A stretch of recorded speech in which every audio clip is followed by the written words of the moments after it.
The beautiful mountains are so high that they reach almost the clouds.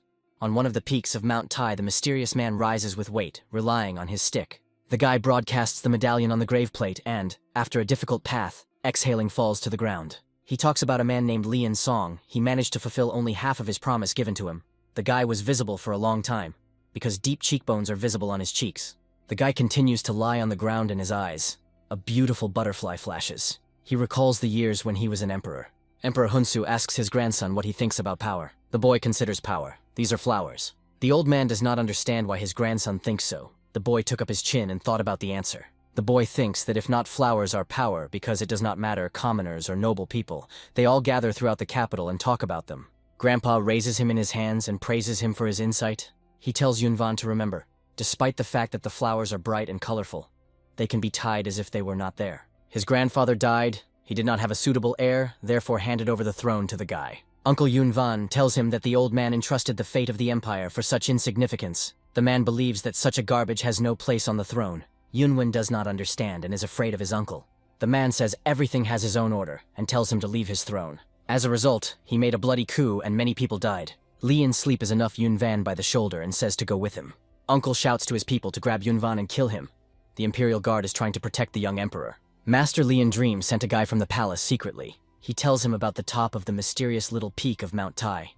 Asks him to find a small stone monument and hang on him the emperor's token. 2 people who served grandfather Yunvan will help him. The guy is upset and tells Liana a dream that he was tired of continuing to live such a miserable life. The old man is angry and a cry tells him to recover. To survive this is the only way to fulfill the decree of Emperor Hunsu and honor his memory. Li in sleep with tears in his eyes asks to promise that Yunwen will survive. The guy is still upset, but answers Liana that he understood. Yunwan rode off on a horse, and the old man in the back wished him good luck. He lies on earth and realized that the power was fleeting. If he's born again, he wants instead of a flower that can be tied at any time, be born a free butterfly. He thinks about Lin Sona and considers it all that he can do. An unknown old man stands above the candles and hits in a gold bell. He recalls the basis of the call of souls and binding of spirits stored in the secret storage of the cult of fire worshippers. He sits surrounded by candles and meditates. If the majestic heavenly emperor was not friendly from the very beginning, then the old man would not exist in this world. He asks Huibut about the readiness of the vessel. Huibut removed his epithelium and shaved the skeleton. He inserted the elephant bone under the nose cartilage and transplanted the remote epithelium back. The old man poured a dozen species of elixirs and toxic juices into him, melted his bones, and again rubbed his contour. Since he is already old, he has to constantly restore himself. But the old man, despite his age, does not have a single mistake in surgical work. Huibut tears the canvas, which was covered by Yun Wen, and tells the Fan No that the preparation of the vessel has been completed. They worked well. The Heavenly Emperor would also be delighted. Kavan No asks the Heavenly Demon whether he is ready to welcome his new life. The demon replies how he dares to wake him from sleep and bother him. The old man says that he wants to give him a new life, pointing to the vessel. The demon laughs from his words about a new life. He replies to the old man that he does not agree.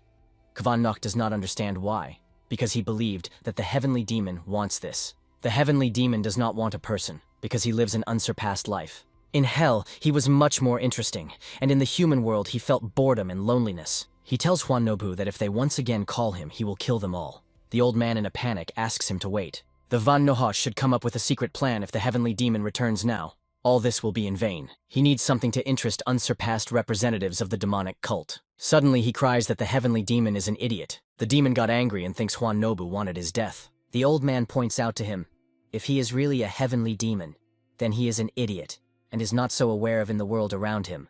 Kavan Noka understands that he cannot be cowardly, because his life is in the balance. An extraordinary ascetic named Zhang Sanfan even exalted him as a more perfect than Dharma. The demon does not understand who is talking about who we are talking about. He never heard the name of this child. The people of their time say no matter how strong the heavenly demon, he will not stand in front of the sage Sanfan. The heavenly demon says who could say such nonsense. Huan Noku asks the demon that he knows about development, possibly a heavenly demon, and was the best at one time. But Muram's people improved martial arts every day. The current generation developed martial arts so much that it could not be compared with the past generation. The old man tells the demon he was bored because of the lack of worthy opponents, and now, when he appeared, let him become the strongest again. To become unsurpassed, and then and now, the demon became interested in his proposal. The demon asks how many years to the child whose body will serve as a vessel. The old man replies that the guy is 20 years old. The demon understands that this body can live at least another 100 years, and he will be able to prove his skill and the name of the heavenly demon. He tells Huan Nobu that when he happens to treat them, the old man timidly told him. Kavan Noku asks the demon to lie down, and he will begin the ritual. He asks Huibut to bring the pill of the soul of the demon, and he will take the rest. The old man puts a round tablet in his mouth, and many times pierces the body with needles to revive it. The master jumps up and grabs his head. The old people do not understand what is happening. He hears his voices, and his head hurts as if he would tear up now. He asks Huan Noka about his voice. The old man uses technology, but he does not tolerate good luck, and he can't help the master. Huibut asks Huan Nok what is happening here. Suddenly the master screams and says to shut up Hui, but he was scared. He thinks the master told him this. Huan No explains that the master says this is not to him, because right now the master is talking with the heavenly demon. It seems that the great fundamental principle has failed. The master asks the old man to do something with this. The Kavan. Nok tells the heavenly demon could not take full control over the master. The clash of consciousnesses is that which should not have happened, because if such a state may continue to collapse. Huino offers Huano to send a heavenly demon back, but Kavan knows only how to call him, but does not know how to send him back. They continue to argue. Suddenly the master screams, and a mystical aura comes from him. Huano panic, he realized that the essence of the demon and the consciousness of the master were faced, because his behavior cannot be explained differently. But suddenly he had an idea. He says but he has another tablet of the demon's soul. In other words, they can again use the great foundations, and with the help of this, they will suppress the demonic nature of the heavenly demon. But does not understand what he is going to suppress with the help of the pill of the demon's soul. Huan No thinks but turned into a stone block. Otherwise, why does he not understand his plan? They will put into the body of a master of another person, the legendary Orthodox Murim. But understood his idea. Having introduced another one can neutralize demonic energy. They have a little time and they start. But says to try, and they will leave the rest heaven. The emperor who would not appear should be directly from heaven. The elderly fell from fatigue. Huan No says star for this. The old people notice the awakening of the master and ask him in order. The master is hungry and asks whether they have food. The master is accepted to eat everything that he sees. Huan No and Huibut think their ritual was successful, even though they are a little shocked by the past. The heavenly demon says why he was placed in such a tight place. The master, along with the demon, are in the same body. The master replies to him that the demon is much cooler than he heard. The guy can't stand it and tells these two that they are not alone here and tells them to shut up. The demon does not understand why the guy does not feel pain when they say his head should be split into pieces. The guy noticed that after the ritual of Huino and the Huan Nok, the voices in his head, although they remained, became less annoying. The heavenly demon arises and does not understand how the guy dares to talk in such a tone with the most powerful creature. Kvan No and Huibut in a misunderstanding that the guy is talking to himself. The second man entered into the body of Yunwan was Juainan, a priest revered as the sixth patriarch of the monastery Shaolin. The guy realized that a rather powerful person entered his body, because thanks to him, the heavenly demon could no longer bother him. He says thanks to the old boar, referring to Huane. Huino and the Huan Noka ask what the guy uses for the vulgar language. Yunwan says to give him another bowl of food. Of course, they fulfill his request and go for the additive in the hurry. Kavan Nach noticed that the guy is changing in his body at once, 3 personalities at once. His temper will be subject to sudden changes. The old man does not understand what to do with it, but Yunwan interrupts his thoughts and asks to bring him water. The guy asks Huainan to give him a name, because he seems to be the most knowledgeable of them. The old man invites him to take the name Inconstancy. Yunwan does not like it. He understands that people will not understand this name in Jianghu. The guy wants to know the opinion from the demon, and Huainan is upset. The demon says the old man cannot know something about coolness, and he should immediately ask him. He offers Yunwan to take the nickname Iron Krovny Asura. The guy replies that he needs a name, and not some foreign title. He does not understand how such an ignoramus became the strongest in the world. The demon is angry with his arrogance, and wants to immediately take possession of his body. But he doesn't succeed. The demon does not understand why Yunwan is alright. The demon realized that because of Huainan, he could not take control of his body. From the point of view of the number, the demon is weaker than them, so he cannot take possession of the body. He cannot take control of the body, so he has no other choice but to cooperate with them in the first place. The guy understands that using his surname Ju will be strange. The heavenly demon wants to absorb the body of Ju Yunwan completely. Yunwan asks the demon that he mutters under his breath. The demon says he thought about his fighting name and offers him a heavenly destroyer. The guy liked the name proposed by the demon. Kvan No asks the young master where he goes. The guy replies that he wants to wander around Murim. The old people do not understand why he is already leaving. The guy says there is nothing like that in this. Huan No says Yunwan did not have time to restore all his strength and martial arts. The guy points to his forehead and speaks all the martial arts of the heavenly demon. And Juanan is stored in his head. He does not understand why they themselves spent this right. They did not know about it. But tells them it is inconvenient to send a young master in this form. Yunwan looks at the tree. He conceived something. The old people are interested in what he was planning. They are worried. The guy tells the heavenly demon to use his martial arts. He accumulates a huge amount of purple energy in his hand. The guy showed them his strength and hit the road. The old people from the cliff look at him in the wake. He walks through the forest and sings something to himself. Kavan No is afraid that everything will be fine, but Huibut reminds him that the young master had come out of their control.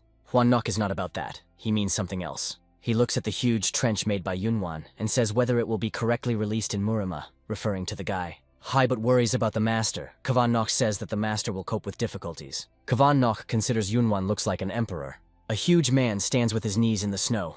His back is all in the wounds and his blood is dripping. This is the Senelian king of demons. He tells his opponents that they will not be able to break their spirit. The man relies on his big sword. He was surrounded by many enemies. A well-dressed man says Hunpo that his luck ends in the possession of the spirit of martial arts.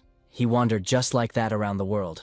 But the Association of the Northern Blades will not stand aside. The Senelian king of demons answers him if they are those who initially acted with their strength. The Association of the Northern Blade can be the dominant force in Jiangzhou, but Hunpyo is also a student of the Great School. The man is seriously configured. He tells the head of the Association of the Northern Blade that he will soon come on his head. A member of the association does not think so, because they spread the network of heaven and land to catch all the 7 kings of the demonic path. Hunpo, according to him, is not how much, but the members of the association tell him to stop to show off. The expression on his face was replaced. He was alert. A member of the association knows about his plan. Hunspo wants to win time, but he praises his courage for saving his brothers. The man points his finger up sarcastically, smiling, and asks about whether the Senelian demon has heard the sound. He thinks his brothers went to the underground world. Hunspio is furious. He realized that the association intends to destroy all the followers of the demonic path. The man rushes at the member of the association with a huge sword. But a member of the association easily retorts the attack of a blue demon, repulsing his sword with his foot. And in response, it beats him in the forehead with the handle of his sword, from which the man is crumpled in pain and falls to his knees. A member of the association tells him that getting rid of the followers of the demonic path is the right decision. Humpo says it doesn't matter what they do. But if the matter comes to this man, the man does not have time to finish. He interrupted. A member of the association thinks that under the this man, he has in view of the Grand Master of the Demonic Way, Hyok at Chon, whom Hupneo respects so. The man asks the blue demon if he wants to know one secret. It turns out that the king of the swords of the North Sea and the murderer of the Azure Sea turned away, and the Grand Master of the Demonic Path could not do anything, because he does not take any measures, even when Hunpyo and his brothers die. But Hunpo understands that Hyok has Chon is not such a person. There will be times when he and their brothers along the demonic path will shed bloody tears, any valuable. A member of the association replies to him that he is chatting too much. This does not correspond to the appearance of the Blue King of Demons. He orders his subordinates to take him. A man promotes his sword and easily fights off the attack, scattering them around. One of the 3 men standing behind Hunpeo does not understand how the man has energy still to use the strengthening of the aura of Qi. Hunpeo looks frightened. The Senelian demon noticed that the one who reflected his blow blocked his reinforced ki of the blade of his ki sword. These 3 men are 3 great swordsmen Tianshan. The one that stands in the middle of them, says Hunpo. He remained the last of the 7 kings of the demonic path of the king of the demon. Today's hunt will end after they liquidate him. Hunpo expected something similar from the scum of orthodox warriors. The old man overworked because of him and says Hunpo just to die. 3 craftsmen use the enjoyable network of swords. The Senelian demon realized that he had come to an end, and thought soon to find himself in the next world with his brothers. From the last forces, Hunpo uses the art of a thunderstorm, but Yunwen interferes with him and knocks the weapon out of his hands. He also does not allow the masters to hold his attack and rushes past them with lightning speed. All their weapons lies on earth. Yunwen says what miserable bastards they are. Hunpo and the rest stand with open mouths and do not understand what kind of person it is. The guy claims that he watched the battle only because it was interesting, but they at least behave too arrogantly, although they own martial arts. The warriors on both sides realize that in the blink of an eye, Yunwen stole their weapons. They do not understand who it is, and the guy is calm. One of the swordsmen of Tianshan asks him who he is in order to arrange such draws. Yunwen will not remember that he played the draws. The guy tells the master if their weapons stole their weapons, this is the biggest insult for them. The master is furious. The man replies to Yunwan that he is just a jerk, whose milk on his lips did not dry out. His combat comrade asks him to calm down. The second sword of Tianshana Hadacheng asks Yunwan to call him. The guy timidly said that he is a spellman of a heavenly demon, a heavenly destroyer. The heavenly demon begins Yunwan. Yunwan learned the scripture that the Gemini Noah told him and calmed the demon. A man from Tianshan's swords tells his comrades what idiots they are and why they appear before him. He tells the guy how he dares to belittle them, seeing how he talks about the heavenly demon and the like. it is easy to understand that the Heavenly Destroyer also practices the demonic path. A man wants to kill Hunpo with Yunwan, and he rushed at the guys with his sword with lightning speed. The Heavenly Demon asks Yunwan not to say that he is just going to sit back. The guy is not going to die in vain death after he survived the hellish time. He easily repels the Master of the Master using martial arts. The remaining 2 masters of the Tianshani sword are trying to intervene in the duel, but Yunwan scatters them on the sides. The Heavenly Demon laughs and tells Yunwan that he could not use even half of his strength. The guy is angry, and tells the demon to shut up. The old man is angry, watches the battle from the side and says what dumb bastards they are. The man grabs the sword flying into him, and he strikes Yunwan, a strong scale of the sword. The man tells the guy that he should not be distracted. The old man thinks he caught him. But Yunwan substitutes another man. The guy asks the attacker why he ruined his hairstyle. The guy tells him, is it possible to cut his allies? The man is angry with him, but the guy beats him in the face with his boot. The rest of the swords of Tianshan also become furious, seeing how their comrade was on his knees with a broken nose. They attack him, but he easily evades their attacks and attacks in response. Yunwan beats a man who broke his nose with his foot in his neck, from which he writhes in pain. The warrior does not understand what his subordinates are doing, and why they do not crush numbers. But the guy quickly finds himself next to him and says, it seems the old man likes to fight with numerical superiority. The old man jumps back in fear. He does not understand how Yunwan did not noticeably crept up to his nose. He is surprised by his rack. The guy stands on one leg, and the second is bent and stretched up, and his head is overturned back. The Heavenly Demon is surprised that Yunwan is going to use this. The guy hits a lot of foot on the ground with mystical power. The demon says this martial art is his symbol. The guy is cloned. This technique is called Heavenly Demonic Racing. The Senelic Demon thinks him. The warrior of swords Tianshan believes that this is the technique of illusion. Yunwan answers he is not sure and let the old man look better. The man is furious and shouts that the 3 great swordsmen of the Tianshan did not peck on a simple cloning technique. He rushes at one of the illusions. The old man thinks this real. But another clone breaks through his stomach. The old man stands in horror without his left hand and looks at his dead comrades. And all the survivors run away from Yunwan.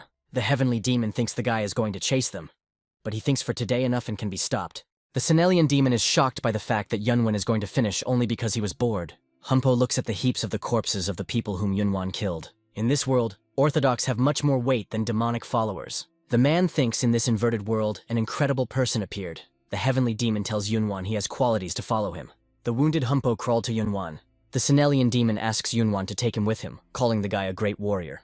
The guy runs away from him. He calls Hunpej a hairy old man and will never take him with him. The man continues to scream in his trail. The city of Kaifeng. Murim was turned upside down by 2,000 swordsmen of the Association of the Northern Blade, and 500 martial arts of the Union of 9 Orthodox forces were sent to hunt for 7 kings of the demonic path, and destroyed 6 of the 7 kings. People discussed this. But the second news shocked Murim even more. The Spellman of the Heavenly Demon, the Heavenly Destroyer, is one who destroyed 528 people from the Association of the Northern Blade, and 127 people from the Alliance of 9 Orthodox. This is the emergence of a demonic god. 3 guys are discussing him. One heard that everyone who saw him died. The second speaks his face like the devil, and the boy will cross, because Hak Duk Hyun, the second sword of Tianshan, who managed to survive, that he was a young and beautiful master. But in any case, the Northern Blade Association has already directed the investigative group. It seems in Murim, a bloody massacre. The Heavenly Demon says, since they are all discussing them, it was an excellent appearance of a Heavenly Destroyer. Yunwan tells him to shut up. The guy has a feeling that he was drawn into a meaningless struggle. The Heavenly Demon says that in this, because the guy even changed clothes. Huinin thinks he did not mean this. The guy says to these 2 that they are too noisy and tells them to shut up. Yunwan thinks that Hakaduk Hyun knows him in the face he should be disguised. Huinin offers a guy, instead of disguising you can simply change your opinion about yourself. The guy did not even think about it. In the Pavilion Neutral Hotel, the girl welcomes the new visitor. The guy asks to bring him a bottle of alcohol and several simple snacks. Yunwan asks the girl why she continues to stare at his face. The waitress was embarrassed and covered her face with her hand. The guy thinks what is the matter and does she really know who he is? The girl replies that in 10 years of work as a waitress, she first sees such a beautiful client. The guy breathed out. The waitress asks him for a second to wait, and she will bring him everything right now. The guy began a meal. He noticed that the alcohol, which was given to him, was different from the one he drank in the palace. Huainan does not know what alcohol tastes, but he believes that this is what the joy of commoners brings. He is interested in Yunwan, how he feels, and whether the taste of drinking from Murim differs. The guy thought about his words. He had so many opportunities to try him, but he did not like him. The only one who loved to drink was his uncle. It is bitter. Alcohol was always bitter for him. Huainan thinks, judging by what he heard, There should be a mental illness made alcohol bitter. The guy does not understand what he has under the illness of the soul. The old man says, even this time, the young man inevitably committed murder. No one else can pay for his sins. Huyanin asks not to make his stupid mistakes, entering the battle that could be avoided, and committing meaningless murders. In this way, someday, the guy will be able to feel the sweetness of alcohol, according to the sage. Yunwen thought about his words. The heavenly demon says these words are like the words of any of the same old man, and asks Huainan to whether he knows the taste of alcohol at all. The demon believes that if you don't kill you, then they will kill you. This applies to the whole world, and not just Murim. Huainan answers the heavenly demon. This is the first time that Yunwen commits such an excessive murder after coming to Murim, and the heavenly demon should show a little generosity to the guy and learn to understand him. The demon says there is no shitty generosity. Yunwen did not think that the martial arts of the heavenly demon would be so strong. It was the first time he felt so free. However, if he will use force only in his interests, then he will not be different from his uncle. The guy tells Juainan that when his drinks will become sweet and he will give him a drink. The old man answers him, he cannot be alcohol since he was a monk. Suddenly, the heavenly demon interrupts them and tells Yunwan to be on the watchman, because someone is approaching him. The guy thinks, judging by his clothes, the one who came up to him is a member of the coalition of the Southern Blade. He introduced himself to Yunwan. His name is Tan Jian from the province of Sichuan. Tan Zhong offers to join their company. Yunven understood. Judging by their appearance, they should be approximately his age, and it looks like Tan Zhong, master of martial arts. He thinks since he is bored, you can join them and get some kind of information. Tan Zhong tells his friends, because the young master happily accepted their proposal, they should greet each other. The first to introduce Namgun Herkun, who received the title of the Divine Dragon of the White Sword. Yunwan tells him pleasantly to meet them. The demon says a good endurance. The muscular guy is called Zhonhu, an iron bloody fist. The girl's name is Een. The girl, he thinks he is quite handsome. Namgun Hemi is silent. She does not understand that in him so good that everyone is so happy. Yunwan repeats once again, he is pleased to meet them. Murong Zhongjiol from the Murong clan says enough introductory words on their part and asks Yunwan. The guy noticed that they all look like the descendants of prestigious combat clans. He does not know how to behave, since they all treat him very hospitably.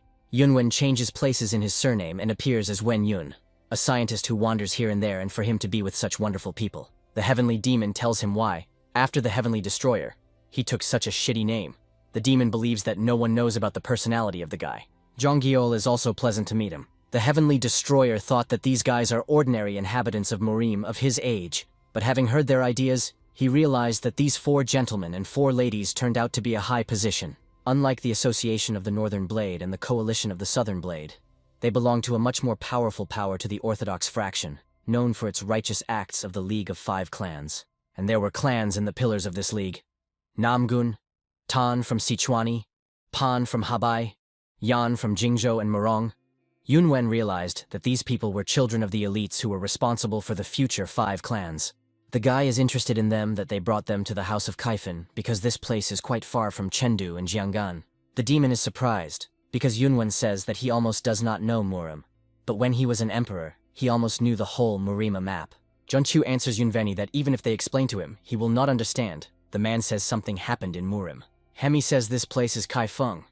There may be the headquarters of the beggar sect, but it is also the base of the Association of the Northern Blade. The guy was worried that he was in the very heart of the Association of the Northern Blade. Yunwen wants to know more information about how their meeting is connected with the Association of the Northern Blade. One Hemi roar with a roar on the table, saying how curious it is. The girl tells him that the grandiose banquet of representatives of the Orthodox faction will take place here. But the guy meant where he could know. Zhongjil asks her sister not to be rude to the guest. The girl agrees and continues to eat. Yunwen suggests, due to the grandiose banquet of the Orthodox faction, all Orthodox martial artists gather in the Kaifan house. Hemi chewing confirms his hunch. Yunwen did not know that the world of Murim was so divided into various factions. He inspires them that the amateur against Murim.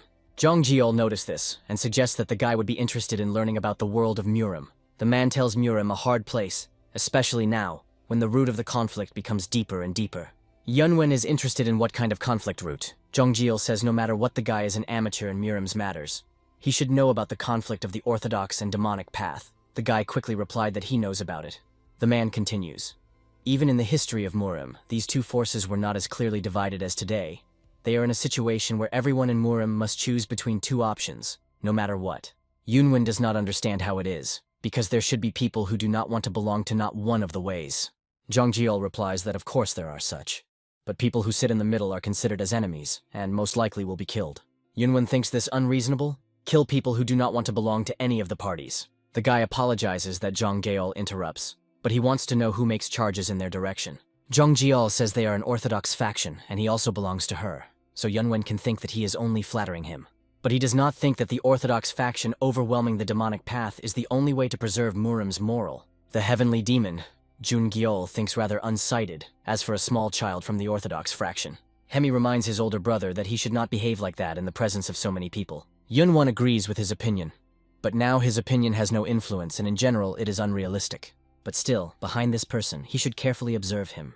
The guy understood the complexity of the situation in Murim and learned a lot of new things. Zhang Gyeol says his circumstances. Zhang Jiel sees his interest in Murim and asks him not hesitated to ask questions. The guy says it may sound arrogantly, but he is interested in who is now the strongest in Jianghu. Zhang Jiel was surprised and thought after his question. Yunwen realized that he was asking a rather sensitive question. The man says everything is in order, but he himself is not sure who is the strongest. Despite some of the discrepancies in opinions, leading people among 4 generations should be a grand master of the demonic path.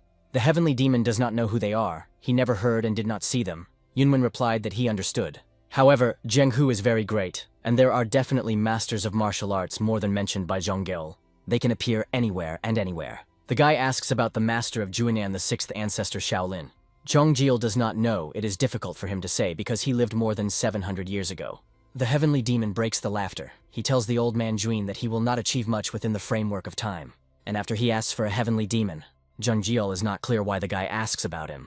He thinks this story is implausible, so it is not clear how much they can trust her. The demon is angry. He says that even the old people outside the heaven know about this fact. Suddenly, a crowd of men enters the room and one of them overtures the woman to the floor. The man tells her how she dares to think that she can escape from them. The girl asks to spare her life. Yunwan understood according to the fact that it was the members of the Northern Blade Association. A person standing in front is the vice captain of the law enforcement of the Association Northern Blade. The sword of the White Tiger Ga Duksam. Young people from the 5 great clans are not pleased with what is happening.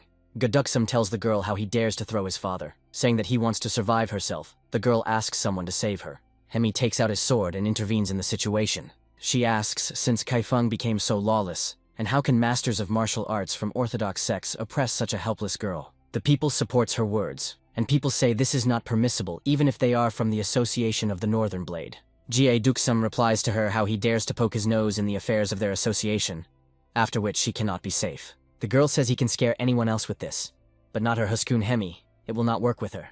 Everything is in the room in shock, because this daughter of the divine sword of the azure sky. A man tells her not to interfere in the affairs of other sects, such as avowal rule to Jianhu. Hemi says she is not so stupid as not to know this, but do not turn a blind eye to the fact that it goes against public order, and this is what she should do as a martial art master. And judging by what she sees, they are engaged in something similar to the abduction. The man thinks she does it because she does not understand. This girl of Shuejufen, the daughter of a snowy tiger, possessing 1,000 skills. Shuejinya, leader of the sect of the demonic border of Kaifeng. They do not have a choice because they issued an order to arrest all members of the sects of the demonic border. And if she intends to interfere with them, then they will have to use force. Zhang Jiol says since when the law enforcement detachment of the Association Northern Blade behaves so brazenly, Yunwen believes he should not join them. The guys and a detachment of law enforcement stand, surrounding the woman. The man says they are in the performance of official duties. He noticed that judging by his clothes, this guy is also from the great clan Namgun. Ga Duksam asks, or they are trying to threaten him. Zhang Jiel says if this is really so what they are going to do. In this case, Ga Duksam will report this to his superiors. The captain of the law enforcement detachment, nicknamed Smiling, eliminating the sword of Wu Henshin, says there is no need for this. The word retreat does not exist in the dictionary of their detachment, and you should not report something so insignificant. All in the detachment bow to the captain. The heavenly demon says what kind of bastard it is, like food sticks. The captain asks the young master Namgun whether he seems to him that he is crossing the line. The guy is angry and does not understand what he means. If the leader of the alliance of the 5 clans learns about this, then Yang Geol will be held accountable. Zhang Geol can fall into a difficult situation. If the story that the future leader of the Namgun clan was faced with the Association of the Northern Blade because of a simple girl from the demonic path will come out. But Zhang Geol does not back down. The security captain asks if the guy will suffer responsibility if the relationship between the 5 Clans League and the Northern Blade Association ruin. Jonhu replies to him both he dares to behave and threaten the next chapter of the Namgun clan. Wu Henshin says he is respected by the heir to the clan Namgun based on his young age, and Jonhu does not dare to tell him something similar. The captain gives the order not to let anyone out into the street and surround this place. He asks Jung Gyeol what he will do now. The heavenly demon does not like this captain. He says the scum of their orthodox sects have always been wolves in the sheep's skin, and tells the heavenly destroyer why he should not be cut down. The guy says his personality will be immediately disclosed if he applies martial arts. The demon says simply to score them to death so that there are no witnesses left. In this case, Huainan suggests applying his martial arts. The guy is surprised. The security captain once again asks the young master what he's going to do. The guy is angry, clenching his fists. He says to leave this girl to them. Jong Jeol tells him since they cannot then watch his investigation and accompany the girl, and it doesn't matter who her father is, because this does not apply to her, and if they refuse, then they will not leave this. The expression on the captain's face was replaced. The guy does not understand what was the matter. Jie Duksum knows that this facial expressions mean that the captain wants to kill. Wu Henchon tells them that they carry clans of the coats of arms of clans on their backs. But they don't know how the world works, and says let them try to take it from them. The guys are tuned and prepared to fight. The captain of the detachment takes out his wavy sword from behind. It is unbearable to look at the arrogant face of the master from a rich house, and he intends to just take and kill this girl in place. Jong Jeol says how to do this, being a member of the orthodox sect. He says to kill her would be too much. The captain wants to expose the girl. Hemi says what bastard he is. Yunwan does not tolerate this, and using Huinanen's power attacks Wu Henshun. Yunwan is far back the captain of the security detachment. Hemi and Jong Gyeol are surprised because they thought the guy an ordinary scientist. Everyone is in shock under a guy soaring in the air. Jong Gyeol knows that this is a martial art of Shaolin, a step of climbing heaven. Captain Wu Henshun, coughing, tells the guy how he dared to hit him. He is at a loss as Yunwan soars. He did not know that such scurvy exists. Wu Henchon does not think that the guy is a member of the League of Five Clans. The man does not understand where he came from. Yunwen tells him to let the girl the other. The captain of the law enforcement detachment will die today from his hand. Juanan dissuades Yunwan, and the sky, on the contrary, encourages the sky. The captain does not know who this guy is, but he is even more incomprehensible why he does it. Wu Henchun once again repeats that he is a representative of the Northern Blade Association, and wants to take a sword from the floor. The guy, hitting the captain, repeats him to let her go and stop repeating who he is. However, he cannot do this, even if Yunwen is a martial artist. The words retreat are not in the dictionary of their law enforcement. After these words, he receives a strong blow in his stomach with his hand from the guy. Yunwen attacks his pressure point using a large number of blows. The guy tells him that the next time he will really hit. The captain is furious and orders his detachment to kill this bastard. The guy does not forcefully beat the flower pot with his foot and throws him in one of the warriors. The vice captain stands with an open mouth from what is happening, but Yunwan quickly sweeps him out of his path. In the building, a complete chaos. Yunwan alone understands the soldiers. Imprints one of them into the ground by the reception of the Buddha. The guy does not understand why these people continue to fight without relying on anything but quantity. A man with a mustache also attacks him, but the guy easily throws him with 2 fingers. And he also defends his back from the soldier's attack. Zhang Jiol is shocked by what he saw. After all, Yunwen applies a fist of bamboo leaves, a heavenly palm, and the palm of Bodhisattva. If his memory does not change him, then these are all the higher techniques of Shaolin. Wu Henchon once again rushes at the guy with his wavy sword. However, his facial expression changes again at fear. Yunwen has accumulated a large amount of yellow energy in his palm. He uses Vajra's energy palm. Zhang Jiol is still surprised because Yunwan applied the technique of the higher indestructible palm. The guy suspects that Yunwen, master of martial arts, who studied all 72 higher techniques of Shaolin. Hemi asks the captive girl, in order whether she is in order. The girl answers positively. The captain of the security detachment is lying on the floor after a strong blow. Yunwen uses a sound gear. He tells Wu Henchon to listen carefully, because he will say once. The guy asks to tell all the members of the law enforcement officer to retreat immediately. And if the captain refuses, he will experience hellish pain not similar to the one he experienced before. The man in response nodded to Yunwan's head. Young people from the League of Five Clans, along with Yunwan, are in an awkward silence. The guys are shocked by his abilities. The guy realized that he was too far. Yunwan thinks to leave everything as it is, and tells the rest to start the tidy in the store. And after cleaning, all these young people gathered at the same table, although it was embarrassed. The guy beats Wu Henshun on the back and offers to sit together to eliminate the tension. Zhonhu has no words, because there should be a limit to how much you can look down on others. He tells Yunwan how he can laugh after he put everyone fools. Ayan agrees Namgun, because the young man pretended to be an amateur, but the amount of internal energy, which he had incredible. But still, in her head, she considers him cool. Yunwan bows and apologizes. Due to the inevitable circumstances, he had no other choice but to lie about his personality.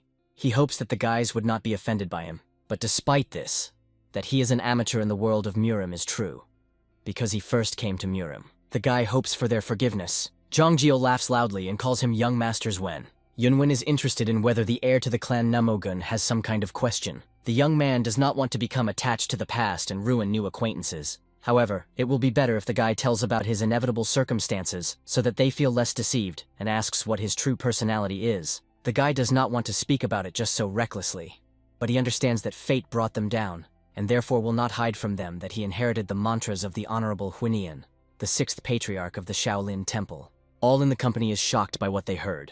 The heavenly demon tells the guy that he knows how to invent best, but it cannot be said that he is completely wrong. But Yin cannot understand this. She does not believe that this is possible, because Huainan was a man of the period of the Tang dynasty. The girl does not understand how to inherit his mantra. Hemi asks him if he wants to say that he became immortal. John also thinks this complete nonsense. The heavenly demon asks Yunwan what he is going to do now, and thinks the guy's lodges will not work. Yunwan understands that his explanation was not clear enough, and he did not meet with Joinan personally. The guy claims that he was born on Mount Tai, and once walking, found traces of his scripture in the cave. After that, he went to the cave every day. It was not easy for him to understand the texts, but after many years, despite some shortcomings, he was able to realize his heritage. Since Hemi personally saw how he does it, she cannot but believe him.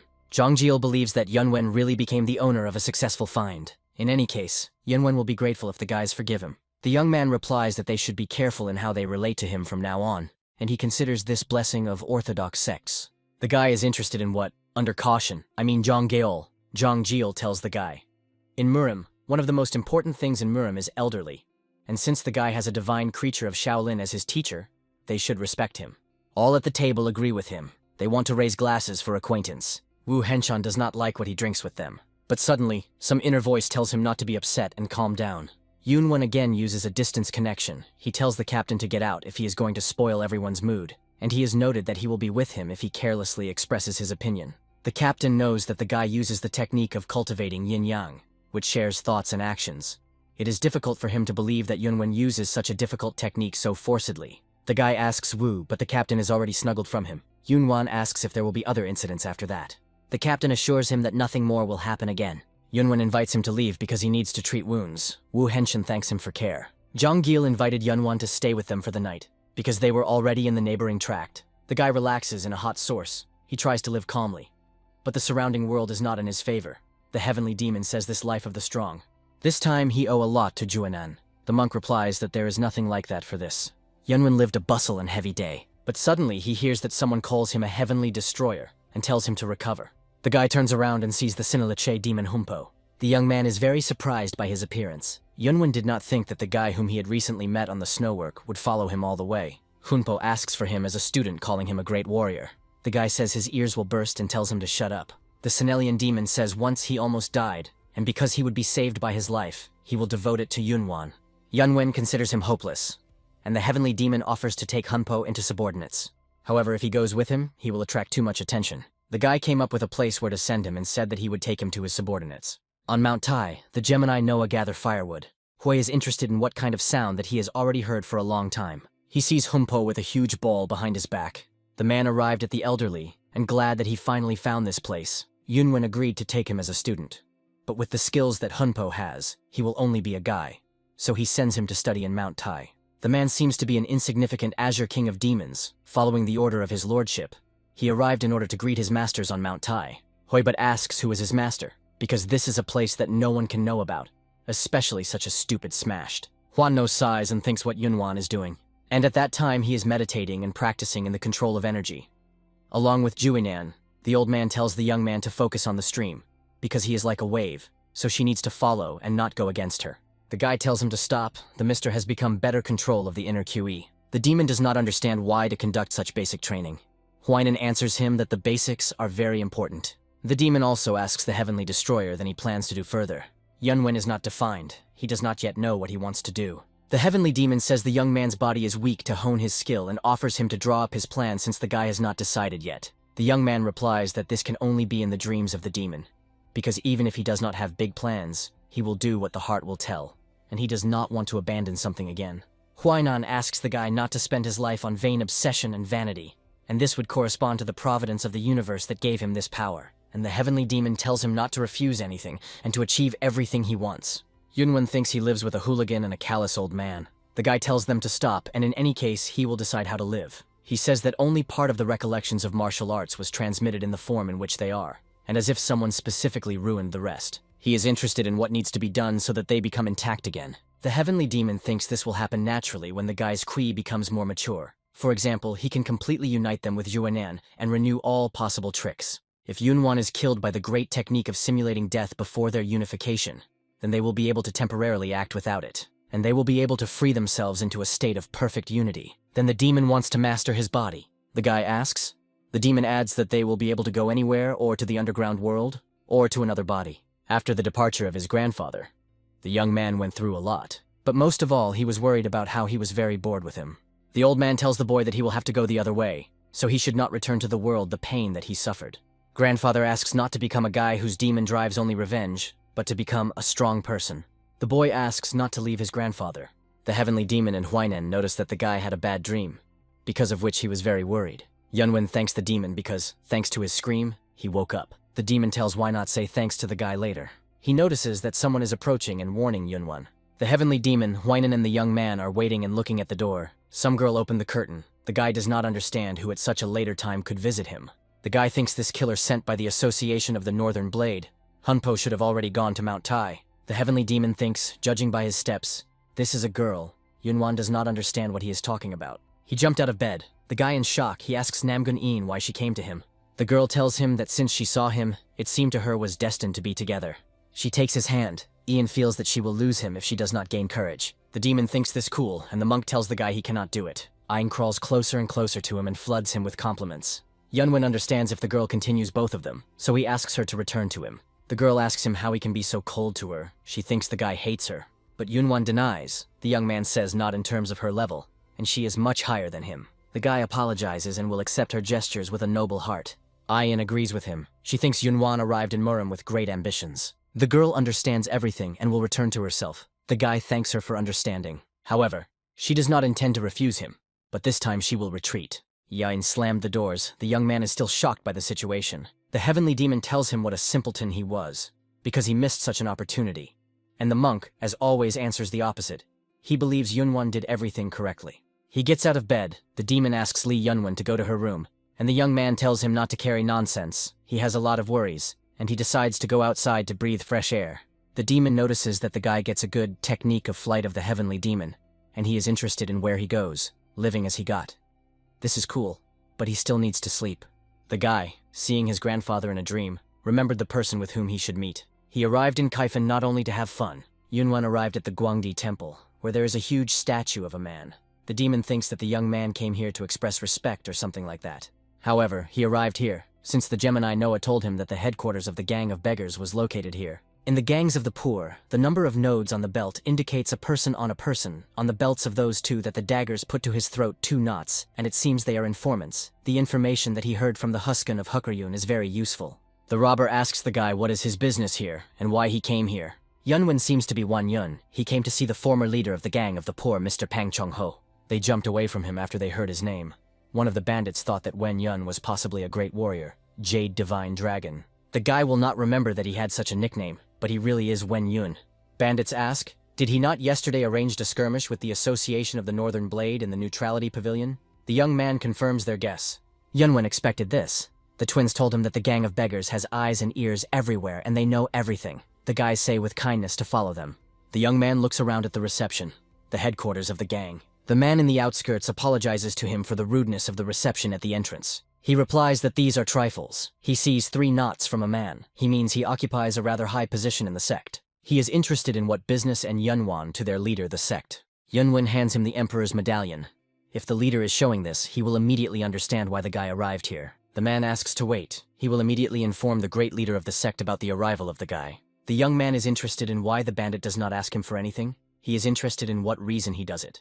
The gang of beggars and the Association of the Northern Blade enemies in Kaifan, and the fact that Yunwen humiliated them is good news for the gang of poor. Although he does not know what kind of connection with their leader, he is also interested in what Yunwen will do. Therefore, the guy should not feel in debt in front of him. The man leaves and asks the young man to feel at home. The guy thinks that in any case, although this is not striking, but the structure of their central office is excellent, unlike their appearance, a gang of poor power to be considered. He will have to pay expensive if he looks at them as simple beggars. Suddenly, some old man appears sharply in front of the guy.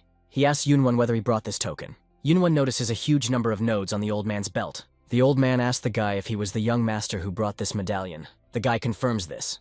Pun Chonho knees and welcomes the young man, calling him the emperor. He asks to forgive himself, an insignificant subject, for betrayal.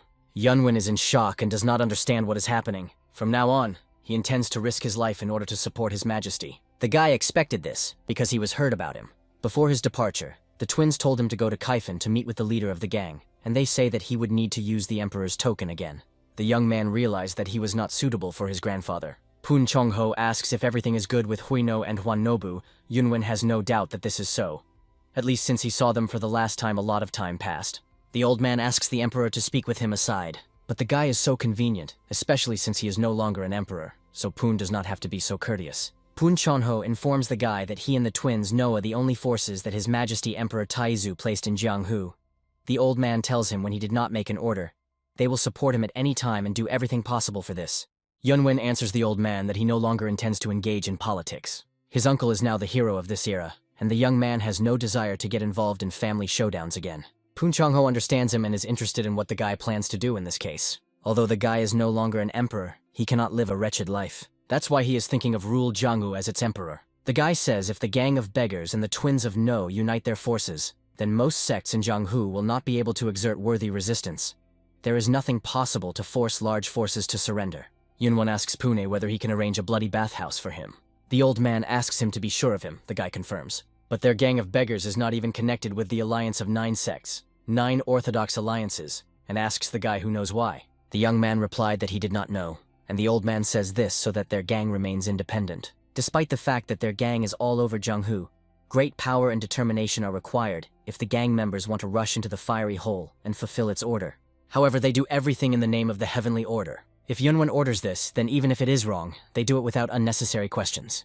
As expected from his grandfather, he had truly devoted subordinates. He could just dismiss a gross request of a little boy. But he remained faithful to himself, despite the fact that he was a powerful leader. The more he recognizes him, the more he understands how incredible his grandfather was. The guy apologizes before Pun to say that it was just a joke. The old man was embarrassed and thought to show disrespect, not knowing that it was a joke. Yunwon says everything is in order, and the old man's words, on the contrary, gave him a lot of confidence. He asks if the old man will listen to his request again, later, when he comes his help. The old man confidently agrees with the young man. Pun is interested in the guy what happened, because according to rumors he uses Shaolin martial arts, and his name is already quite known throughout Kaifeng.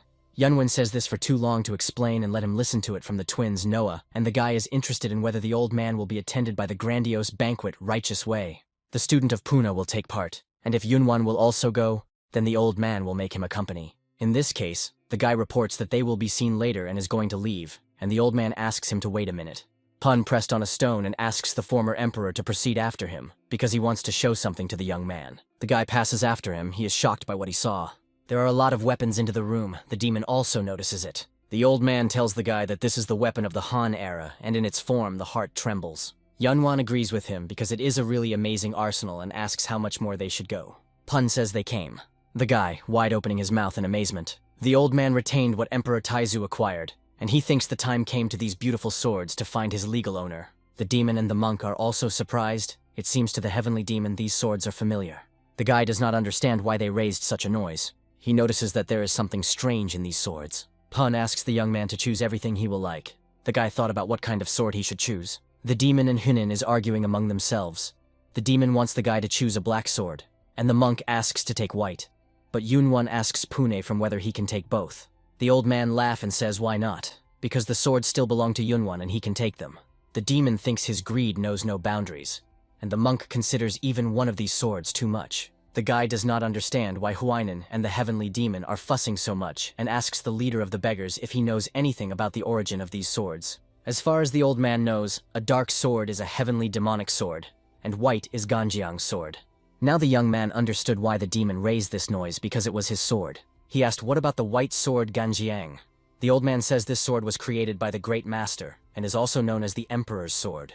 The guy looks at his swords and he is interested in the Emperor's sword. He arrived at the hotel where the rest were located. Zhong Gale asked Yunwon where he was. The guy was a little stuffy, so he decided to take a walk. Hemi noticed his swords. She did not see them last night. He replies that he found them by accident and there is nothing special in them.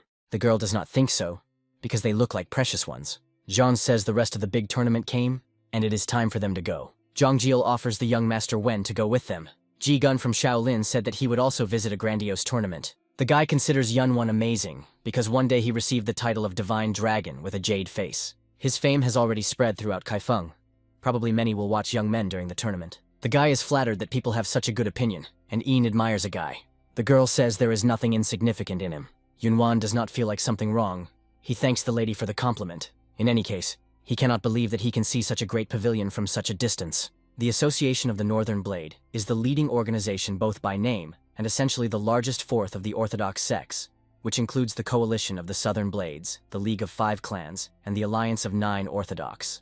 3 swords of Tian Shan are directly subordinate to the head of the association. Raise the Hall of Guards, the Hall of a Demonic Sword, a Bloody Sword, and a Hall of a Heavenly Sword. A little below these 4 is an advisor, general officer, and inspector. The Iron Brigade is located directly under the leadership of the general. In total, the number of soldiers exceeds 5,000 people, with the exception of the Gang of Beggars. This is the most powerful and numerous strength. The current organization of the Northern Blade is very aggressive, but Zhang Jiol is now most worried about the Hall of Demonic and Bloody Swords. Yunwan noticed these names, and it does not seem to him that it looks like the fact that Orthodox sects should use. The young man confirms his guess. Initially, they were the most famous assassins of the Dark Way, and were later recruited by the association. However, their hard nature has not changed after they joined the Association of the Northern Blade. Their League of the 5 Clans and the Coalition of the Southern Blade expressed their discontent on this subject, but the Association of the Northern Blades simply dismissed them. As a result, the League of the 5 Clans and the Association of the Northern Blade have never been in good relations. Yunwen also noted that the former members of the Dark Way, who joined the association, will be fought with a Dark Way. It looks contradictory. In any case, the pavilion is very large. It should be worth a lot of money. Tanjong says there are rumors that it cost 100,000 gold taels. The guy is stunned by the amount heard. He does not understand where they got money from. Zhang Jiol talks about their main income. The basis of the source is a business for the delivery of goods. They also own taverns and wine shops with pawn shops of the like.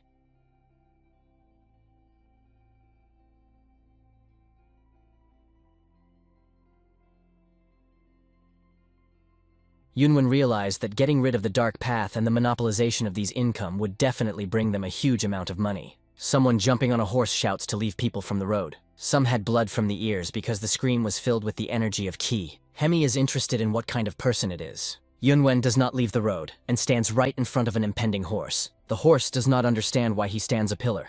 The girl and Zhang Gaol shout to him that it is dangerous. The heavenly demon also does not understand his actions. Is the guy is going to fight with a horse? Yunwan annoys this recklessness. The guys scream again about the danger. However, the rider easily jumps over him.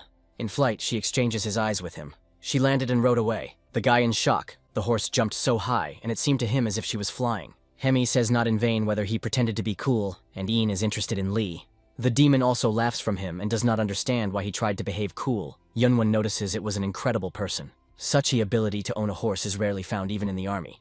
He did not think that he would see such an art of owning a horse in Jianghu where people were less trained in this. Moreover, the rider was a girl. The guy thinks this huge queue stands for the tournament.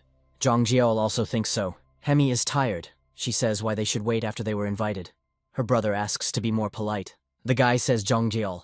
There is no need for this, he noticed someone in the crowd. The heir to the clan Namgun does not understand what he is talking about. Yunwen turns out to notice Captain Wu and waves his hand. The captain does not believe and does not understand why the guy here, the young man, using the sound transmission, tells him to hurry and come to them. He welcomes him, saying that he had to do this before. Wu realized that Yunwen came to a grandiose tournament with members of the League of 5 Clans. The young man asks the captain to help because their time is too valuable to stand in line. He squeezes his shoulder and asks whether the captain will help the guys. Wu Henchan kindly agrees, saying that they are not strangers. The guy apologizes to the warrior for constant requests. Wu mumbled that it was trifles, and Hemi was glad that she would not have to stand in line. The company entered the pavilion on the embankment. The captain asks them not to be shy and stay here. 2 men notice Yunwan and discuss him from the side.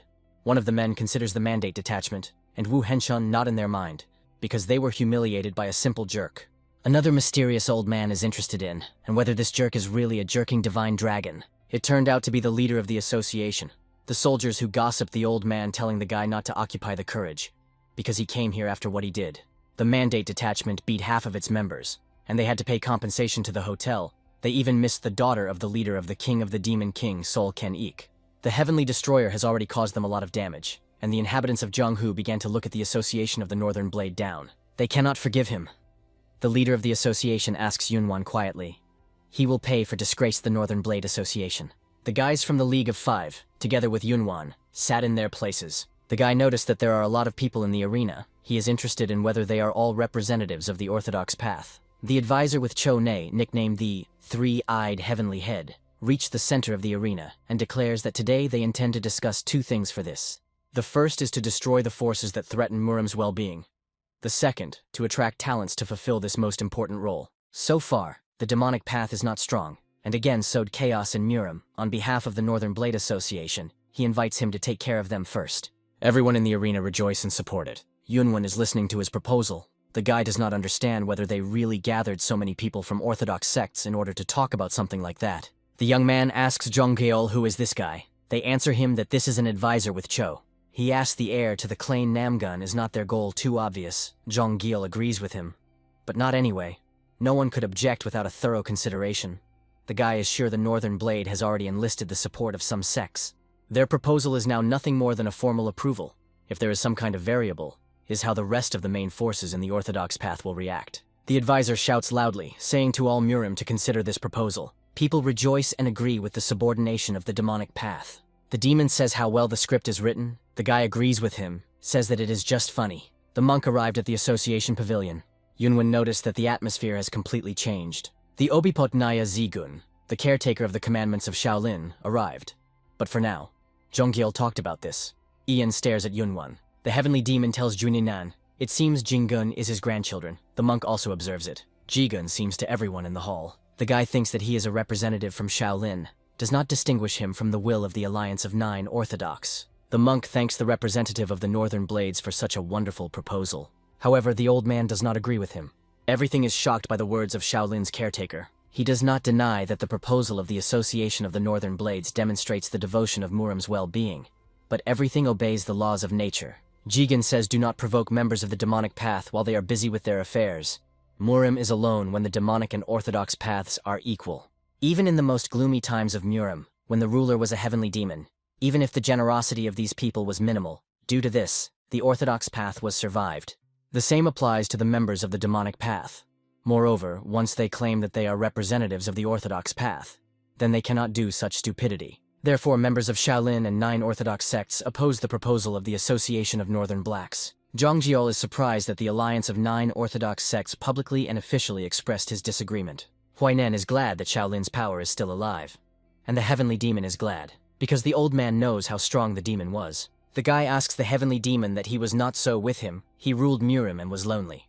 The heavenly demon replies that the world simply could not leave him alone. He thought about his many followers at that time. He says to Yunwan in the future to introduce him to them, with members of the heavenly demonic cult. But the young man answers, they are all dead for a long time. Zhonggeol thought that only the League of 5 clans would speak out against the proposal of the Association of Northern Blades. In this case, only the coalition of the Southern Blades remained. Yunwan recalled that the guy told him the relationship between the Youth Coalition and the Northern Blades are not very good. In this case, if they also do not agree to their proposal, will be hard. Zhonggeol thinks the leaders of orthodox sects will gather to achieve consensus. Since many sects have already been won, ultimately everything will go as the Northern Blade Association wants. But the fact that 3 of the 4 main forces of the orthodox path express their opposition will probably have significant consequences. As Namgun Hirokran said, the League of the 5 clan also rejected the offer of the association. The patriarch of the Habai Pan family is confident, not expressing emotions. Only the coalition of the Southern Blade remained. Even if they are opposed to that the Association of the Northern Blade will achieve a consensus, a man with a huge sword stands and observes from the outside, it will simply become a solution that has no justification. In addition, the position of the Association of the Northern Blade will be significantly shaken.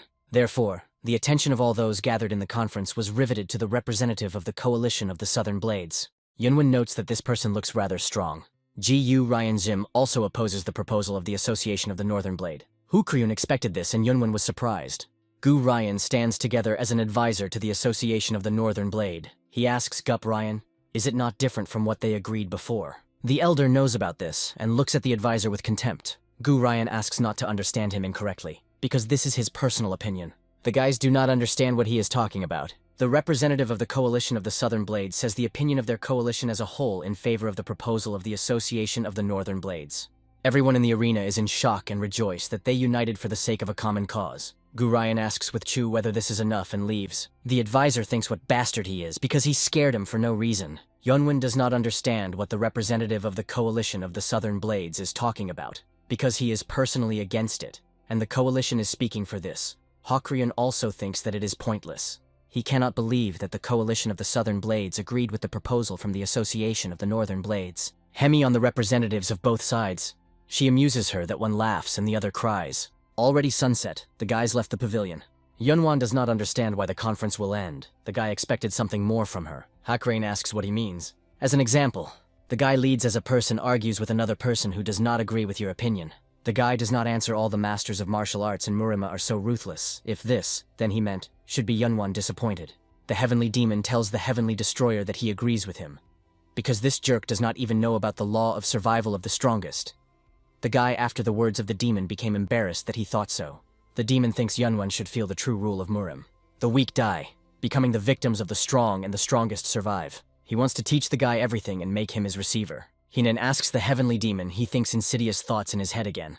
Yunwen is interested in where the orthodox path will go further, because the opinion of the four great forces is divided into two camps. Hakreen says this will depend on the vote of each representative of the sects of the orthodox path tonight. Yunwen realizes that the demonic path will be decided by the result of the results today or not. Soldiers from the back ask the guys which of them is a Jade Divine Dragon. Yunwen turns around and says it. The guy is interested in what they want. Soldiers say the leader of the Northern Blade Association called him and asked him to go with them. John thinks this is not polite. They must tell them the reason. Since he does not have the relationship of the soldier, he says to go to Jonhu aside. John is angry with his arrogance. Yunwen exhales, saying that he is in order. The guy understood he had no other choice except to be dragged, because it seems urgent. A soldier in the middle tells a guy what a rare young man he is, carries such nonsense, despite the fact that he knows where he is. The guy replies that everyone who came here knows what this place is. The monk Jigen apologizes for the invasion, but he is in a hurry and therefore asks to treat him with understanding. He came here in a hurry because he did not have so much time because of the upcoming vote. He heard that here is the one who inherited the mantras of the Honorable Huinan.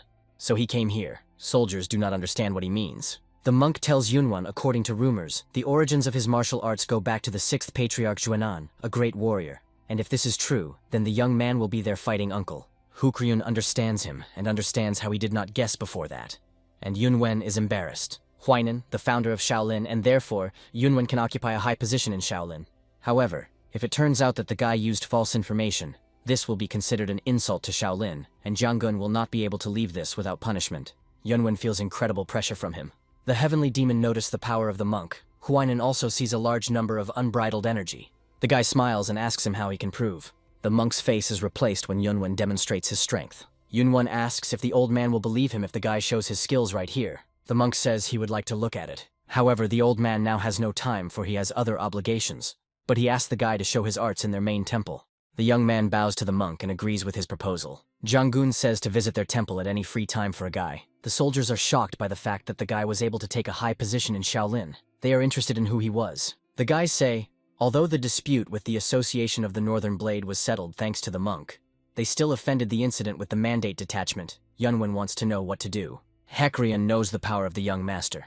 But since this is still the territory of the Northern Blade, he asks the guy to be careful. And to be honest, it was the members of the League of the Five Clans that were initiators of the conflict. So their hearts will be calm if the guy is safe. The guy will keep this in mind and asks them not to worry. On the way back to his home, the Heavenly Destroyer was immersed in deep thought. The power sees power, and led history was not necessarily considered righteous. But the measure of value can be different depending on the point of view. Given this moment, he had no resentment against his uncle, because the guy was weak and useless. Therefore his uncle shoved him to the side. In a sense, it was just nature taking his own. If his uncle was a tyrant, his position would have changed, but whose uncle knew was not so stupid. When the Destroyer of Heaven found the ability to calmly think about his uncle, he suddenly came to awareness. He has a balance between three personalities. He does not bother with anything. On the other hand, the current Mirim is not balanced. In the world of Murim, perhaps this strange balance is the path that he should follow. The guy lies on the street at the pavilion on the embankment. He is bored. He wants to know the results of the vote. Suddenly someone sweeps past him. He noticed the elegant art of facilitating the body. But this is the Association of the Northern Blade. He does not understand who it could be. Yunwen decides to chase after him. Judging by his dexterous movements, this person is really extraordinary. A mysterious man jumps directly to the 9-story pavilion of the Divine Sword. In Murim, there were only 2 people with this nickname. One of them is the current leader of the League of the 5 Clans of the Divine Sword of the Côte d'Azur Namgun Hui, and the second lord of the pavilion, the leader of the Association of the Northern Blades, the supreme divine sword of the Henten Duga. He was the youngest of the 4 leaders of the great forces of the Orthodox Path, and some Murima called him the King of Swords. Of course, both the father and the son, his father, the former leader of the Association of the Northern Blade, the Emperor of Hidden Dragons to the Archgen, was also unsurpassed by force. After he handed over the post of head of the association, he suddenly disappeared, and rumors that the Emperor of Hidden Dragons to the Archgen, somewhere teaching his grandson the rising sword of the Heavenly Dragon to the Arc Wu. Regardless of this arc, Henten had complete control over the Association of the Northern Blades as its leader. Yunwen noted that the one whom he pursued entered the building, a dwelling, a very expensive building. Moreover, dozens of people are ambushed around the building. All of them are at the master level. They must be protecting a person inside the building. And if not, then they keep this man in prison. In any case, Yunwen dies of curiosity. But he does not know what to do, because if he is caught, they can take for the offender. The young man is interested in the heavenly demon, what he can do to get into the building unnoticed. Perhaps the demon has some abilities for this. The demon says, "Why this? The guy is already using this." Yunwen thinks the heavenly demon means about hidden art. But he thinks masters of this level will be able to notice it. The demon says not to underestimate his skills, and just use all his chi to bring the skill to the limit. Yunwen tells him how he is a show-off. After the heavenly destroyer burst into Jianghu, this was the first time when he used heavenly demonic hidden art at the limit. The hidden art of a heavenly demon, in which he used more than 300 years of his inner ki, allowed him to go through any place if there was a small gap, and passing by any person is unnoticed, even if he possessed strong inner ki and both eyes were open. The guy penetrates the building and looks at the one who was chasing. As expected, this person had things to do here. The girl celebrates her subordinate to Huan's. The guy gets old and welcomes his mistress. Yunwen suddenly blushes sharply with shame. Madam gets up with the bathroom hiding behind only a towel. The warrior apologizes to his mistress. The girl says it does not look like him. She does not understand why he went around and about. The lady asks to tell him everything as it is without hiding anything. Huan's tells her about a certain person who is incredibly obsessed with women and readily attacks them and kills. And in nearby villages, there are many people who are offended by him. According to rumors, the young leader of the Coalition of Southern Blades is scum. The spy asks the mistress about her further plans. She cannot do anything. This marriage will be political for the sake of the union with the Coalition of the Southern Blades. This will not differ from the sale of a girl with her father. Moreover, her marriage partner will be a scum. Yunwan, hearing this, realized that this was the daughter of the leader of the Association of the Northern Blades. Now the guy realized why the representative of the Coalition of the Southern Blades made such a remark. He is shocked by the fact that they will unite with the help of marriage. Judging because he heard her groom a real piece of shit, the guy does not understand whether the leader of the Association of the Northern Blade will give his daughter to such a person. The young man thinks about his composure. Huan's in the place of the lady would refuse it. The girl asks her subordinate whether he will help him to escape her if she wants. The warrior confidently replies that his duty is to protect her and he will always be next to her. The lady thanks him and tells him to go, she wants to be alone. Huan's using his skills quickly left her. After he left, the girl exhaled, sat down on a hand and cried. The guy is sorry for her. He can understand the helplessness of the girl, since he himself was like that. Aimlessly drifting in the whirlwind of fate, he could only cry. Yunwan tried his best to stay in the balance. Fortunately, he was then saved by a happy chance left by his grandfather. The guy does not understand what to do. He wants to help this lady. The girl wants her older brother to be here. Yunwan approaches a sobbing girl. She screams and shouts who he is. The young man uses spotless, harmless blows. The lady noticed that her body was paralyzed and she could not move. The young man assures the girl that she does not want her evil and does not want to hurt. He seems to be a jade divine dragon. Tracking the night wanderer, he accidentally ended up here. He accidentally heard about her situation and decided to help her. Now Yunwen will relieve pressure from the points and asks it not to scream. Since her points are blocked, she cannot express her opinion. After I unlocked her points, she jumped up from the chair and wanted to give him a slap in the face. The lady notices his speed. Yunwen asks her should he have answered this slap in the face. She asks his name and is interested in whether he understands at all what he is doing now. The guy apologizes that he was a little extreme, but he was serious when he talked about help. The young man would say better if she corrected her clothes. But it does not look like him that she was going to scream. The girl corrected her robe and is interested in how a guy can help her. Yunwen does not know how, but he can do everything she asks. She asks him for sure whether everything is. The guy confirms, telling her simply to say, but he will perform it right away. The lady does not understand who he is, because he simply appeared from where he offers his help to the stranger. It depends on how he, without any problems, penetrated the monastery of Waterfire. She understands he is not an ordinary person. She is not sure that she can trust someone like him. She smiles and grinned lightly. The young man does not understand what is ridiculous in this. More recently, she hung on a thread. It was quite funny to watch how she was thinking when a rope suddenly fell in front of her. Yunwan does not understand what threads and rope she talks. Whether it is a strong rope or thin thread, she offers a guy to slowly check it into practice. Her name is the Ark of Asandi. If he can withdraw her from the association of the Northern Blade, the girl will be forever grateful to him. The guy understood and asks her to wear comfortable clothes, because they are going right now. The girl cannot leave now and asks the young man to come tomorrow at the same time. He does not understand why tomorrow and not today. Meanwhile, in the pavilion on the embankment happened, which the Heavenly Destroyer did not expect. Ian came to his chambers. She does not understand why he had not yet returned to the pavilion. They returned together. She checked it every 15 minutes. But he was still not there. Ian thought that those guys from the Northern Blade Association abducted the guy and ran to her brother. Haikrian thought so, they should be more attentive. The young man then noticed that these guys were not good. Lived. He blames himself for not notice that these soldiers were not one of those who immediately retreat and allowed a mistake. Jean asks Hukran what they can come up with. They must inform the guy's disappearance of this minute. Namgun Hirokran immediately announced the disappearance of the guy by the masters of the League of Five Clans. Also, the news was taken to the Union of Nine Orthodox. Jegan thought so. He did not believe that they would act directly in front of the monk. If Yunwan really inherited the mantras of Grand Master Huainan, then most people in the Association of the Northern Blade will be able to cope with this. Nevertheless, the fact that the young man just disappears, that the leader of the association may be directly involved in this business, a subordinate monk, asks how to be. Jagun wants to start just watching the situation for starters and not rushing. Hukryun tells them a small conflict with the commander of the Mandate Detachment of the Association of the Northern Blades, in the hotel. Habaipan thinks a guy could become a victim of a conspiracy of the Northern Blade Association. Suddenly someone shouts to them. They all turn around in shock. The king of the poor arrived. He asks them who became a victim of whom. The old man asks to tell him everything in detail. The leader of the Association of the Northern Blades of the Arkhenton does not understand what the leader of the great gang forgot here. This old man has never appeared in his eyes since the father of the current leader left his post. The man does not understand what would suddenly come to the leader of the poor here. Suddenly he pulled in a panic. One of the soldiers does not understand, even if this is the head of a large gang, why the leader is in a hurry. The second says to him he does not know anything. The head of the great gang and the previous leader of the association, the emperor of hidden dragons, the best friends who are associated with special relations. Even from the point of view of the position, the leader of the gang is older in rank in Murim, so the leader of the association jumped out into the street barefoot. The man asks the old man to calm down, because they already conduct searches throughout the association of the Northern Blades. The leader of the gang reports the leader of the association like a child. The old man does not understand how 15,000 soldiers cannot find one person. He states that if something happens to this person, even if he has to mobilize all 100,000 poor soldiers, not a single blade of grass or the tile will be ignored in the association of the Northern Blades. The leader of the association does not understand who this guy is, since the leader of the gang calls him this man, and the venerable Jagun also probably knows that the man called Yunwan. The man does not understand why, even if circumstances arouse suspicion, he does not say anything.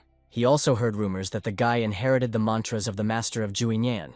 If this is true, he does not understand why Shaolin still did not raise the noise. A man who sits next to a monk does not understand who this guy was, such a noise because of him. Habepan grins over the Arkhenton because he was always on top, and now stands like a boy. The old man asks Pan at whom he mocks, and why his father did not teach him manners. The man quickly apologizes to the elder. Meanwhile, Yunwen was already approaching the pavilion on the promenade. He does not understand why the girl decided tomorrow. The guy hopes she will not substitute him. The heavenly demon is interested in whether the heavenly destroyer is going to do what this lady tells him. The demon thinks he fell in love with her, and it is strange that she entrusted such an important task to a person who is familiar with so little. The guy tells the heavenly demon not to understand her, but let him try to understand the guy. Moreover, he does not want to think that these eyes were lying to him. The demon screams about the meaninglessness of love, and considers the guy a fool, because the girl in the future can make him an enemy. Yunwen says this is not his business. Huainan is silent, and the demon continues to be angry. That's why the demon does not trust such young, but you can't waste time to make the demon's name known to the whole Murim again. The guy asks the soldier why they all fuss so much. The man replies that because of one missing person, an order was issued on an extremely situation of the first level, and they must find him, but do not even know his face. The young man realized that they were looking for him. The leader of the association asks an advisor about the news. He answers him that there is nothing so far. Pan does not consider this a problem. He and the advisor had a skirmish about the disappearance of the guy. From what Peng heard, the association was humiliated on his part, so they wanted to take it. The old man shouts to them or already fight. Yunwen entered the pavilion and asks everyone what was happening here. The head of the gang falls into his knees, calling him a master. All leaders are in shock. They do not understand why the old man refers to Yunwen. The guy asks the leader of the gang to get up. The leader of the association knows that the leader of the gang, Pang Chongho, is one of the strongest elders Murim of this era, both by name and in fact, and this great leader of the gang just knelt down. A man cannot understand who this young man really is. Yunwen asks Panga to do something, because everyone is now configured with suspicion. The old man twists, saying that because of the experiences, he escaped to call him his master. The guy plays along with him.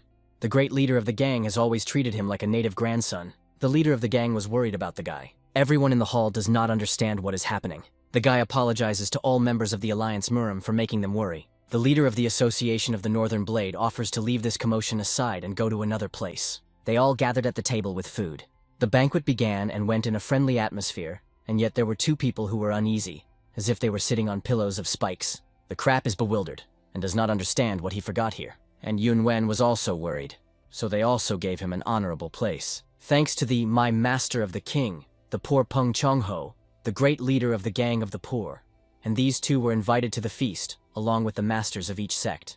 Of course, all the attention was focused on the heavenly destroyer of heaven, but he calmly looked away. The guy thinks at such a pace on his face a hole will appear. The leader of the Association of the Northern Blade does not understand what past the guy has, since the king himself calls him my master. Pan asks Hukryun whether he personally saw how the guy uses martial arts. The young man confirms this. The guy is disappointed that the situation is already complicated. For Hukryun, this was an amazing experience to see how the lost skills of the great Huanian are used right before his eyes. Yunwen refers, saying that he was just lucky to meet such a person. Moreover, the venerable Jiagan did not confirm his skills. The leader of the bandits says if this is confirmed by the young man, will be able to take the highest status in Shaolin. But the young man does not intend to accept such an appeal. The monk adds what the great leader of the gang said correctly. The sixth ancestor, Huainan, the great battle uncle of their temple. In case of confirmation, Yunwen will receive an appeal in Shaolin at the level of the monk Zhenggun. The leader of the Association of the Northern Blade and the Coalition of the Southern Blade in shock from such a development of events. After the story that the Destroyer of Heaven can get the same appeal as Zhenggun, all at the banquet became even more interested in. Pan does not think that this is not very different from taking the highest position in Murim's orthodox sects. Yunwen asks not to speak like that, because he is just a beginner who had just come to Jianghu. The leader of the association does not understand where this guy came from. The rumors went only about martial arts. The man did not think that the guy would be the heir to the mantra of the great master Juinanan. Shaolin is the spiritual support of Murim's orthodox path. Their connections go beyond the scope of the imagination, and the gang of beggars and rumors has the largest forces and the intelligence network in Murim. A man really needs their help to conquer Murim. The leader of the association is glad that he did not contact Yunwen, because this could go into a huge headache. He needs to convince this guy in order to maintain a good relationship with the gang leader. At such moments, the leader of the association regrets that he has no other daughter. At that time, everyone was absorbed in their thoughts. The name Wenjun was printed among each of the masters of each sect. And the result of voting, which was difficult to determine, ended with the result of 70% in favor of the proposal of the Northern Blade. Since there was no reason for the opposition, all power was transferred to the Northern Blade Association. For the first time in a 1,000-year history, the moment came when the orthodox sects announced the conquest of the demonic path. And at that moment, the most powerful group in the history of Murim, the Alliance Murim of the Righteous Way, was born. Yunwen asks the demon to learn how to use the sword, because tonight the uprising in which he participates, and now that he has his own swords, he wants to learn how to use them. The heavenly demon replies that when it comes to swords, he is the best. He tells the guy to wave the sword in the air. Now do everything possible to send the sword as far as possible. The young man launched the sword into a flight. The demon screams to return it back. Yunwen worries and does not understand how to do it. The sword rotating stuck in a bamboo branch. The heavenly demonic sword can even pierce the iron, but now the young man cannot use it even to cut a bamboo. Since the sword flew 31 meters, the internal energy of Qi Yunwan broke off, and therefore the sword was in such a position. So far, it was the limit of the guy's inner ki.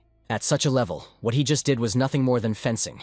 The young man does not understand the demon's speech. The heavenly demon asks him that, according to Yunwen, is the highest level of ownership of the sword. The guy notes that the demon was seriously reacted to the role of the teacher. He knows little about it. The highest level, in other words, the area in which the true ki is fully connected to the energy of the universe through the sword.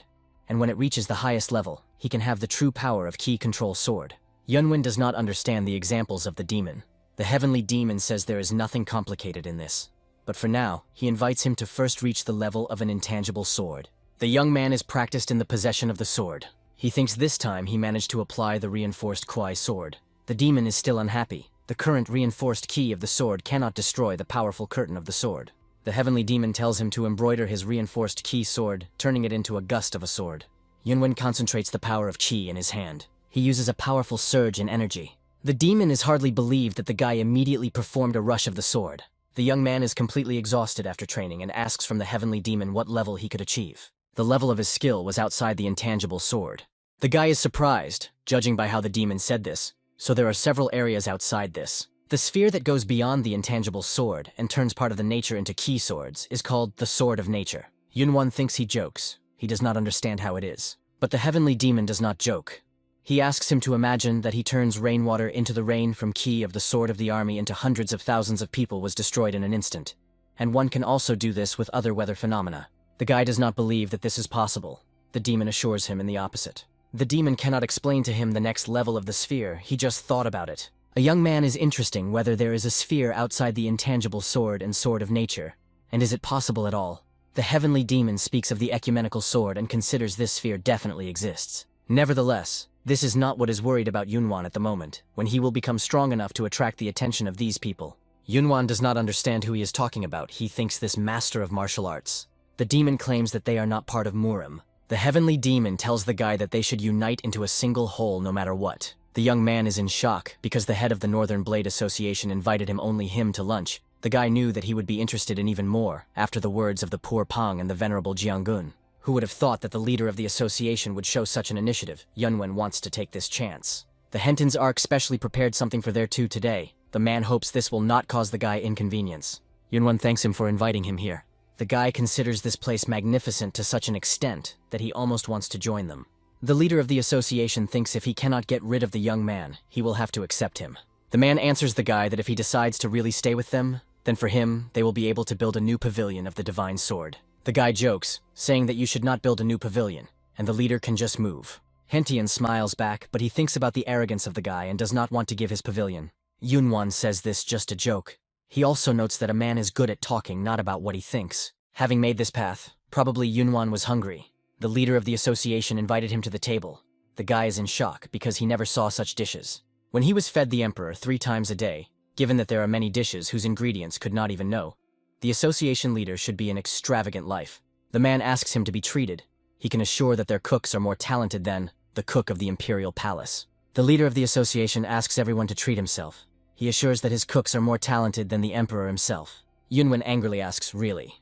He begins to be angry for no reason. He asks if they intend to seize the syndicate of the demonic path. The man replies that this issue has already been resolved during the vote of orthodox sects. This is what all the inhabitants of Jianghu want, so they have no other choice but to follow this. The guy considers him a vile bastard because it was his initiative. He is interested in whether they have a specific plan. The leader of the association says this will happen when the Murim's alliance will be formed. He thinks that this will take at least a year. The base of the demonic cult is located in Hangzhou, but they have secret branches scattered throughout the territory. So for complete disposal of them, it may need more time. The guy asks whether the alliance of Murim will be dissolved after the syndicate of the demonic path is destroyed. The Hentons Arc realize that the guy wants to probe him. He answers him that they would decide it when the time would come. However, he sincerely hopes that the alliance will remain as a single organization. It would be better for Murim's calm. Yunwen thinks that this is probably not done for Murim's well-being, but for the sake of Hentian's own benefit. But he replied that he understands. The guy is interested in whether there are some more variables. A man says there is talk that a member of a heavenly demonic cult appeared. The young man and heavenly demon are surprised. And to be precise, he is called the Heavenly Destroyer. His skills in martial arts are similar to the skills of an ancient heavenly demonic cult. The guy realized that we were talking about him, but he pretended that he had not heard anything about it. Since there are many strange rumors about the existence of a heavenly demonic cult, they do not have the opportunity to test the reliability of these rumors. Yunwen asks the heavenly demon about what he was thinking about. The demon replies that this is not entirely true. The leader of the association asks the young man to work together for the justice of Murim. The man claims that their new alliance desperately needs such talents as Yunwen. If he wants, he assures them a position that is below one person above 10,000 people in Murim's alliance. The young man noticed that Hentian imagines himself the leader of the Alliance Murim, and realizes that they want to make him as a pawn. The guy is very flattering to hear such words about himself, but he should consider this decision and asks him to give him a little time. Hentian sees the strong spirit of the guy, in which case he simply says that he respects the young man very much and calls him a great warrior. The leader of the Alliance clicks with his fingers. The guy does not understand what was the matter. He called his daughter to him. Yunwen in shock, he cannot understand what a man wants this time. The leader of the Alliance asks her what she is doing and why does not welcome their guest. The girl recognized him but seems to him. The guy understood Hentian's plan. He also appears to the girl, and for him a great honor will meet her. Hentian smiles. He thinks his plan will work. The man asks the Jade Dragon what he thinks of Zulan. He says this not because she is his daughter, but she definitely does not need anything. Yunwen is horrified by a man. He cannot even imagine how many people he already tried to give his daughter. The guy is embarrassed. He saw a lot of beauties in Jianghu, but he sees such as Zulan for the first time. The girl is also embarrassed and blushing. The young man applies a sound program and reminds the girl about the meeting. She does not understand where the voice comes from. Since the leader of the leader for 19 years, he must give her to someone to marry. But whoever he could not give her, and hints at Yunwan. Yunwen says they are flattered, but since they showed such attention to him, he will do everything possible in his power to support the leader of the association. The leader thinks the young man pecked at his trick. The guy leaves, because his companions are already waiting. The man apologizes to him for detaining him for so long. He says goodbye to the mistress and says that they will meet again. The man asks for not worried about this guy, behave well, and prepares for the wedding, which will take place the next spring. She asks for whom, after all, she marries. Her father screams and replies that she had already told her that she was going out for the young leader of the coalition of the South Blade. The girl wants to object to him. It seems she liked Yunwan, but the leader of the association viciously shouts and orders to leave to her and do what he tells her. People have fun at the festival. One of them says that the banquet will continue until tomorrow, since the decision to destroy the demonic path has been achieved. Yunwen, using the ability to hide, approaches the monastery of water and fire. The subordinate mistress asks if the girl in this person is sure. As soon as she disappears throughout Kaifeng, searches will begin. Zulan understands the anxiety of the Huans, but she believes that everything will be fine. Yunwan is secretly in the room and hears their conversation. He does not like that the girl had already told everything to her subordinate. The heavenly demon asks the guy to leave until it is worse. He replies that he is a man and cannot help but fulfill his promise. Zulan does not understand why he does not come. Huans thinks he was frightened after his boast. The young man immediately found himself next to her subordinate. She does not understand how he could get to her so close. She did not notice this. The guy recognized the eyes of the Huans. He asks her unless she rushed through a gallop along the street on a dark horse. Fans found out, calling him crazy. He answers what she did with the horse was even more crazy. She takes off her hood. The girl cannot leave her mistress to such a reckless person. Yunwen ignored her. He does not understand what she was talking about and why she took off the mask. The guy asks the mistress whether she is ready. The girl asks him for another minute. He asks her what kind of bag it is. She says this clothes and some jewelry. The young man says to leave it all here and just follow him. Zulan is awkward and she agrees. He also asks Huans whether she will go with them. The subordinate mistress is seriously configured and of course she will go. The guy asks the same thing with Zulan. The girl replies that Havans is the closest person for her, and she does not understand why this is impossible. Yunwen is not going to take care of her subordinate, therefore says it is better not to go with them. Huans is able to take care of herself and reminds the young man about his promise. Seeing how he quietly crept up to her, the girl is sure that he was a master of martial arts, but he is too annoying.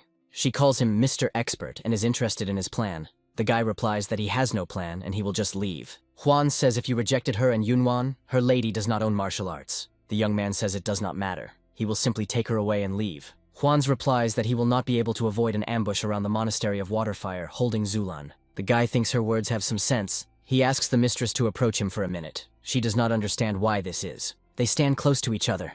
The girl blushes.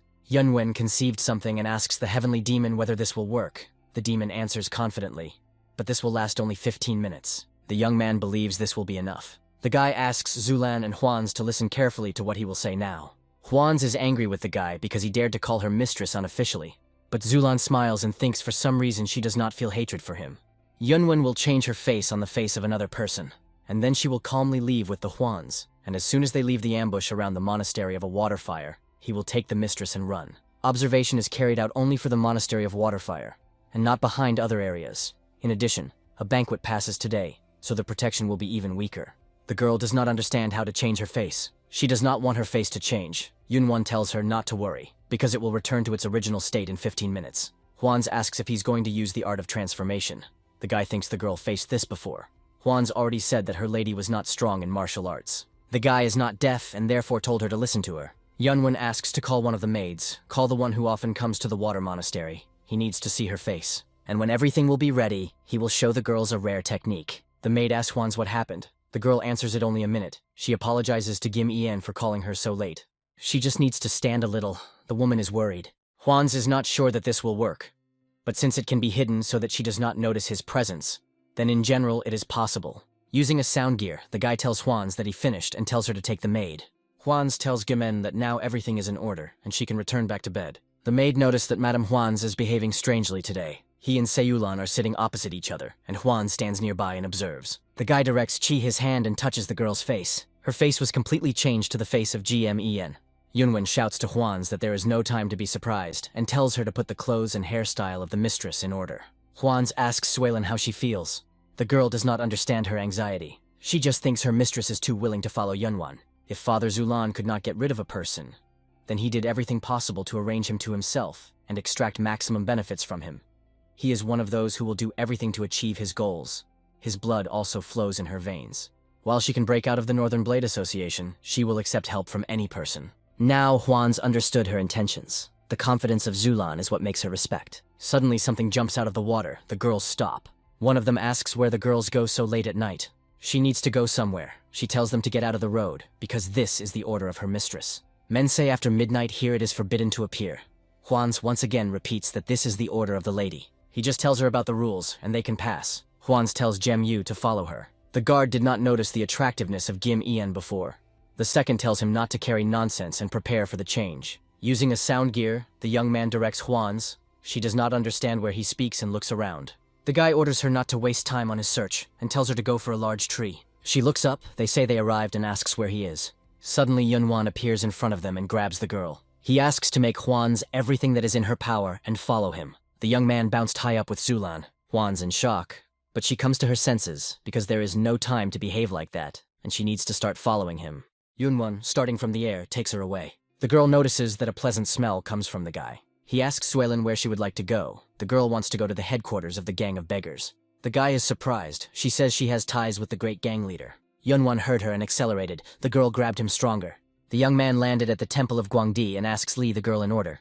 Juan's. The guy was running after them all the time. The guy asks her why she was so long. She has a big short of breath because she ran with all her strength. The guy says to listen carefully. He wants to return to the banquet hall. Girls are shocked by his words. The leader of the association will not be able to assume that he delivered Zulan in such a short time, because right now, it causes the smallest suspicion.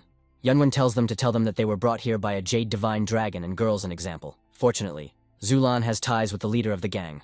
In any case, he asks them to do everything possible to hide, and he will come to them when the time comes. He soars into the sky. The girls again notice his speed. The guy is impatiently wants to look at the expression on the face of the leader of the Northern Blade Association. Hook, the drunk one, asks Wenjin why he came only now. After all, the guys decided to drink before dawn. John and Hukrin barely stand on their feet. The young man realized that they were drunk in the insole.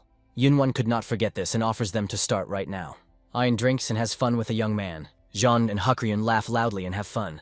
He should have fun and talk with the same number of people as possible, since they will witness his innocence. Jean notices that the guy is not only a good warrior, but also drinks well. He jokes and asks what he cannot do. Jean speaks to cleanliness. At first he hated the guy because of his lies. The great warrior Wenyun can drink and fight. The guy realized that John was already succumbing. He respects Yunwan and is glad to meet a person like him. Yunwan is saying a meeting with the guy is the best that happened to him when he only arrived in Murim. John rushes in a hug to the guy. Hakornan offers a young man if he does not have any plans to go to the League of Five Clans with them. The young man replies that he will need to go somewhere after he leaves this place. He is very sorry. But the guy promises to visit the League 5 Clans later. The guys raise glasses for their friendship. The leader of the Association of the Northern Blade screams, and does not understand how his daughter Lan could disappear. According to the results of the investigation, the probability that the mistress was abducted by outsiders is practically absent. Hentian does not understand what kind of nonsense it is. The advisor thinks Lan left of his own free will. The Hall of Water Swamps is responsible for protecting the Monastery of Waterfire. In their opinion, it is impossible to abduct the young mistress, leaving no traces under their supervision. Moreover, yesterday, according to the guards, a man named Huan's and the maid of Jem Yun left the Monastery of Waterfire together. But as soon as they went to interrogate the maid, she claimed that she was not only not with the Huans, but did not go out at all. The leader of the association thinks someone used the masking technique. The advisor says this is the art of transformation. The man is completely stunned. Madam never possessed martial arts, means either a HVEs or someone else applied the art of transfiguration to her. Since the Huans is not capable of the association believes that the third lady is replaced in this case. If he is an expert of this level, then he should be at least a representative of the three main clans or the leader of the main fractions. But they all drank last night. The man orders to carefully investigate and before receiving new evidence, is considered to be considered as suspects. And it does not matter what they will have to do, he tells him to find guilty at all costs. Some unknown in a cloak with a hood somewhere in the dungeon asks the overseer whether the one whom they try. The man answers positively, but this person barely breathes. The man asks what about the grandson, the overseer. No matter how much he tortures, he does not open his mouth and he is quite tenacious. It looks like a guy in a cloak will have to meet him himself and tells Grimmel to take him to him. He stands opposite a naked person with long gray hair chained to the chains. The unknown admits that the old man and his grandson are really persistent. The guy says that the old man's granddaughter escaped last night, which means this old man Father Henton and the former leader of the Northern Blade Association disappeared under mysterious circumstances. The man asks for a girl some assistant. It cannot be that a girl named Juan's had such abilities. The old man answers the guy, calling him a crazy bastard, and says if he received it, he lost. The man tells the hidden emperor of the dragons that his son is already dead, and the condition of the grandson is not very different. And this means that only Lan remained in his family. A man in a cloak asks the old man if he does not think that his duty is to save his granddaughter. The Emperor of Dragons with hopelessness says that this is fate, and he tells the man to do what he wants. The unknown replies that the Archgen is heartless. He is interested in whether this bitch knows how her grandfather applies to her. The man claims that under the pretext of conquering the demonic path, the Association of the Northern Blade will soon plunge Jianghu in the Sea of Blood, and the Association of the Northern Blades will sharply criticize for his act. The old man tells the guy what bastard he is, and asks whether he is satisfied with this. The man thinks the old man means the absolute scripture of the sword. He came to the conclusion that they never had a sword of absolute scripture at their disposal. This is only an invention invented to ensure their survival. After the death of the Archgen and his grandson, this place will be buried, and there will be no trace of his existence. The old man is angry with him and again calls him a bastard. Suddenly the hood takes off, and it turns out the Hentites. But it is not clear whether he is or the one who took his face after his death. People rebelled. They do not understand why they stopped them and consider it not normal that the Association of the Northern Blade behaves like that. The guards say they conduct a small investigation. Even if people do not feel deftly, the guard asks to cooperate with them for a while. People mean why they were not told at least the causes. They call the association a dishonest group. Despite the fact that people were categorically against because of an unclear explanation, the association conducted a thorough investigation, not paying attention to the words of people. Among the significant number of people, they began to sort out and explore everyone who was listed as missing, from 11 in the evening to 3 in the morning. In the course of the investigation, the queue reached the Heavenly Destroyer. The investigator asks Yunwan where he was and what he was doing during this period of time. The guy asks whether he should speak. The man grinks, says if it was not something shameful, then it is not necessary to hide it. Or there are some reasons why the guy cannot say this. The young man so feels offended by the way the investigation is underway, and he is also accused of some crime. Yunwan calls the investigator a bastard, and if he wants to listen to his story, let him call the alliance leader here. The guard cries and does not understand how the young man dares to talk like that. The guy says this guard behaves impudently and offers him to check. The demon invites the guy to run away because he is not going to fight. Yunwan has a plan, so he asks the demon to wait, because he thinks that they will first make a mistake. Another member of the association asks the guy how he dares to mention the leader of the association. Yunwan meets him again, as last time he asked him to accompany him. He says who he was to tell him something like that. The guy's name is Heon. He is the commander of hundreds of heavenly swords of the Association Northern Blade. And now he asks Yunwan to answer the question. The guy has already said that if they want to hear his story, let them bring here the leader of the Association of the Northern Blades. The guard will not stand it and attacks the young man with his sword. Yunwan deftly fingers the sword with his fingers, saying that this is too slow.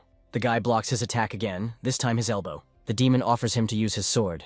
The young man thinks it would be a waste of time against such jerks. The guy throws the guard with his foot aside, and uses the sculpture of the indestructible moon. Yunvanin imprinted him in the ground. The strong survive, the weak die, only the overwhelming power dominates. He asks Yang herself if he did everything he could, and belittles his abilities. Yang himself wants to kill Yunwan. The leader of the association finishes his foot with his foot on his head and says his subordinates did not know yet, so they could not recognize the guy. He asks to find mercy in his heart and forgive his people. A guy with a serious look using quick movement through the air leaves from there. With the advent of the leader of the Association of the Northern Blade, The Heavenly Destroyer got the opportunity to leave. Thanks to this, he managed to avoid a sensitive situation. However, the guy felt a disgust for the cruelty of Henton's arc, which contradicted his attitude towards him. The Heavenly Demon asks the guy what is wrong with him. The demon thinks the young man in a bad mood because of yesterday. The more Yunwan thinks about Hentian, the more he is angry with him. He not only used the marriage of his own daughter in order to gain power, but also treated his subordinates as dogs. The fact that this person has the greatest influence among the four main forces looks ridiculous. The demon does not understand that this is that at the top there is a strong man, not a good guy. He tells him not to say that he decided to become an apostle of justice and thinks it because of that girl named Shuelan. Yunwan is not talking about that, but for the demon it sounds that way. The young man informs the Heavenly Demon and Juainan that after the great banquet, he wanted to strengthen his influence. The Heavenly Demon does not understand. Huyenin thought the guy just walks to live freely in Murim. He thinks it will be difficult to enjoy freedom if he is alone. The demon agrees with him, saying that the young man is absolutely right. Before the demon made his name, it was difficult to engage in every little thing alone. Later, when he created a heavenly demonic cult, he was helped to deal with all annoying things. Yunwan agrees with his words, because as his influence will become smaller and fewer people who want to enter the battle with him. The demon asks how the young man intends to expand his influence. He thinks the young man decided to enlist the support of the League of Five Clans, or Shaolin. The guy does not want to strengthen his influence when the Association of the Northern Blade claims to be a representative of the righteous path. The young man asks the Heavenly Demon whether the heavenly demonic cult exists. The Heavenly Demon shuddered and replied that he was not sure. He does not understand what he is not sure of, and his reaction to mention the cult leader of the Alliance was incomprehensible. The demon calls the figure for 1,700 years. Yunwan does not understand what he spoke about. So many years have passed since he was their leader. The guy is shocked by this. When he heard the story of Yunwan, he had no doubt that the sect of heavenly demons would disappear. But after he heard what he said to the Henton's arc, he changed his mind. The guy thought the demon talks about him, and he meant rumors regarding the cult. The heavenly demon replies that they could call him a heavenly destroyer, but they never said that he was a member of the heavenly demonic cult. Despite the fact that the heavenly demonic cult is just a legend, it seems people still talk about it without realizing it. In fact, rumors are very contagious and not constant. Yunwan asked Huainan that the demon had in mind. The old man thinks that rumors spread quickly, but do not live long. The fact that rumors still go, regardless of whether they are reliable or not, it means someone has seen something like a demonic cult. That is, the demon accepts that only rumor about the heavenly demonic cult to say that it still exists. He is hidden and strong. Although he does not reveal himself, he definitely exists. If the offspring from the heavenly demonic cult followed the teachings of the heavenly demon, then they definitely still exist. Yunwan tells him to stop talking and already finding this cult. He calls the heavenly demon. He awkwardly answers the guy. The young man asks him if he is sure that where people came to where they came, because these are snowy mountains with strong winds. Yunwan thinks in this area no one would live. The demon replies that in this case all his followers have long been dead. The guy blushed his face from the cold. He offers his spirits to check if there is someone here or not. He, using his skills, notices someone in the distance. If not for snow, it would be easier to find members of the sect of heavenly demonic cult. Suddenly he realized something. The guy does not understand how he had not thought of that before. The demon does not understand him, and the monk Huainan seems to understand that Yunwan meant. Having gained full chest of air, he exhales him very much. But this did not work and the snow still goes. The heavenly demon in Huainan is annoyed. The young man went into a narrow cave and passes between the rocks. Yunwan feels how warm energy comes from here, and the hand of a person is clearly visible here, because tiles are laid there. Sometime later, he screams and does not understand where these members of the cult is enough from him, and the young man decides to stop the search. He does not know that this is a huge labyrinth, and the guy stands right in the middle of him. The demon asks if Yunvanin was foolish, because he has already found what needed. The young man does not understand what he is about. The demon tells him to look at that stone that lies behind him. 3 demonic masks are drawn on the stone. Yunwan asks the demon what kind of sign it is. The demon says these symbols that all his followers know, and there should be a mechanism that can be activated nearby. The guy finds it. He presses the levers, first the 3rd, then the 5th. Yunwan says this is not so simple. The guy felt for a suitable combination and opened the passage to the bottom. Yunwan is in amazement and does not understand how the forest can be underground. It seems that this cave is connected by tunnels with other places. The demon also notices this. He could expect this from his followers. Suddenly, the guy was alert and applied the technique of hiding the traces of the heavenly demon. He noticed people ahead. These are 2 young girls like each other. A red-haired girl is interested in who is winning. Maybe she means a duel or a certain tournament. A girl with turquoise hair says that the outcome will still decide the demon Alder. Krasnovo, haired, does not know, but hopes when it ends they will be able to leave here after that. However, if a bloody demon wins, then they will not be able to get to Chonvon. Girls want to go to Jongwon and see what the young master Rin Almarim. Yunwan is interested in who they are about. He believes that this is some kind of popular type. The guy asks the heavenly demon to him is this sect. The demon replies, "This is the lesser that could be expected from his followers. They have not a bad collection of weapons and the unlimited potential of warriors." The young man considers him a boost, but you should move on. He runs past the building and notices it. In his opinion, it does not look bad, and you need to go there. The guy glances into the room where the girl lies, and next to her, a guy sits on a squat. The girl speaks even if the demon Alder loses. It will not change anything. She asks the young master will stand the side of the winner. Yunwen and the demon notice the beauty of the girl. The heavenly demon says to him a cool sect. She says, however, the demon Alder from the northern palace wants to take control of everything. But so far, the Yilui family covers their back. In addition, Doomday and Guyan are not so close. In the end, everything leads to the fact that the northern palace will receive all power. She tells the guy to convey this to her brother, the demon of a frowning sky, that everything will go according to their plan. Yunwan thinks all these families and clans something on the likeness of the League of Five Clans only in a demonic sect. The young man understood and says that he will go. The lady asks him to wait. She asks his name. The guy's name is Ilyui Jung-un. The girl says he could have her nephew, so she orders him to massage her legs. Trying to massage her feet, the guy gets a kick on the face from the girl. She says how miserable he is and drives him out. The young man, sparkling with heels, runs away. The girl thinks what kind of moron he is. Suddenly, Yunwen disperses his technique and finds himself right over the girl, asks her as about him. She was frightened by his appearance. The guy cannot believe that in this sect there is such a beauty. They look at each other without taking his eyes off. Yunwen does not understand her nervous or not and why she looks at him so closely. The girl calls him a baby and asks if he wants to massage her legs. He was embarrassed, and the heavenly demon does not understand how she dares to say that to him. The heavenly demon thinks she perfectly reads the language of the body and apparently uses the technique to maintain youth. The guy agrees and asks her only to allow. She, with a grin, tells him to start. But Yunwen, using his combat skills, paralyzes its energy points, as he used to do with Xuanlin.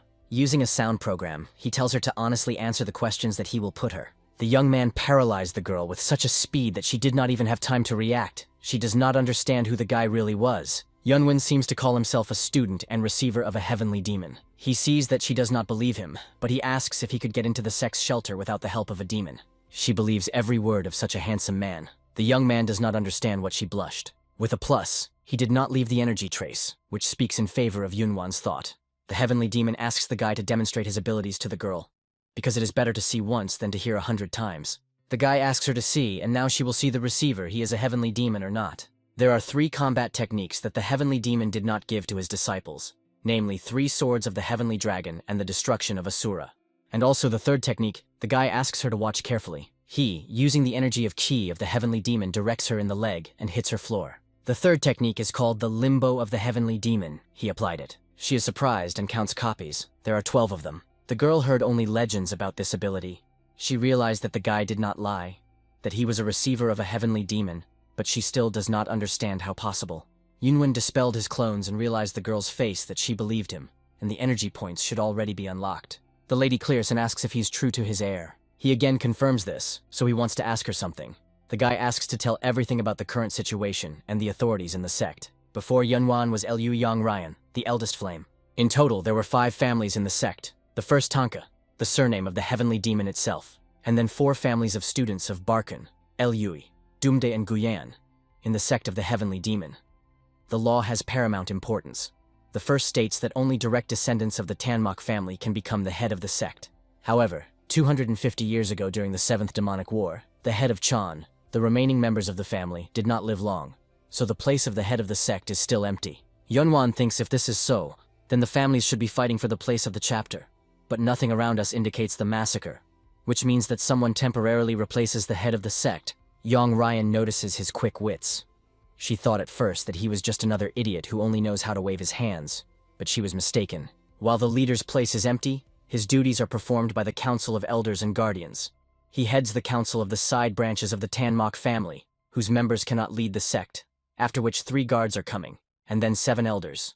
And then there are 4 lords of the demons. The guy realized that the guards and elders were just old people in power, and asks about these 4. The bloody demon, the demon Alder, the demon of poison, and the demon of the gloomy sky. They are also representatives of each of the 4 families.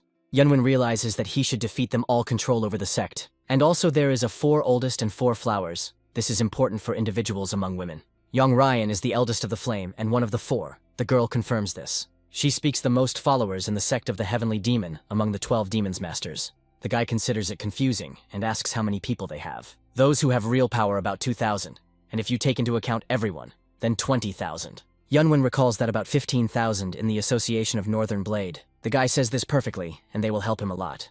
The girl knows that he will have to be hard, because he does not have a single person who will convince the rest that the guy receiver of the Heavenly Demon.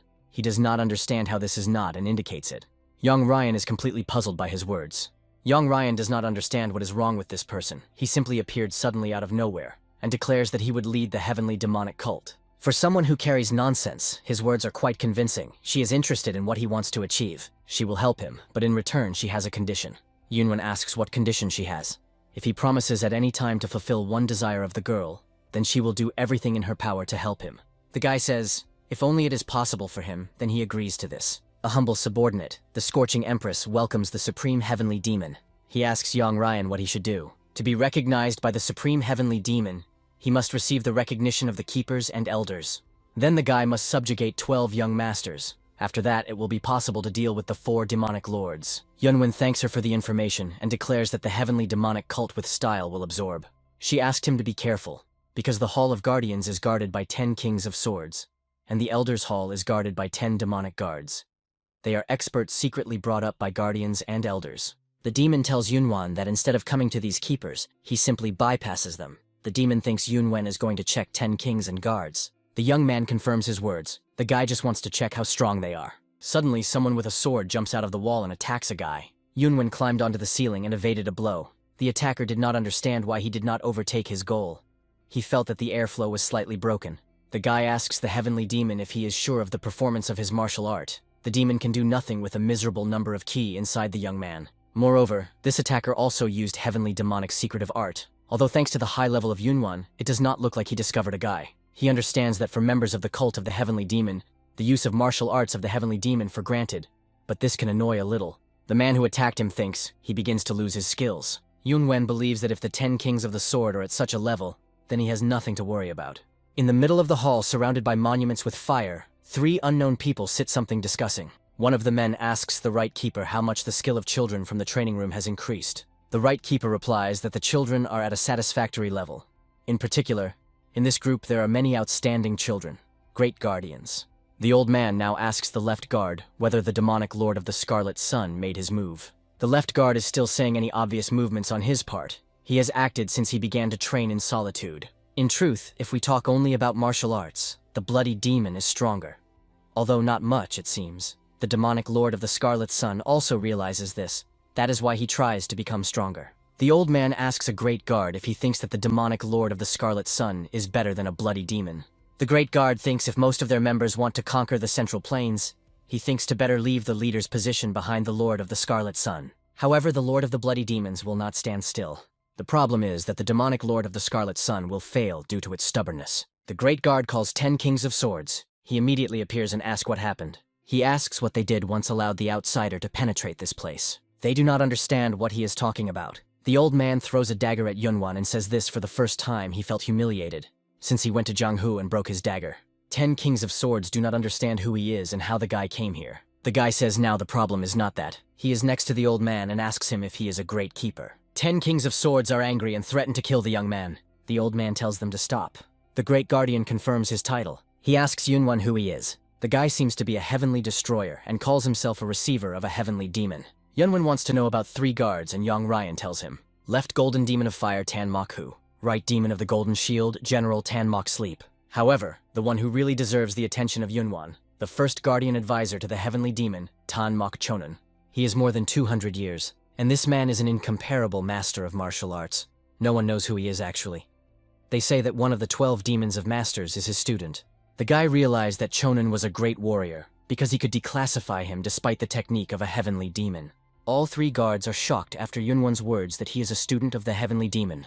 The demon of fire Hu says how the guy dares to joke with the name of the heavenly demon and thinks he lost fear. Feelings of fear is alien to him. Because he is really his student, he is boldly standing surrounded by 10 swords. The man asks the guy how he will prove to him. Yunwen decides to get his sword of a heavenly demon to confirm his personality. The right and left guard in bewilderment, they think this fake. He asks if they believe him now. The first guard says if his senile eyes do not lie, Then in front of them, the sword of the heavenly demon. But this is not enough for them to accept it as a supreme leader. If he returns the blade to them, they will contact him as a guest of an honorary guest. But if he decides to encroach in the place of the chapter, they have no choice but to make him change his mind. Yunwen sees that in the sect of the heavenly demon his authority fell below the plinth, and asks the demon how he was. The demon says what parasites they are and what they imagined. The guards do not understand who he is talking with. He thinks he crashes, because they do not see the heavenly demon. The old man says if the young man is really his receiver, then this needs to be proved by his skills. 1 out of 10 swords leads a guy on some dungeon and tells them a little more. Yunwen is glad, because he was already tired of going. Judging by because there is plenty of oxygen here, the guard confirms this, because the local cliffs pass the air. They arrived at the border of the heavenly demon. The guy looks surprised. The first guard tells the guy if he really is a receiver, then let him open the gates of the tomb and he will need to go and take one thing. Yunwen asks what kind of thing he should pick up. The old man replies that he would need to pick up a ring. This is a sacred object that once belonged to the heavenly demon. Only the founders of the sects of those times could wear such a symbol of power. There is a legend that a way is engraved on the ring how to achieve a state of enlightenment. The guy thinks the first guard speaks seriously, and asks the heavenly demon about the ring. This is his favorite jewelry, and it's storing knowledge about all his military equipment. If this is true, then such a thing is useful to Yunwen. The door does not open. The guy thinks to eat some kind of secret. It's just an iron wall. The left guard asks the first guard whether they really will allow this guy to enter the tomb. The old man says, judging by the technique used by the young man, he is not so far from the teachings of the heavenly demon. But just for this, it is impossible to make him the leader of the sect, and also for the fact that he has in some way the sword of the heavenly demon. If he has abilities like a heavenly demon, he will be able to open the tomb and pick up the ring. This will become a sufficient basis to make it the head. Then Yunwen will be able to cope with this task, and will be the first guard will arrange everything. Most likely the tomb is under serious protection. 1 of 10 swords arrived at the guards. They ask him what happened. The guy says the young man asks them for one service. The man asks what service he asks for. Yunwen wants healing and nutritious elixirs, and also demanded that no one be approaching the tomb. The first guard does not understand what can threaten people next to the tomb.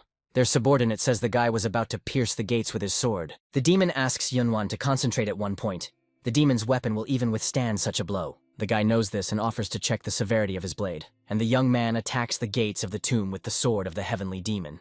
The guy thinks he was able to break the gate for sure. The heavenly demon says for his gate this is just a scratch. Yunwen realized that it was necessary to beat stronger, and the tiring work continued. Even with the heavenly destroyer, it was difficult to break through them.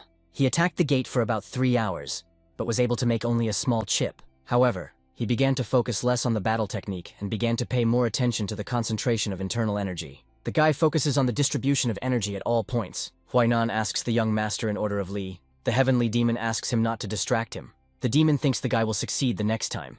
It makes no sense to explain to him how great the value of the amount of internal energy, but enlightenment will be enough to become much stronger, and get a completely different level of ownership of martial arts, and all this depends only on Yunwen's own determination. The execution of combat techniques directly depends on the flow of internal energy.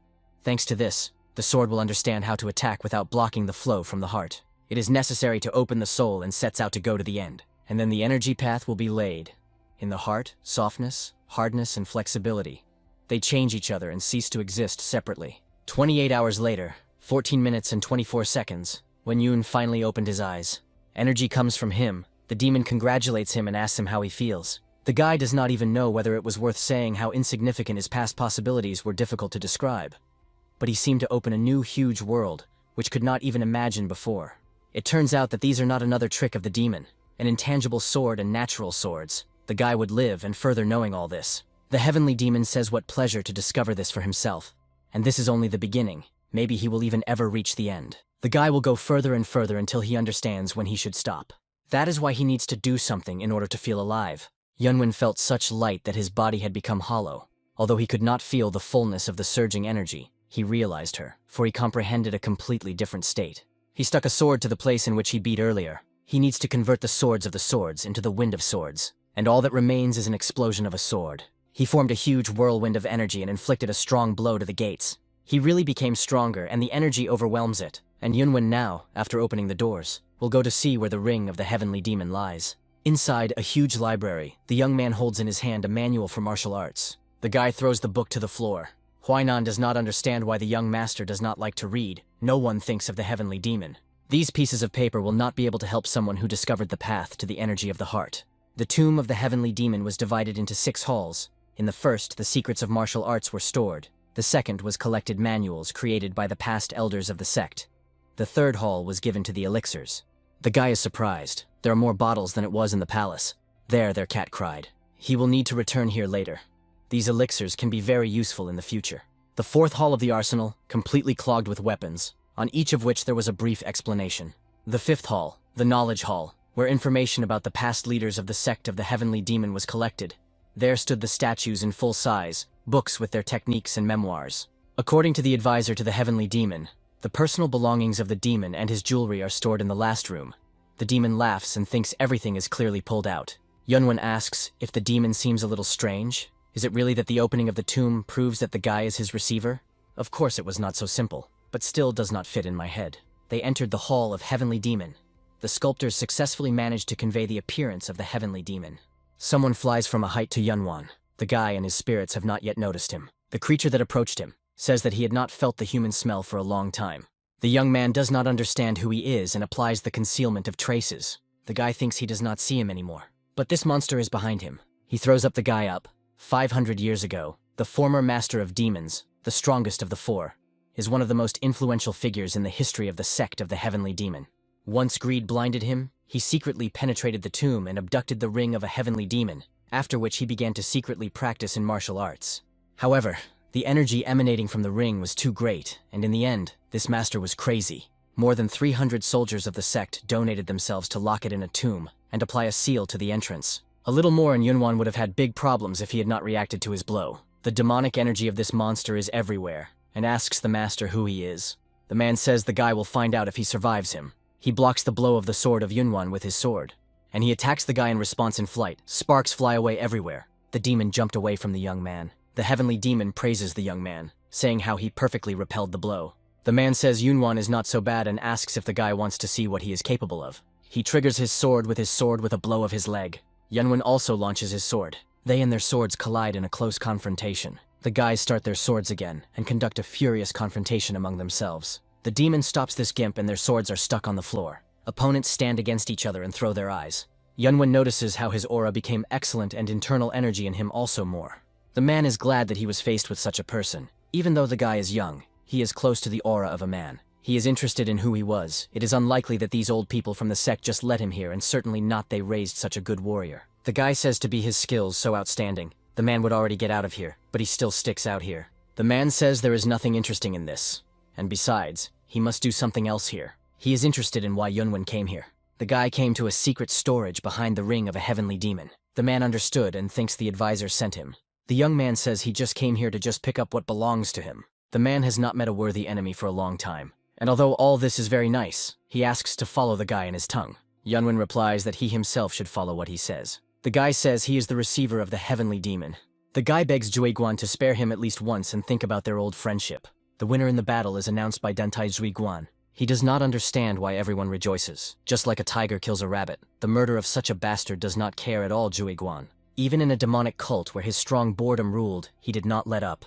He deliberately stole a heavenly demonic ring to make his demon's heart be furious, but the incentive lasted only a moment. When he came to his senses, he already killed 300 members of the cult. As many as 300 people died due to trifling movements, which he could not even remember. In addition to boredom, it was a sense of despair contrary to his weakness. The crazy demon Juiguan experienced a deep sense of despair in his own power. He is interested in why he trained and what is the benefit of this ring. He thinks the heavenly demon was also lonely. He is the only one with whom the guy can chat. He is interested in what would happen if they lived in the same era. He returns the ring again to the heavenly demon. Zuikan notices the notes of the heavenly demon. The pride of the crazy demonic monarch, who was once proud that he was the strongest, was completely torn to pieces before the military knowledge of the heavenly demon. The heavenly demon has a completely different approach. Juiguan thinks that a person below his level will not be able to comprehend the depth of these words. These are just words, but they drive him crazy with excitement. A crazy demonic monarch, who was bored of his whole life, found salvation in the texts left by the heavenly demon.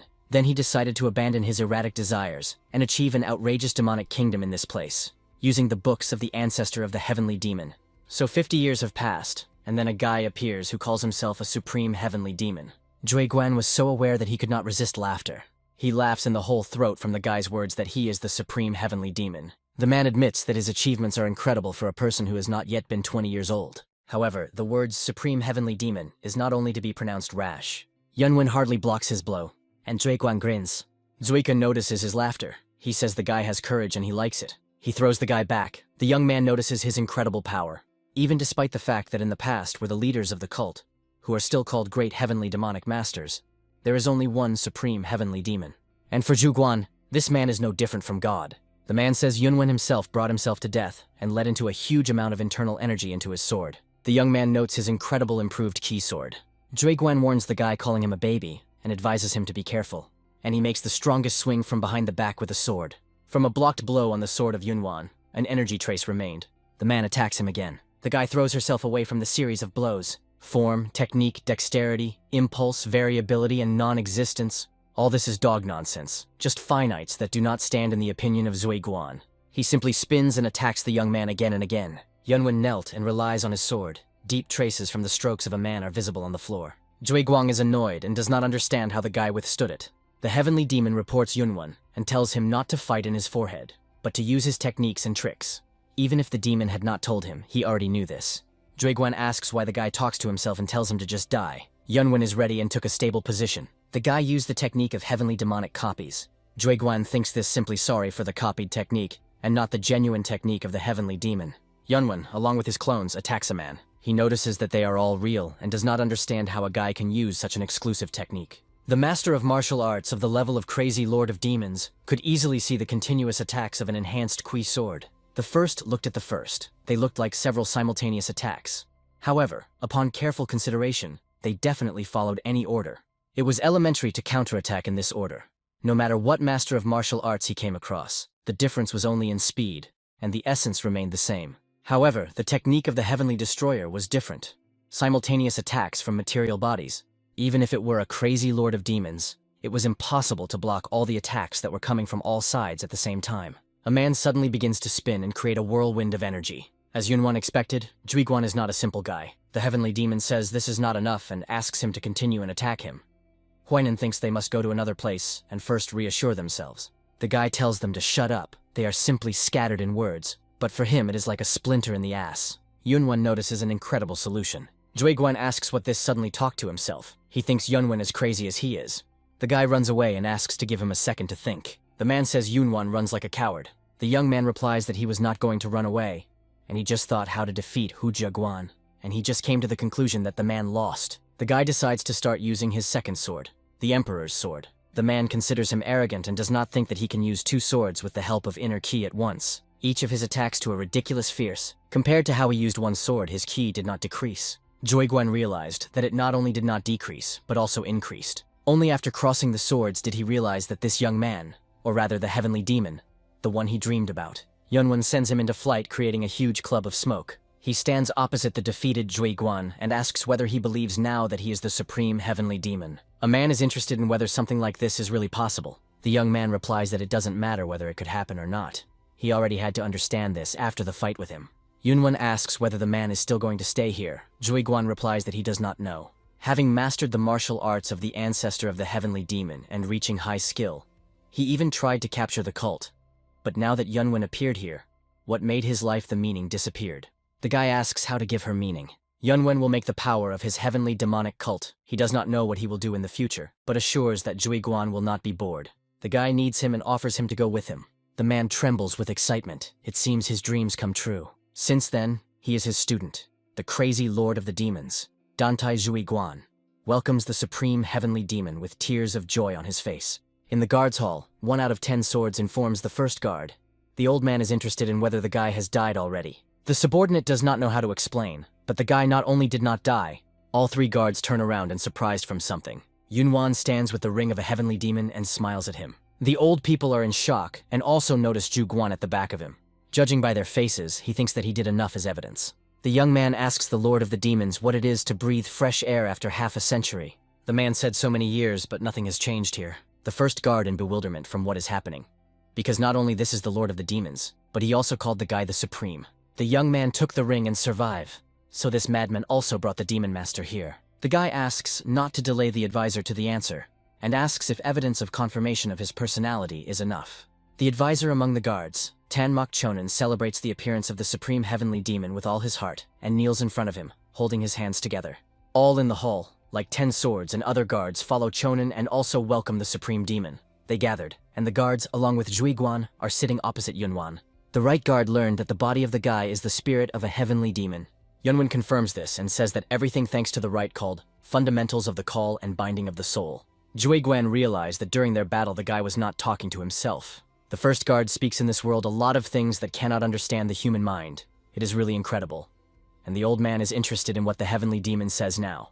Yunwan says he has been cursing them for quite some time. The heavenly demon shouts that they are all brainless idiots. The guy drinks tea and says the demon thought they subjugated all the Murim once. They are his followers. And the fact that it is impossible to find a sect, even if you rinse your eyes with some potion, very much disappoints it. The heavenly demon wants to say something to them and asks to quote the guy of his words. He is a heavenly demon. The guards, along with Zhuiguan, trembling welcome him. The heavenly demon criticized the current state of the sect for a long time, and then he ordered Van Yun to equate Van Yuna to the title of heavenly demon and help him in every way. Of course, no one could question his word, so everyone followed the orders of the founder of the sect. The first guard asks the guy what he thinks about the ring of a heavenly demon. The guy says he does not know, and at first glance the ring just looks unusual.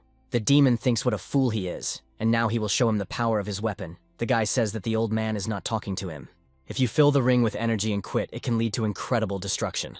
The ring will break through any protective barrier of the enemy like a sheet of paper. It also gives the effect of resistance to fire. And if you take the ring in the mouth and concentrate in it energy, it neutralizes any poison.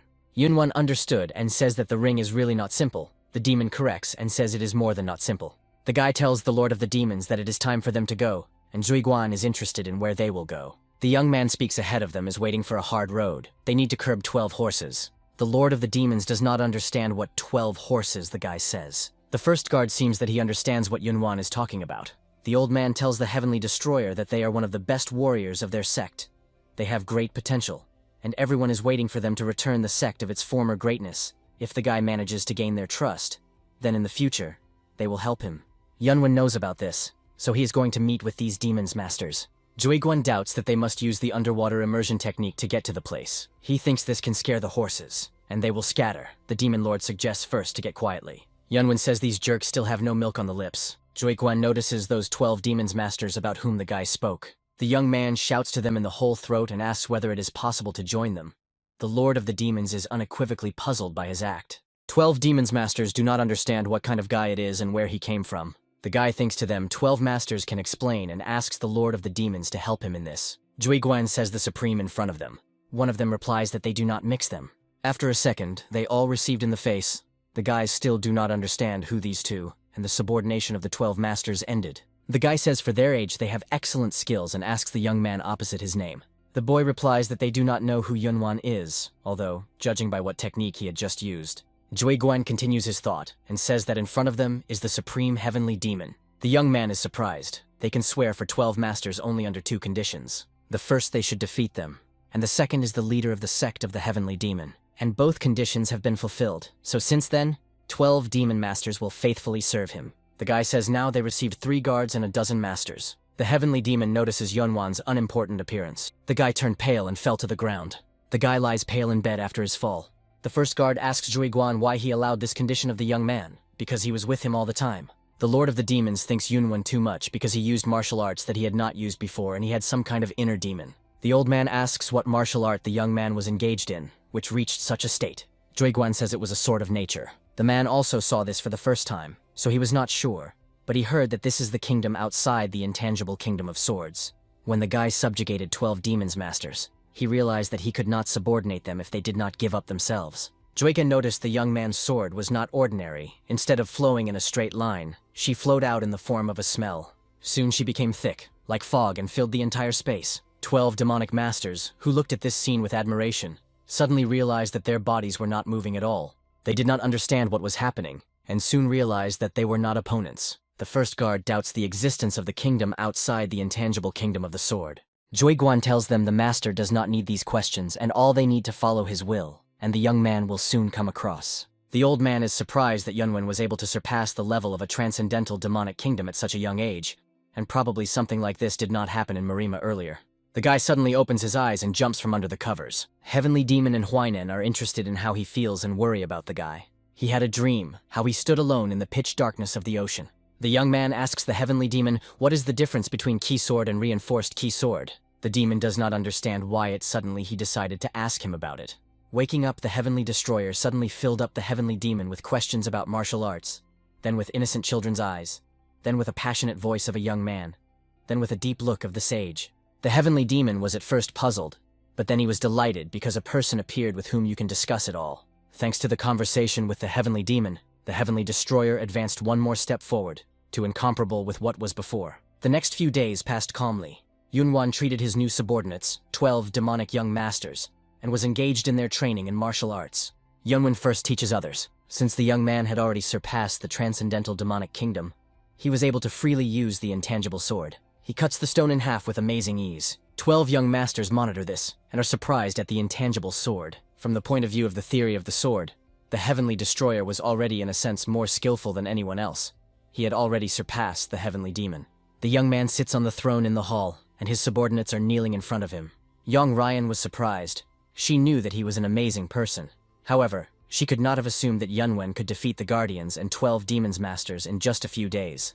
Moreover, a man next to the guy is a notorious crazy demonic monarch. Joikwon notices her gaze and asks her what she stared at.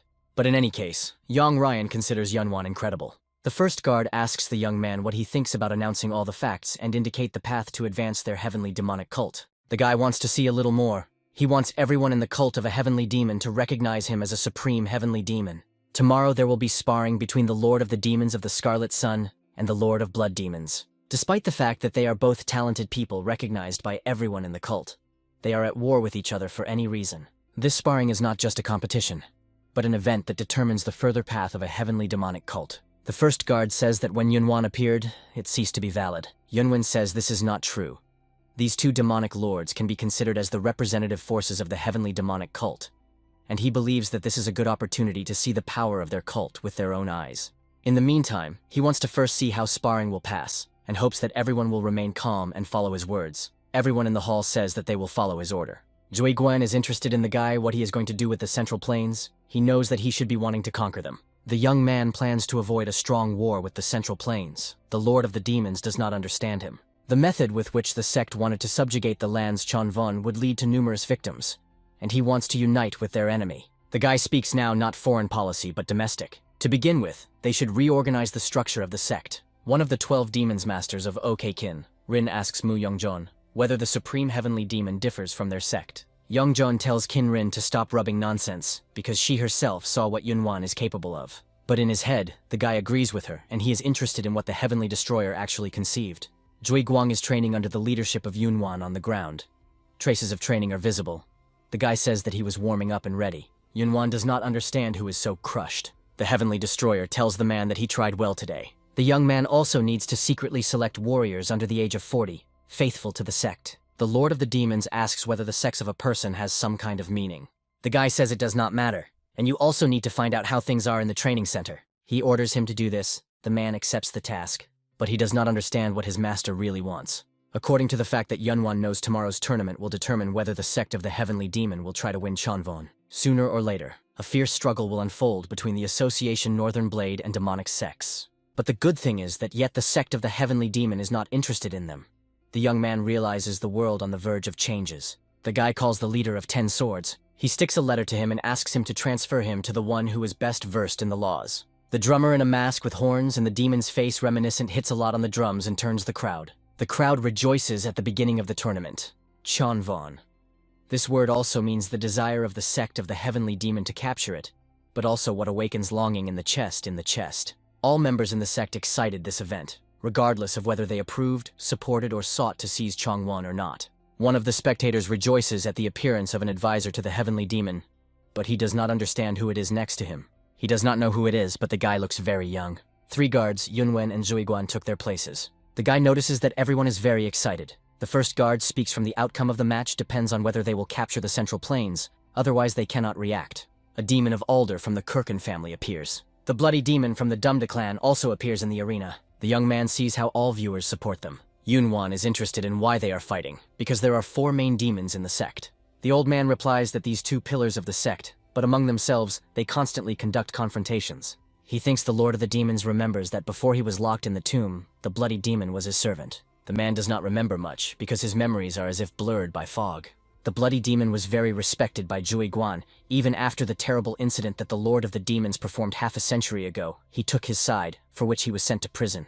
Zhui Guang does not want to listen to it. He wants to see what will happen now. Yunwen says whatever two rivals there and offers an advisor to start a duel. The first guard states that this battle will determine the further fate of the sect of the Heavenly Demon, and tells the soldiers to accept the outcome of the fight, no matter what it is. He asks if they have to say something to them. The bloody demon, nothing to say. And the Lord of the Scarlet Sun wants to say something. The demon Ola calls everyone to listen to him. He wants to fulfill the long-standing desire of the sect, and therefore stands now in this place. The crowd rejoices and roots for the demon Alder. He respects the bloody demon as a warrior. But because of one person, you can't turn a blind eye to their long-standing goal. Now their sect lives and flourishes, so they should more put off this campaign. The bloody demon screams with anger and does not understand why the demon Alder's demon in this case is against this. They should respect their ancestors whose blood flows through their veins. The demon Alder glorifies the heavenly demon and says that they will subordinate the whole Murim. Yunwan thinks of this person talent to speak beautifully. The first guard says to start. The battle will continue until one of the participants accepts its defeat. The demon Alder and the bloody demon stand opposite each other and prepared for the competition. Yunwan asks the heavenly demon why they just stand and look at each other. The heavenly demon speaks in a battle between masters of this level. The slightest oversight can cost a whole life. Even if it seems that they just stand idle opposite each other, they should study attacks and all possible development of events, while consuming a significant number of QE. The guy meant that he would already inflict fatal wounds and end this. The demon says that the young man is at a completely different level. The Lord of the Demons asks Yunwan, in the opinion of Zhui Guan, the bloody demon has more advantages in the duel. The guy does not know. He thinks if it were an ordinary match would be so. But for some reason he feels strange energy. Zhui Guan does not understand what he is talking about. The young man tells him to simply continue to observe, and soon he himself will understand everything. The demon Alder produces a stream of strong energy with 2 hands, and his opponent in response applies the technique of the bloody dragon sword. Zhui Guan says both in the same kingdom. Yunwen thinks it like that. However, the young man does not think that the demon Alder used everything at his disposal, and he probably has an ace in his sleeve. He again holds his attack, and the bloody demon easily blocks it with a sword. A man is angry and applies again the technique of a bloody dragon. The demon Alder smirks sarcastically. In response, he uses the demonic art of the fierce sun. The bloody demon is tight from the blows of his enemy. After the next blow, the bloody demon begins to cough with blood. The demon Alder tries to finish him off and brings a strong blow to the fallen opponent. However, the bloody demon miraculously evaded. The hand of the demon Alder literally a couple of centimeters from the man's head. After that, the bloody demon tried to counterattack, but the demon Alder simply bounced to the side. He notices his perseverance, but he is going to finish it beautifully, and his eyes change his shade. Yunwan notices this and says, Juguan to protect the bloody demonic lord. The man obeys his order. The demon Olhai concentrates the energy on his fist and is going to finish this battle. But Juiguan beats his attack, defending the bloody demon. The demon Alder does not understand who is standing in front of him and tells him to leave the road. Juiguan says the match is already over and asks demon Olha to go back. The demon Alder says to kill the bloody demonic lord. The Lord of the Demons does not understand who the man is talking to. Yunwen felt someone else's presence. The first guard does not understand what kind of guys appeared in the arena. The Supreme Heavenly Demon tells 10 swords to protect the keepers, and orders the 12 demon masters to destroy the guys in the black to the left and to the right of the stage. And he asks Juiguan to protect his back. 2 unknown people attacked the Master of Demons. They are surprised that the man jumped away from their blow. Juiguan asks them who they are. The demon Alder says they were revealed and orders everyone to go on the attack. 1. 12 demons masters are versed in people in black. The demon Alder looks at this picture and angers, and Yunwen got up to him from the back and asks him what he stared at. The man, not having time to turn around, receives a blow in the face from the young man, breaking through the earth under him. The Lord of the Demons is surprised, and at that time he holds one of the attackers. The guy asks where the real demonic Lord of the Scarlet Sun. The man did not know that in the heavenly demonic cult, there is such an expert, and did not understand who he is. Yunwen grabs him by the scroll and says that he was the first to ask a question. If a man does not want to answer, then let him not answer. In this case, Yunwen will simply spill his anger. The man's name is Zhu Huguan, Icy Demonic Heart. He is the deputy leader of the evil bloody cult. The young man is surprised and asks to continue further. From the point of view of the Force, the demonic lord of the Scarlet Sun and the bloody demonic lord are equal. Therefore, in order to advance to the central planes, the demonic lord of the Scarlet Sun tried to borrow their strength. Thanks to the spy, which the bloody cult introduced into the heavenly demonic cult, they learned that the Lord of the Scarlet Sun suddenly abandoned their offer. Using a spy, they introduced the poison of the Lord of the Scarlet Sun for a long period of time. So although he is alive now, he cannot use martial arts. Now the young man understood where the story came from, that the demonic lord of the Scarlet Sun trained in solitude. The real demon of Alder should be with them now. 12 demons masters report that they captured and killed all people in black.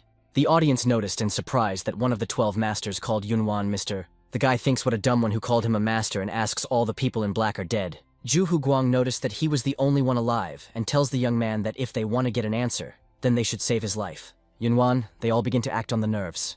The man holds on to his throat and flatters Yunwan, saying how wise he is and the preservation of his life will be useful to him.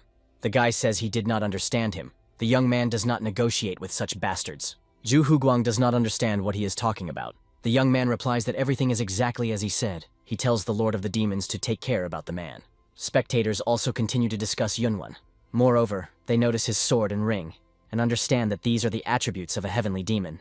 The one who called him the master apologizes, and the guy is angry and asks to hold his mouth on the castle. And now, when everything turned out so that the young man has no choice how to take everything seriously, Yunwan yells throughout the arena and seems to be a supreme heavenly demon, a heavenly destroyer. People are in shock and does not quite understand his speech. It is true that he wears the ring and sword of the heavenly demon, but they do not think that he can be a supreme heavenly demon at such a young age. One of the spectators considers him crazy. Yunwan knew that everything would be so, and he was interested in that this time he should show in order to prove his personality. Zhuiguan says there is no need for this and takes off his mask. They understood who he was and at a bewilderment that the crazy demonic monarch does here. The bloody demon is also surprised to see his uncle. 3 keepers, the Lord of Demons, and even 12 demons masters bowed the knee in front of Yunwan and paid tribute to him. After that, everyone in the hall ceased to doubt his personality. They realized that their master was returning and they rejoice. In the assembly hall of the demonic pavilion, Yunwan gathered his subordinates and asked the first guard to tell him everything that he knows about the evil cult of blood. The old man begins his story. The evil bloody cult is a demonic cult of Tianzhu. After the Great Orthodox Demonic War, their relations were completely torn. The heavenly demonic cult and had no idea that something like that penetrated and plotted their cult. The first guard apologizes to the guy. Yunwan is not trying to point out their mistakes, but simply wants to understand the situation. He asks what their size in comparison with the heavenly demonic cult. The old man says their exact size is unknown, but judging by the past notes, he is in no way inferior to the heavenly demonic cult. The young man does not understand why in this case these people are unknown on the Central Plains. The first guard answers this because they were the same secret power as they were, and never advanced to the plains. Even in the last Great Orthodox Demonic War, only part of their forces was included in the cult of the heavenly demon, and participated in conquests. Yunwan thinks once these bastards decided to absorb their cult, which means they are sure that they are strong enough. In the meantime, they should find and talk about details with the real Lord of the Scarlet Sun. The heavenly demonic cult is possible in greater danger than Yunwan expected, and they will have to move forward with what he put off. The guy claims that from now on he reforms the heavenly demonic cult. The heavenly demonic cult of the cave forest, whose girls at the beginning of arrival in a demonic cult met Yunwan discuss the return of the supreme heavenly demon. They notice his beauty and want to see him again. The first guard shouts to Yunwan that it is impossible to discover the heavenly demonic secret storage. This is a tradition that has been preserved for 1,700 years, and only worthy can look into these secret guidelines. For some reason, it reminds a young man of old times when he was an emperor. The guy says traditions someday will still be violated, and precious information is precious only when they are used where it is necessary. Yunwan wants all students to see secret guidelines. In addition, they will use weapons and elixirs to improve their martial arts skills. 3 keepers look annoyed. The young man also adds that from now on, all organizational reforms will put individual abilities at the forefront. He does not mean that they will completely ignore seniority, but if someone has skills that surpass the skills of the higher or it can be increased by a rank higher. New systems that the Heavenly Destroyer offered were really non-standard. All the ranks of the Heavenly Demonic Cult were reorganized and divided into 10 ranks. Accordingly, each rank received its own color of clothing. The organization was reorganized, administrative management was minimized, and the quality of work of each link has increased. The leader of the detachment of swords of the Demonic Emperor. The protection of Yunwan will be a crazy demonic monarch Zhuiguan.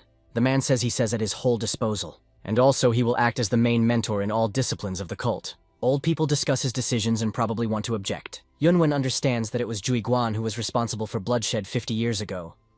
But since he had already freed him from anger, no longer needs to worry about it. Even if his body is worn out and the soul will be crushed, Zhuiguan will do everything for his master and heavenly demonic cult. The first guard is interested in what will be with the empty place of the Scarlet Sun. Yunwan is reported by subordinates that the Lord of the Demons of the Scarlet Sun is here, and they bring him on a stretcher. The young man does not understand what could bring the man to such a state. The old man is interested in how the guy was able to find Demon Olha.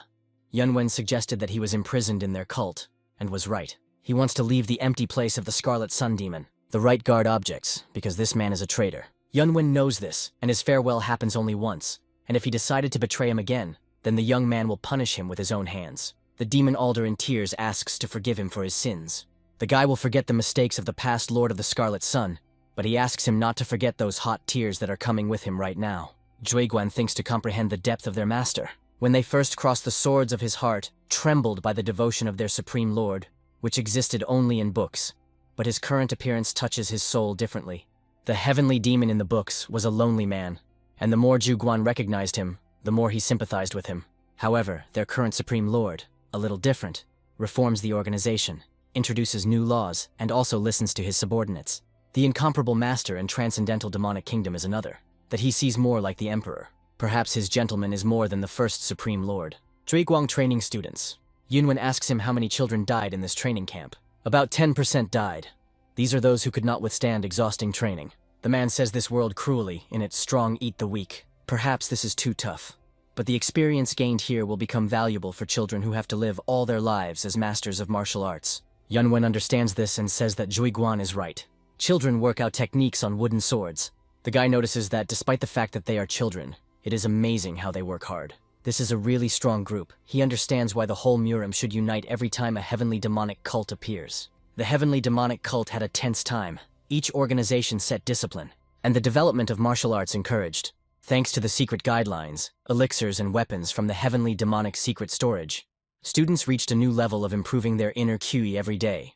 2 months passed in the instant of the eye, and Yunwen realized that the time had come. Yunwen gathered everyone in the pavilion. He says their cult has changed significantly, however.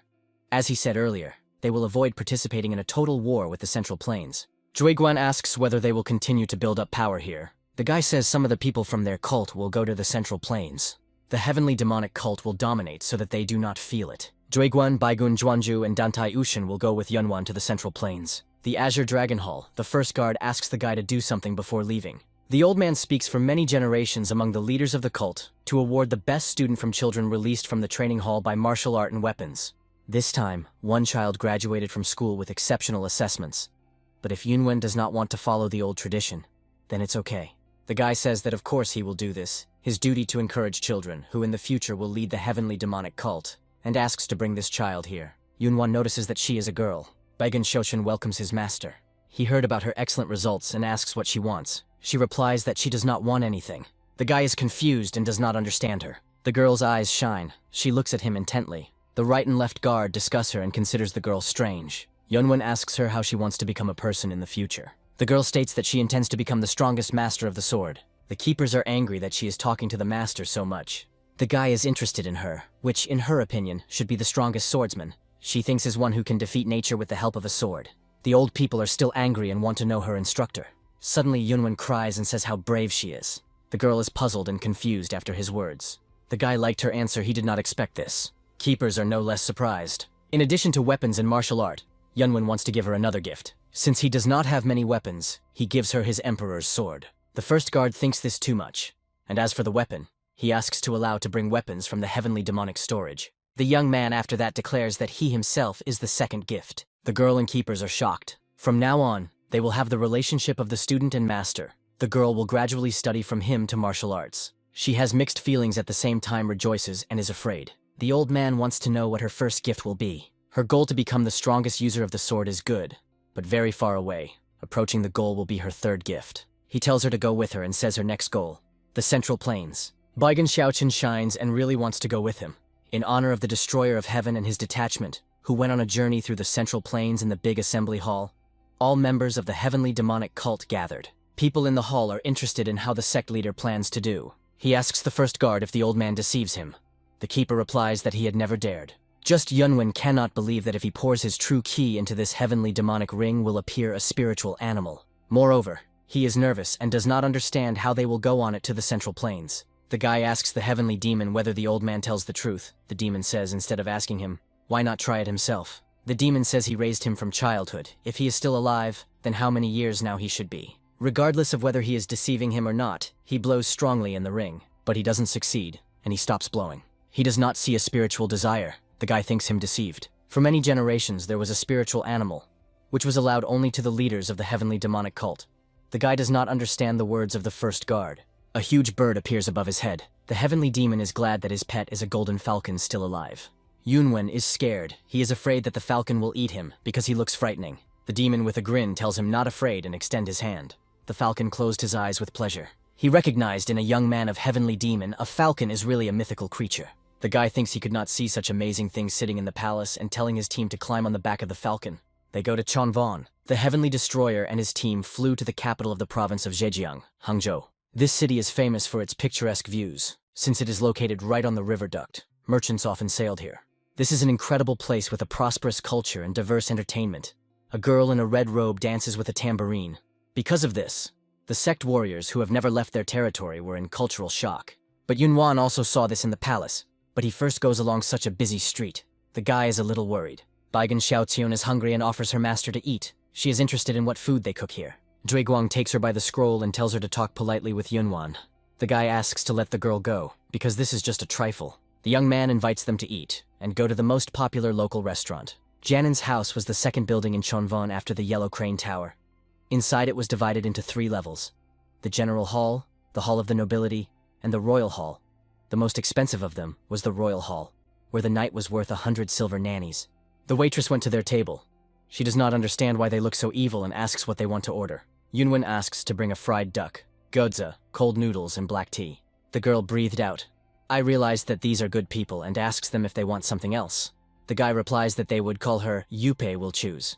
The young man, using a sound program, wants to tell them something before food. He thinks they do not quite understand what is happening. His team looks too gloomy, and especially Guan. After his words, the guys pulled smiles. Yunwen says in jungle it is better to preserve friendly faces and not to do anything that could attract unnecessary attention to them, and asks the demon overlord not to squeeze a smile so much. He asks them to call him a young master or just a master, because in Chonvan he is known as a heavenly jade dragon, and the guys also need suitable nicknames, because the master of demons is unlikely to delight the city guard. Guan again calls the guy the supreme. The young man reminds him of his speech. The team brought food. Yunwen offers them to eat first, and then decide. The girl asks why they came to Hangzhou. The guy heard that it was here that the leader of the Association of the Demonic Way is located. Everyone is surprised. The young man speaks precisely in Hangzhou. They will be able to get the necessary information the fastest. Before Yunwen came to the sect of the Heavenly Demon, the Association of the Northern Blade created the Murim Alliance. They said they were going to destroy the followers of the demonic path and had to achieve the first results. Therefore, he decided to look at these results in this place. Baigan Xiaosun understood the meaning of his words. 2 people pass by their table. The Lord of the Demons notes that they are not similar to the civilian. Yunwan says that is why he hoped to see them. From that moment on, he asks them not to move. They do not understand what these 2 are staring at them. Yunwen thinks they are members of Murim. The guy turns out to be behind them and welcomes them. The guys do not understand what he wants. He asks them where the Association of the Demonic Way is located. One of them takes out a sword and their company immediately seems suspicious to him. Yunwen stops his attack with ease. The man does not understand how the scabbard was stolen from his tray. He does not understand who Yunwan is and where so much power is in him. The guard fiercely shouts to him to release his sword and scabbard immediately. Yunwen lets go, and the man flies to the floor by inertia. His subordinates notice that their master seems to play with this guard. The guy holds out his hand and asks him to forgive him for his rudeness, introducing himself as a heavenly jade dragon. He asked about the association because he left abroad for 3 months and wants to know what was happening in Murim during his absence. Men fall to his knees and apologize for not recognizing him. The young man asks him to answer one question. He is interested in what people in Murim are talking about him now. The guards say in Murim there is no one who would not know about the heavenly jade dragon, because he subjugated the leader of the bandits, and now he is the abbot Shaolin instead of Jiangun, and the most influential person in the alliance of 9 orthodox sects. The guy does not understand what time it is. The heavenly demon is right. The young man says everything was completely wrong. The girl speaks in the end after his speeches. He himself attracts the most attention. Yunwen asks his question and wants to know what happened in Murim in 3 months. The alliance of Murim, at the head of the leader of the Association of the Northern Blade of the Dug Hentanen, attacked the Syndicate of the Demonic Path, located in the suburbs of Hangzhou. But instead of winning, they suffered serious losses at the hands of the Syndicate of the Demonic Path, which was completely ready for their attack. The guy knew that the forces of the Alliance Murim exceeded the forces of the Syndicate of the Demonic Path many times, and did not understand how this happened. Instead of the battle, the forehead in the forehead, the Syndicate of the Demonic Path resorted to the tactics go and run away, On the other hand, the alliance Murim must remain noble, because minute carelessness can cost a whole life. The guy thinks the syndicate not despicable, but rather worthy of praise, because avoiding a direct attack was a very wise solution. The man says all the main forces of the syndicate of the demonic path hid underground and continued to fight, using the secret branches that they hid everywhere. So the damage caused by Murim's alliance was very significant. And although these are just rumors, everything happened because the syndicate of the demonic path invited the descendant of the Jij clan from the Orthodox sects as his advisor.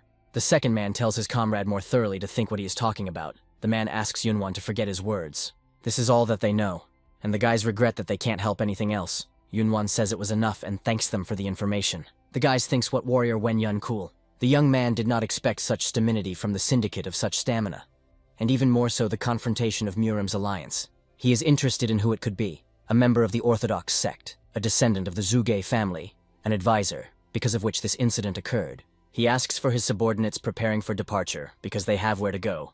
Although Yunwan had a way to contact the Gemini Noah, he usually used a Golden Frog cash bench. Being the best cash store on the Central Plains, the Golden Frog store was the largest in scale and had branches in all corners of the country. Zhang Yunxin, a branch manager in Hangzhou, arises and does not understand who is looking for him. If this person is going to waste time, he will personally teach him a lesson. Yunwen and his team are in the store. The manager does not understand that with these teenagers, because they look without a penny in their pocket. He does not understand who Yunwen is, such as to ask for a personal meeting.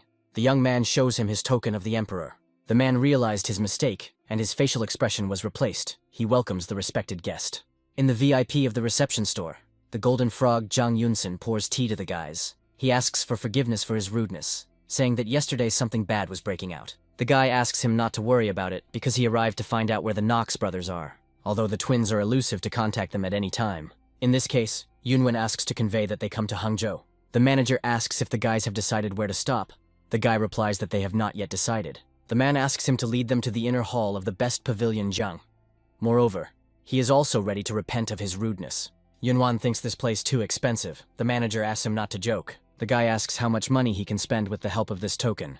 Zhang Yunxin replies that he can spend an unlimited amount of money since he is the actual owner of a Golden Frog cash store. His whole team, including himself, were very surprised by this. This is unlimited. This huge capital. Yunwan thinks the twins Knox are amazing times have such a store. Thanks to them, he will have no problems with money on the Central Plains. Hanzhou was a more attractive city at night than during the day. People walked and had fun. Since there was nothing to do until the twins arrived, Yunwen and his company decided to take a short walk and look around in the city. The store manager sent a man to accompany the guys this evening to Hangzhou. Yunwen is glad to hear this and asks to take care of them. The man shows where to go. Everyone has already decided to rejoice, but Yunwen quickly dispelled their fun and tells them, using a sound program, that today, they will not be able to simply inspect the sights. He tells them to train to fit into the Central Plains, and once again he asks them to behave with restraint and not to arrange riots. Yunwen and Zuiguan are standing and looking at the fireworks. Yunwan asks the demon's lord what he thinks about and whether he is bored. Zuiguan is not bored. Each time the splendor of this place every time makes him choke. Yunwen thought he had enough experience in such matters. The man speaks for all his 137 years of life. He first encounters something similar since he was focused on martial arts. The guy is surprised by the age of Zuiguan and considers him old. In any case, Yunwan intends to keep his promise, and the Lord of the Demons will not regret that he went after the young man from the heavenly demonic storage. The Lord of the Demons thanks him and accidentally encounters his shoulder with passers-by. Zuiguan calmly apologizes to the passers-by. The man, in response, only identifies and insults him. Yunwen prays that the Lord of the Demons does not arrange a membrane. A passerby says his shoulder dislocated, and if Zuiguan continues to hold his mouth on the castle, this does not solve the problem. The Lord of the Demon grabs his shoulder. The man asks him what he was doing. Zuiguan seems to be a man's shoulder. A passerby does not understand what the Master of Demons is doing, and threatens him that he could not get rid of with simple apologies. He asks what he should do then to make a man forgive him. A passerby discuss the conflict and think a fight will now begin. The man tells him to crawl if Zuiguan crawls between his legs, then he will forgive him.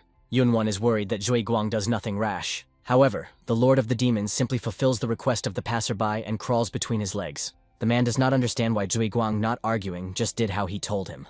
The rest of the people watching the conflict are also surprised. Yunwen realized that the Lord of the Demons went so far only because of his words. Zuiguan asks if this is enough. The passerby thought to humiliate him even more, but he thinks on this so enough. The Lord of the Demons again asking for. Zuiguan thinks this enough. Spectators also think that a bald man must restrain his word, because Zuiguan did nothing like that. Yunwen tells him to leave this in the past and disperse with the world because this is a good day and you should not spoil it. The man in response pushes the young man and does not understand who he is to indicate him. The Lord of the Demons grabs his head and imprints in the ground. Zavaki is shocked by this. If this is the order of his master to crawl between his legs, he will do it calmly without hesitation. However, he will never tolerate that some bastard touch his lord with his dirty hand. All people scatter from him and are afraid because he had just killed a man. Yunwen asked him to be careful, but Juiguan says he could not endure such an attitude to his master. A man accompanying them along with the rest of the team runs to Yunwen. He is angry because they will now have to clean up after them. The guy apologizes to him for getting into a fight and asks if it will be difficult to settle everything here. The accompanying person says this is not a problem, but the Yunwen team will also be difficult to leave the Central Plains intact. The young man is thinking by a person whom they killed quite important and wants to know the details. He says this man is not just a small bug, but behind him there is a syndicate of the demonic path. Yunwen did not expect this, and perhaps he must thank the demon lord for this. To avoid the revenge of the syndicate of the demonic path, they must do something, but they do not know what to do. The young man thinks to eat some way and says if the accompanying person will do what he will say, then he will be able to avoid trouble. The next day, the announcements were hung all over Hangzhou. It was written about the case last night, and it indicated that if someone has a favor or resentment, everyone who wants to settle them can come to Ven Yun in Pavilion Jianani. People think he says it with sarcasm, and this is some kind of joke. Baigun Xiaotun asks the master to teach her today. He does not understand what she talks about. The girl reminds him of his promise to teach her fencing. The Lord of the Demons supports this idea, saying that Yunwen also did not stop breathing in fresh air, and they will protect the pavilion. He did nothing for all the time to be considered her master, and asks whether she is ready to study. The girl shines. He is going to be the most hard-working student in the world. In this case, he agrees and says that he will return soon. Yunwen reports Juiguan that they will have guests soon. The demon lord thinks this syndicate of the demonic path. The guy confirms this and asks not to kill them, but to get information from them. They only need two things, namely their location and method to establish contact. Not far from Hangzhou, the girl is practiced in fencing under the leadership of Yunwen. The guy tells her to be soft as a spring breeze, and it should be lightning speed. She should be focused on the tip of her sword. Her hands with the sword are shaking. Yunwen thinks to her unusual, because this is a new sword, and soon she will get used to him. He offers her to rest. The girl eagerly drinks water. The guy asks how she feels when she practices the initial movements of 3 heavenly demonic swords, but she is not yet sure. When she reaches great heights, the girl will enter the state of the Sword of Reason, even if it is difficult for her to tell her never to give up and always go forward to her goal. The girl reminds that he has not taught her anything yet. The guy knows this, but he had a little time and he will try more. She rested enough and is ready to train again. Yunwen asks the heavenly demon why he became so grumbling. The demon does not understand why the guy smiles at his student, because he had not yet won the world to focus on the students. The young man does not understand what suddenly happened to him. The demon screams. He does not like it. He does not like the decision of the guy to leave the syndicate of the demonic path. Yunwen replies that this is not some kind of childhood fight, and he knows if you do it, then he will have to resist the whole Murim. The demon says he can fight everyone. Huainan supports the young man. He also thinks that there is no need for unnecessary murders. The guy asks the demon not to worry, because it is only the beginning of his journey as a heavenly destroyer. The heavenly demon thinks the guy knows how to speak well. Yunwen heard something. It seems Juiguan fulfilled his mission. Yunwen returned to the pavilion. Representatives of the demonic sect are lying dead, and the guy asked Juiguan to leave them alive. Juiguan left one alive for interrogation. He breathes, but the guy does not know if this person can be considered alive. Juiguan tells him to tell everything to his master, what he told him earlier, namely about the location of the sect and the method of communication. Suddenly, the hostage with the help of Kuna breaks the rope and jumps up from the chair. He was waiting for their leader to come to kill him. Baigun Xiaochun is dealing with him using the reception 3-time blades of the heavenly demon. She will not kill him because it is Yunwan's order. The girl does not think that the man trained enough to fight with their master. He is very surprised, because those who were here had strong skills, but this girl seems to have not reached another 12 years, but already so strong. Yunwen thanks the girl for a good job and approaches their hostage. The guy now says the man's turn to answer questions. Perhaps the shock from the defeat to the young girl from one blow was too large that the killer from the syndicate of the demonic path obediently answered his questions. As a result, the Heavenly Destroyer received quite a bit of information about the syndicate of the demonic path. It had 8 leading forces performing the mission of the group, and they were called 8 factions of the demonic path. And also there was a unit of the Killing Sword, which was under the immediate leadership of the headquarters of the apartment of the syndicate of the demonic path. And they came to kill Yunwen and his team on the orders of the leader of this unit.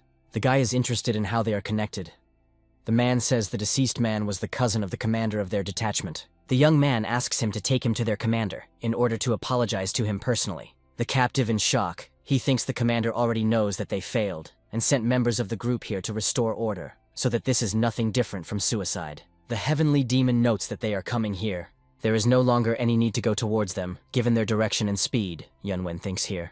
The guy intends to believe what the Lord of the Demons says, and if something does not work out, Zhui Guan will be responsible. The man asks to believe him, and assures the young man in success. The rest of the guys discuss this. Yunwen and Zhu Guan talked about this 2 days earlier. 2 days ago, on the night of the dispute, the Lord of the Demons believes the young man needs a strong appearance. Yunwen thinks a man wants to say that his face looks miserable.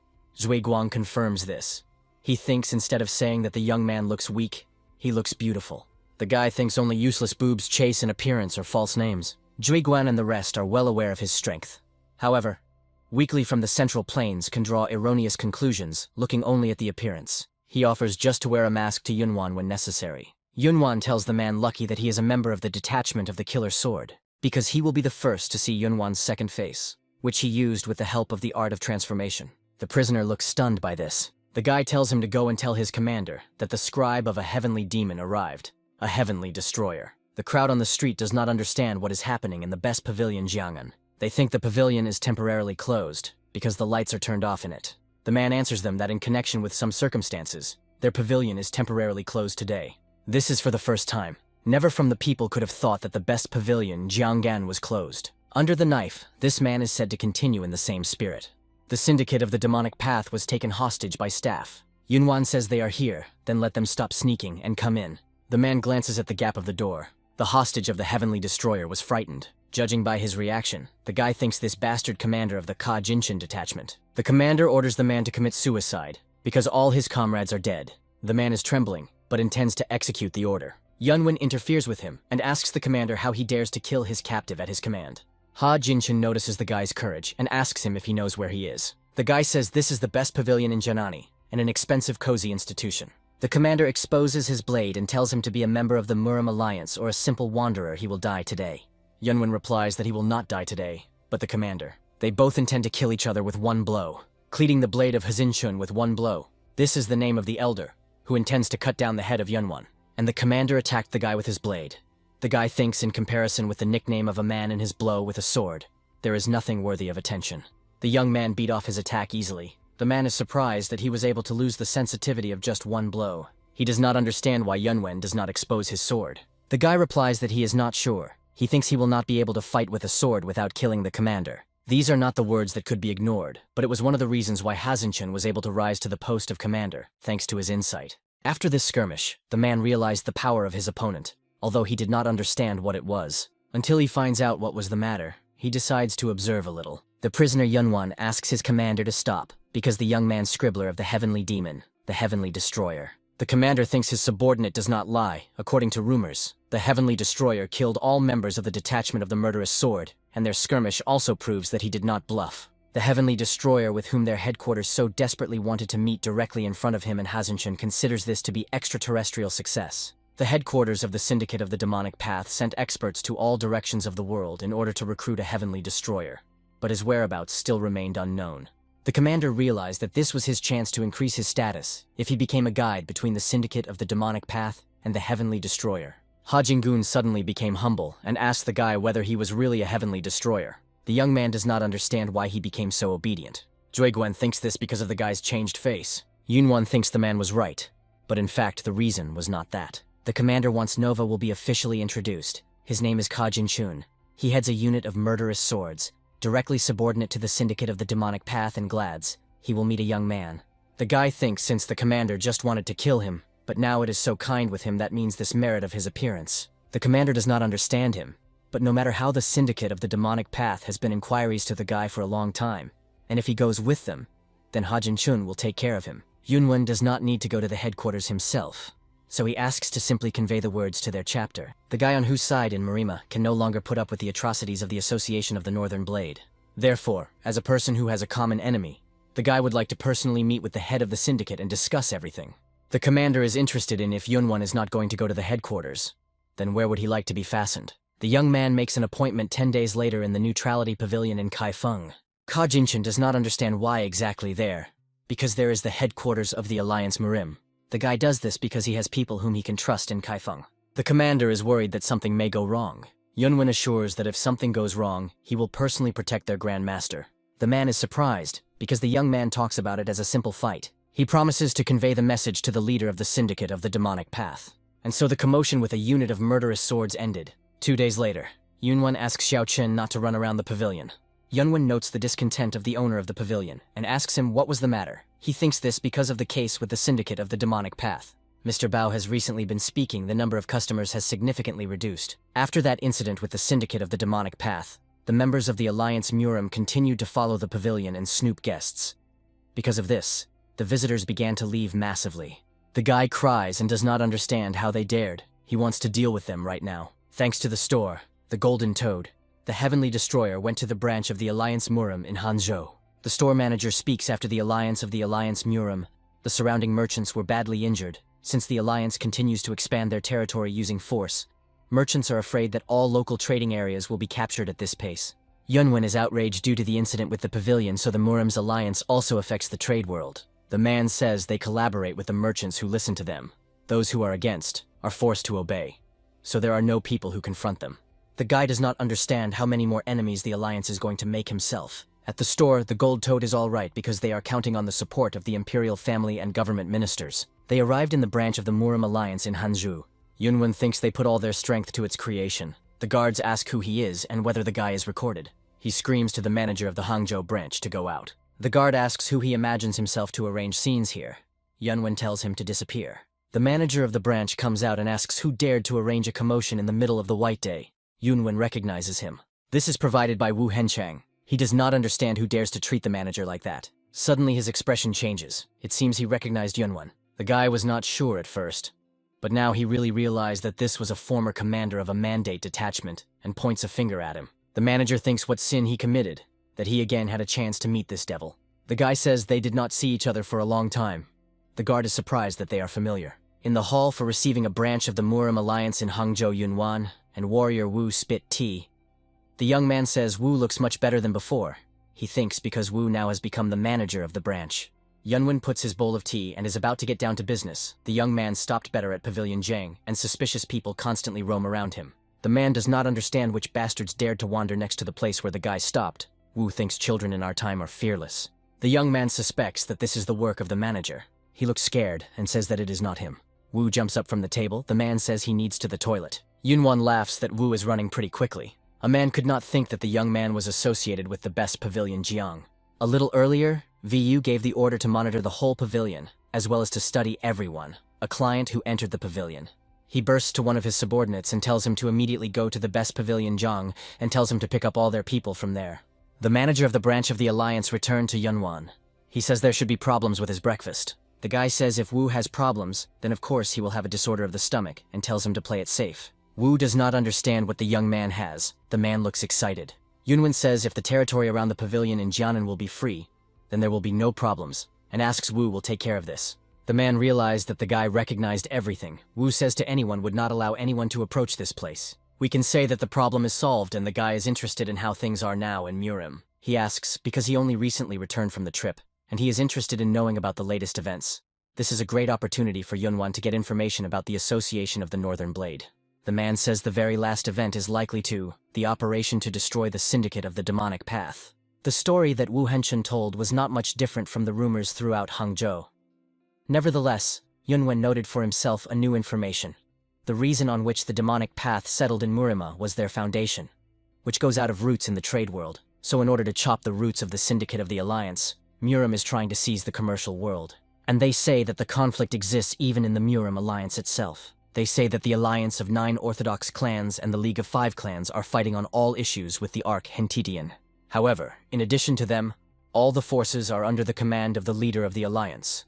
So as the leader of the alliance himself said, this will be a minor problem.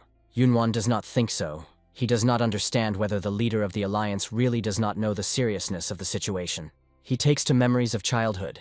His grandfather asks the boy whether he knows that he can destroy a huge dam. Yunwan thinks something like a landslide for it. The old man says the boy is mistaken. He does not understand why. Grandfather is sure that a huge dam can collapse only from one rat. The boy does not think that one rat can lead to the destruction of the dam. Over time, Nora, which the rat dug to the construction of her nest, will turn into a large crack. Because of this small rat hole, the size of the dam is unimportant, because sooner or later it will collapse. The Great Empire is no different from this. The more insignificant the risk seems, the more you need to pay attention. There is a limit of how much enemies can be ignored, and Yunwan is interested in what Hentang will do. Wu asked Yunwan when he was going to join the alliance of Murim. The young man looks bewildered. It is already getting dark, and the guy leaves the branch. The manager of Wu will pass the words of the guy, the leader of the alliance. Yunwan still answered the man. He was going to go to the alliance a few days later. Wu says the guy's power will come in handy for the alliance Murim. Although the young man managed to dismiss, he will probably soon have to meet with the alliance of Murim. But it's still good that he visited the branch. It seems Murim's alliance is not as strong as he speaks of himself. This information will be useful in the future. The guy returned to the pavilion and told everything to the owner. The man thanks him for being able to rest. Huanggu, using a sound program, wants to say something. Yunwen does not understand what is the matter and why he uses this art now. The guest visited them. The Heavenly Destroyer did not feel anything special. He also talks with Mr. Bao during the sound transmission. The monarch without a shadow asked the guy to be careful, because this man, having entered, said that he was his guest. He came from the headquarters of the Syndicate of the Demonic Path. The young man asks Mr. Bao not to disturb him, because he had a difficult day. He wants to relax. The leader of the syndicate should be in a hurry because he came to the pavilion without waiting for their meeting. He says the young man of rights just 10 days is too long to sit back. Yunwen in his voice thinks that this is a woman. He does not understand how Jueguan let her into this place so easily. The man says she was very polite. The guy is angry and reprimands his subordinate. Jueguan apologizes. Yunwen heard about how the Syndicate of the Demonic Path copes well with Murim's alliance. Despite the fact that they were driven into a corner, he was glad to hear this news. The leader of the syndicate says the young man of rights in only one. They really were able to crush those bastards from the Murim alliance, but he is mistaken, considering the girl a leader. The young man did not understand, because he wanted to talk to the leader. After confirmation, her personality Yunwan will probably change his opinion. He is stunned by the confusion. The girl's name is Zhuge Chaohong. She is an advisor to the Syndicate of the Demonic Path, and has a quite attractive appearance. Yunwan has recently been saying the name of the girl throughout Murim. For him, there really is a surprise to meet her personally. Zhuge says she herself should be surprised, given how bloody the guy has a story. She thought he looked more angrily. The girl considers him quite pretty. Bagan calls her the older sister and says what a cool master. Yunwan is surprised at this situation. He does not like that his subordinate did not tell him anything. He interrupts the discussion, saying that it is too noisy and the conversation should be held in another place. They must discuss this alone without their subordinates. Jueguan grabs Xiaoqian by the scruff and leads her off the room. The warrior from the shadow tells her to stop behaving like a child. The girl wanted to stay with the master and older sister. Zhuge and Yunwen are sitting at the table against each other. Xiaotsun should be worried about the girl, but the guy is also interested in hearing the story that the girl wanted to tell. Zhuge says Xiaosun asked who is the strongest of Murim's promising talents. Yunwan thinks it just likes her, and asks what Zhuge answered her. The girl told her about two people. One of them is a star of the demonic path of the Heavenly Destroyer. Another star of the Orthodox Path's Jade Divine Dragon Wenyun. The guy is surprised, because these are his two personalities. Zhuge thinks, judging by the face of the young man, he heard about the Jade Divine Dragon. He answers her that he had heard something from rumors. In general, people in Murim began to call the leader of the Alliance of the Great Master, the Taoist Master of the Udanjiang Sanya Feng, and these two people of Murima. Yunwen first hears Murim's 5 heavens. The girl says this, obviously, because they began to call them so recently. Nevertheless, only the Heavenly Destroyer and the Jade Divine Dragon are interested in people. The guy does not understand why this is so, because in the 5 heavens of Murim there are 5 people, and are only interested in these 2. Zhuge says it will quite logically focus on the new talents that suddenly appeared. People are interested in who is stronger than the Heavenly Destroyer, or a Jade Divine Dragon. Yunwen thinks how troublesome is due to the fact that there are 2 such personalities in it. He only masked his personality in order to act depending on the situation. And Murim was confused after Wen Yun and the Heavenly Destroyer gained recognition as individuals. The Heavenly Demon asks the young man why he has such an alarmed look. The demon says these 2 personalities can become his weapon. The guy can change the crisis to the opportunity. Huinen says the Heavenly Demon again conceived something sinister. The demon says that he is not talking to him. The monk and the demon quarrel among themselves. The monk asks the Heavenly Demon to beat him someday with a wooden stick. And Yunwen considers the demon is right, if he will use it well. Zhugai tells the guy that she can tell him her story, since he has nothing more to ask. The young man agrees with her. She goes right away to the matter. The Syndicate of the Demonic Path needs the power of the Heavenly Destroyer. Yunwen knew that the girl would say something like that, and asks her why the Syndicate of the Demonic Path would not solve all the problems with the help of her resourcefulness. Zhuge says no matter what her abilities with the power of the Alliance Murim cannot cope with one person. Thinking about this from this point of view, He also becomes a person in his opinion. The girl says this is not true. She thinks not a person sits in front of her, but a star. The young man thinks this joke is completely tasteless. And Zhuge, on the contrary, was struck by his own game of words. She thinks the guy liked this. He flatters her, saying that she has a talent to laugh people, and the guy is interested in what they will do if he refuses. The girl will not be able to do anything if he refuses. However, if a rumor spreads that the Heavenly Destroyer is here, then the Alliance Muram will do everything possible to attack him. Yunwan thinks they will let a hearing if he does not cooperate with them. The girl says it depends on what he thinks. However, in any case, the Orthodox path will suffer heavy losses, regardless of who he will fight with. And if it is beneficial to their syndicate, then Zhuge will do anything. The guy thought she was tender, but it turns out she is a rather terrible woman. He understands why Muram's alliance is experiencing such difficulties with her. And yet the young man is one who holds the handle of the sword. He does not know whether he should accept the offer or not. He asks whether the syndicate will fulfill any of its conditions. The girl asks first to tell her about these conditions. He has only 2 conditions. Firstly, no one can command them or constrain his actions. And secondly, he asks him to give him the authority to command the syndicate of the demonic path whenever he asks for it. Zhuge thinks, despite the fact that there are only 2 conditions, it sounds as if he wants to become a great master. Yunwen tells her not to complicate. He wants to become a great master of the demonic path. He is interested in what she is going to do. The girl agrees, but she has a response service. The guy thinks to ask him for a favor. It's shamelessly. Zhuge knows this. Even if she had to kneel, she would like to borrow the power of the Heavenly Destroyer. Yunwan is surprised and asks if she will do everything for the good of the syndicate of the demonic path, to which she says yes. The guy says, given what despair they are ready to listen to the girl, the current syndicate of the demonic path collapses from the inside. The Council of Elders, who controls the power of the syndicate, jeeper of the authority of the great master. Yunwan thinks the master could just eliminate them. It would be great, but now there is a war with the alliance of Muram, and if Zhuge, or a detachment subordinate to the Grandmaster, will take up the solution of internal problems, then their syndicate will be caused severe damage, and he will break up. The guy is surprised that not only the alliance Muram has, but the syndicate of the demonic path has problems inside. Yunwan realized that even if he takes the syndicate under his control, he could not dispose of him. The girl says this true, however. If Yunwan removes all the rot from the syndicate of the demonic path and reforms it, then everything would be different. The guy asks her, can he consider the syndicate of the demonic path to his own after he does it? Zhuge tells him to act as he will consider fit. She celebrates him with the great young master of the demonic path. Yunwan asks her what kind of position this is, a great young master of the demonic path. The girl asks for calmly with her, the place of the young man next to the great master. Even he cannot give the guy orders, and the young man has the full right to check and punish all the students of their syndicate. The guy is surprised because he is not a great master, and his position is equivalent to this. He knows that Zhuge is not a master and doubts that she can make such a decision. She cannot tell him everything in detail, but asks the young man does not worry about it. Yunwen asks her whether this means that they will not tell him everything. He thinks this somehow connected with their plan. The young man says, if this is what she wants, then he is ready to be part of this plan. The guy asks to say where their hoe is, and he will be there in a few days. He gathered his detachment and asks everything here. The guys are holding him. Xiaotun asks Huanja what the master will tell them. The guy tells her to just listen to the words of the master, and she will know everything. The girl tells the warrior from the shadows not to be so cold in relation to the girl. Yunwen watches their quarrel. The guy asks Juiquan to figure it out. The man tells newcomers to shut up because their master will now begin speech. Now that he offers everything in the assembly to go right to business. He told the members of the heavenly demonic cult everything he knew himself, as well as what he recently recognized. Yunwen told them about the Jade Divine Dragon, and revealed his personality and significance of his pseudonyms in Muram, as well as the story of the syndicate of the demonic path. As a result, his team will also have to change depending on how Yunwan's position and status changes, but there can be no mistake. Juiguan guesses that they will also have to use the art of transfiguration. The guy says that Zhuiguang, Huanggu, and Uyan will use the art of transfiguration, and since Xiaoqin cannot use it because of his weak qi, it will only accompany it when Yunwen is in the guise of a heavenly destroyer, and when he is a Jade Divine Dragon.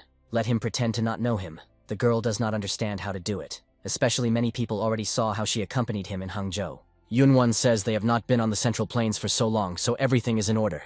He simply asks to be their care from this moment. He asks her not to be upset and simply not be with him when he is in the appearance of a Jade Divine Dragon. And as always, they should not act recklessly without his order. The guy indicates Juiguan to be especially stupid, because his skills are very different from others. The man is surprised.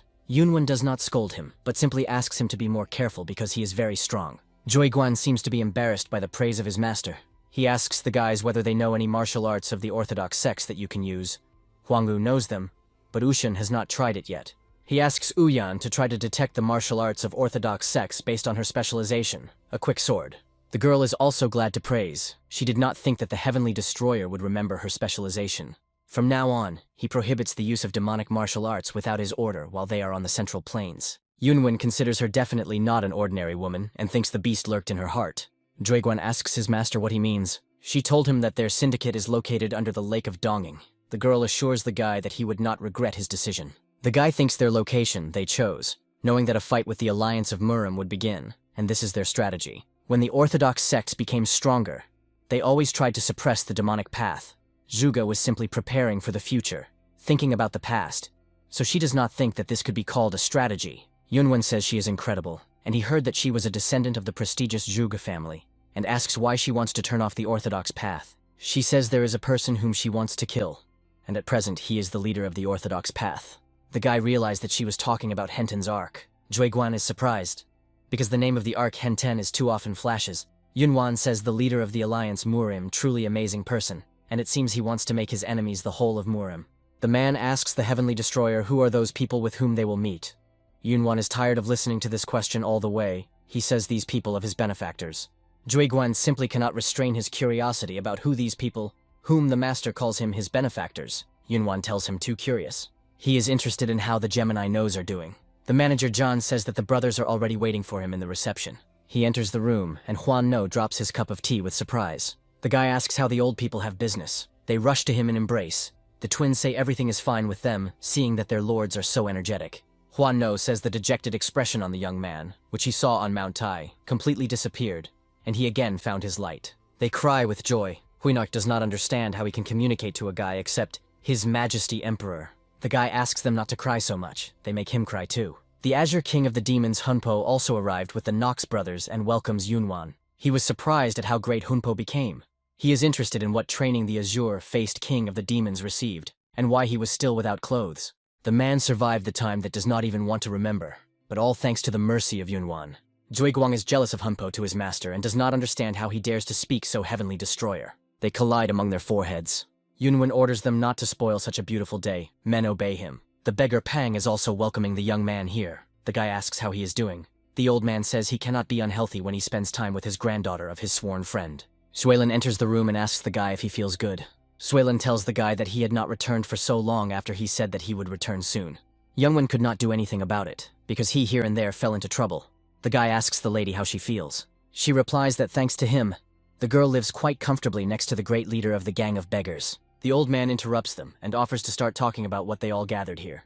The girl asks Pang as he could be so insensitive. After that, a meeting began, in which only those to whom Yunwen gave Dabro participated. Pang says the situation in Murim is currently very serious, since Murim's alliance oppresses those who rebel against them under the pretext of destroying the demonic path, and the alliance of 9 Orthodox and the League of 5 clans turned into simple assistants. This is an obvious political scheme, but the young man does not understand how the alliance of 9 Orthodox and the League of the 5 clans ricked themselves so quickly under the influence of the Association of the Northern Blade. The old man says Nadezhda is not lost because a new organization has appeared. This is a secret organization created by young promising talents from the alliance of 9 Orthodox and the League of the 5 clans.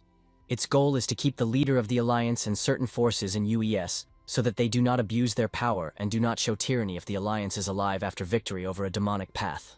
The guy is a little stunned, because Henten's Ark is not one of those people who will allow such a secret organization to exist. Pang says the leader of the alliance not only there is no reason to confront their organization, but also, according to rumors, they received significant support from Henten's Ark.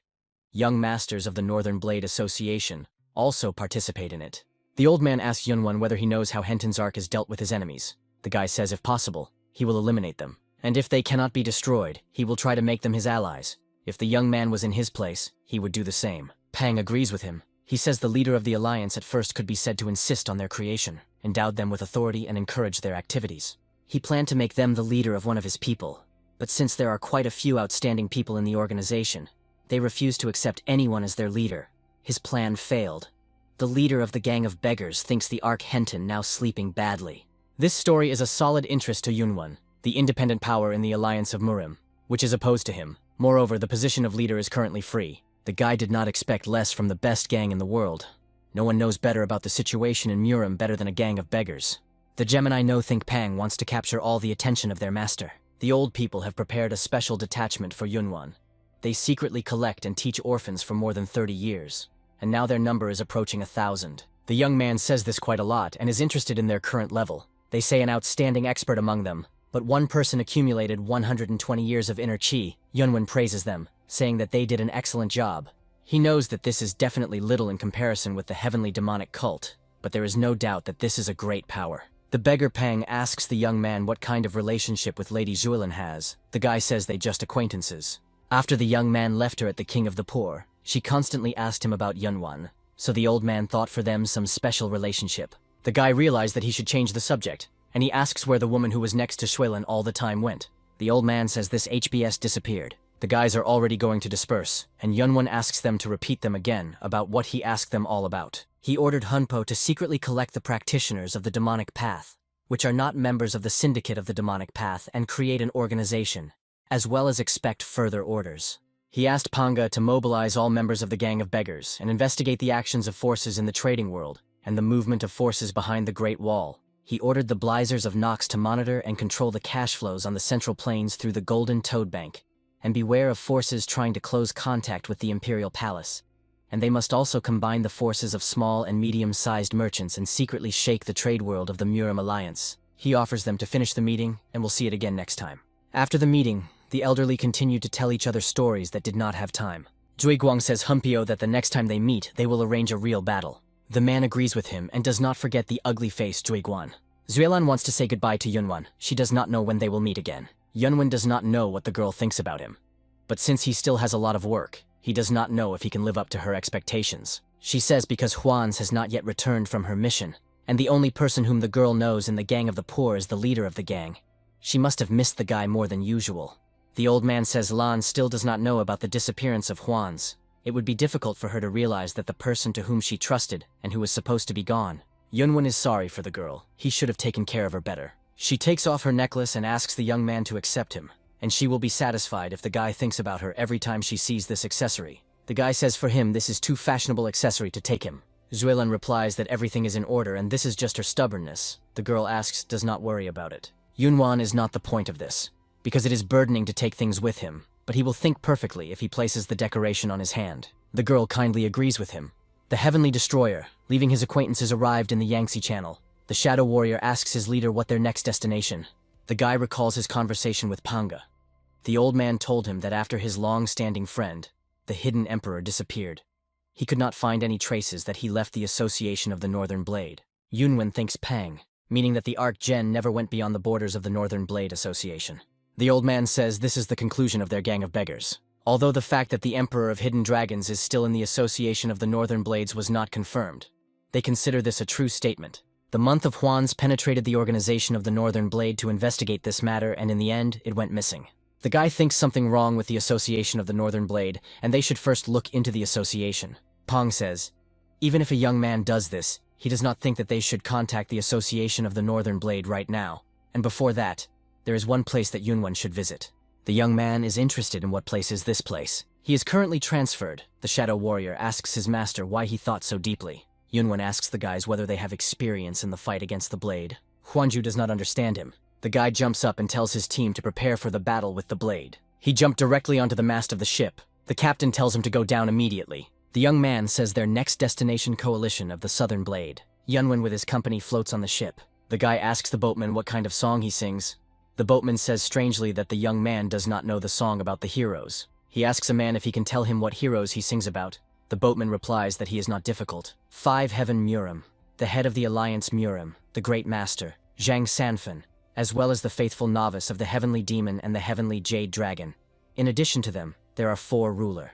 The King of the Sword of the North Sea, the Envoy of the Blue Sea, the head of the worship of false vicious blood, and the Emperor of the Heavenly Palace. The guy remembered that the cult of false vicious blood attacked the sect of the Heavenly Demon, and is also interested in the King of the Sword of the North Sea, the Messenger of the Blue Sea, and the Emperor of the Heavenly Palace. The boatman explains that 7 miracles are the best warriors among 36 units of the Alliance of 9 Orthodox sects, and the League of 5 clans, 4 dragons, and 2 phoenix are the outstanding beginners of Murim. And the pair of emperors calls 2 great warriors among the 5 heaven of Murim. Yunwan thinks in vain. He asked, thanks the man for the explanation and asks to stop. The guys arrived in Udon, the coast of the Yangtze River near Mount Shansen. Here is the famous pavilion, which has been here for centuries, the Tower of the Yellow Crane.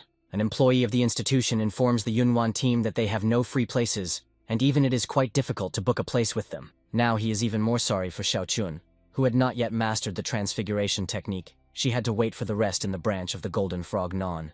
Juiguan tells his master why they will not go directly to the Union of Southern Blade and not make stops on the way. The guy says do not use an unnecessary hype, and this time they have no good reason for this. Namgun Hurakrina notices the young man. He says their meeting was destined by fate. Hayomi and Ian also welcome him. Tan Yongwu, Tan with Yang, and Fino Chunhong also find themselves in the pavilion.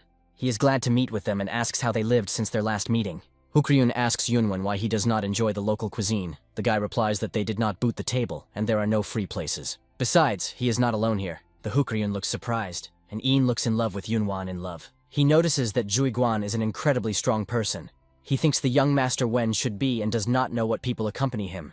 The guy offers Yunwan to join them. As the last time, the youth of the League of Five Clans booked a large table, and Yunwan's satellites can also sit with them. The young man again thanks the guys for courtesy. The heavenly demon tells him better he bit his own saliva. People hear their chatter, pay attention to the young man. They notice one of the 5 heavens of Murim, the heavenly jade dragon. Yunwen notes that they are in the spotlight. The guy says the guy, as always, is modest. It is not surprising that so many views are turned on them, because the jade dragon sits at the same table with them.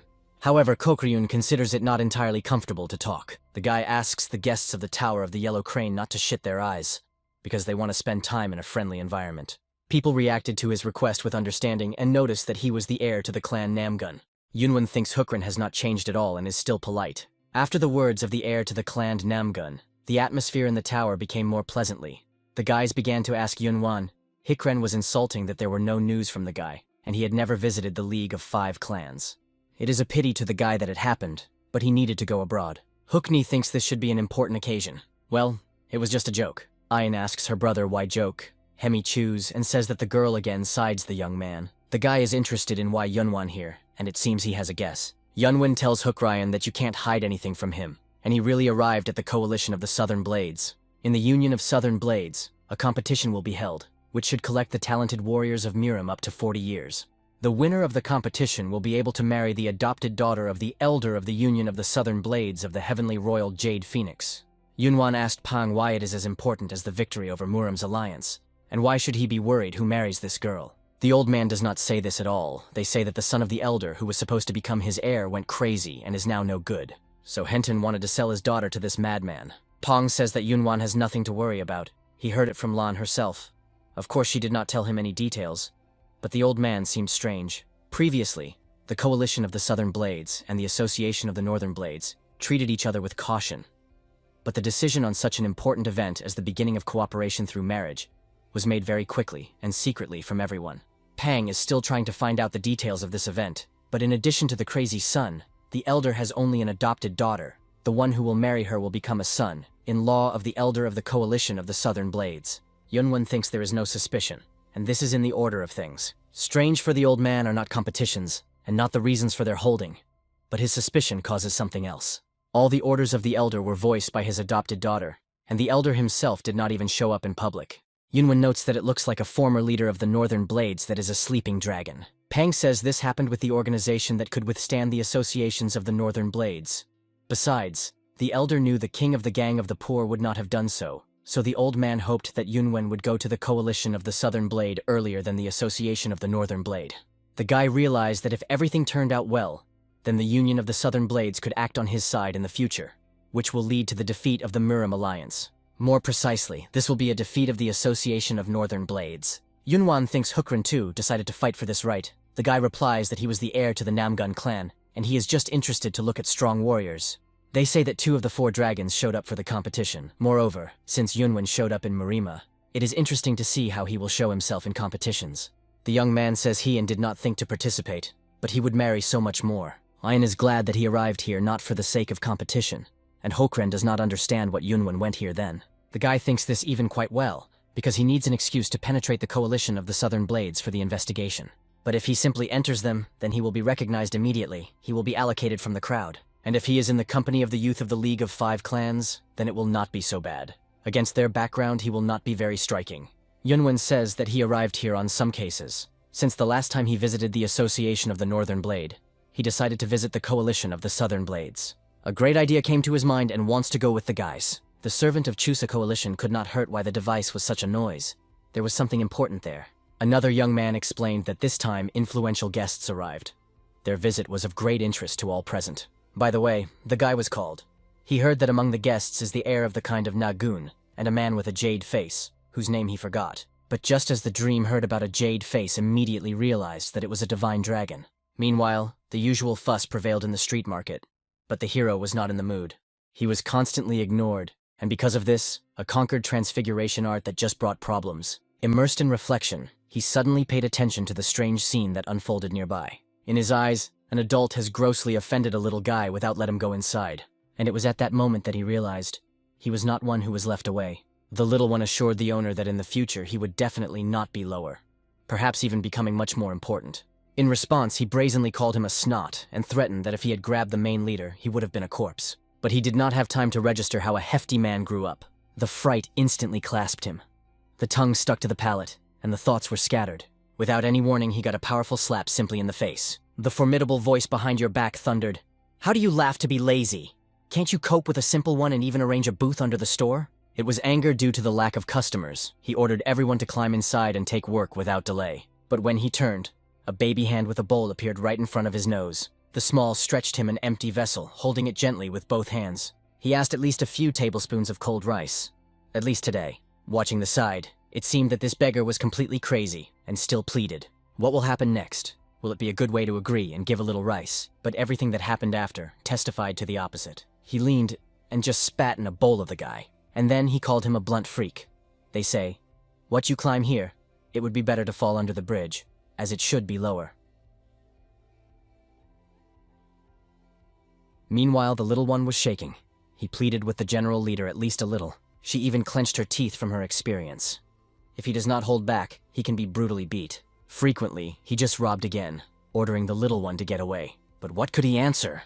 Will it explode now and show all its rage? However, no. He just smiled, said that the spit would be completely saturated with his stomach, and asked for permission to stay in the store. Fat did not even realize the end that the little one just asked. She also could not believe her eyes. This boy was already considered a brilliant beggar, frequently raised a heavy hand into the air ready for impact. He said ominously that he would now fulfill his desire, at least what it may be. But he was convinced that the only desire of the little one was to die, and he cut him so that the cheek was crunching. The blow was so powerful that blood was splashing from the boy's nose. Looking at his hand, he saw oily. She is all in the blood. He seemed disgusting to him, as if touched something nasty. But suddenly he lowered his hand, and the little powerlessly fell to the ground. "You have to understand what I will say now," he said with a call. But immediately he rushed forward, murmuring that it was necessary to wash his hand urgently. He did not even imagine that someone dared to grab him for his clothes. But a small, trembling hands clutched in a coat said, "You have no right to just go. Give something to eat. At least a little food. How can you just go after you beat me?" Due to the fact that the lower to touch his clothes, the fat instantly reached for the weapon. Lifting it up, he came. "You will pay for washing. Your life." She could no longer look indifferently. The boundary was crossed. Seeing as he swung his sword, her patience finally broke. She was rushing forward, determined to stop this scum. Even in the air, she began to prepare a devastating attack. Her reception was called the Palm of Asura, which cuts heaven. It was by this powerful blow to the side. The fat immediately lost a good portion of blood, like a ship with a hole. A few bloody drops were splashed from the mouth, and then threw it directly into the wall. The little one could not sink. How is he still alive after such a blow? Now, looking at him, the guy heard from the girl an explanation. She just restrained his strength. Time was floating. They did not delay and rushed to flee as soon as possible. The fat was only released because she kept a blow and did not put her full power. For a few more minutes, he could not get rid of. Where did the freaks that were just before him? Remembering their faces, he whispered to himself fiercely, "I will find you. And kill." Slow. I decided to immediately report the coalitions of the South Blade, but suddenly someone grabbed him by the shoulder. This hand was full of power, and immediately a powerful slap in the cheek flew behind. He was cut down on the spot. He was lying unconscious, and it will remain for a few more days. Before him was a monarch without a shadow, a bang. He did not endure the disorder, and at least passed by he could not keep silent. He only hoped that his luminosity would forgive him to intervene in this worthless work. Meanwhile, on the outskirts of Ujan, she attracted the little one here to a safe place. And immediately she began to scold, "Why was it to be stuck if you are weak? Be careful." And instead of apologizing with a smile, he called her a pretty sister. Like, so beautiful. Even strong. These words made her stretch. She thought, maybe he really understands in people. And as soon as she voiced it, the guy agreed with a smile. "Yes, I'm special. Although, however, you have a little mistake." He added that she was grateful for her for salvation, but had her own plan. And it was in the moment when she asked that for the plan, a strange fisherman suddenly appeared near them. She did not even notice how he was near. A shadow appeared. Now her only desire is to find out who he really is. It was a king of vagrants, Pun Chong-ho, a legend which was talked about. Even the little one was stunned by his appearance. He did not expect that. But even more shocked it was that this old man is the king of the Vagrad. Looking at the little one, she realized they were in front of them. The teacher once mentioned that he saw him in Hanzhou. She also knew what the little one did not know. The man he accepted for his grandfather is now in Hanzhou. But at once a voice came. "Yes, it's me." She was silent for shock. In this case, sorry. Small also bowed low. However, I immediately turned to him with a reproach. "You destroy the sect of the vagrants." Chong-ho's pun could not understand where such aggression and why, he said. "I also wanted to join," Little explained, "but I was told that I did not fit. And what, even the vagrams now have standards? It turns out that these wanders are only lower, although they are no longer so. And you, if their leader, is to blame for this. Because real lower and poor, they do not count with them and can even be beaten. And the wanders only play the role of the poor." Listening to these words, the old man sighed, seemed to meet the sage, and asked how to become a real lower. The little one looked into his eyes and answered, "Being lower. It's proudly to look up into the sky, even when you are despised, and remind others of their dark side. This is what we look in the eyes of people, to give them courage. Because even in poverty you can be happy. That's what it means, to be real." Hearing these words, the old man did not know that he was just silent. Silence reigned for a few seconds. He clenched his teeth, struck by the depths of his soul. He realized that this guy will grow up by a big man, and he acknowledged, today, he really enlightened. Suggested that the little one go with him. But the guy answered briefly, "I do not want to. I am not from the Wanders, so I will not leave." However, the old man did not call him in the Vagrad sect. He invited him to the logo 1,000 Winds. Now she was confused. She saved him. Why now her grandfather wants to pick him up? At this point, he appeared and advised not to argue, but to trust the child with a more experienced man. The king of the Vagram just smiled. "I do not consider myself experienced. I am just old. But I wanted to know, who is this gun?" "I am a servant of Heavenly Jade Dragon. The gentleman told you a lot." "My name is Kukun Hun," he replied. The vagrant king felt immediately. This young man really has a powerful inner force. He is a new follower. After a brief conversation with the grass, they decided that the beggar will go with the king of the vagrants, which was very upset by Sob. The king wanted to find out the boy's name, and it turned out that he had no name. The old man immediately suggested that there be Ji Cancer Man, but it did not seem too good. At that time, Sun Hun gave him a name, Bukin Sovan. She said she was her farewell gift for her sister. This version of the guy liked much more. He sincerely thanked her. In response, she asked not to get sick and said goodbye to him. So the story of Sora Hun and Soban ended. Everyone went their own way. Meanwhile, Mu Jonchi, the real name of Kukun Havan, hurried. His movements were clear, quick, and confident, no step away. A little earlier, in the guest pavilion of the Union of Southern Blades, he was explained, any carelessness and can be tracked. In order to avoid suspicion, he was asked to go through the outskirts of Uman, to erase the traces and return, as if nothing had happened. He understood everything. If the enemy was looking for inside, you can be exposed. But if the traces are driven from the outside, everyone will decide that the attack came from there.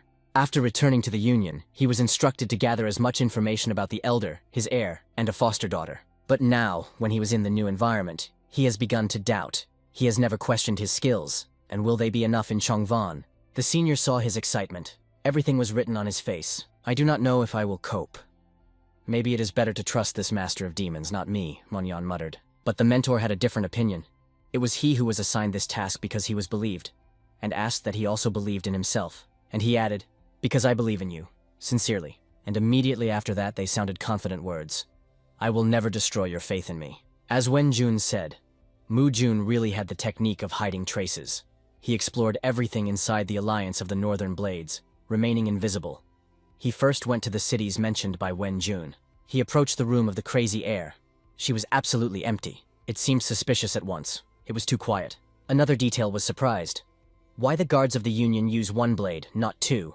Year-olds? He then went to the opposite direction, where he seemed to him the foster daughter of the elder lives. And suddenly his face changed sharply, his eyes rounded. He accidentally hits the incredible beauty. The scene, to put it mildly, it was not for other people's eyes. From embarrassment and shame, seeing a half-naked girl, John felt a powerful spike in internal energy. This explosion did not go unnoticed. One of the guards had already followed the shadow. John realized that he got into a real mess. The situation was almost hopeless. Caribou gave up, and at the same time asked loudly, "Who are you?" The girl immediately heard the noise and reacted. The gut was so loud that even the games in the hall could not block it.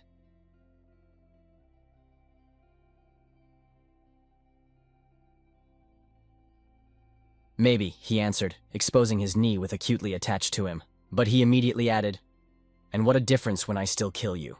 Meanwhile, the girl repeated one name. "Say you, say in, what's going on?" This is how the guard was called. He reassured her, "Don't worry. His name is translated as Reign of Death, and it suits it." For Ion, such self-presentation sounded at least strange, and not hesitation said, "From the rain do not escape. From death, too." He meant a death that is coming suddenly like a rain. Instantly, he got several dozen sharp blades and threw them into the Ion. John was straining immediately. The speed was incredible. However, he was not lost. He answered no less with a rapid reaction. Saw you move to the next step. I went forward with pressure, but it became clear. It was only a distracting maneuver. Blood appeared in the air. Has the Ion suffered a deadly blow? He realized, distracted, and it was a fatal mistake. Saw you already stood behind his back and whispered creepy, "Do you see? It didn't work out. It's time for you to die." A shrub. Saw you raised his hand high up. The moment of decisive blow came. His attack came from the elbow, to which the blade was attached. That's right. Jonah flashed into his head when a brilliant blade was thrown in the eye. So I die. He did not regret anything. Unless the split between the Bookmake, Eliu, Damde, and Gyan, the four main families of the sect of the Heavenly Demon. It may seem that this sect is kept on strong blood ligaments, but in Chongvon it is quite different. After conception of the baby, whether it is from love or for pleasure, a man and a woman just diverge, without attachment. If a woman is pregnant, the child receives either her name or father's name. However, several people are raised. Just like other children of the sect, he grew up not in his family or clan, but among a large community. From the very beginning, they were part of one large community, instead of a narrow family circle. In such circumstances, the concept of I went to the background, and at the age of 6, it seemed that life would pass as a moment. He understood that there is no point in this life. "Mom, like you, one day I will leave this world." Suddenly, without tears, he talked to the Sahel, who considered him callous. He did not say goodbye to his mother, but simply said that he did everything as it should. "How soulless you are. She gave you life. Isn't you sad at least? To die is to die." And the cold answer sounded. This was what his attitude to life and death was: cold, restrained, without sentiments. But now, competing with this scum, he couldn't believe. Is it really an end? Isn't there any left of what to regret? And at the same moment he remembered the words of the young man. No one but you is able to fulfill this mission. No one will reproduce the technique as clearly. He also said, these techniques are like hands and feet, and losing your hand or leg is painful. Therefore, you need to get to the end. Come back. That is why, looking at the blade in front of him, John could not agree with the phrase, to die, to die. He said, no, number I survive. And I will come back to the Supreme. With determination in his voice. And even when everything seemed lost, he found the strength to perform the technique. A red steel wheel. It looked like a pathetic attempt for Kain. He thought that the enemy had already lost too much blood. Excuse me, but I'm not going to die here, Jan replied, clenching his teeth. He activated the technique of Heavenly Demon, decomposition of traces. The end was close, but not for him. Sa Yu was amazed. He did not understand what was happening just before his eyes. Where did the ion disappear? He just had a serious injury, but there was no trace. Is there such a strong masking technique? Meanwhile, the Union of Southern Blades. There, the spirits, similar to children, muttered and quarreled again. He answered them that he would rest a little. When they asked why he was not asleep, he replied, it was only necessary to wait for a fever. In silence, he suddenly ordered the spirits to silence. He heard someone approaching. He saw Guan with surprise and did not understand why he was here. Yes, I decided to restore the internal energy by the Taoist method while we are waiting for a hole, he said calmly. Once I have to play 2 roles in Chanvo, it is better to start with the basics. And the basis is the ability to restore energy, he added. Then Yun looked at him and first saw seriousness.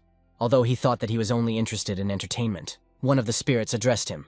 asking him to convey his words. Chu Gavan suddenly noticed. He was talking to the heavenly demon. Yun confirmed. He only translates the words that the demon spoke through him. With the technique of vision of the heavenly demon, he expelled the enemy and made him complete obedience, the message sounded. Guan, it seemed like the technique of conquering the soul. But he did not understand why he was told.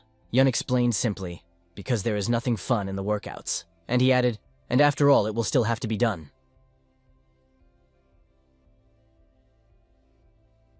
But Yun began to worry. It has passed 2 hours, and the hole still did not return. He decided to wash at least, but he thought, the problem of Jonah is doubts. He lacks confidence in his own power. Suddenly, he escaped something. Just under his foot lay a stone. Yun leaned carefully to look better, and with every second he began to understand what was before him. Walking a few meters forward, he saw on the ground an unconscious hole. He lay without signs of movement. After a while, the hole was already lying, fixed but alive. Friends were standing around him, hoping that he would get out. He had deep wounds. He stopped the blood on his own, blocking the energy points. But it only worsened the condition. Any attack in this condition could kill. Nevertheless, he returned here to the wounded. His friends only whispered quietly, "Hand, why did you do it?" Yun understood clearly. The hole tried to escape from the pursuers. He got full, but even then, he did not lose concentration. Supported the effect of hidden traces, so good that even Yun himself did not notice when he returned. He tried to carry out the impossible. At the same time, Mu Rin handed him a letter he held in his hand. Even then, Guvan suggested a radical step, to kill everyone from the Union of Southern Blades. But Yun stopped him. It is not time to hurry. A fever still needs to be recovered. Then he got a special token and ordered the Guan to contact the Golden Frog Bank and ask for help from the brothers. Seeing this token, they will not be able to refuse. Murin was instructed to look after the traveler until the Guardian's twins arrive. Yun himself at this time unfolded the letter and began to read. After reading, he said quietly, "It was enough for me to just return alive. Everything else was no longer important. The main thing was that he returned alive." Guvan immediately felt a powerful energy that emitted from the owner. Even Rin was frightened. It seemed to her that a moment and she would lose control of herself. Then the owner said he was going. Guvan immediately realized that it was the technique of hidden traces of the heavenly demon at the peak level. The fleece is also strong. But the Supreme struck truly. It was the force that caused reverence. This confidence came from the compressed reports he read. They had both facts and what failed to find out, everything supplemented with personal grades and conclusions. A brief report was intended for the Emperor, and it was he who had to make the final decision. Yun has never seen such ideal reports, even in the palace itself. The anger that he swept the young man when he saw the wounded hole a little subsided after reading the document. That is why he activated the technique at the peak level. But he did not in order to destroy the Union of Southern Blades, but to finish what did not have time to finish the festivities. When Yun knew. Only in this way he would be able to facilitate the burden lying on his heart. He carefully curled the letter. 95% of all the information you need was collected in it. He only had to collect the rest of 5. This is what he took on. He accepted this duty without hesitation as his personal mission. And in a moment, his silhouette dissolved in the darkness inside the enemy. Indeed, Yun was convinced of the words of the hose. This place is not just with corridors, floor, and ceiling, but a true ambitious maze, as stated in the report. So, this is the residence of the son of the Elder. But, according to the records of Hiss, there should be no soul. And here was a stranger to him. Yun could not understand who she was. Before her stood a familiar to us. She asked if he found traces of that guy, but he only apologized. Now Yun realized, this is exactly the warrior from the Union of Southern Blades, who wounded the hose. And this girl, whom you called the Lord, was not someone else than the Heavenly Royal Jade Phoenix. She stated that the guy was unlikely to be here by accident. He was looking for something related to them. Sa Yu assumed that he was either from the cult of false durable blood, or one of the 3 warriors of the northern edge behind the large wall. But he assured that he had a serious injury, perhaps even fatal. Hearing this, she raised her voice. "Are you again about deadly wounds?" How did he then manage to disappear so easily? He could not even track. At the same time, she did not leave an alarming anticipation. It was worth noting about it to a great sword. But the young man surprised another. Why not to report directly to the Elder of the Union? She ordered the SA in the return. They say this case is no longer resolved. And yet she decided to strengthen the patrol. Left alone, she murmured under her nose. "My guard was so useless, he took his nose, and even a rat could not catch. And yet, in this situation, something worries me even more. Maybe it's worth doing something to change your mood," she whispered thoughtfully. After these words, she spoke. She slowly approached the mirror. At first glance, it is a regular mirror, but she pressed the hidden button. The glass threw and began to slowly slide away, opening the passage. Is it a secret room or a hidden mechanism? Yun mentioned the report. There was no word about it, but there was no time for reflection. It was necessary to follow her, descending down the steps. Below it was a dark, spooky corridor, from which ants ran through the skin. It was a prison. It was there that she went. In one of the cameras sat a man of a man. A man. He pleaded to give him medicine. Poor. Look at yourself. How could you imagine that you are the son of an elder? She said mockingly. And he asked the medicine again and again. And Yun began to guess. This man, and is a true heir to the elder of the Union of Southern Blades. Suddenly several pills fell on the ground. These were medicines that caused true madness, the addiction that distorted the mind. He immediately grabbed them with trembling hands and began to throw them into his mouth one by one. And as soon as the pills were inside, wild power broke out in his eyes, immediately visible. It is not a natural force. The dark veins were boiled throughout its body, pulsing threateningly. Even Yun, who saw a lot, was truly shocked by what he saw. And she, watching the top, only glanced at him and grunted, "In such a pig only becomes louder." She approached, kissed his disgusting lips and screamed, "Tang out, idiot! What the hell is taking away? Here's going on?" But what did her kiss meant? Immediately after him, bright red veins crawled across his body. Something was activated inside.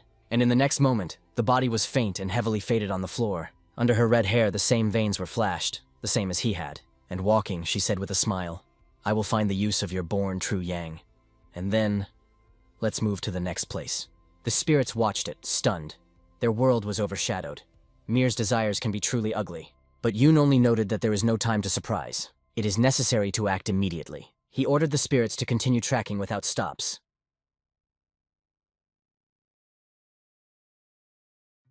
Yun did not stop. He continued to follow her step by step.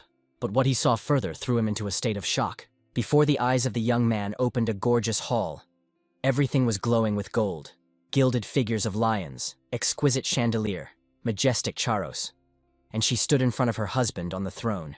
She turned to him gently, asking how he feels, and called him his father. Yun immediately realized, if she calls him a father, he is the leader of the colony of the Southern Blades. He was struck by this meeting. Even with the technique of masking, he doubted that he would be able to deceive such an experienced expert. But the demonic spirit, which was nearby, whispered, "Don't worry, everything will work out." Yun asked where such confidence came from. He only said, "Look in his eyes." And looking closer, Jun saw a man was also poisoned. The same drug as that young leader before. The woman was named Jun. He addressed her with the words, "You are shameless. After destroying me and my son. And you still have it?" "Of course, father," she replied calmly. "I want me to be remembered as the greatest woman in history." The man trembled, and despite his condition, he pleased. "Do not forget that you can also go down in history as the most lecherous and vicious." She did not hide. Everything follows her plan. The first thing she reminded him. It was not necessary to go against the will of the great master. And she asked not to keep her evil. With a smile on her face, she turned to the true reason of the visit. She spoke about his son, whom she called her older brother, and with cold confidence she said, "He will die in the next 10 days. But she added, "Don't worry, its end will be happy, in my arms." "You evil bitch," he said, shaking at rage and powerlessness. It was painful to look at it, to think only that even a person like the leader of the Southern Blade Coalition can suffer so much. But the spirit explained, it is the result of the influence of unusual poison, and the very fact that he is still alive is already a real miracle. But how can she treat those who are both the master and the foster father? More intriguing, what power does this malicious woman hide? Each of them had its own version. The demonic spirit believed that it is worth waiting. The old one would die soon, and then it would be clear who stands for this woman. The other spirit was categorically opposed. It is an unworthy behavior for the true absolute. Yun had to make a decision, to help them and save the coalition of the Southern Blade, or leave everything as is, and focus on revealing the true face of the heavenly aroma of the Jade Phoenix. The demonic spirit advised to look at the situation more broadly, but the second denied again. It is not necessary to listen to demons, and it was at this moment that both spirits heard an unexpected answer. "You are both mistaken. The coalition or supporters of the Jade Phoenix is indifferent now," Yun said firmly. "I came here to complete the unfulfilled mission, and when he finished her, it's time for revenge." I am confident in each of his words. Yun returned to his comrades, and Guvan, kneading his fingers, already knew. Milord would not leave them. Revenge of Huangj is now his personal duty. "Blood for the blood," Rin whispered coldly. In her eyes there was a single way out. revenge. By dawn, starting with the Pavilion of Heavenly Aroma, which I have already mentioned, we will destroy only those who mastered the dark arts. This should be done as soon as possible, and at the same time go unnoticed. Everything must be completed before the first rays of the sun. Dawn was approaching. The one whom they called the Knot was already woke up. Opening her eyes, she saw a real hell. There was a bloody scene in front of her. Seeing the mountain of corpses, she rushed to the underground prison. Standing there, nervously biting nails, it seemed that even it could be frightened. Finally, the same scum appeared. She immediately rushed to him with the question, "What happened?" He answered with only one phrase, more precisely, the figure, 671. Just so many bodies were found. And even after the check, the figure has not changed. She, stunned, could not believe. Who could arrange such a slaughterhouse in the middle of the night? And are there any hooks? But now they have found only a few details. The bodies of the dead were divided into exactly 3 types. The first type, 162 people died with bloody traces clearly in the middle of the forehead. Here's how it happened. The security guard stood in the place indicated to him, not suspecting how suddenly he heard a female voice. It was not a second as his head pierced through. Instant death. Rin was not going to spend time on chats. She killed at a distance. 1 accurate sword blow. Then the annoyed redhead asked about the second type of dead.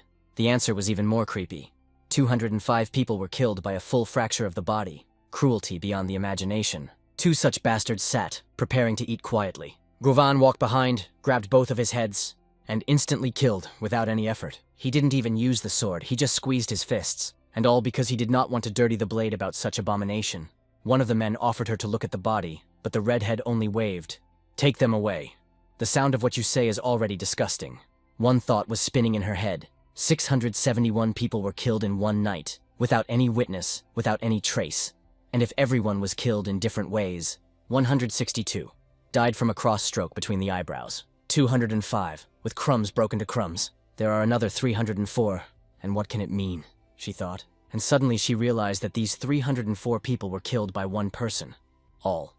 Without exception. At that moment, he did not fully understand what was happening to him. Everything seemed to be blurred and incomprehensible. The first who noticed he woke up was a gun. She went quietly into the room. The first thing the guy began to worry about was whether the owner received his report. But she knew nothing. But he knew Guvan. It was he who explained that the owner received a report, and had already read it. The whole felt the inner shame that he was blowing from the inside, and even a simple question could not find the answer. There was not enough strength. Then Guvan conveyed the words of the owner. "Listen carefully. He wanted me to tell it personally. The mission performed by Han was completed brilliantly. Don't be worried." But even after these words, the sludge lowered his eyes and admitted he cannot forgive himself. After all, he could not finish everything to the end. And it was at that moment that the owner of Yoon himself entered the room. He did not doubt that Heiss would not release this situation so simply. Looking straight into his eyes, Yoon said, "You have done the task perfectly." But the thoughts of the hose were not silent. "Why is the Supreme Fund such a failure as I am? I can't do anything with me." And again, lowering his head, he apologized. He confessed. He deserves punishment for his failures. But Yoon reminded Homan, "You returned, as promised. And it was the most important." "So Hun is no doubt talent," he began. Murin is speed, reaction, prayer. Guvan is an explosion, pure power, without restraint. And you, the whole, you are an embodied secrecy. Even if you are not visible, you are always around, and you can always rely on you. It was in this friend that they confessed to him. They value him. They like it as they are. Therefore they asked, "Not be so harsh to yourself." After all, he did more than enough, for everyone. The fleece could not stand. Turned his back even to the host to hide tears. And through the squabble and gurgling of nozzles, he tried to mutilate. "I do not cry. I do not cry at all." Meanwhile, the red-haired discussed the victims of the third of the 3. She was interested in what was the cause of death. He just shrugged. He would call it a natural death. Hearing it, she reacted with distrust. It seemed to her that it was some kind of evil and stupid joke. But he himself could not fully understand what had happened. After all, the bodies are neither external or internal damage. You will not explain their death otherwise. It was incomprehensible, almost unrealistic. And here is how everything really was. He did not use the rude power, but something much worse. These scums only saw the flash of light. They didn't even understand what it was. And this incredible energy was stretched by their circle, like a wave of the end of the world. Yun asked the heavenly demon, "They won't see me, even if I do it?" He only nodded. Yes. And then the death of them stopped. Perhaps even better that they died without feeling anything. 3 swords of heavenly demon, the third form. Destruction, destruction, heaven. Everything they could see is a bright, dazzling glow. And after him, everyone was already dead on the ground. The heavenly demon liked this tactic. It was pure, elegant, without traces. It was the real punishment of the heavenly demon. But the other spirit perceived everything a little differently, with anxiety and reflections. Yun, hiding the sword in the vagina, briefly said, "We go. There's nothing more to do here." And the redhead just sighed. There is no point in listening to him. After that, she briefly stated, "I have to go." But before you go, she asked, "Were there any cars among the corpses?" But she did not receive the answers. Many bodies had distorted faces, so she could not understand anything. Did you have died? And tomorrow the tournament will take place. She thought only for one thing. No one could destroy the day that she built so much time. And here's the second day. The events unfolded on the eve of the very beginning of the competition. Marima warriors could not stop discussing the bloody massacre that happened last night. The Union of Southern Blades tried to get everything, but the guests who came to their territory were not blind or deaf. And at the time of open selection of participants, the suspicion only increased. Despite this, the Union themselves behaved as if nothing had happened. The opening ceremony began. It appeared in a sophisticated outfit, beautiful than ever, the embodiment of grace. A loud bell came in the air, an official beginning. But while everyone admired her charm, someone watched closely at each of her movements. The one who watched her was convinced again. She confidently goes to her goal. Now she plays the role of the head, and makes it unmistakably. They sat on the stands watching the ceremony, and here he addressed the young Red, asking if he heard of yesterday's different, about 300 soldiers who allegedly died natural death. And at the same time, he did not even suspect that the killer was sitting nearby. Deep in the soul, Yun heard the voice of the demon. He poured with compliments. "You so refined their lives." Considering everything that happened last night, Yun did not want to draw even more attention. He looked down again, checking whether there were familiar faces. And so, they were. The first one he noticed was a military advisor from the Northern Blades. The three-sided Chon Ak, known as the Heavenly Thunder. His appearance was dissatisfied, almost gloomy. And a few more faces attracted the attention of the young. One of them is a warrior with a giant sword. He raised his hand to the hand and began to speak. It was Ron Gin, the elder of the Union of Southern Blades. He solemnly announced the competition. Then he began to represent the judges who were to evaluate the tournament. His first gaze fell on a Heavenly Thunder. And then, on the bald judge who frankly yawned just in front of the public. The elders of the Union did not like any of them. In addition, even the heads of the Union were not present. The young man slid further. On the stands, where representatives of different factions sat, Yun noticed that he was recognized by one of the audience. He was a young Master Yun. He turned to him loudly, taking attention. In response, Yun just smiled and laughed quietly. However, for the majority, he still remained unknown. But as soon as the elder he gained his gaze, he was immediately pointed out. "You do not have to sit here. Please, go to the rostrum of honorary guests." Damn, I did my best to go unnoticed, Yun thought with annoyance. After a while, he was already sitting on the podium for special guests. The red-haired one still could not be tired. Why did the boy so warmly call the boy young master so warmly and Ron? Who really is he? And then Jin came to the young man and personally invited him to take part in the tournament. "I want to present you a special guest, a real decoration of our competition. One of the 5 Heaven Marima is a young master Wen Jun, Heavenly Jade Dragon," Gin said solemnly. As soon as the audience realized who before them, the applause exploded. Everyone applauded with wide eyes. Even the red-haired one realized. She came to the same one she only heard of, and Yun himself did not know how to respond to it. All the attention was focused on it unexpectedly. Some even envy, because even among the most outstanding warriors, Marima is not suitable for everyone.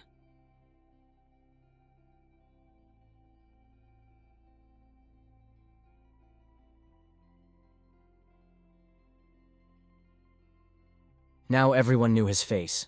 It will not be possible to hide your presence anymore. Finally, Gin officially announced the chief judge of today's competition. It was a Heavenly Jade Dragon, a young master Wen Jun. His friends sincerely welcomed him, from his soul, without envy. When everything was ready, responsible for the internal affairs of the Union of Southern Blades gave a signal before the beginning.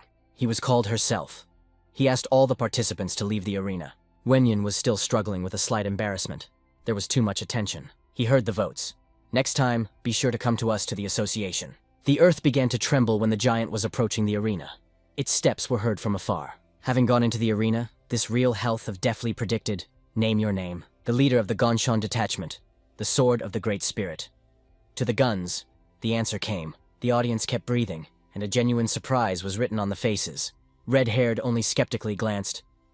"Do they think that I decided to hold these competitions without preparing a counter-commission?" Gin also seemed that the first fight should end very quickly. with such a rival. When Yun even asked, "Is he really so strong?" the answer was clear. He is one of the most famous Swixers of Shandun. The young who can win him are one. Is it really a miracle?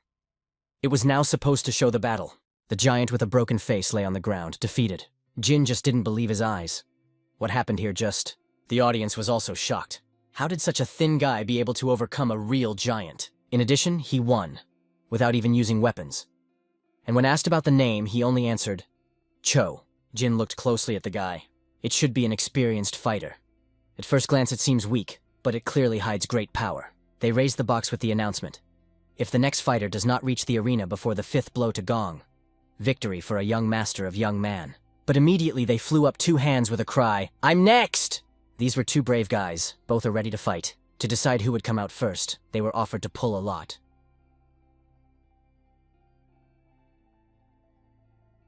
Mamon, he added, saying it as if challenging the whole hall. With the help of poison, he lightly understood the first enemy, even for Gina. His methods remained incomprehensible, though it was thought that he was superior to many. Among the 4 dragons are the most famous, the Black Wind Dragon from Shaolin, and the White Heavenly Dragon from the Shaman sect. Only their names are known about the other 2, and nothing more. Yun has already understood that the next one should enter the arena with a bloody dragon.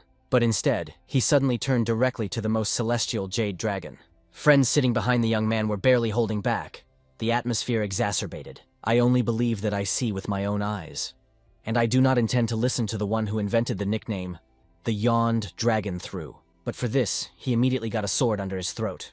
One of the audience reminded, "We are in competitions." However, with a slight and accurate movement, Mamon knocked his sword out of his hands. He quickly approached the opponent and whispered, "From today, there will be not 4, but 3. He threw it back with a powerful blow, and in a moment, a flash of fire that burns life itself. The audience and judges were shocked. No one understood what had just happened. But one thing was obvious. 1 dragon dropped. The Yawn Dragon is dead. He was killed by the Dragon of Fire Destruction, Chang Ta'il. He stood, confident in himself, and thought, "Now no one will hurt me." And the next, as he decided, has to die.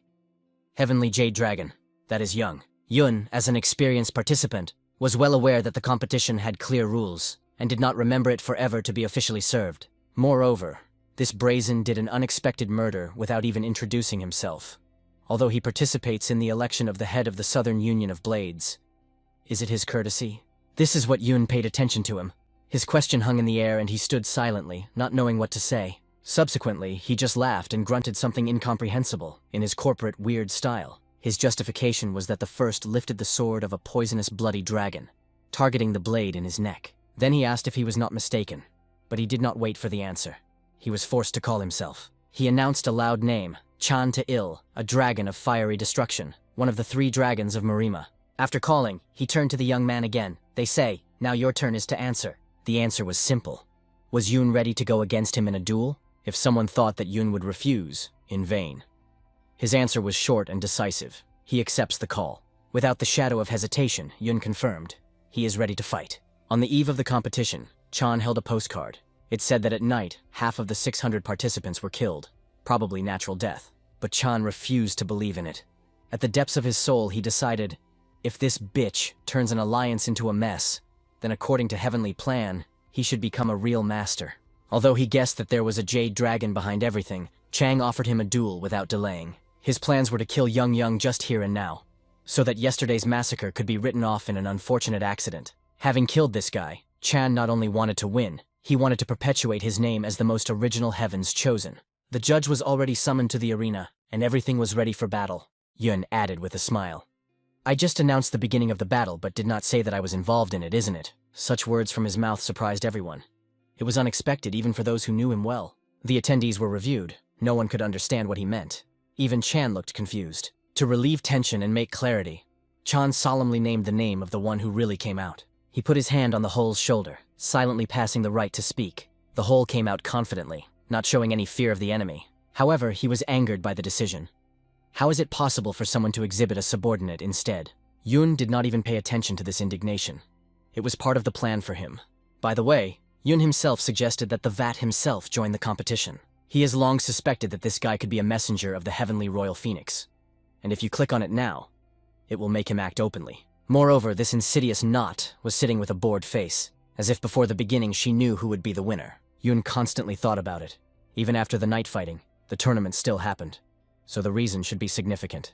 As Jun said it aloud, as if he saw, he also understood.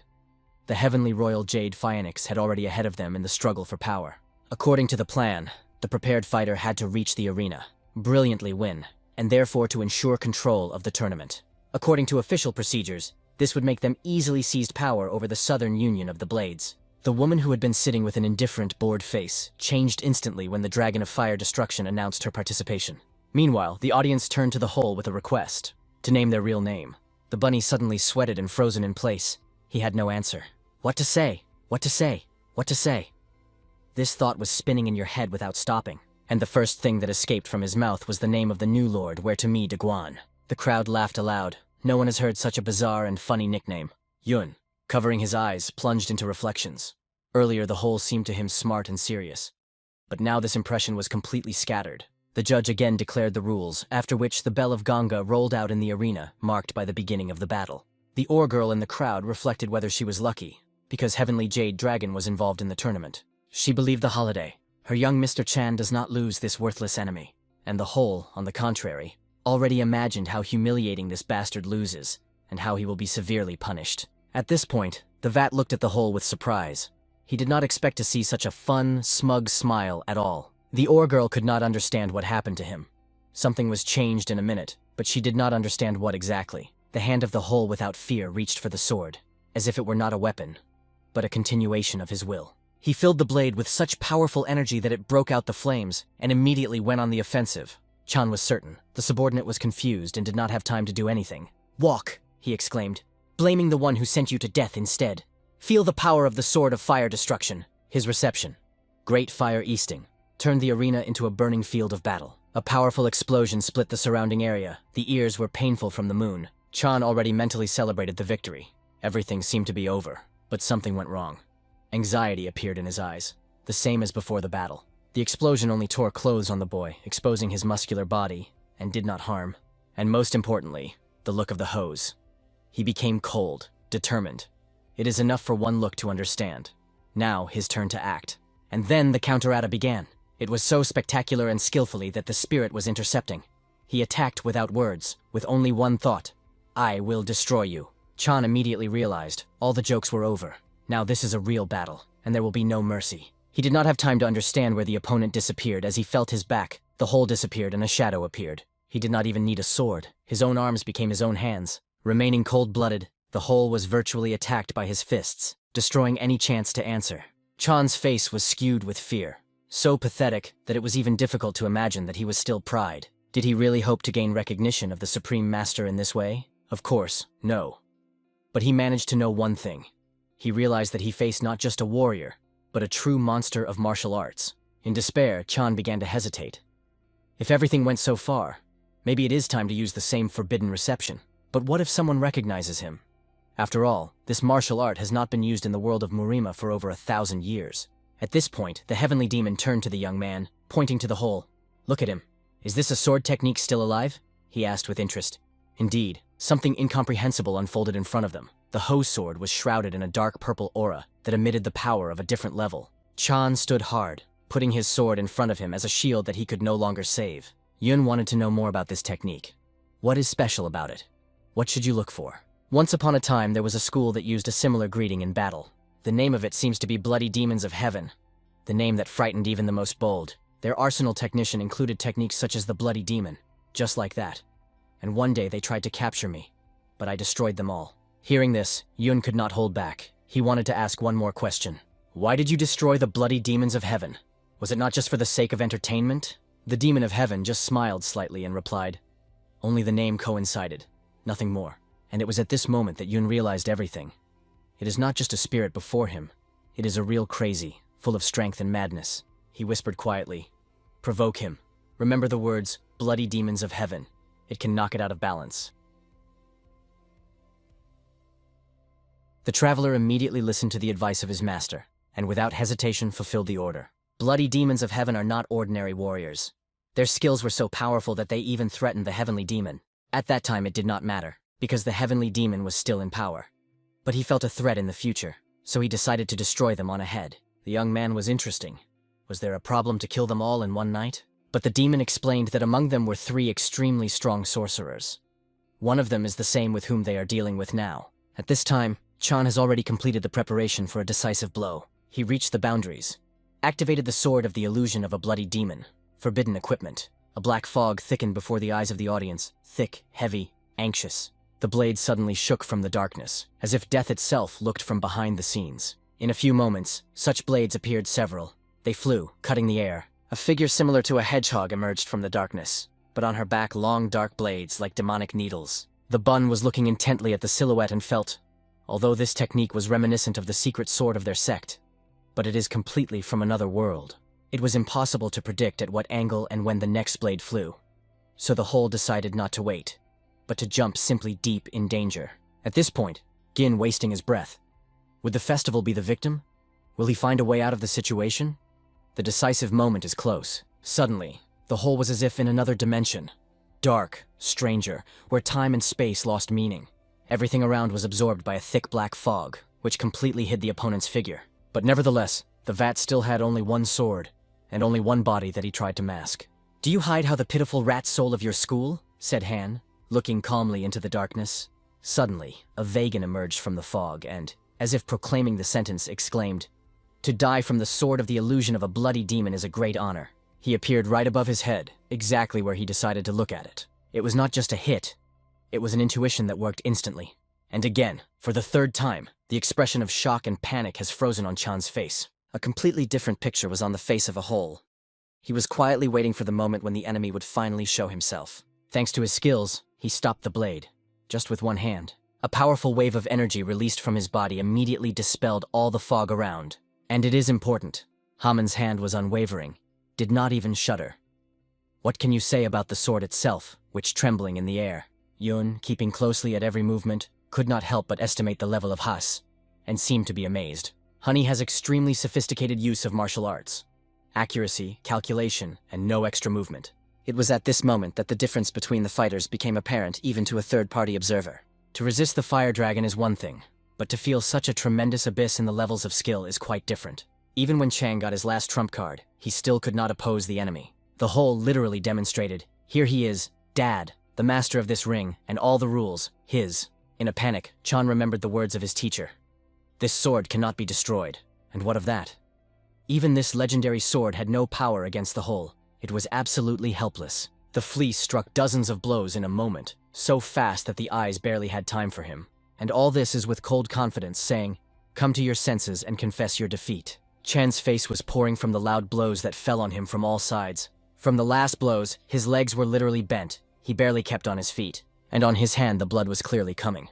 A sign that the end is close. The audience, holding their breath, watched the spectacle. Mixed emotions did not allow even applaud. But speaking of incomprehensible emotions, it is still softly said compared to the reaction of a red girl who has barely restrained. And the whole.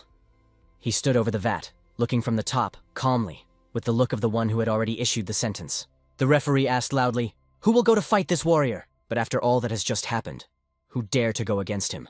Suddenly silence was broken. One girl from the crowd quietly said, "Hooray!" Her voice was picked up, and hundreds of people were shouting with her. Their enthusiasm ignited the crowd. All of them chanted the name of Humhan, Chu Guvan, as he introduced himself. From now on, it became heroic. Who could imagine that a guy who was once locked in a dark room was cut off from the world, once standing in the center of glory? That's all he could say to his lord. Returning to the young man, the whole put his hands in the bow and calmly said, "I coped." The competition ended with the solemn sound of 5 gongs, the final chord of a big event. The unexpected appearance of the Lord of 5 Demons announced the birth of a new absolute master. People whispered, if the subordinate is so powerful, what level does the Lord himself have? And if such a strong Guan, what is the terrible, the true heavenly jade dragon? And what did Or feel? She seemed to be in the dirt on her ear, and she could no longer hide it. Meanwhile, Jean went forward to the exclamations of thousands. Glory to the Southern Union of Blades. Long live the Alliance. Stopping, he launched an official letter in one movement. The crowd's eyes were chained to him. After a few seconds of silence, reading into the text, he solemnly announced the winner. It was Juan. Gin officially declared him a new young head of the Southern Union of the Blades, and called on all the representatives of Murim present to witness this event. Although it was an order from the young mistress, the Jin himself never thought that it would be such a great responsibility. and here, in the Central Plains. While he was aware of it, Jean continued solemnly. Tomorrow, by order, there will be a marriage of the Heavenly Royal Phoenix, a student and a foster daughter of Lord Union, with Guan. At this point, he still waved the crowd with his hand, but as soon as he heard these words, his body stopped instantly, and his head turned sharply towards the voice. Then he slowly turned his gaze to his mistress. He threw with a slight ridicule. What if I took part in the competitions and won? What about this devilish girl? Han asked hopefully, trying to hear from the hostess at least a hint of cancellation. But in response he heard only calm. Everything has happened. You will not go against my words, right? The whole finally understood. It was an order. And he really was trapped. Late in the evening, in the Chonhyan pavilion, silence hung in the air. She sat in front of the mirror, unable to understand. How did it happen that the dragon of the fiery destruction, the second student of the great master, was defeated? Moreover, he was not even one of 5 dragons, but only a subordinate. Her teacher has always repeated, no martial art of the Central Plains is able to destroy the 3 great malicious magicians of the original heavens. Even if a young Vat did not achieve perfection, it was broken so easily. The reason that the initial heavens have not yet captured Murama have been in a strict ban on investigations. They were ordered to wait for the cassette of the heavenly demon to remain within Murama. Is it not the only organization that should be extremely cautious with? She still didn't understand. But when she got up from the chair, she firmly thought, it is enough. Everything is ready. If everything continues in this spirit, it will be as if you give a perfectly cooked dish, not to this man. She clearly realized that the only thing that is needed now is to stop everything until it is late. Meanwhile, in the remote extension of the Southern Union of the Blades, in the hall where the Destroyer of Heaven was located, Yun, sitting in a lotus pose, deeply immersed himself in meditation. His thoughts wandered in chaos of anticipation and guessing. He thought, who are these people actually? Are they really the real descendants of the bloody demons of heaven? In the vision of him, the spirit of the heavenly demon appeared, and Yun asked, what would happen to the dragon of fire destruction if he had properly disposed of the 3 great malicious magicians? If you master the art of fencing a bloody demon, the spirit replied, you will get the power of an unintentional sword that has no form, but carries death.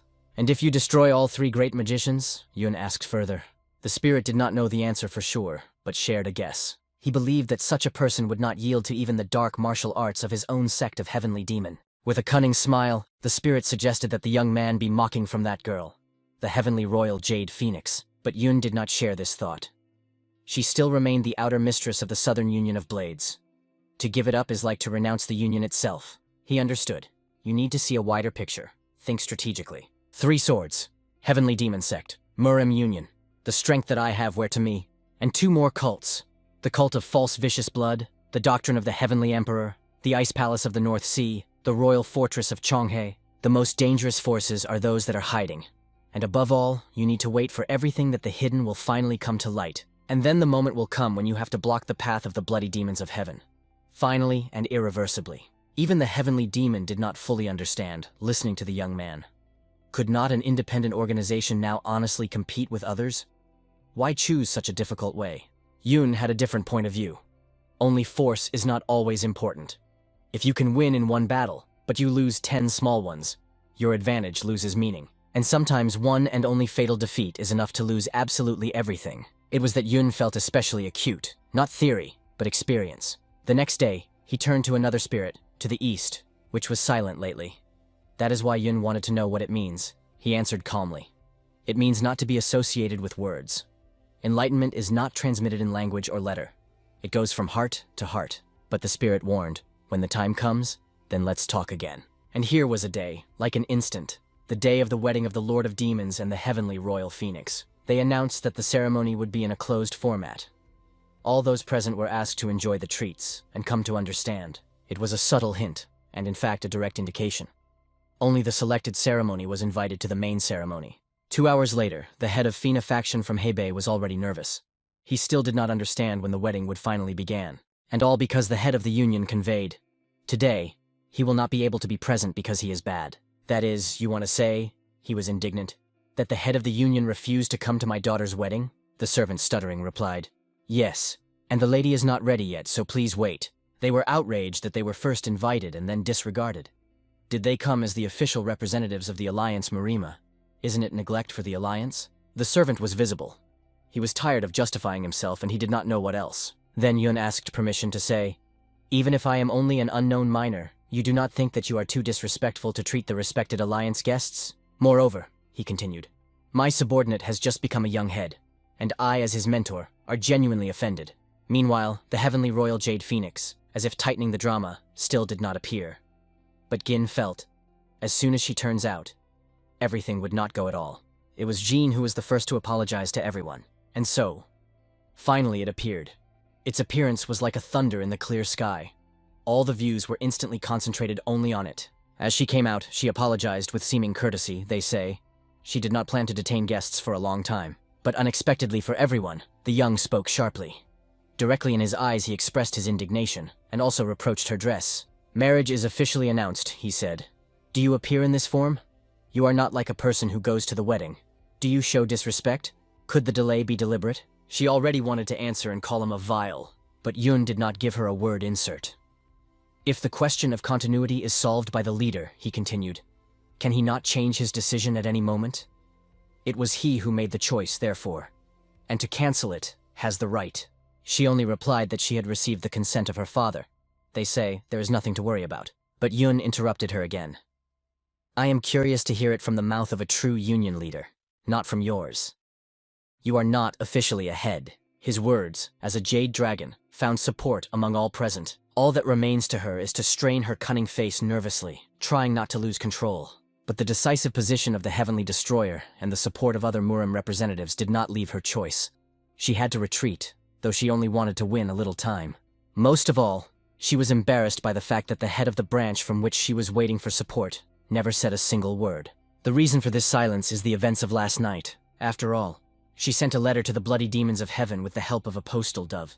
A message asking for help. However, it was June who caught this dove. The message did not even have time to leave the territory of the Southern Union of Blades, all thanks to the Heavenly Destroyer. Yun, as if predicted in advance, immediately intercepted the dove, even before he had time to climb the sky. Now, looking straight into the eye of the lady, he calmly asked, Did something happen to your father? For those present, it sounded as a thunder in the clear sky. All were shocked by an unexpected turn. Even a Jinn, who usually kept calm, now was waiting for her explanations. But she felt unbearable weight of a situation from which she no longer knew how to get. In her head, a full panic, a brilliant idea appeared. To pretend to be stupid, and she began to laugh nervously, making the appearance that she did not understand anything. Then, it seemed, he agreed to help and suggested that they take them to her father. However, she immediately set the condition that only the young master of Yun and Homan can meet him. She politely asked everyone to apologize, and in a moment they climbed the stairs of the side wing of the building. Behind her back, the boys whispered. What she was upset, it was something really happened. They did not even realize that it wanted to destroy the Southern Union of Blades through official procedures. Yun intended to release his leader by the same methods. It took very little time, and they were already standing in front of the door of him. Before them are gorgeous rooms, the real inner chambers of the great ruler. The head of the Southern Alliance, Jean Yohei, known as the Levin King, was genuinely pleased with one of the representatives of the Five Heaven Marima. But suddenly in the head of the young man came an inner voice. Head, do not show anything, just listen. The double exit technique used by Yun was in a cunning question. Does the head really intend to make him his subordinate his successor because he won it? Further, Yun whispered, who already knows about the hidden illness of the leader, and it makes no sense to pretend. The Lion's King was confused, without understanding at once, a dream or a reality. So striking was the truth heard. It has come to him. One of the Five Heaven Marima releases a helping hand, a chance for which he hoped for many years. The head barely restrained tears. The expected liberation seemed so incredible that the moment could crumble like a dream. Heavenly Phoenix, not understanding her father's tears, decided that he was raster to marry her very thought, and she was angry. His words struck her more sharply than the blade.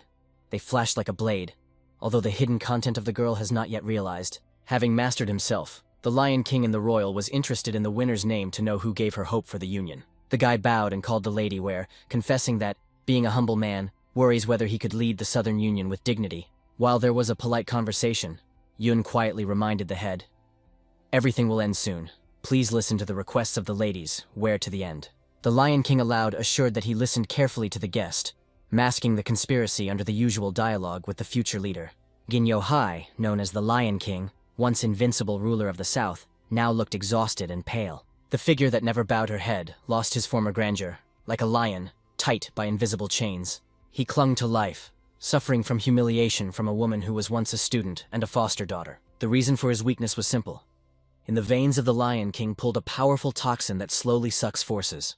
It hurts him to see the union of blades, to which he gave all his life, has turned into a cheap cost resource for someone else's intrigue. Clinging to the fragile life, the Lion King only dreams of maintaining the honor of the union and conveying power to the one who is really worth trust. Zhang Youhai did not hope that his desire would come true until his first real ray of hope was shown before his eyes. He stretched out a rescue hand, and he felt for the first time a heavy chain of power was weaker. This hand was presented by Yun, becoming the support that the Lion King has been looking for in vain for many years. Summarizing the conversation, Yun noted that his personal meeting had erased all his doubts and anxiety, returning the clarity of the goal. On farewell, he whispered, "Before the short meeting, everything will be good," leaving in the heart of the head of a feeling of rest. The Lion King insisted again and again. The marriage should happen immediately, so do not want to spend a minute. The wedding was quickly spent, and each participant hid true intentions under the mask of a polite smile. Despite the hidden tension, the very fact of their union has become an indisputable reality recognized by all parties. On the first day, the newlyweds had to undergo a ceremonial ritual to formally fasten new statuses in front of the community. The dinner, which was called the ladies, was nervously swallowing saliva, because every step could give a carefully woven lies. She felt better than lost in the assumption why everything went in such a strange way and what would happen next. The whole mentioned the advice of the young man. If you manage to break Phoenix's consciousness forbidden technology, they will reveal all the secrets of the union effortlessly. But only the aroma of her perfume was enough to become dizzy, forcing him to doubt her own determination. It was only necessary to look at the whole with a look to understand. The attractive appearance was hiding a complete newcomer in relationships with women. Sickly smiling, she invented a game for a moment, which would make him aware of every cell of the body. The first movement, she slightly carried her fingers on his chest, leaving lace of electrical touches on the skin. Gently purring, she whispered that he is no longer able to restrain himself, a sweet man, giving a helpless temptation. The furnace was numb. He could not pronounce words. Thoughts froze, like butterflies, moved to consciousness by shame and astonishment. Her warm lips touched him, and a short, pulsating chum passed through him with a lightning, shaking her body. Seeing in his eyes a confused passion, she was fine to allow him much more. Having released a powerful yin, the girl showed how he conquers men, a thin, invisible flow of energy. But this time she clearly underestimated his opponent. For years, the fracture of the heavenly demon has kept the ocean of Jan stable under the skin. All his power did not disappear. The flames of Yang patiently waited for the moment to flash. After conducting it through the lower energy channel, he sent the flow to the crotch, preparing for a counter, offensive. Adding his own Jan, the whole made the energy lock in the circle, turning the wave back to the girl. If she needed strength, he is good to give it in full, showing who has set the rules. After answering a more passionate kiss, he poured a burning wave of Yang, from which she took a breath. The cheeks had a heat when he felt in response to his passion in his chest. The flames flashed even more. Following this, such a passionate kiss illuminated the room as if a miniature star had flashed inside, chasing night darkness. From the yard, it became visible as the whole building was shining with soft light, as if under the dome kept a wave of heavenly energy. The next morning, Jun, entering inside, could not understand what happened here for the night. A sweet, drinking aroma wandered in the air. He had to throw his gaze on the face of the Jade Phoenix to understand the cause of this magical mess. She, to the Poyas, was drowning in tenderness, hugging the hole and rubbed against him as if she could not breathe without him. How did he manage? Meanwhile, Han solemnly reported to the Supreme that the order was fulfilled. Phoenix's consciousness is now open to any information. Smiling, Yoon sincerely congratulated him with success and joked that it was probably the warmest wedding night throughout the South. A gentle piece of meat on the fork did not hold for herself. She lifted him to the lips of her husband with care and glowing eyes. "Eat more, dear," she asked gently. Taking care of the strength of the newly made man had enough for big accomplishments. Yun mentally noted that such a scene literally radiates happiness, but himself did not seek to be in such captivity of feelings. The boys were whispering, thinking how miraculously a miracle was able to curb the one that seemed like a relentless witch yesterday. To check if the eye of a celestial demon was really working, Yun decided to ask the girl a simple but demonstration question. Looking in her eyes, he asked quietly, "Do you know who I am?" She replied without a shadow, "You are my husband's master, and therefore our common master." Yun asked sharply, "Who are you by origin and what rank you have in that secret hierarchy that manages your sect?" The girl calmly confessed, she is the third student of the ruler of heaven and belongs to the sect of Bloody Demons of Heaven. It was the name Bloody Demons of Heaven that made everyone around the shudder. The truth that came outside instantly disrupted the veil of mystery. Even the spirit of the heavenly demon was astounded. It was certain that the sect was destroyed, and Yun immediately asked to sound the full hierarchy. She listed the rank. The highest is the owner of heaven. Under him 2 lords of death. then a great master, a second master, 3 keepers of Dharma, and 20 elders. Yun specified further what number the order has and how many people have already settled in the Central Plains. She replied that the whole sect has about 34,000 fighters. 3,000 south of the river, 5,000 to the north. The rest of the plains are scattered. The whole, counting, realized stunningly. He only has a sect of heavenly demon has almost 20,000 soldiers, while the rest of the bloody demons have long been rooted in the heart of the continent.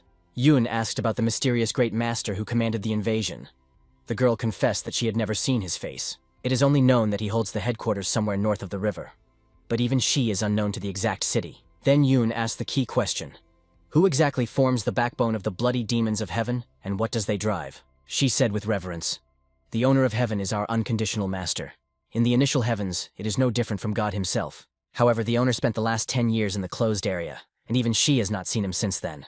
As soon as it comes out, the real invasion of the Central Plains will unfold at full force. Yun suggested that the ruler either dissolved the temple or immersed himself in a new improvement, perhaps because of the threat of 3 great magicians. She confirmed that since the Lord has locked up in the temple for harsh practices, his strength is steadily growing, as if a flame, fueled by divine wood. If he reaches a new top, it is unlikely. Despite the fact that her consciousness under the control of the eye of a heavenly demon, the girl does not lose reverence in front of the owner and calls him incomparable. Realizing that such an opponent will not fall from the frontal attack, Jun decides to develop a carefully thought-out multi-level strategy. It is also necessary to decide what to do with Phoenix. Leaving it in this condition can be suspected in a hostile camp.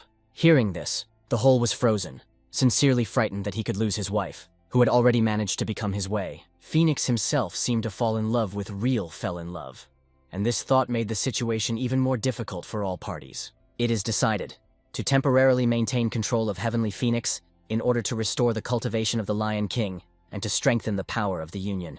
In the end, she is the wife of the new leader of Chuan.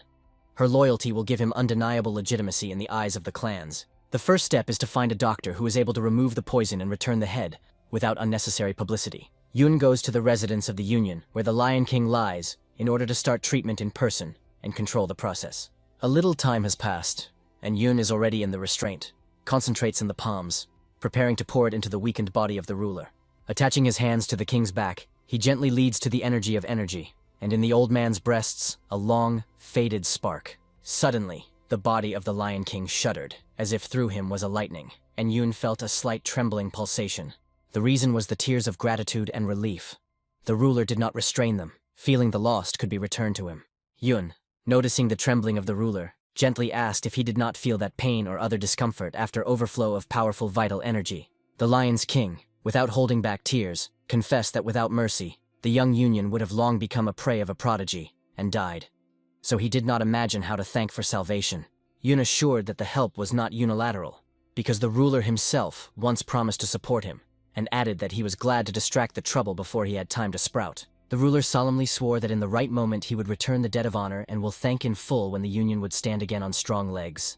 Left face to face, Yun asked if the head of the head at least something about the forces that secretly penetrated into the Southern Union of the Blades. He sincerely admitted that he did not know the true face of these people and cannot even appreciate their real power. However, he is certain. For decades, they have cherished the ambitions to conquer Marima and have already performed many preventive operations. In his opinion, in the world, Marima has almost no places where their roots have not yet sprouted or released deep shoots.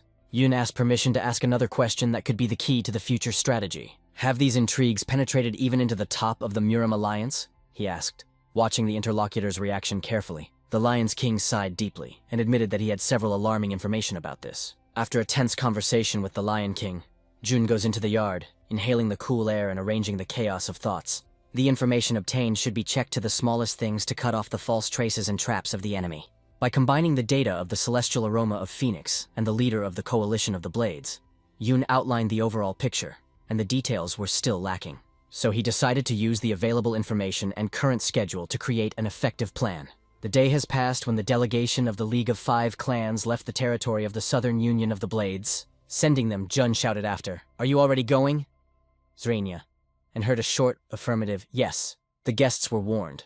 They soon relocated to the capital of the Alliance, Marima, preparing for a conflict with the Syndicate of the Demonic Path and need reinforcement. This news was just hardened by the young man. He took up a new passion. The first step to growth is to recognize your own weaknesses and turn them into force. Yun firmly believed that he could surpass himself and become much more powerful. 2 hours after their departure, Monarch Bzatini returned with Hu, bringing alarming news. Suddenly, Rin ran out, and Yun strictly asked who allowed her to come to the forbidden area. By order of the Celestial Destroyer, the Jade Phoenix ordered the Palace of the Head to be surrounded by armed detachments. Meanwhile, the old doctor stood near the Lion King, holding his wrists and listening carefully to the pulse.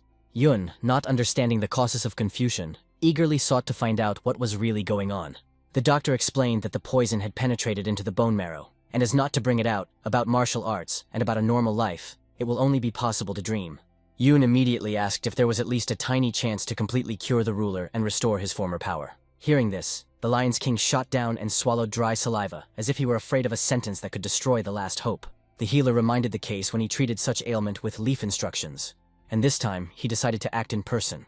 He got thin silver needles and asked the young man to keep the room for at least 2 hours so that no soul would prevent treatment. At the end of exactly 2 hours, the sorcerer Hu completed amazing therapy, filling each meridian of the ruler pulsating these. Once the vital energy returned, the Lion King recalled the duty that he had to fulfill in front of his savior. Without hesitation, he kneeled before the young man, hitting his forehead in the floor, as if paying for years of helplessness. Stunned by such a bow, Yun took him by his shoulders and pleadedly asked to get up, because the ruler was proud to stand. For many years I have defeated justice, but without power, it is smaller than someone else's ambitions, the king admitted with a bitter smile. I myself did not know what I wanted until I received a new hope today, and did not realize why I fought all my life. Raising his head, he solemnly called the young warrior, worthy of leading Marima through the darkness of the coming storms. The storm is approaching, he warned, and only the most suitable will withstand his fierce breath. In order not to die, the coalition of the Southern Blade from now on swears to follow the divine dragon with a jade face,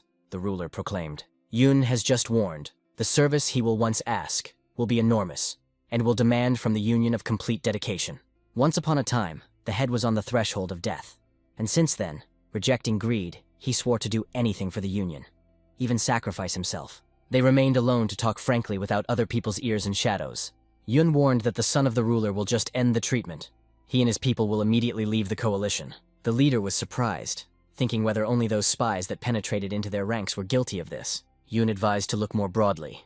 The real influence of these forces may be much greater than they imagined, so it is better not to rush with alliances. The ruler asked what the next step to take in order not to make a mistake and lose everything again. First of all, not to stop.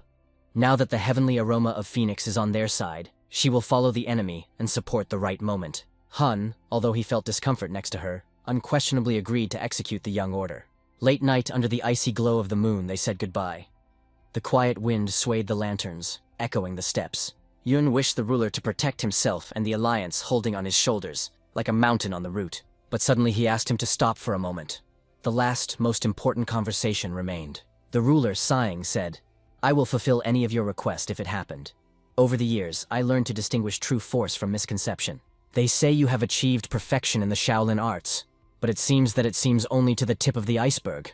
Who are you, actually? He asked. Yun smiled with a corner of his lips and said, Do I have to open all the cards, dear leader of the coalition? Suddenly the silence stretched the cry of Guy's elder, the guard of Illusory Blade. Leader, where are you? Where is the head now? And the anxiety cut the night like a blade. The elder, getting rid of his breath, reproached why a respectable warrior raised such a noise at night. Like an incendiary young man, and that's in his years. They turned over and suddenly realized Yun disappeared without a trace, leaving only a barely tangible breath in the moonlight. The double surprise was bamped. A moment he stood side by side, and now he melted like a shadow that swallowed his own light. Meanwhile, Yun with the society flew through the night sky, sitting on a giant eagle that was opening clouds like an arrow. The bird developed a frantic pace, and every blow of the wings opened under them silver plains scattered with star glare. The student looked back to the master and asked quietly where she was leading this time, and what trials were waiting in front. We are waiting for the appointed meeting, said Yun calmly. We will first fulfill the promise and stand in front of her. He added that it is worth visiting one of the main forces of the Central Plains in order not to lose the chance to strengthen the position. It was about the Syndicate of the Demonic Path, the center of shadows and ambitions, which wrapped up the continent of the web of influence. The reincarnation was completed. Monarch Bejin Bigun Hu, Dantai Kvitka Diana, and the student of the Destroyer appeared in new, unrecognizable likes. In this form, a mad demonic monarch was leaving a legend that came to life and seeks new casualties. Their appearance has changed to the bones. Other faces, other manners, and other breathing. To reduce enemies from the panther, The Destroyer of Heaven explained that the course is kept directly in the heart of the demonic path, where the decisions are made by blades and poison. Since this is their first visit, he suggested entering with a friendly smile and postpone the swords to the right moment. After all, smiled Yun, the difference between orthodox and heretics erased where the winner dictates the law of power. Yun stated that there was no division into orthodoxy and apostates under the sky. He seeks to cover everyone without exception, and from his comrades only requires close supervision at every step. All three, without hesitation, answered in unison. Listen. According to Tao Hun, the Dunton Lake Nishchin is a thick spiderweb of hidden eyes and ears, ready to convey every foreign movement directly to the superiors. The delay meant to give the enemy time, so Yun ordered to go immediately in order not to become a topic of an urgent report. Before the travelers, a huge lake stretched, which lost its horizon in a silver smoke and seemed an endless ocean of fresh water. Without a clear plan, they could not wander the shores at random, risking accidentally seeking another spy. Therefore, the Destroyer of Heaven and Satellites directed the way to the city of Yuan, which lay northeast of Dunton. Only a few hours passed, and they have already stepped onto a cozy pavilion, illuminated with lanterns and a tart aroma of jasmine tea. Some grunted at endless hotels, and Yun explained that in order to get valuable information, you should go to where people and gossip are most. Meanwhile, the mysterious change in the behavior of Guan after leaving the coalition worried comrades. He became silent and unnoticed. The student suggested that the usual love-longing was guilty, although she could not finally believe it. The next day, despite the vigilant duty, they could not establish at least one useful contact. Boredom and expectations were pressed when a conversation of fresh rumors suddenly broke out in the pavilion. The traveler told that the Jade Divine Dragon headed the coalition of the Southern Blade, causing a furore among the clans. The interlocutor said, "They say it is a dragon with a jade face, behind which is already more than 10,000 devoted warriors." The interlocutor whispers added an even more interesting detail. Now that the coalition of the Southern Blade is under the rule of the non-Fritic Divine Dragon, the balance of forces is shaken. If this dragon joins the Murim Alliance, the world of martial arts may change on recognition, since no faction is equal to such a power. The Alliance of 9 Orthodox and the League of 5 clans already openly support the Jade Dragon, recognizing it with a new beacon. And now he also has a coalition of the Southern Blade. And for unknown reasons, there was a movement that promotes the great warrior Venya to the role of the Alliance leader. Suddenly, a deaf fall was heard. Looking back, he saw the body of a murdered man who lay on the ground. A warrior with a bloody sword stood above his body, maliciously saying, "You ran perfectly, but did not hope that I would wait here." All in tears, the girl leaned over his father's body and asked continuously why he was caught such pain. Why again and again? Why? The abuser raised his voice and stated that her father was a scoundrel who, because of greed, betrayed a friend and caused the death of a whole family. The girl refused to believe heard, but for the warrior it did not matter. His heart had long been dark. Now he wanted to pay off, to disgrace the girl, selling her immediately to the brothel, considering it fair compensation. But suddenly from under the darkness she had a leg, lightly intercepting the executioner of the executioner and stopping his attempt. The stranger cleverly put the soul on the wrist of the attacker, as if nailing the blade to the ground. "Is it fair to translate the father's blame to your daughter?" Quietly, but he asked firmly, looking straight in his eyes. He added that the accusations operated by the executioner are far from the truth and need evidence, not blind revenge. An angry warrior grabbed a rescuer by the collar and robbed. "Do you not know the unwritten rule of Marima? Not to interfere with other people's affairs?" The stranger calmly replied that in the world where strength reigns, true law is not a rule, but the courage to protect the innocent. Then he turned to a young man who watched unnoticed, and asked in a fallen voice, "Let's move to a quiet place to avoid unnecessary eyes." He suggested talking where the cold moon would not witness the blood and the truth that they would soon be shed in their dialogue. The subordinates were asked to go to the next room so that his luminaries could be accepted alone. When the outsiders came out, the man could not gather with the spirit for a while, and then he asked Ju Junwina to look at the letter received from their advisor. It was a letter from the great young master. At the beginning of the letter, he apologized for being welcome.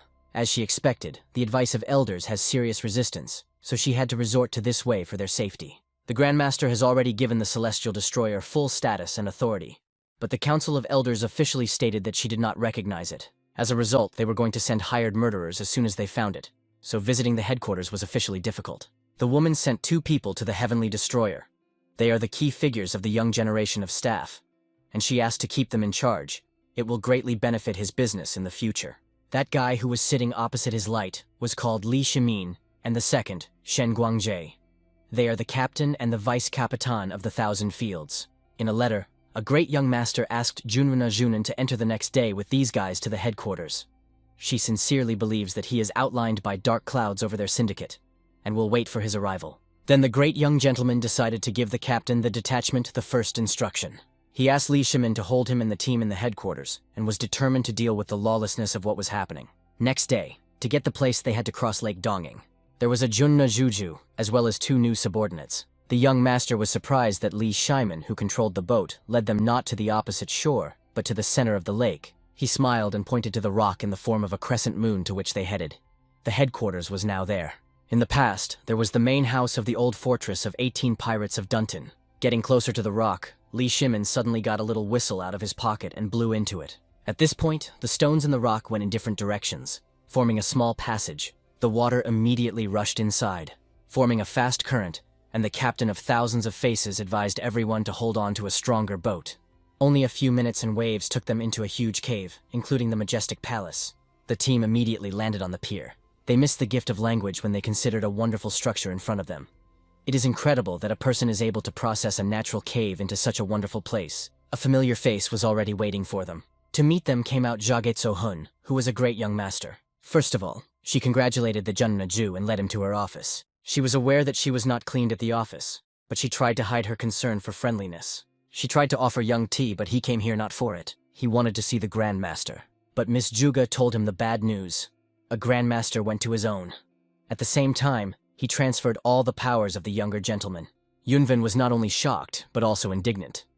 The drowned old man decided to shift all the responsibility for him for important issues. The girl could only sympathize with him, and she asked if he thought about how to win the hearts of members of the Council of Elders. He seemed to think about it, but he was very sure of his decision. Cao Hun did not suffer to learn about his ideas, but he refused to explain.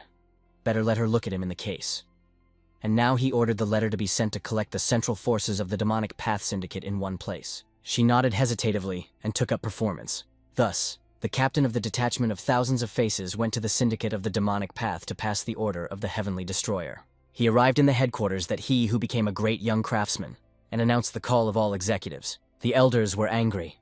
They believed that this snotty young master was already seriously crossing the boundaries. Therefore, on the same day, the Council of the Demonic Way, 7 demonic gods, gathered together to discuss recent events. All of them were annoyed that the newly owned guy was commanding them as he wants. They have never even recognized him with a great young master. Only one of the demonic gods expressed the idea that it is not good to oppose the new head and his team in the forehead from the very beginning. Maybe he is not so bad, once deserved for such a title. But his opinion was immediately stopped by other gods. The chief elder, the emperor of the demon hell, Van Eddy announced that they had to force the boy to realize that he was only their puppet with a large title. Therefore, first of all, they rejected the call of the head to the headquarters. Let him be aware of his position in the empty hall of the Supreme Demon. The next day, Junvin could not find a place from boredom. The High Demon Hall and empty, if not taken into account by the members of his team.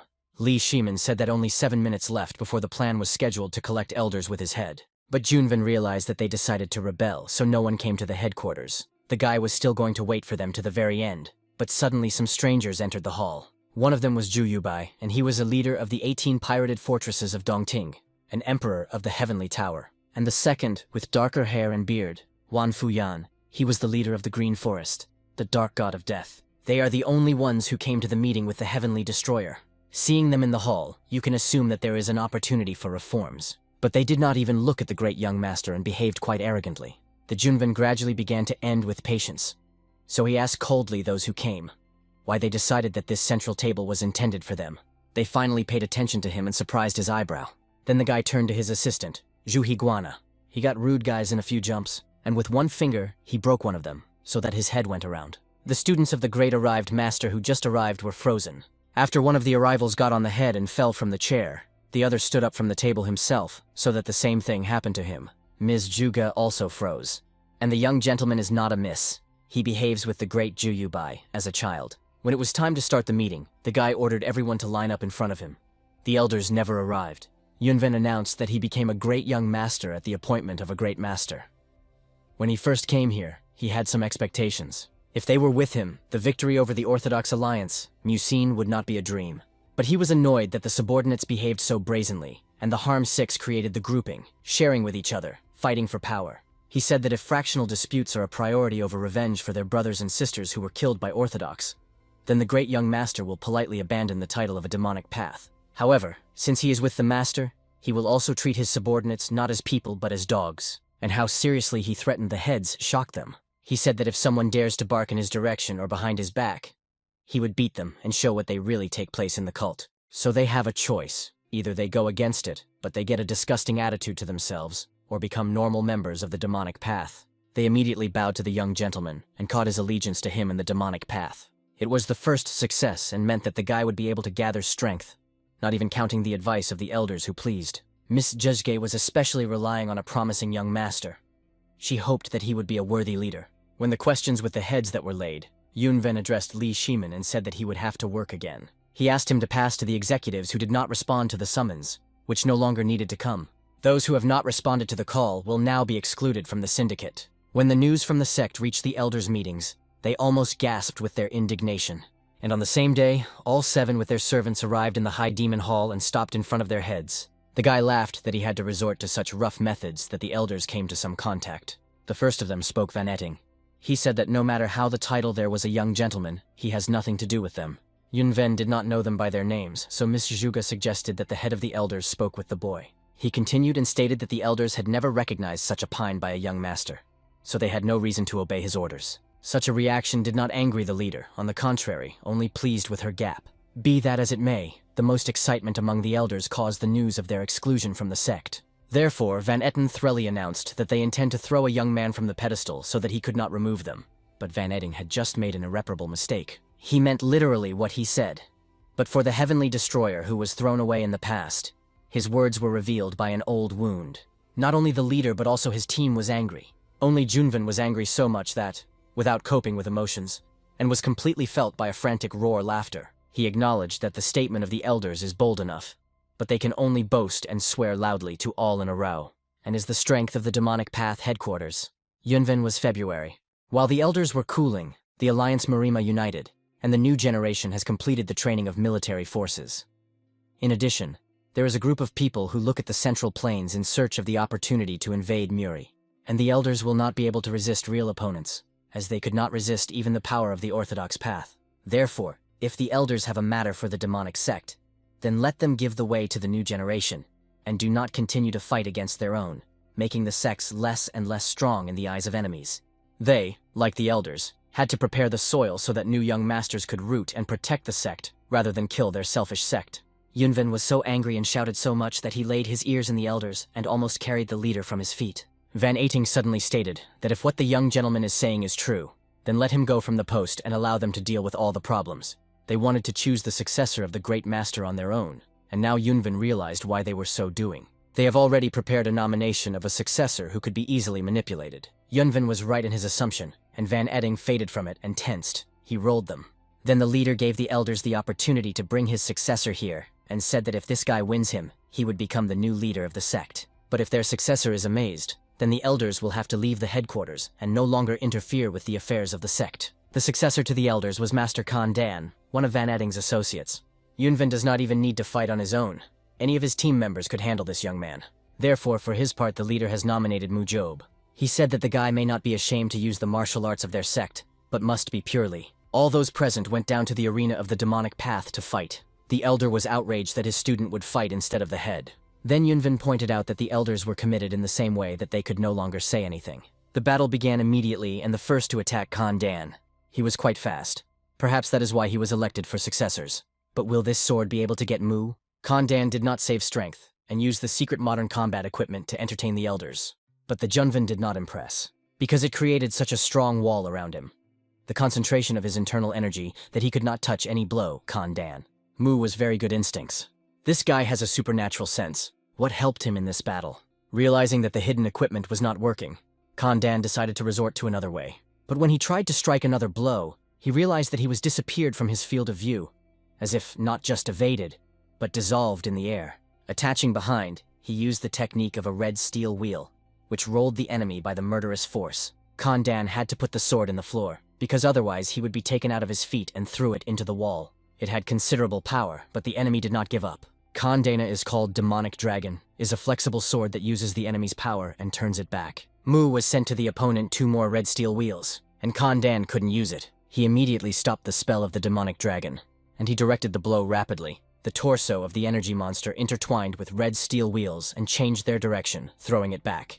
The strike of the demonic dragon absorbed the strengthened chi, and Van Eating was happy. He naively thought that Kandan could now end the enemy, but Yunvan knew that it was not. After all, it is also a master of concealment art. The leader has never seen someone using internal energy as free as his subordinate. Therefore, it moved again in space again and attacked the enemy behind, creating 2 steel rings even stronger than before. Kandan had no right to lose, but he did not have enough reaction to avoid this mighty blow. The victory of Mujan. In collision, the iron rings were torn by Kandana. The crazy force pressed him into the ground, completely depriving him of the strength even to get up. All present were panic. If even a simple subordinate at this level, how strong is their new chapter? Yunvan went to the center and announced, Kandan, of course, is a great talent, but he still does not reach the successor of the great master. The body of people was a small trembling from what they saw. The leader said that the demonic path is undoubtedly strong, but enemies appeared even stronger. Considering how Kandana has now overcome, everything that Junven said did not raise more doubts about others. But Van Eating did not quench everything. He was the only one who got involved in the dispute again. He stated that even if Kandan is weak now, he can become exceptionally strong. Yunven did not argue maybe so, but the enemies will not wait. He asked if the Supreme Elder has not yet recognized him with a young great master. The one, creaking his teeth, said he really could not accept it, but he said that he was personally his opinion.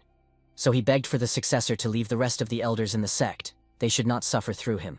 The leader took into account the words of the Supreme Elder, but wanted to hear the opinion of others. One of them said that even if the new leader is right, they still swore an allegiance to the Supreme Elder. They said that the head has the right to do as it sees fit.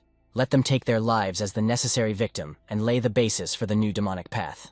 If so, there is no other way out. Mizujuga began to plead with the young master so that he did not kill the Sumeric demonic gods.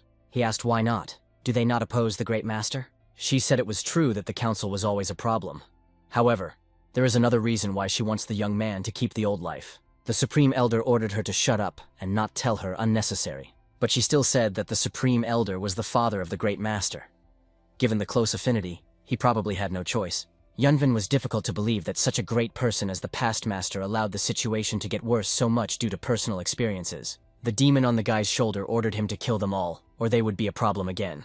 But the angel on the other shoulder, though silent, looked convincingly at the young man, hoping that he would not do so. It is not so strange to this world. However, nothing in this world is eternal, and nothing can exist at all this emptiness. If Yunven goes this way only to satisfy his greed, then this monk may have to make a choice. Thinking a little, the guy made a decision. As a young great master, he said he would not kill the Semirika demonic gods. After the meeting, he went to the waterfall to be alone and stay alone with his thoughts. The guy sat on a stone, closer to the water, and listened to her soothing noise. But he was not given a long time. The demon on his shoulders was indignant. Some horseradish happened in the arena. Why did the leader expel them rather than kill them? They are the leaders of the uprising. It was necessary to break them into parts. The guy agreed that the traitors should be punished, and in fact, they received for their merits. Relationships between father and son are not unilateral. Just as the Supreme Elder was the father of the Great Master was the son of Van Ething. For the Supreme Elder, the emergence of a new section has become a kind of signal. As if, Father, it's time to retreat. Yunven did not think that such a dear person, as the Supreme Elder, would act so recklessly without thinking about the consequences. But after he heard the words of Zhuge, everything made its sense. As it is upset, they were a father and a son. The demon laughed on his shoulder and said that the Great Master was an idiot. So Junven also should not soften. It will not live for a long time. The leader was annoyedly said that the situation was special. He turned out to be involved in the personal affairs of the chapters of the demonic path. He would not kill just 7 people. But the demon gripped and recalled that the guy was killed and more in the Union of the Southern Blades and on Mount Taishan. He said that on Mount Taishan did not count, because he was not in his mind. And the Southern clinics made it painful to his subordinate, so they deserved.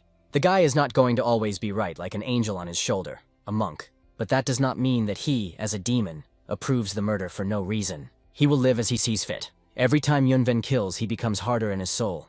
The growing indifference to this is frightening. Subsequently, even the awareness of the fact of the murder is erased. And if it is not just dull, but disappears in general, it is evil. But the decision he made today, in relation to the elders of the sect, can be called altruism. Or even with sympathy. Perhaps the monk and the demon should not interfere with the guy's decision, but just watch him. For the first time in a long time, the monk suddenly decided to speak, but said only one word, Amitabh.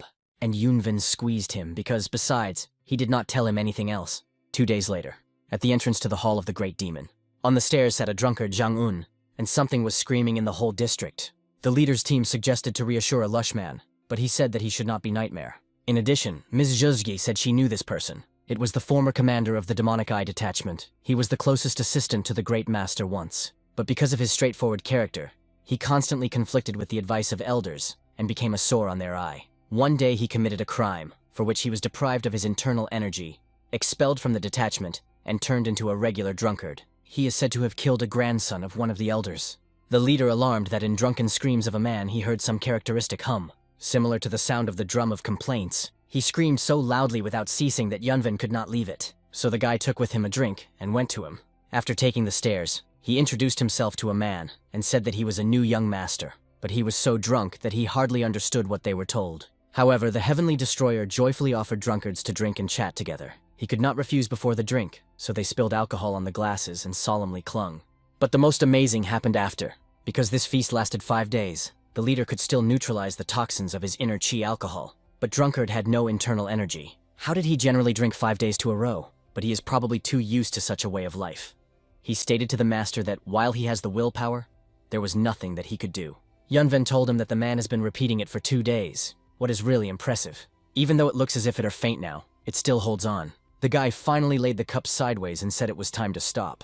But Zhang Yuan just laughed. The leader had a plan, and for this, he was specially so much drunk and rubbed into his trust. Then he ordered the demons to take away all strangers from the yard to talk to Zhang Unu alone. Therefore, everyone was driven to the High Demon Hall. When they left, Junvin was able to start the next step of the plan. According to the order of the Heavenly Destroyer, even ants were not allowed to approach the yard at this point. Suddenly, Yunvin looked at the man strictly and, shining his red eyes, said so to stop pretending to be a drunkard. Maybe a leader and not a great fan of alcohol, but he saw a lot of lives destroyed by him. Drinkers have one thing in common. Alcohol does not allow them to do what they really need. At first glance, Zhang Yuan looks like a hard-working drink, however. He drank a lot, but still continues. If he were a real alcoholic, he would have fallen off his feet and slept. The incredible willpower allowed him to drink 5 days in a row, despite the fact that his internal energy was destroyed. Apparently, it means that it has a more important goal than just drinking. Zhang Yuan at first only laughed, not knowing what to say, and, instead of recognition, he asked if the young master threw out all the elders from the council. Yunvin confirmed the rumors, and then Zhang Yuan shouted that the leader had made mistakes. The advice of the elders, of course, did not help the sect, but they were the only force capable of keeping those guys in the knot. He asked if the leader knew why the elder chose Khan Dana as a successor. The guy thought it was because the old man conceived an insult to the Great Master, but although the High Elder and the Great Master, father and son, they are able to separate personal and work. It would be simply impossible to eliminate the Great Master because of such a banality. Therefore, there was some special reason. Zhang Yuan doubted that it could have happened, but clearly felt it. The Great Master turned into another person. The leader demanded evidence of this statement, but the drunkard did not have them. The physical evidence was, but there were indirect evidence. Zhang Yuan was the closest assistant to the Great Master. As soon as he felt that something was wrong with the Great Master, the Supreme Elder too became hostile to him. If what a drunkard says, however, it means that a Great Master is a self-assembly. However, indirect evidence of a man lacks convincing. Then he bowed his head and confessed that there were some evidence. He suddenly got up and walked back. The man said he would now become a strong proof. Because he told everything to the leader, they will definitely kill him. And then he went away, no longer saying a word. The leader sighed heavily. He thought that the drunkard was just running, and in vain he spent these 5 days. But the next day, the unexpected happened. Everything happened as the drunkard said. Zhang Una was killed, and a deep cross was cut on his back. The Heavenly Destroyer took Yuna body to look carefully. It had deadly wounds from the blade. There is no doubt that it is the work of a real master. He also learned from his subordinates that there were no masters in the sect who have a stock for 360 years, as there are no signs of invasion. What was strange? Ms. Zhu asked if the guy was suspected of killing a great master. He said it wasn't. If she told him that the great master went to train alone, he would trust her. He said so, but such wounds could only have the skills of someone who trained over 360 years. If the killer spared him, the stories of this drunkard would be considered a common deluxe. But he did his best to kill him and demonstrate to the leader how bold he is. Is it a matter of the hands of those who were spoken by Zhang University? As he predicted, his life became proof. After this event, the guy went to the waterfall again to meditate. Zhang Una's death has become of great importance. Mrs. Zhu may also be suspected, but not just about it. Where is this strange sense of wrongness of what is happening? At this point, a demon and a monk appeared before him, which in fact began to quarrel. Suddenly the guy shone something. The enemy they should face is not the demonic path, and not orthodox sects, but some external power. Now it is clear why he felt that something was wrong. The Heavenly Destroyer left the Master of the Demons as a representative of the young Great Master, and left the demonic path. Other members of the sect also ordered him to help him support the current state of the sect, and he went to the sky in a dangerous way. The first impression was horrible, so he hastily called the Union of Northern Blades an enemy.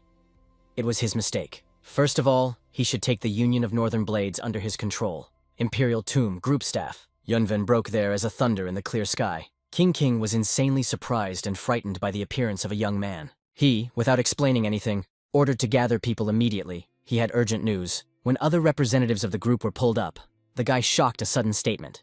They thought he was about to attack the Dak Chan, but the guy said he was going to only remove it, which is a little different. He intends to remove the Union of Northern Blades. He had recently taken control of the Southern Blades, so the Vagrani group did not understand what his new plan was, and they do not yet know that he has a demonic path and a sect of heavenly demon. Just at this stage, they are not included in the plan. Therefore, Yunven asked the Wanderers the question, what he should do to eliminate Khan Chan. The king said it would be difficult to do this in the conservative organization. The Alliance Murim is literally combining orthodox sects. If the Heavenly Destroyer could win the hearts of different fractions that gathered inside him, it would be possible to eliminate Khan Chan and capture the Union. But it's easier to say than to do. First, the Dak of Khan clan and the Union of Northern Blades cannot be divided, and even if the leader attracts all other forces on his side, the Union will still remain the basis of the Alliance Muri. It is similar to a firmly closed castle. That is why, to open it, it takes 4 keys that the young man knew about. 4 keys. The main 4th that will solve the problem with the Alliance Muri and the Dak Khan Chan. When they finished the conversation, the Wanderers went outside, and they were looking at the guy who flew away. He was either a genius or full of insane. But even when he heard such an absurd plan, the king of the Vagrad could not worry about him, but only laughed. He, on the contrary, felt relief and not excitement. The 4 keys plan is what only a celestial destroy can do, at this time elsewhere. The young guy and the girl slowly made their way into the rocky hills in the forest. The girl was called the Dak Solon. She was a wise beauty of the Union of Northern Swords. She was tired of sitting in the Emperor's tomb, so she went on a trip with a young master, though it was difficult for her. He did not even imagine how she was happy when the master called her with him. They went to the first of the 4, and they arrived at the Shaolin estate. Given how far in the mountains it is located, it is logical that they went for so long. Also, the map given to them by King Lord was very crooked. Going to the gate of the palace, the guy shouted that they came to a highly respected Jihan, and then the gates opened sharply. On the threshold, a tall and strong master of martial arts appeared, and a whole detachment of warriors ran behind him. They immediately surrounded the strangers, sending their spears on them. The Mane asked who they were, and why they were so carelessly remembered the name of their abbot. Looking at everyone around, the guy was just surprised that Shaolin had a long-haired monks, looking at brief warriors. The main of the audience was the long-haired jock. The dragon is in the clouds. He was one of the 4 dragons of Marima. The guy heard this name from the recess hack Ren. Now it is clear why a man is so arrogant. However, this did not give him the right to score on manners, because the guy himself is the successor of the 6th patriarch, the heavenly jade dragon, Wenjun. Then the body of the warriors ran through the ants. It is so young and already a jade dragon. At this point, a highly respected Juge, a mentor Shaolin, came into the yard. He congratulated the great warrior and invited him inside. John Hack was amazed by the fact that the mentor was the first to bow his head before this snot. Therefore, he followed his example and also bowed to the young man. When they went inside, the guy said that he wanted Shaolin to support him as a representative of the alliance of 9 orthodox sects. According to him, the tyrannia of the Alliance Murim went too far. The negative impact of the alliance spread by the Central Plains is virtually different from the influence of the demonic path. If they do nothing right now, the situation can be irreversible. Will not become a shameful history in the future that Shaolin joined the alliance. The monk acknowledged that in his words it makes sense, but decided to ask one question.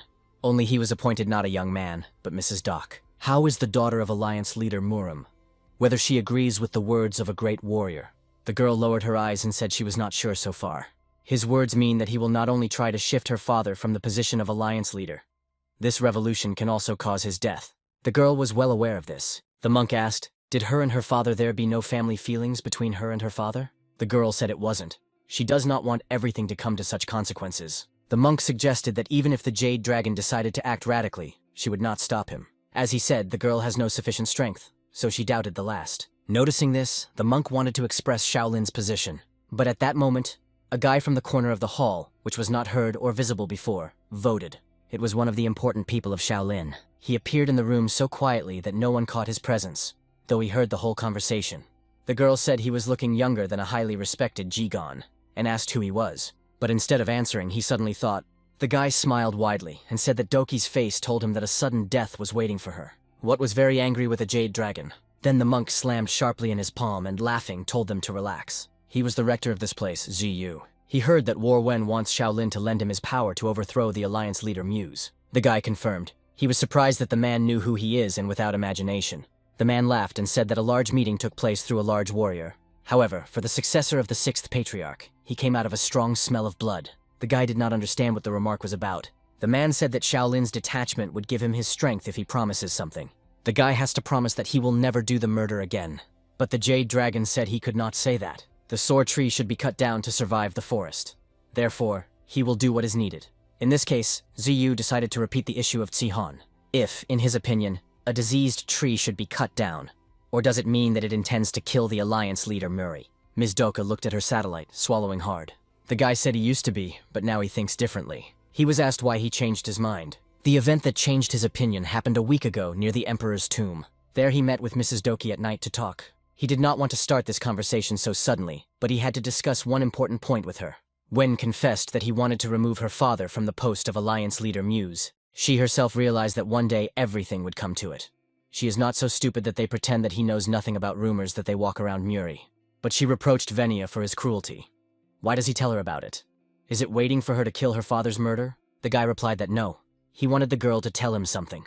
Mr. Doki was her father before he became the head. Therefore, she wanted her to tell her father what other people do not know. Together, they sat on the stump, and the girl confessed that she did not recognize her father at all.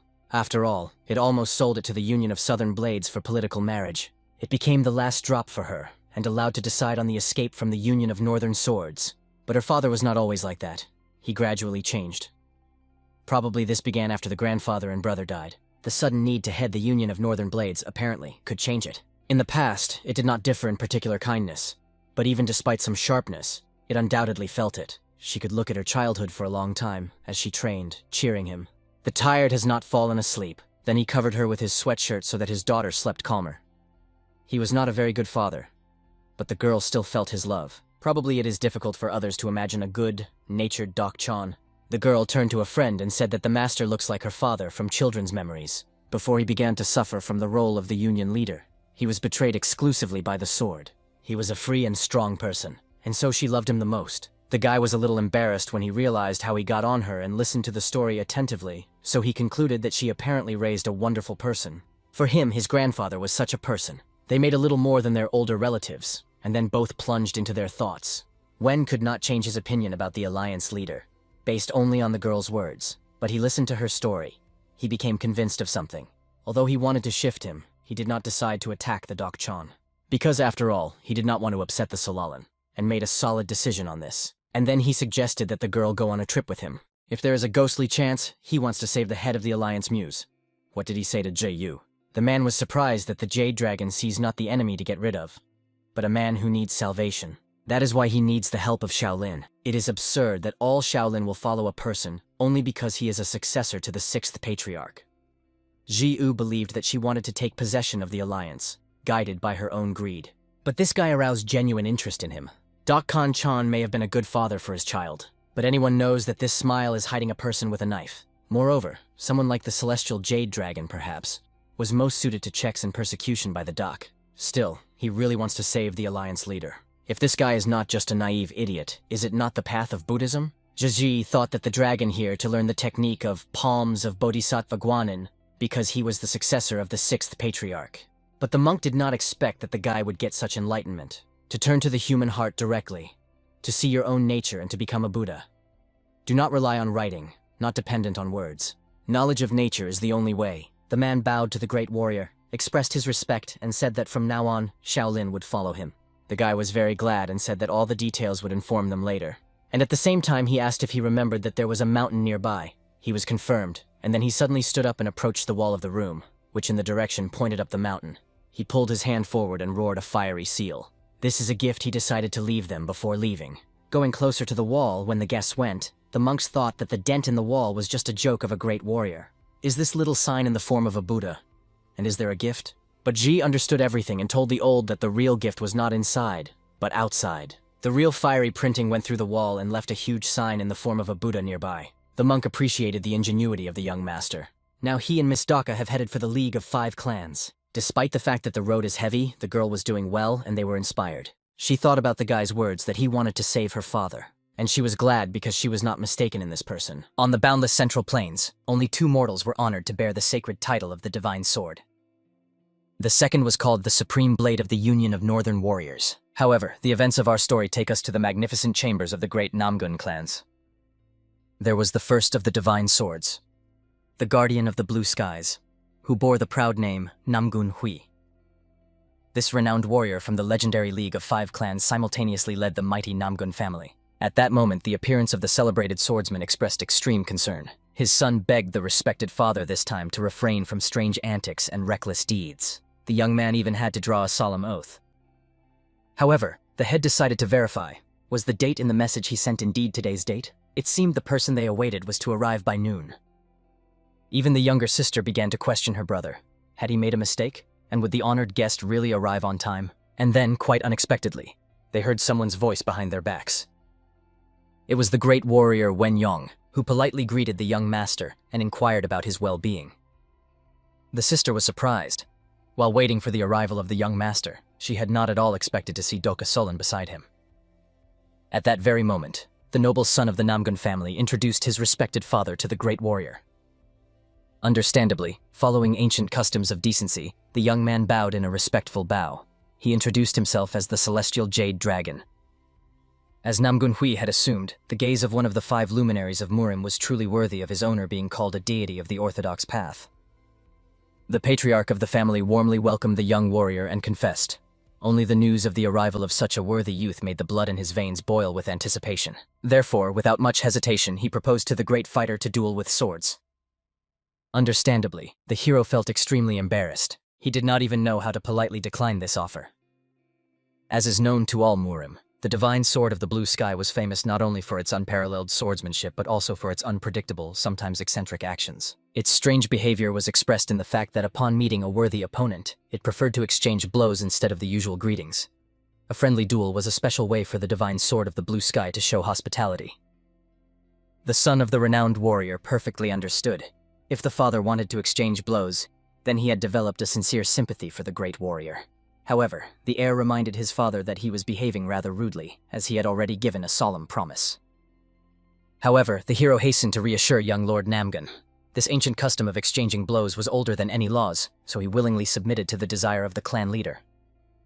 The patriarch of the family was very glad to hear such a response. They immediately set off for Namgun's training grounds, a place most suitable for a noble duel. Doka Solan, understandably, was worried. Would her companion be all right? Considering that the leader of the League of 5 Clans called himself the deity of the sword for a reason. However, the young great warrior was fully aware that he would concede in this confrontation, and therefore was not afraid of the outcome at all. The very next moment, the respected heir of the Namgun clan asked everyone to prepare at his command. As soon as he waved his flag, Namgun Hui swiftly charged at the young man. The mighty echo from their clash was so colossal that everyone present was literally thrown back by the explosive energy emanating from the crossed blades. Both warriors fighting finally began to grasp each other's true strength and realize their sacred titles were not worn in vain. After exchanging blows, the hero respectfully thanked the league leader for his invaluable guidance.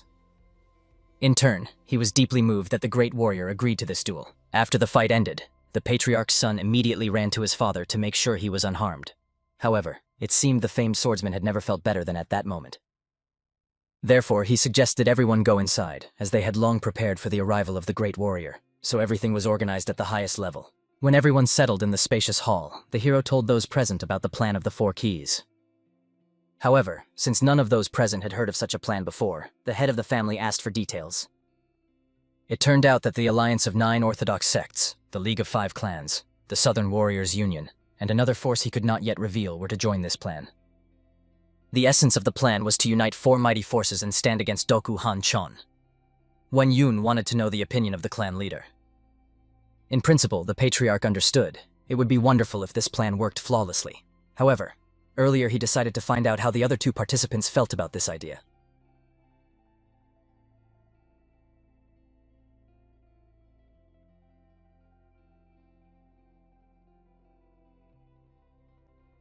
When Namgun Kui unrolled the scroll, the content of the letter confirmed the rumors that Wen Yong was the true successor of the sixth patriarch, and that his subordinate had become the leader of the Southern Swords Union were pure truth. Nevertheless, the patriarch still felt that this confirmation was insufficient. Undoubtedly, the fact that three largest Orthodox sects were following the young man was already a good sign, but this was a sufficiently weighty reason for decisive actions. Wen Yun was surprised because he believed that the very suffering of those tormented by the Murim alliance was already this reason. However, Namgun Kui was convinced there must be a much more important reason. First of all, the patriarch asked the great warrior to listen to his story. He asked Doka Solan the same. This was a story about how he first met Doku Khan. It happened back when the Union of Northern Swords was led by the legendary Sleeping Dragon. The story belonged to the era before Doku Khan became the head of the Union of Northern Warriors. At that time, rumors spread throughout Murim that the son of the Union ruler was a very skilled swordsman. However, Namgun Hui, who did not believe these talks then, decided to fight him first before believing in his strength. When he learned about this person's title, to be honest, he was deeply impressed. A conflict inevitably arose between the two noble warriors. Both held the sacred title of the Divine Sword. Since there cannot be two suns in the heavens, Namgun Hui sent a letter of challenge to his rival. In 3 days, between 9 and 11 at night, a sword duel was to take place before the imperial border. Only the winner would be able to use the title of the Divine Sword thereafter. Namgun Hui was not the only one who had this thought. His opponent also decided that one strike was not enough. They arranged not a training skirmish. Both true swordsmen risked their lives. The strange thing was that they were not inferior to each other at all. The result could not be decided in advance. In the end, they put all their inner energy into their final strikes, but the result was a draw. Since those times, Namgun Hui had a scar on his hand, received from a wound. Then his opponent also received a serious injury, which he usually covered with a bandage. A huge scar adorned his forearm. This scar was like a badge for both of them. They called it the Scar of the Divine Sword. After that memorable duel, they agreed that both would use the sacred title of the Divine Sword. However, returning to recent events, Namgun Hui addressed the Northern Swords Union to express opposition to the unilateral decision of the Murim Alliance leader. During the conversation, they began to argue. Passions flared because Namgun Hui was angry that no one was listening to what he was saying. When the patriarch tugged the interlocutor's sleeve, and he sharply pulled his hand back, Namgun Hui noticed that the scar of the Divine Sword was no longer on his hand. Therefore, Namgun Hui seriously doubted. Was the current leader of the Murim Alliance really the same person they all knew before? Understandably, this made Wen Yun think deeply. After all, he could not have imagined such a thing before. He recalled the conversation with that drunkard, who admitted that he clearly felt the current Great Master had turned into a completely different person. Therefore, jumping up from his seat, the hero asked Namgun Hui to prepare a message for Shaolin and the Southern Sword Alliance. It was time to start a general uprising. Thus, the Heavenly Destroyer shared with the representatives of the three Orthodox forces what he had managed to find out. Finally, everyone began to grasp the real reason why the leader of the Northern Sword Alliance behaved so strangely. The hero understood.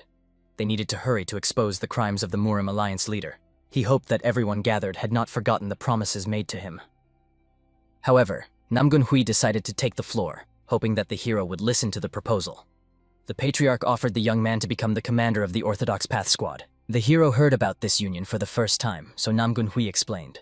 It was an organization created by young promising warriors of the Murim Alliance to prevent the current leader from making unilateral decisions and to stop the Northern Sword Union from abusing power. The hero had indeed heard something similar from the King of Vagabonds. According to him, the leader of this organization had not yet been determined. It turned out that due to the specifics of the union, gaining approval from a few but capable people was not an easy task. Therefore, the Murim Alliance leader could choose the hero as the commander of the Orthodox Path Squad. After all, rumors that he had headed the Southern Sword Alliance had already spread throughout Murim. From this perspective, instead of opposing the hero, it would be wiser to recruit him to their side by any possible means. This theory sounded quite plausible. This meant the leader would want to appoint him to this position as one of his men. For this reason, Namgun Hui insisted that the young warrior accept the leader's offer and, so to speak, join him. Meanwhile, they would prepare the attack. Obviously, the leader was not a fool. He had probably already noticed the suspicious actions of the Alliance of 9 Orthodox sects, the League of 5 Clans, and the Southern Blades Union. The current leader had not let anyone into the pavilion of the Divine Sword for some time. Moreover, the entire pavilion was guarded by the Hall of the Heavenly Sword, which housed the best assassins of the Northern Swords Union, the Hall of the Bloody Sword, and the Hall of the Demonic Sword.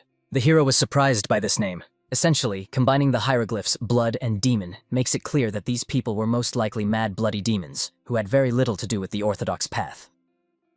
It was for this reason that Namgun Hui insisted that the hero accept the offer to be appointed commander, persuaded the leader to organize a festive event, and invited everyone to the pavilion of the divine sword. And while everyone gathered, they would reveal the true identity of the false leader. It was truly a great idea. The more witnesses, the better for their plan. Therefore, the hero decided to convince the leader to arrange a lavish celebration and asked his allies to wait for the messages. After all, he was the first to set out for the Northern Swords Union. As a result, it turned out that Namgun Hui's assumption was very accurate. As he predicted, the leader of the Murim Alliance welcomed the Heavenly Destroyer with open arms and expressed his intention to appoint him as commander of the Orthodox Path Squad. In addition, he promised to hold a grand celebration to congratulate the Heavenly Destroyer on his appointment as commander and entry into the Alliance. So after the messages were sent, everyone understood. What they had been waiting for would happen in just 3 days. However, many were puzzled. According to the hero's plan, there were supposed to be 4 keys. Who the last one was still remained unknown. At the same time, the hero himself was calmly resting within the walls of the Alliance. He still recalled the leader's reaction when he promised to arrange a wonderful celebration and asked the hero to rest in the pavilion of the divine sword. This man behaved too suspiciously. He allowed the hero to step even a step beyond the pavilion's boundary. Over these past 2 days, the young man had become quite tired. However, for some reason, since yesterday evening, he began to feel something very strange. The divine entity felt the same, and the demonic one only laughed at the fact that the hero was so foolish that he only just realized it. It turned out that underground, beneath this pavilion, there existed some kind of space. Moreover, the demonic entity sensed the presence of many people there. Understandably, the hero hoped that the heavenly demon also felt this and knew where the entrance was located. It turned out that the owner of this building, who was also the leader of the Northern Blades Union, had placed the entrance to his secret place where it was not supposed to be discovered. As a result, the hero decided to trust his feelings and head to the only possible place, the hall of the Union leader. He understood. They needed to return within an hour. Fortunately, the heavenly demon's concealment technique allowed passage even through the tiniest crack. And the hero indeed noticed a crack in the floorboards through which he could pass. Therefore, he immediately applied the heavenly demon's concealment technique and slipped through this crevice. However, the space he entered turned out to be truly enormous. It led somewhere deep underground. When he landed, he saw many people in black cloaks guarding an underground prison. Moreover, for some reason, they emitted the same smell as those suspicious killers from the Union of Southern Swords. This meant that the rumors about the sex of the bloody demons of the heavens were true. The hero needed to find out exactly what these people were guarding, what they were hiding in this vast dungeon. At the moment, the bloody demons of the heavens concentrated their forces in 3 main places. The largest number of guards protected the sleeping dragon Dokujong. The second largest group guarded the flying sword, the heavenly dragon Dokumu. The hero quickly realized these 2 in worn clothes, guarded by so many mercenaries, were probably the grandfather and brother of the young lady Doka Solan, who, according to rumors, had gone to the Union of Northern Swords. As a result, as the king of vagabonds predicted, they never left the Union. The smallest detachment guarded the one Wen Yun did not expect to see. It was Lady Huangsa. Next to her lay a torn magical pill, the same one the young man had already seen in the Union of Southern Swords. Unfortunately, the hero could not free them now. If anything went wrong, their lives would be in danger. The demonic entity, of course, asked, could he really be going to abandon them? But the divine understood. They had no choice. Resistance now would endanger the hostages' lives. Therefore, Wen Yun had to leave with the understanding that everything would happen tomorrow. Then he would finish off all these scoundrels, so the prisoners only had to wait 1 day. At that time, Doka Solan was in her chambers. Her grandfather came to bring her new clothes. The girl really liked him very much, but the old man was pleased to see that she had become so strong. Shortly before she said goodbye to the hero, he warned her about the last key. This last key was Doka Solan, the eldest daughter of the family and the true heir. Now she was going to reclaim the right to the Union of the Northern Swords. Finally, the day has come. The festive banquet began on the occasion of the appointment of the Heavenly Destroyer as the leader of the Orthodox Path Squad. As if to demonstrate its power, the Murim Alliance, and especially the Northern Swords Union, was splendidly decorated. Solemn music played everywhere. A multitude of people from Murim gathered in the Union. Under normal circumstances, the Union would not have allowed outsiders here. However, on this momentous day, they decided to open the gates of the Pavilion of the Divine Sword to warmly welcome the guests. This was done at the urgent request of the Heavenly Destroyer. Clearly, there were also 2,000 demons from the Hall of the Heavenly Sword. The people celebrated. It is very creepy to have fun when the entire territory of the Pavilion of the Divine Sword is surrounded by these malicious freaks. The main events unfolded in the large hall of the Pavilion of the Divine Sword, where even many chosen guests were allowed to enter. There, for example, was present the military advisor of the Northern Sword Union, the Three-Eyed Heavenly Thunder. Also, the elder of the Murim Alliance is the Divine Fist of Destruction, and the head of the Iron Blood Hall of the Northern Sword Union. Of course, the leader of the Alliance first gave the floor to the Heavenly Destroyer. He, stepping forward, admitted he was a man with many flaws. However, he could swear before heaven and earth that he would do his utmost to help the Central Plains. Immediately after his brief speech, everyone began to applaud, praising the great warrior. Already at the festive table, the leader of the Alliance decided to find out from the hero what he thought about the current situation in Murim. This question surprised the young man quite a bit. However, he explained that all the forces of the demonic path disappeared after being expelled by the Murim Alliance, so they needed to be cautious with the remaining hostile forces. In the leader's opinion, Wen Yun was surprised at how well informed the hero was. However, he warned, in reality, factions in Murim constantly unite and then break apart again. There is no guarantee that their alliance will maintain its current structure for long. And therefore, if circumstances require it, he considered it reasonable to cooperate, even while being on the orthodox path. Of course, the hero had to agree with his crazy words. However, he was impressed. The current false leader was ready to simply take and discard all these high ideals. At that moment, everyone heard the announcement of the arrival of the long-awaited guests. The hero knew perfectly well who these people were, and the simple inhabitants opened their mouths in amazement when they saw the leaders of the three forces of the orthodox path. Amid the clanging of bells appeared the head of the Union of Southern Swords, also called the Lion King. Beside him followed ladies who danced the Dance of Blades, which made everyone open their mouths in amazement. After that, to the sound of a flute appeared another accompanying procession. With it walked the head of the League of Five Clans, the Divine Sword of the Blue Sky. Everyone was impressed by their restrained manner of appearance. It was no wonder why Namgun Hui headed the current League of Five Clans. After that, with prayers, Shaolin also appeared along with its abbot. And he was the most surprising, as no one expected the head of Shaolin to arrive personally. Obviously, the rumors that the great warrior held the highest status in the alliance were the purest truth. Even the leader himself rejoiced at the arrival of such honorable guests. Therefore, he proposed to officially start the banquet and celebrate the hero's appointment. However, at that moment, banging their sticks, the Union of Vagabonds declared their arrival. Clearly, no one understood why they came to the festive banquet, disrupting it. After all, everyone thought they were supposed to arrive later. But the leader of the alliance panicked, for he had undoubtedly asked the King of Vagabonds to treat the event with understanding. However, this bunch of beggars invaded in the midst of the celebration. Therefore, he shouted loudly, demanding that the head of the Council of Elders appear and explain what this disgrace was on a festive day. However, behind the backs of the vagabonds appeared none other than Doka Solon. She did not understand why the leader was shaming her so. After this, in the dead silence, the true heir of the Union of Northern Swords appeared, who was also called the Wise Beauty. The chief, of course, pretended to be very glad to see the girl. They had all been searching for her, but in reality, he was eager to know where she had been hiding until now. Doka Solon was outraged that he was uttering such nonsense in front of all the honorable guests. After all, he probably forgot the undeniable fact, only a fake wearing her father's mask. Obviously, the crowd immediately opened their mouths in disbelief at the accusation against Doka Solon. It seemed to them, either she had gone mad or she was telling the pure truth. The driver then began to spew curses, calling Doka Solon all sorts of names. He did not know where she had been hiding until now and why she had crawled here now. However, he accused her of mental confusion. Otherwise, she would not have started uttering such nonsense against her own father. Moreover, he considered it extremely rude of her to appear in the dragon mantle. After all, she was literally the symbol of the leader of the Murim Alliance.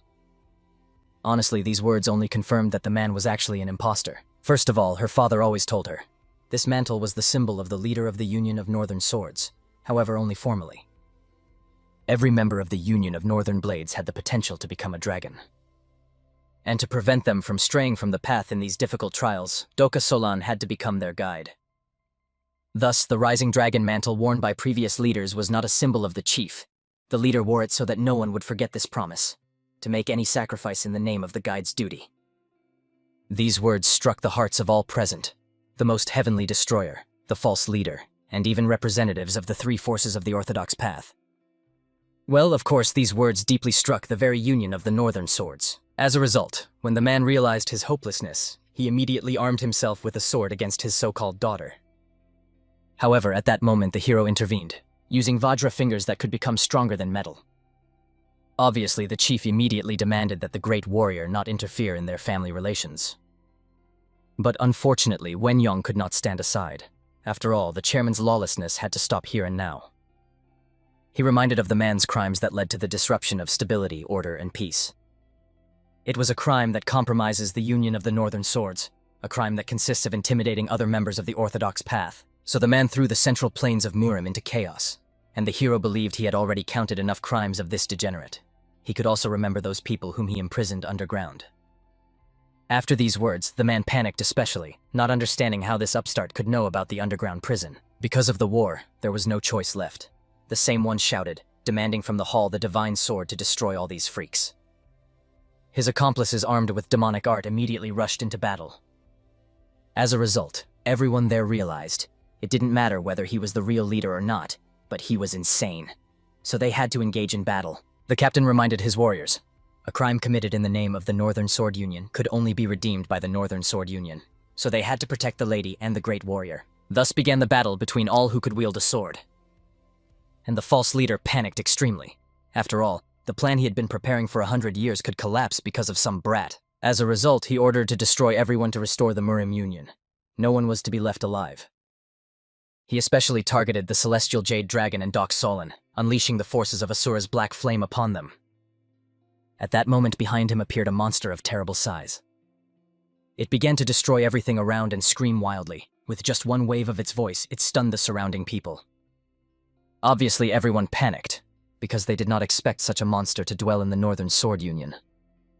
It was Asura's black flame, which had no trouble dealing with these sword-wielding insects. So the leader decided to retreat and return when everything was over. The hero noticed that he ran away. However, he was just waiting for this, after which he was able to calmly aim at this huge monster. Aiming straight at his face, he attacked him using the supreme immovable palm technique, nailing the monster to the ground in one strike. Honestly, the young man himself did not expect it. In battle, the monster relied solely on its size, but in fact, the difference in their skills was too great. As a result, the bloody massacre between the Murim Alliance and 2,000 assassins of the Divine Sword Hall ended with the complete destruction of the latter. The so-called fake leader took advantage of this chance and fled. After the tragedy, all eyes were fixed only on the person. After all, it was necessary for someone to explain and resolve this situation. And of course, the Heavenly Destroyer knew exactly what people desired. He announced, "The dark clouds that hung over the Murim Alliance have now dispersed." From the joyful shouts of martial arts masters celebrating their devastating victory, the earth trembled. Thus, the impostors' plans were crushed and a new power emerged. The events then moved on the same day to the Pavilion of Burning Waters. There, the hero pulled 3 prisoners out of prison and introduced them to Lady Doka Solon. He explained, by the order of the impostor, it was commanded to lock these 3 in the underground prison of the Pavilion of the Divine Sword. Understandably, Doka Solon hardly restrained her sobbing, looking at the condition in which her grandfather and brother were. The elder hurried to explain. The reason they were barely alive lay in the anger and effects of the narcotic drugs. However, the damage to their internal energy was fatal. Even if they were saved, they would exist in a state similar to zombies. Fortunately, thanks to the treatment, at least Lady Hwansa could recover within a month. However, it was unlikely to heal the wounds in her heart. Understandably, the girl hoped to find at least one way. She had just reunited with her relatives, and she could not say goodbye to them so easily. Moreover, even the hero himself did not know what was best to do. After all, if they were saved, those people would turn into walking dead. But fortunately, his dark spirit knew one way to save them. Understandably, Wen-yun immediately began talking to the spirit. However, only he could see it. Therefore, the confused doctor did not understand whom the young master was speaking to and was in extreme bewilderment. The spirit had already explained. They could send their souls into these bodies. If they entered these shells, they would not only be able to prevent their transformation into living dead, but possibly even save them. The probability of failure was practically non-existent. However, even the dark entity was confident about the outcome. The light entity explained, since these 2 benefactors were in a state almost equivalent to that of the dead, it would be easier for them to enter their bodies. With Wen-yun's current abilities, he would not be able to send them there. Therefore, they would act on their own, and could not guarantee the result. There were several possible developments of events. If they take full control of the bodies, they will borrow the shells that the souls leave them. Therefore, those will die. This meant, at least their bodies would remain alive. On the other hand, it may happen that the souls of the destroyers of the heavens will exist together with their souls. If they manage to awaken consciousness, The soul of each of them will take control of the body. In this case, they will be able to return to the spiritual kingdom again. Clearly, the hero thought deeply. No matter which way you look, they lost nothing. If everything goes well, he will gain 2 wonderful allies. Even in the event of an unsuccessful development of events, Doka Solon will be able to return to a normal life with her family. Well, at least this will be able to stop her tears. However, if these spirits return to the spiritual realm, they will have to say goodbye. During the entire time the hero spent with them, it would have been very difficult for him to say goodbye. As a result, he agreed that they should act as the celestial demon suggested. However, this was to remain a secret for Doc Solon. In case they fully take control of these people's bodies, they must become a grandfather and a brother to her. Moreover, he awkwardly asked them to try to stay with him. It was still too early to return to the spiritual realm. The dark spirit asked the hero not to worry about anything. Even if he returns to the spiritual realm, he will not take away the sect of the heavenly demon from the young man. No one was surprised by his words. After all, at first the celestial demon desired to possess the hero's body. But watching his growth, he developed a different desire. He no longer wanted to remain a lonely higher being, but longed to meet a stern adversary. After this, these two inhabited the bodies. As a result, they disappeared. The doctor inserted the elixir needles into the physical shells. The heavenly destroyer filled their blood vessels with internal energy and began to await awakening. The fact that he could no longer hear the voice of the heavenly demon and the bright spirit in his head caused emptiness. 3 days passed after these events. The events again moved to the pavilion of the divine sword. Everyone gathered, understanding. Now that the events had somewhat subsided, they needed to choose a new leader. Everyone believed that he should become the hero. However, he had neither the experience nor the abilities to take on such an important role. Therefore, he wanted to appoint someone worthy to this position. But of course, no one knew where to find someone more worthy than the great warrior himself. For this reason, he invited the lords to enter. And then, behind the open gate, appeared Lord Sleeping Dragon. And beside him walked Doc Solon's brother, who was also called the Sword of the Blue Rain Dragon. Naturally, everyone immediately bowed and respectfully greeted the great Sleeping Dragon. The hero calmly explained. During the incident with the false head, the Doc family suffered the most. The head of the Union became a victim of a conspiracy and died, and Lord Sleeping Dragon and his grandson existed in hellish torment. But that is not all. The Union of Northern Swords, which was created with blood and later, was also stained with disgrace. Therefore, he believed it was worth giving them a chance to restore their reputation. It is clear that no matter what the hero said, everyone still considered it was Wen Yong who made the greatest contribution. However, he, in turn, fully wanted to dedicate himself to helping the leader of the Alliance as the commander of the Orthodox Path Squad, and he hoped that everyone would accept his decision. First of all, the leader Namgun spoke out, who believes that there could be no better option. Others leaders joined him, and then the entire crowd greeted the new leader of the Alliance and immediately began chanting his name. Time passed, and finally the Murim Alliance gained stability. Obviously, this was due to clear instructions from the Heavenly Destroyer. The relevant organizations were preserved to reduce unnecessary losses. The leader's power grew. The authority of the commander of the Orthodox Path Squad also strengthened. Of course, this increased authority was by no means abused. It was used exclusively to punish those who committed crimes under the cover of the existing Murim Alliance and the Northern Swords Union. And thanks to these actions, the Heavenly Destroyer earned enormous trust from Murim and the Central Plains. Finally, the events moved to the Divine Sword Pavilion, to the residence of the Heavenly Destroyer in the Murim Alliance. There he gathered everyone to discuss where the false leader had gone. According to reports, he disappeared in Jiangnan. Soon news was expected from Huang Sa, who was pursuing the imposter. The hero thought, when the fake leader ran exactly there, maybe he planned to join the Heavenly Jade Phoenix, so someone needed to be sent to the Southern Sword Alliance to warn about everything. Clearly, Brother Doka Solon decided to go there instead of appointing another person. However, the hero did not forget to remind the Celestial Demon. Now he was only half human, so such a task would be extremely dangerous for him. The bright spirit, who is in the body of the sleeping dragon, suggested to his comrade, the venerable Celestial Demon, to listen to the decision of the Heavenly Destroyer.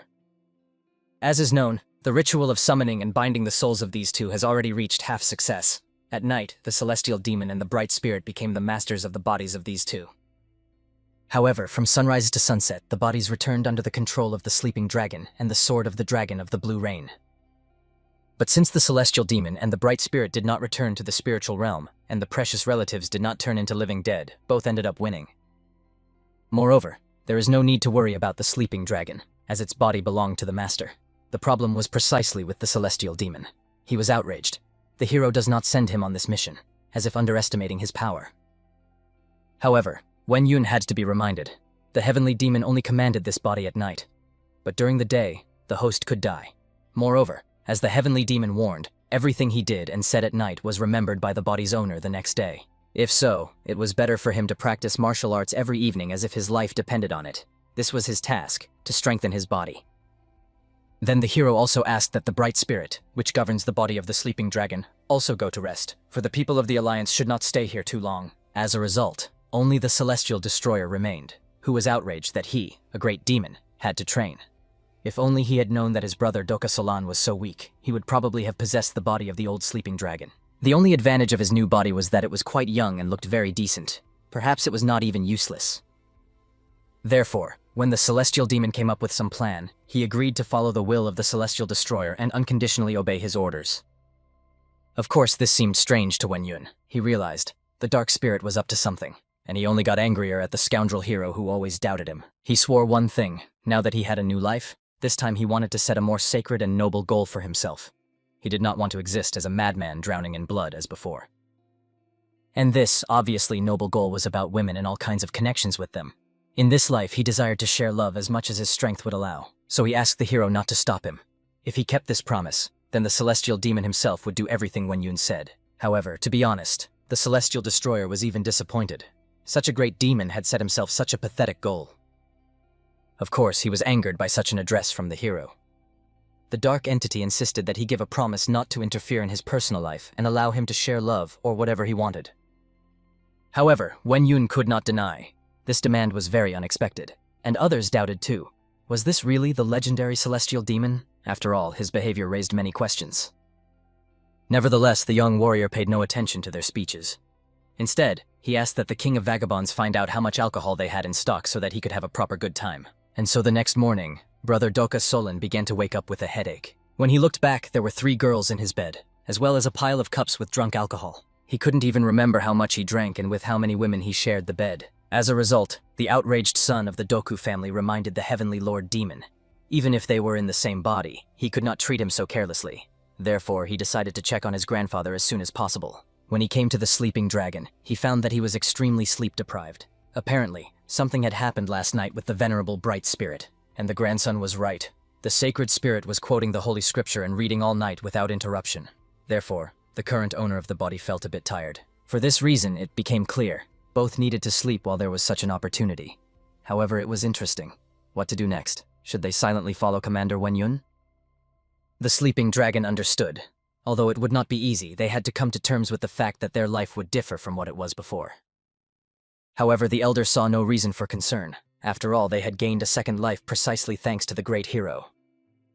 At that moment, Doka Solan herself came to these two along with Wen Yun. The grandfather immediately, full of energy, jumped up from his place and greeted his grandson and the great warrior. After all, he was glad that he had also come. After that, the elder began showing the hero his garden, which had recently become the main hobby of the patriarch. Moreover, understanding that the hero was busy, he decided to get straight to the point and say he planned to remain under the command of Wen Yun. Honestly, the young man could not agree with this decision. After all, taking the Lord of the Sleeping Dragon into subordination was considered impossible in his opinion. However, the elder asked to understand Wen Yun. He was doing this for himself. He simply wanted the same thing that the hero himself was striving for. Moreover, now that they had learned about the light and dark spirit, they could not help but follow the great warrior. The hero apologized for making these people realize so much against their will. Besides, it would be his greatest joy if these two could support him. Therefore, he agreed to accept the elder as his subordinate. As a result, the sleeping dragon bowed, thus giving an oath of loyalty. But the grandson was furious. Even before their benefactor, one could not just kneel like that. As a result, the angry heir turned around and walked away, and Doka Solan followed him, trying to calm her brother. The sleeping dragon already understood. The child who was following him closely was perhaps a little disappointed. However, he asked the hero not to worry about it. After all, the grandson would probably soon understand why he acted that way. Wen Yun understood. The fact that the young man was resisting was even for the better. Moreover, he was soon going to set off on a journey together with Dokumu. At that moment, the false leader was arguing with the celestial Jade Phoenix, not understanding how she dared to say such things to him. However, she was dissatisfied. The man took her proposals for cooperation with hostility. Therefore, she asked the Great Master to show more understanding. The false leader was outraged that the girl had become conceited while hiding in the Southern Swords Union, and now had begun to behave like his lady. However, what especially angered him was her undeserved arrogance.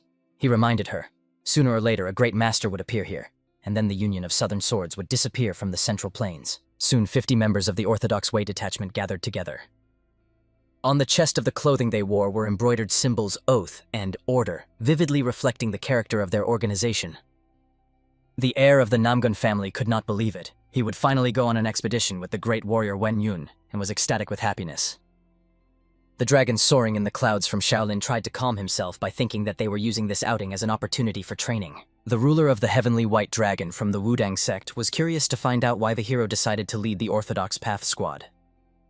The most dissatisfied was Dokumu himself. No matter what merits Wenyong had, the commander still did not like him. At the same time, this company looked like a bunch of hooligans. Therefore, the hero perfectly understood why the fake leader of the Union had an extremely hard time with them. However, since the young man entrusted the Murim alliance to the Sleeping Dragon, it was necessary to forget all worries for a while. As a result, he called the members of the Orthodox Path Squad and suggested that they all set out on their first mission. The events moved to the Hall of the Supreme Demon. The Demon King, whom the Heavenly Destroyer entrusted with the role of representative of the young master of the demonic path, has recently been feeling an extremely bad premonition. Although the Heavenly Destroyer ordered him to simply maintain the current status, the desire to help his lord by any possible means did not leave the Demon Lord. As his subordinate, he secretly investigated the terrible murder of Jong-un, but no matter what he did, he was completely baffled by the fact that he could not get even a step closer to the solution. Moreover, yesterday a mysterious message came to him from somewhere.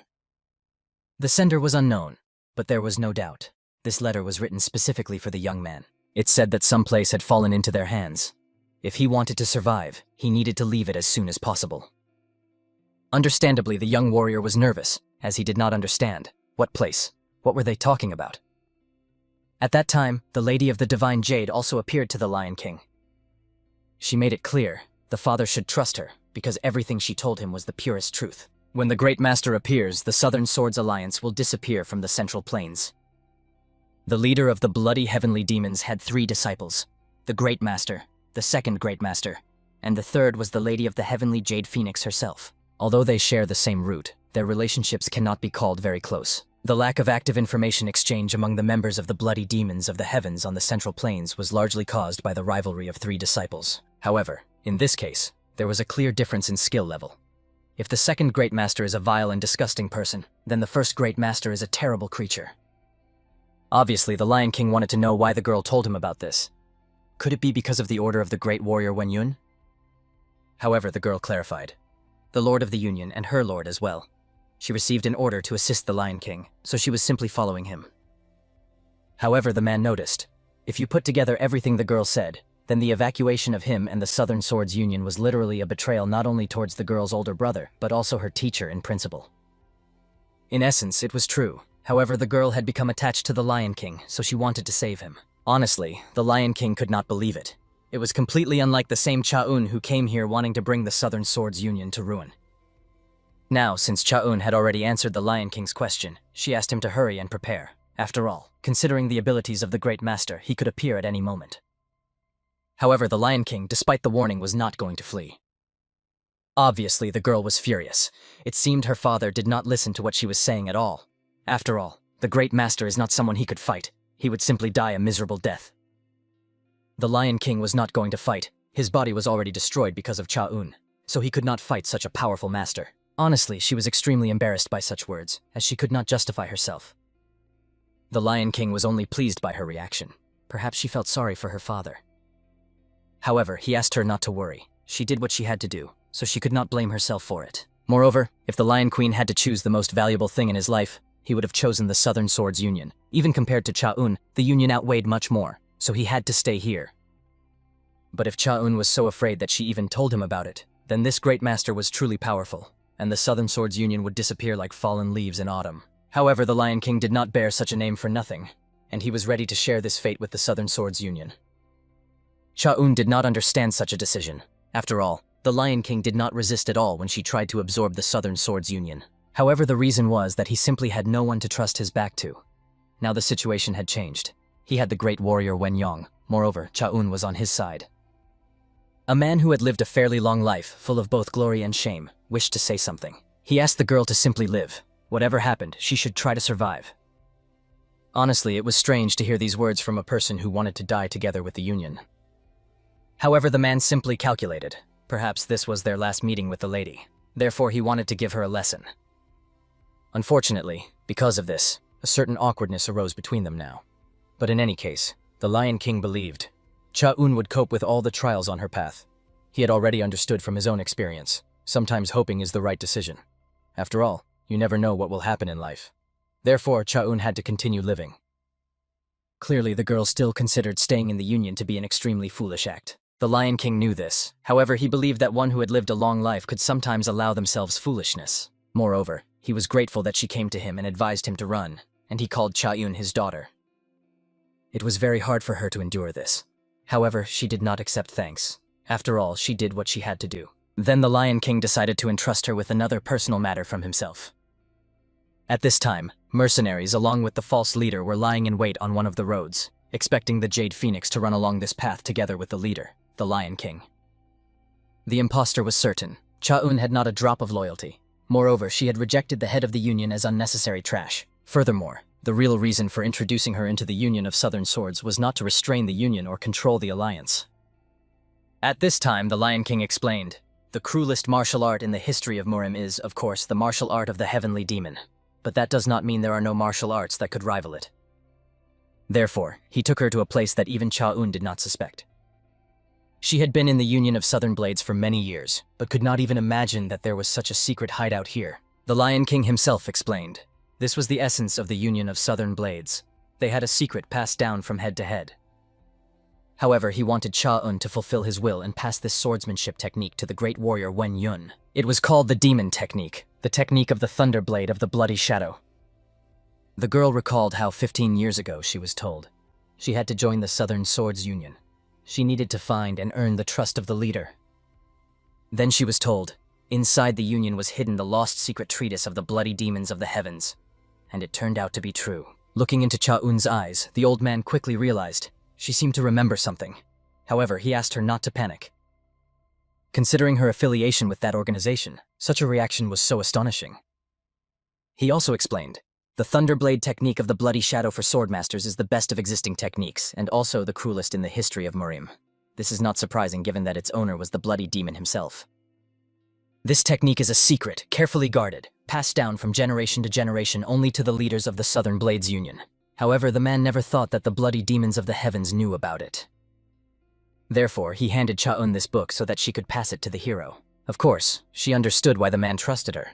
After all, he knew she was a disciple of the Lord of the Heavens. It was like entrusting a fox to guard the geese. However, such trifles interested the old man little. The only thing he knew, their secret must not fall into the hands of the Lord of the Heavens. He asked her to pass this book to Wen Yun. If she found the King of Vagabonds, she could also meet with him. But the girl still could not understand. How could the Lion King trust her? He only smiled. There was hardly a father in the world who would not trust his daughter. Therefore, he asked the girl to hurry. There was no choice, so she, bowing, intended to leave and asked him to take care of himself. The man, watching her leave with a smile, remembered how he met her when she was little. She was a child who had nowhere to go. He really liked her stern look. As a result, from that day he decided, this stern girl must become his daughter. Perhaps the Lion King did not give her life. She was not his by blood, but he still regarded her as his true daughter, and her bright smile always made him happy. Even when she stabbed the dagger of betrayal into his heart, in fact, he was not that angry. Obviously, he had no idea what Cha-un thought of herself. However, he clearly saw the lion living in her heart. Therefore, he hoped she would be happy and would no longer sink into the swamp of sorrow. Even if the man died, he would continue to beg the heavens for her well-being. Events again returned to those on the demonic path. The current deputy head was searching for the criminal by the demonic road, and although he found nothing, he gained several followers. However, even so, he was extremely ashamed to show himself to Wen Yun, considering that he had found no clues indicating the villain. At this time, the hero continued his journey with the Orthodox Path Squad. It seemed that all the warriors considered this some kind of recreational expedition. Therefore, they spoke cheerfully along the way. Everyone longed to gain recognition from the squad commander. They were all in high spirits because they heard from the Heavenly Destroyer the purpose of this expedition, to catch and finish off the false leader of the Union who fled south. Since this organization was created to stop the atrocities of the imposter, the excitement that they would finally end him with their own hands was too great for their young spirits. So, as a result, the hero could only hope that this company would not get into trouble because of their unnecessary pride. Therefore, when he noticed that the Namgun heir was talking to a passing coachman, the boy became curious about what they were discussing. So Wen Yun also approached him to find out from the young master who this person was. It turned out that he did not know this man. He simply advised him to be cautious on the road. Because of the rains that had not stopped for the last few days, the ground in this area had become loose. Therefore, landslides often occurred. Understandably, Wen Yun was glad to find that among them was such a calm and prudent person, so he praised the young man for his kindness and attentiveness. The hero thought, this was an extraordinarily unusual carriage. Perhaps inside was the daughter of some noble family. As the Namgun family heir had foretold, soon everyone heard a loud rumble. As a result, a landslide still fell on the carriage, frightening both its observers and the coachman himself. Fortunately, the hero was not far away, so he immediately rushed forward. Using the highest immovable palm, he managed to protect the carriage, destroying the stones falling on it from above. Everyone who watched this held their breath at the unique technique of the squad leader. It was incredible, and no matter how many times they saw it, it always seemed like the first time. It was also, coincidentally, the first time Dokumu saw the martial art of the Heavenly Destroyer. He knew that the Heavenly Demon and the Bright Spirit were unusual beings, but he did not want to acknowledge the one who seemed to have appeared from nowhere. However, before his eyes appeared the incomparable art of the Heavenly Destroyer, which deeply impressed him.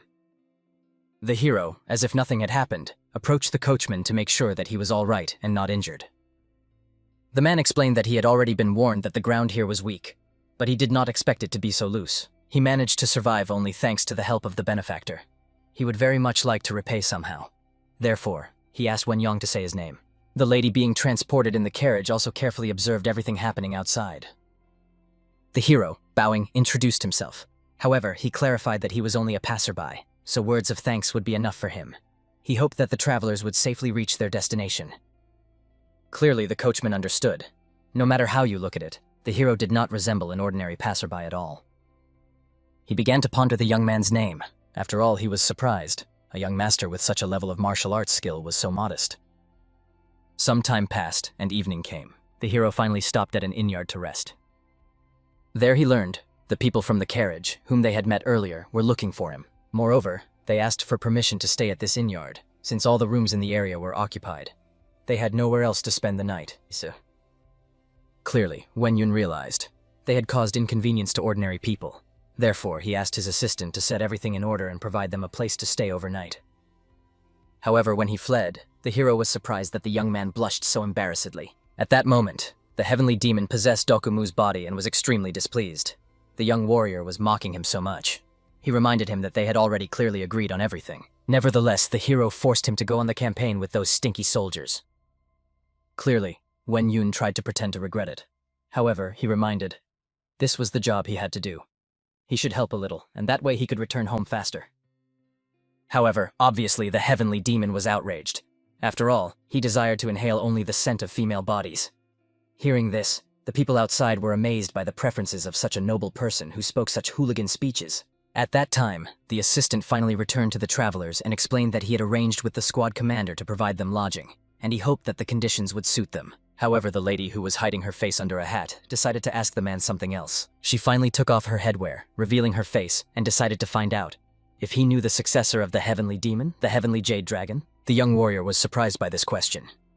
He was just about to explain that this was the title given to the leader of their squad, when suddenly they all heard a scream. Someone was reporting a problem. The hero, of course, immediately rushed forward to understand what had happened. It turned out that the southern faction of the Murim Alliance had been destroyed. It was too hard to believe. The assistant immediately said goodbye to the young lady and ran off to help with the matters. Upon arriving, he immediately said that he would take command and ordered the Orthodox Path squad to join him. They could not afford to lose, so they immediately set off to resolve the issue. However, Wen Yun urgently ordered them to stop, but no one listened to him. Everyone wanted to prove themselves and properly deal with the false leader of the Murim Alliance. The hero panicked at the behavior of these fools and was extremely worried. What had happened was the work of that imposter. When he examined the wounded man, he was very surprised, because the victim's hand was frozen with ice. Because of the war, there was no choice left. The hero ordered, gathering all the remaining members of the squad to form a rescue team. It was necessary to find those who survived and protect them. After that, he ordered Dokumu to go with him, and the two of them rushed on the road. After some time, they found themselves on the edge of the forest. The hero decided to ask the heavenly demon, what was the ice on the wounded man's hand? It seemed to him that it was the technique of the demonic palm of the 9 yin sacred scriptures. It was a palm technique based on extreme concentration, and it froze absolutely everything. The 9 yin sacred scriptures are the purest boundary of martial arts, which strives for righteousness. It was created to ignore the human body. Any man has particles of yin energy. Any woman has particles of yang energy. However, the martial art of the 9 yin sacred scriptures suppresses all yang energy and gathers extreme concentration of yin energy. Then it instantly changes the direction of the compressed yang energy and combines it with the accumulated yin energy. In other words, it is a martial art that exists only in imagination. Obviously, the words of the heavenly demon claimed, this incredible martial art was revealed. The dark spirit did not know how far the process of mastering this martial art had advanced, but they needed to check it themselves for sure. Soon the warrior who stepped forward encountered a real monster in the flesh. It was a monster that threw everyone using its ice power, and no one could even wound it. Those who were already lying wounded asked the deputy commander to come up with something. As a result, since he was the only survivor, he immediately rushed at this monster, wishing to kill it. However, he froze his neck and knocked him to the ground, wishing to shatter him into tiny pieces like a real ice crystal. Fortunately, at that moment the hero who did not understand began to sing, "How dare this monster touch his people?" Immediately after that, he examined the wounded, understanding that they would not hold out much longer. As a result, he angrily demanded explanations from the deputy commander. He hurriedly confessed, "This bastard uses ice." Therefore, he asked the captain to exercise caution. But the hero was furious at his behavior. These idiots did not wait for him. Moreover, he did not understand. How could someone who held the rank of deputy squad commander remain calm? He did not assess the situation and did not care for those weaker than him. After all, many squad members died because of him. All that remained for these two was only to apologize to the squad commander for their short-sightedness. But the hero understood. They must ask forgiveness not from him, but from the fallen.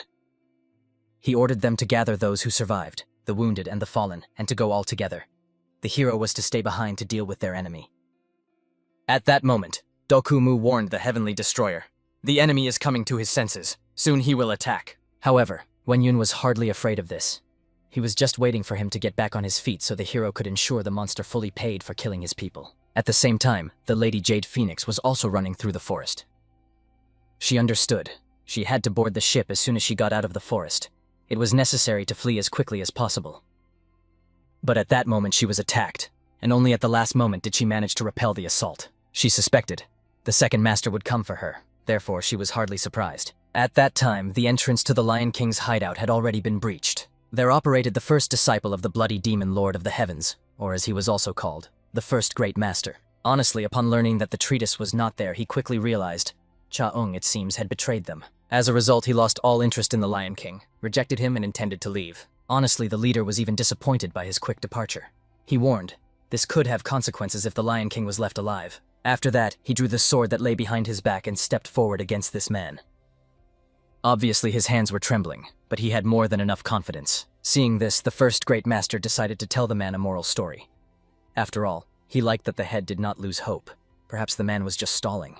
But he still decided to tell how they treated that girl in the homeland. Although she was called the younger sister, she was only a miserable servant who comforted the master at night. As a result, she expected only one thing, to be used and thrown away like the most despicable creature. Therefore, the first disciple found it extremely funny. The Lion King speaks of himself as if he really was some kind of threat. He was just a helpless, miserable, crazy old man, nothing more. However, the head knew perfectly well. Even if he really had no teeth, he could tear this insolent fellow apart with just his gums. And if that was not enough, he would give his blood and flesh to curse and destroy this scoundrel. And if that was still not enough, he would even die, wander through the 9 hells to find and finish him when a similar case happened. Honestly, looking at the old man who was not even able to lift the blade and hearing his empty curses, the first great master was even disappointed. So he decided to leave, so as not to soil his hands with him, and to allow the old lion to die alone. As a result, the enraged old man had nothing left but to use his secret technique. The first master warned that he heard a surge of some power, so he needed to protect himself, otherwise his body would be torn to pieces. However, even this did not bother him. After all, the Lion King could not be afraid of such nonsense. The first disciple was even shocked. Such great power was emanating from his broken body. However, the father had to avenge how they spoke about his daughter. He could not allow some degenerates to treat her like a miserable servant and a prostitute. Attacking, the first disciple prepared his dagger to enter the fight. To everyone's surprise, the Lion King managed to wound him. So he realized, the fact that the Lion King was called the best swordsman was not empty words after all. The man was severely wounded after such a surge of internal energy. Unfortunately, he was just one step short of reaching the head of this scoundrel. As a result, the first disciple warned, the king of the lion paths could have died his own death. But now he will die here and now. This will be the end of his path. The Lion King was already prepared to meet death with a smile on his lips, but the blow never fell on him. Suddenly, an unknown warrior rushed to defend the Lion King, whose bare hands became a weapon against the first master. Of course, the teacher had terrible power, and the first master immediately wished to find out the identity of this audacious opponent. The stranger introduced himself with a smile as the son-in-law of the Lion King. After which he unleashed a whole barrage of strikes on the enemy. His strong arms and legs turned into a deadly whirlwind. Meanwhile, the events quickly moved to another place, where the clash involving Cha-Yun was unfolding. The girl was attacked in the stomach with such destructive force that the internal organs seemed ready to leave her body. The second master calmly reminded the young warrior that he was her senior brother from the school. Competing with him in martial arts was a senseless stunt. Moreover, curiosity did not give him peace. What was the girl so diligently hiding in her robes, as if it were a sacred relic? The elder brother tried to guess. Was the younger sister hiding a secret manuscript? And if his assumption turned out to be correct, he would gladly relieve Cha-Yun of this burden. At that moment, the sect disciple finally defeated the first master. The young warrior even felt disappointment. Could the legendary fighter, whose name was spoken with awe and fear, fall so easily? The Lion King at that moment recalled the look of his daughter when she spoke about the great master. Her face was distorted with fear. She was not lying. The young man respectfully asked the leader not to worry. His son-in-law would solve any problems, so there was no need to be anxious. The Lion King himself was well aware. Although he possessed the technique of the lion sword, a deadly art of killing, in his current state he could not demonstrate the power of past years. Therefore, his strike was aimed not so much against the Grandmaster as to collapse the cave itself. The master was now wounded, though not fatally. However, a little more, and his life would have hung by a thread. The Lion King got the impression this boy was not the real Grandmaster at all. He recalled the words about Cha-Una before the attack, and the picture in the man's mind formed. Therefore, he ordered the so-called son-in-law to immediately run to the forest of the flaming dragon. Most likely, the daughter was in danger. At that moment, a noise sounded. Someone rose from the ground. It was the Grandmaster who made it clear he would not allow them to leave. Better let everyone rot with him in this cursed place. Cha-Una herself dared a desperate step. She asked her older brother if he would spare her life if she gave up the manuscript. He allowed her to live, but only on one condition. If the girl left the sacred scroll on the ground, then life would be guaranteed. All that remained for the young warrior was to make her brother swear before the observer. The observer was the Grand Master, who was angered by the fact that the younger brother dared to trade as if he had the right to do so. The Grand Master was outraged. The younger sister still nurtured hope to survive. It was very unfortunate that her sharp mind would no longer serve the cause. Truly a regrettable mistake. The girl shared this opinion but warned the brothers they would leave here empty-handed. The second master was outraged. The elder brother seemed not to understand at all what the third sister was hiding. After all, the secret manuscript was hidden in her hands. However, the Grand Master considered the younger one a real worthless person.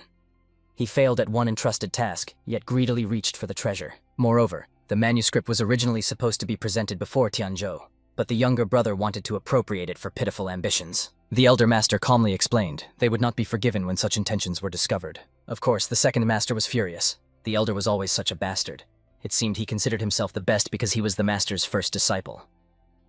Nevertheless, the younger brother was still burning with the intention to master this manuscript and surpass the elder. Although the first skill was now higher, he was still the true leader of their teacher. Besides, this manuscript was promised to the second master by the mentor himself. However, the first master reminded that the younger brother always chose the most reckless actions, so their teacher coming out of seclusion definitely would not continue to favor him. Therefore, the elder asked the younger to calm down. After all, they would both die today anyway. Of course, the first master perfectly understood. When their mentor returned from seclusion, he might be a little upset, but he would understand his student's action. The inner strength released by the first master at this moment literally tore the skin. Both were fully aware. Their death was inevitable, but they had to fight to the end. However, suddenly a young man appeared who offered Cha-Yuni to give him the manuscript. Then he might spare her. Therefore, he considered it better to bargain with him, as he was more loyal. At this time, the hero's battle was in full swing. He watched carefully. trying to grasp the power of his enemy. Moreover, all the observers were impressed. Lord Dokumu turned out to be so strong and swift. At that moment, even the heavenly demon realized Wenyun was stalling in every possible way, so he could not finish off the enemy. And basically, he was not wrong. The hero was simply interested in examining the art of the Nine Heavens more closely. Judging by the state of the opponent, he was completely consumed by the madness of obsession. In such a state, even the greatest technique is just a weapon in the hands of a madman, so there was nothing to watch here. For this reason, the hero understood. It was necessary to end this futile fight as soon as possible. At that moment, the deputy reported to the commander. All the wounded had been gathered. Preparations for retreat were completed. Therefore, the hero gave the order to retreat, commanding not to leave a single person here. However, seeing the retreating enemy, the opponent immediately became furious. Shouting loudly, he lunged towards them, but could do nothing. The hero was knocked back by a single blow. This guy decided to arm himself with his sword, which had been hanging behind his back all this time. Dokumu understood. The hero deliberately recalled all the squad fighters to play with his sword. However, Wenyong simply realized that with such an opponent, a sword was truly necessary. Recently, the heavenly demon witnessed the hero suddenly resuming his training. The thing is, now that the light and dark spirits had left his body, he could no longer rely on their advice in battle as before. Therefore, he wanted to rethink his techniques and refine them in his own way. So now the heavenly demon was extremely curious to see what the hero was capable of without their help. The boy himself perfectly understood. The techniques he used were deep and complex, and his attempts still fell short of his former power. However, he would do everything to avoid being stuck at the current level. After all, he did not want to lose what belonged to him anymore. Therefore, using the dominion of darkness, he rushed at the opponent, splitting his body into numerous clones. After which he strengthened these clones, using the art of heavenly destruction. However, even these attacks were withstood by the opponent, who counterattacked, knocking the weapon out of the hero's hands. Immediately after that, he lunged at the boy, using his long claws, sharpened like blades. Recently, the heavenly demon explained that something can be cut without a sword, just as an artist paints not with a finger but with a brush. So the sword is used because the energy of the blade allows these to be easily released. Therefore, if the hero is fully capable of subjugating the body to his will, he can cut even without a sword. So now he released his energy, using his hand as the sharpest blade. However, the damage to the earth was simply colossal, so Wenyun needed some time to understand what his true strength was. At the same time, on the edge of the forest, the warriors were struck, feeling incredible waves of vibration, wondering what battle their commander was fighting. Nevertheless, the opponent was still alive. Although severely wounded, he was sitting on his knees. During the battle, he protected his body with ice. After all, although he was mad, his reflexes were simply amazing. Wenyun was also impressed by this. However, he understood. A wild beast that cannot control its own power must be destroyed. However, suddenly the same lady ran up, begging the hero to stop and not do something foolish. Of course, Wenyong immediately understood that this was the same lady who was in the carriage. At the same time, the heavenly demon had to be captivated at the sight of the woman. But the hero did not understand why the lady was defending this madman. Probably, she does not realize how many squad fighters have fallen by his hand. She perfectly understood that the actions of this person were unforgivable, but asked to be heard first, and then the hero could take her life if he deemed it necessary. At this moment, the fighters who had already evacuated earlier returned to their commander. They were very impressed that he managed to suppress this madman. However, they were surprised to see the lady. The deputy explained, "At least 10 people have died at the hands of this person. Whatever the reason, they are not going to release him." But the hero could still listen to the girl. Therefore, he demanded that she explain everything as it is. The girl turned out to be the elder from the Northern Ice Palace. And this madman who arranged the bloody massacre is her only brother. Everyone immediately whispered. The girl belonged to the outer lands of martial arts. No wonder he had such power when he was from the Northern Ice Palace. It became clear to the hero. The girl desperately defends this madman because they were bound by blood. However, this was not enough to keep him alive. And honestly, she was surprised that the hero was unwavering even before the younger lady of the Northern Ice Palace. Using sound technique, she explained, "The King of the Sword of the North, their leader, has only one son, her brother. If Wenyong spares her brother, a great opportunity will open before him." She heard. Affairs in the northern lands were very complicated.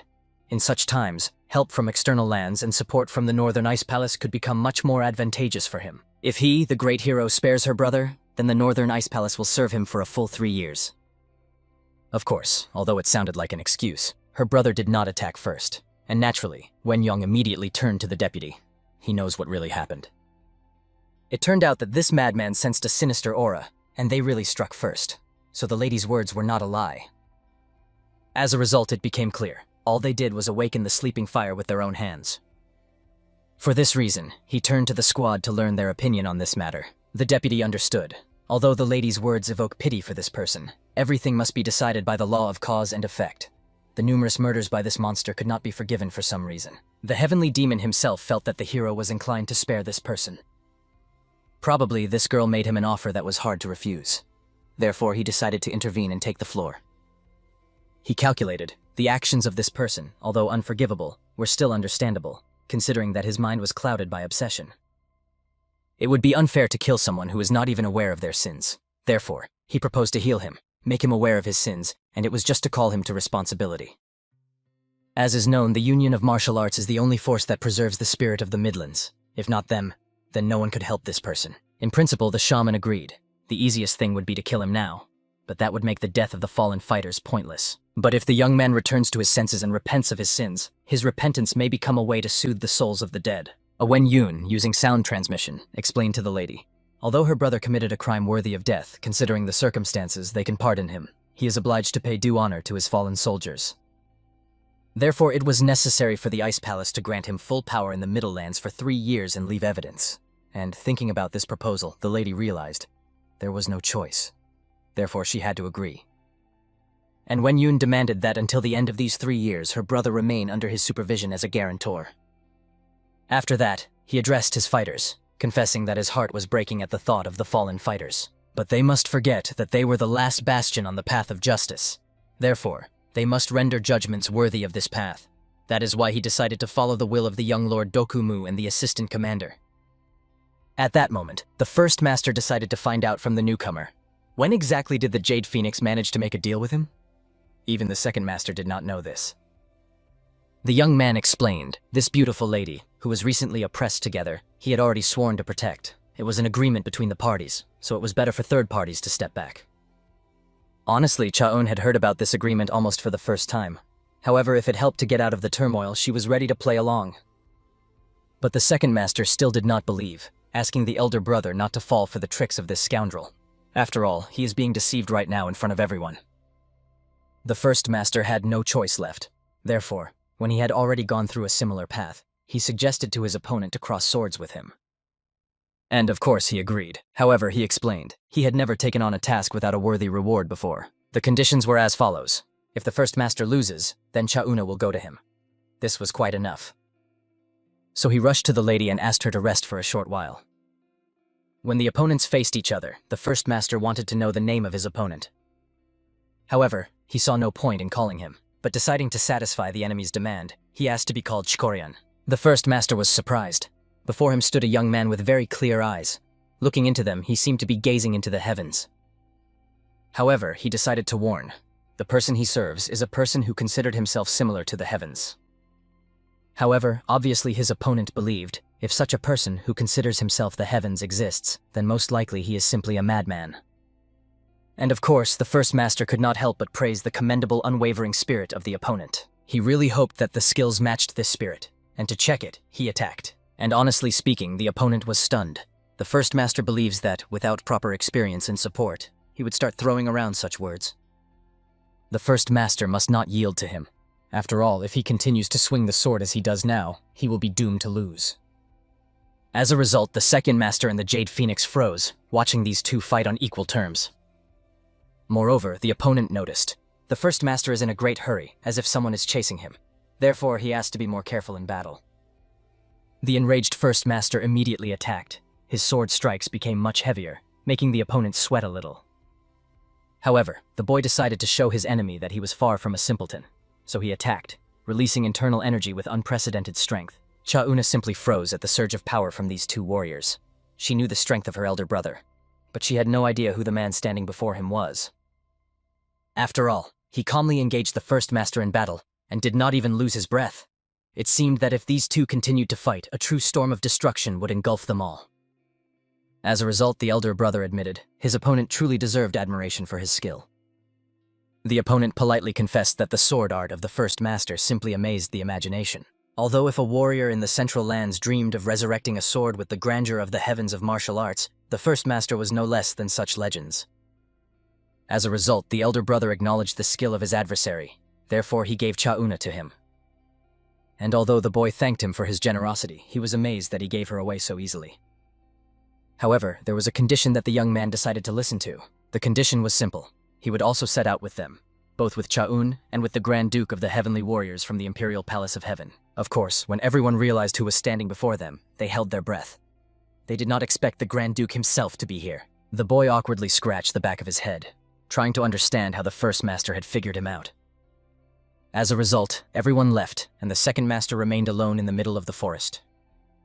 At that moment, an old man appeared, who asked the young man to tell in more detail what had happened here. Meanwhile, Wenyang was just saying goodbye to the lady. He promised to take care of her brother, and asked her to convey his words and conditions to the King of the Northern Sword. The girl, of course, gave her promise. After all, the Northern Ice Palace never forgot its benefactors. After that, they said their goodbyes and calmly parted ways. The hero, however, looked at her brother, who had finally come to his senses, and did not know how best to deal with him. Fortunately, Dokumu had a way to deal with his madness. It was a technique of subjugation through the eye of Tianma. Because of the war, there was no choice left. Therefore, the hero began to hypnotize the boy, demanding that he return his mind and submit to the will of the king. At first glance, it seemed that nothing worked, so they began to wait. And in the next moment, the smiling young man finally came to his senses, promising to follow the Lord. As a result, the technique turned out to be truly amazing. And although now the boy still looked like a madman, at least he was reborn as a faithful servant. The heavenly demon tried to explain to Wenyun, although his condition was not encouraging, it was better than being a raging lunatic. As a result, the hero decided to think about it more positively. He asked that his new servant no longer commit senseless bloodshed and unquestioningly obey his words. And of course, he, smiling, agreed with the Lord. Now they only had to decide what to do next. After all, since almost the entire squad was wounded because of that scoundrel, only the two of them could set out on the road. The heavenly demon had already ordered the remaining fighters to return to the martial arts union. Moreover, he had already entrusted the matter to Chuguan, so there was no need to worry too much about it. However, unexpectedly, both the head of the guild and the young man appeared to him. As a result, they quickly secluded themselves in a room to discuss everything where their words would not leak outside. They told the hero everything that had happened to them. If it were not for the terrible strength of the younger head, escaping from the collapsing cave would have been impossible. Only they survived. The hero understood. The situation was not unfolding in the best way. The false Grand Master had fled, and the Empress of the Heavenly Aroma, who possessed the manuscript, had disappeared. Searching for Chaun was not the best path. Therefore, the young man believed it was better to ask the Lord for help. That is why they arrived here in advance to wait for him. The hero praised the youth for his cleverness, and promised to use all available means to help in her search. Honestly, the boy did not expect that when he set out south after the false leader of the Alliance, he would encounter the Grand Master himself. To understand what was happening, the information from the head of the Union was insufficient. It was necessary to find the Empress of the Heavenly Aroma, connected to them, and hear the truth from her own lips. As a result, he asked that the head of the guild stay here with him. The hero would order his people to ensure nothing happened to him. He himself was going to set out to the Union of the Demonic Path, which greatly frightened those present. Moreover, the hero had a difficult request for the head of the Union. He asked to prepare for the merger of the Union of the Demonic Path and Namdomeng. Soon the hero found himself at a lake, where he was ferrying across by boat, pondering the upcoming merger. The assistant was also concerned about this. Therefore, the hero decided to let him speak, as he knew Namdomeng well and had spent a lot of time in the Union of the Demonic Path. After thinking a little, the assistant could say for sure, there is a fundamental difference between the path of justice and the path of the demon, but in spirit they had similar traits. And honestly, hearing such an opinion from the assistant, the hero was even more confident in his decision. After all, there is no one who knows both forces better than his loyal comrade. The disappearance of the Empress of Heavenly Aroma is not a trifle that can be ignored. It indicates that his power in the south has limits. Until now, he had personally focused on increasing strength, overlooking important details. Now it was time to unite the disparate forces into a single whole. And for this, he wanted to use the might of the Union of the Demonic Path as the foundation for Namdomen. Thus they would organize the southern lands of the Martial Arts Union. Soon they arrived at the hall of the Supreme Demon of the Union of the Demonic Path. Returning to the Union of the Demonic Path, Wenyang received a report from his assistants. They reported on events in the Union, on the situation of the Central Martial Arts lands, as well as on the actions of the Martial Arts Union after the hero left his position. Another important event occurred in the Union of the Demonic Path. The head of the Black Tiger Doctors of the Union of the Demonic Path was mysteriously slain. Here the hero dismissed the rest from the Hall of the Supreme Demon. he left only the closest, after which he decided to find out how the investigation was progressing. Unfortunately, there were no clues yet, so before the Great Duke reigned helplessness. However, the assistant had something that was worth attention. This was the very letter he had recently received. The sender was not identified, therefore, unfortunately, the assistant could say nothing. However, the hero wanted to learn about the sender from Lady Jagal, believing that it was time for her to be more frank. As is known, before Chang was killed, he told the hero a very interesting story. The Great Master was replaced by another person. Mr. Chang said that by revealing this, he was doomed to death and this would be proof. Remarkably, everything happened just as he predicted. As a result, to find out the whole truth, a thorough investigation was conducted. Moreover, the murdered head of the Black Tiger Doctors was also someone to whom the hero secretly gave instructions. The last words of the Black Tiger Doctor were, "The secret cave of the demonic path." Lady Zegal must understand what this means. After all, the secret cave of the demonic path is the only cave in the very heart of the Union where the Great Demon Master conducts secluded training. Obviously, Lady Zegal admitted that the hero might be accusing the Great Demon Master of the murders. However, so far these were not accusations, only suspicions against him. Recently, there have been too many similar events in the central lands of martial arts. The girl herself, unfortunately, had not seen the Great Demon Master for a long time, so there was nothing to say. The hero asked her not to answer his questions now, but if she wanted to tell something, she could come to him. Still, everyone around understood the anxiety that gripped the girl. The ruler still considered her involved in the murder, and the murderer was believed to be the Great Master Demon. Moreover, it seemed the Vladika was trying to corner her but left her a way to retreat. Now he decided to temporarily leave the topic of murder.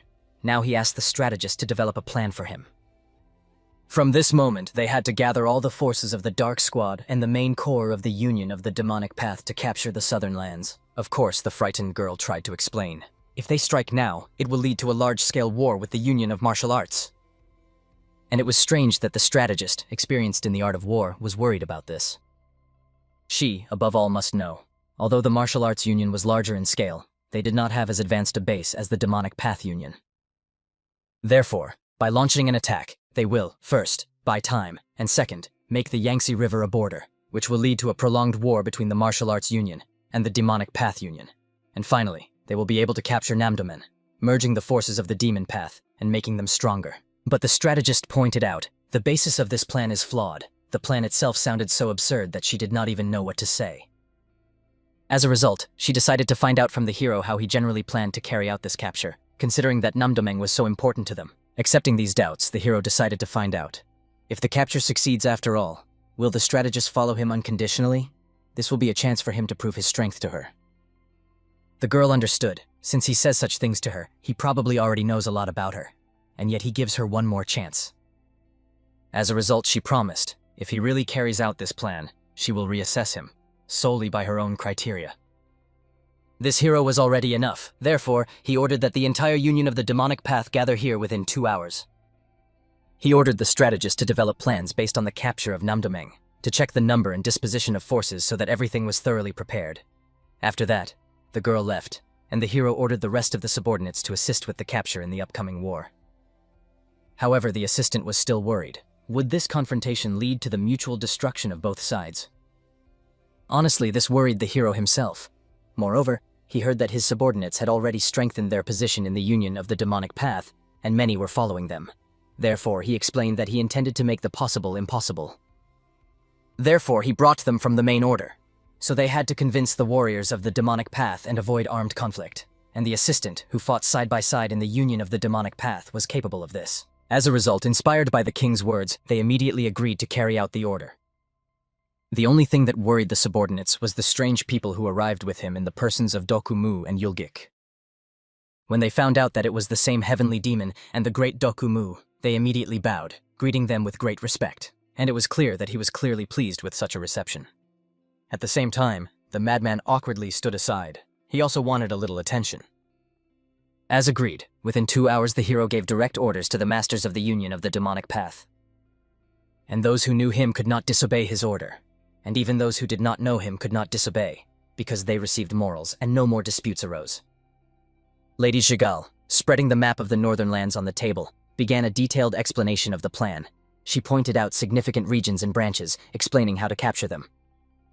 The strategy, developed by her in just 2 hours, was remarkably perfect and detailed. So, looking at her, the hero had no doubt that she was a descendant of Jigul Kunmin.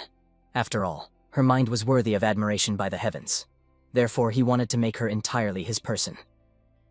As the saying goes, power does not last 10 years, nothing is eternal, everything is subject to time. And Namdameng, one of the 4 pillars supporting the path of justice in the northern lands, will quietly disappear from the central lands. As a result, together with the help of the Lion King, they proclaim to their troops, from this moment, the union of the demonic path and Namdameng will be reborn as a single entity. This is how it became possible, exclusively thanks to the persuasion of Wen Yun, which proved how great the trust in him was in both factions. The Lion King was not at all saddened, watching the disappearance of Namdameng. After all, he understood. Now he, together with the ruler, would take a step into a new era. He very much hoped that the hero would help them. However, of course, because of this quiet event, the world of martial arts was turned upside down. Everyone discussed this topic, and for some, it became a reason to start acting. The elder in the robe perfectly understood. All previous events were only a way to test the abilities of Tianma Sosin, but he proved his strength too brightly.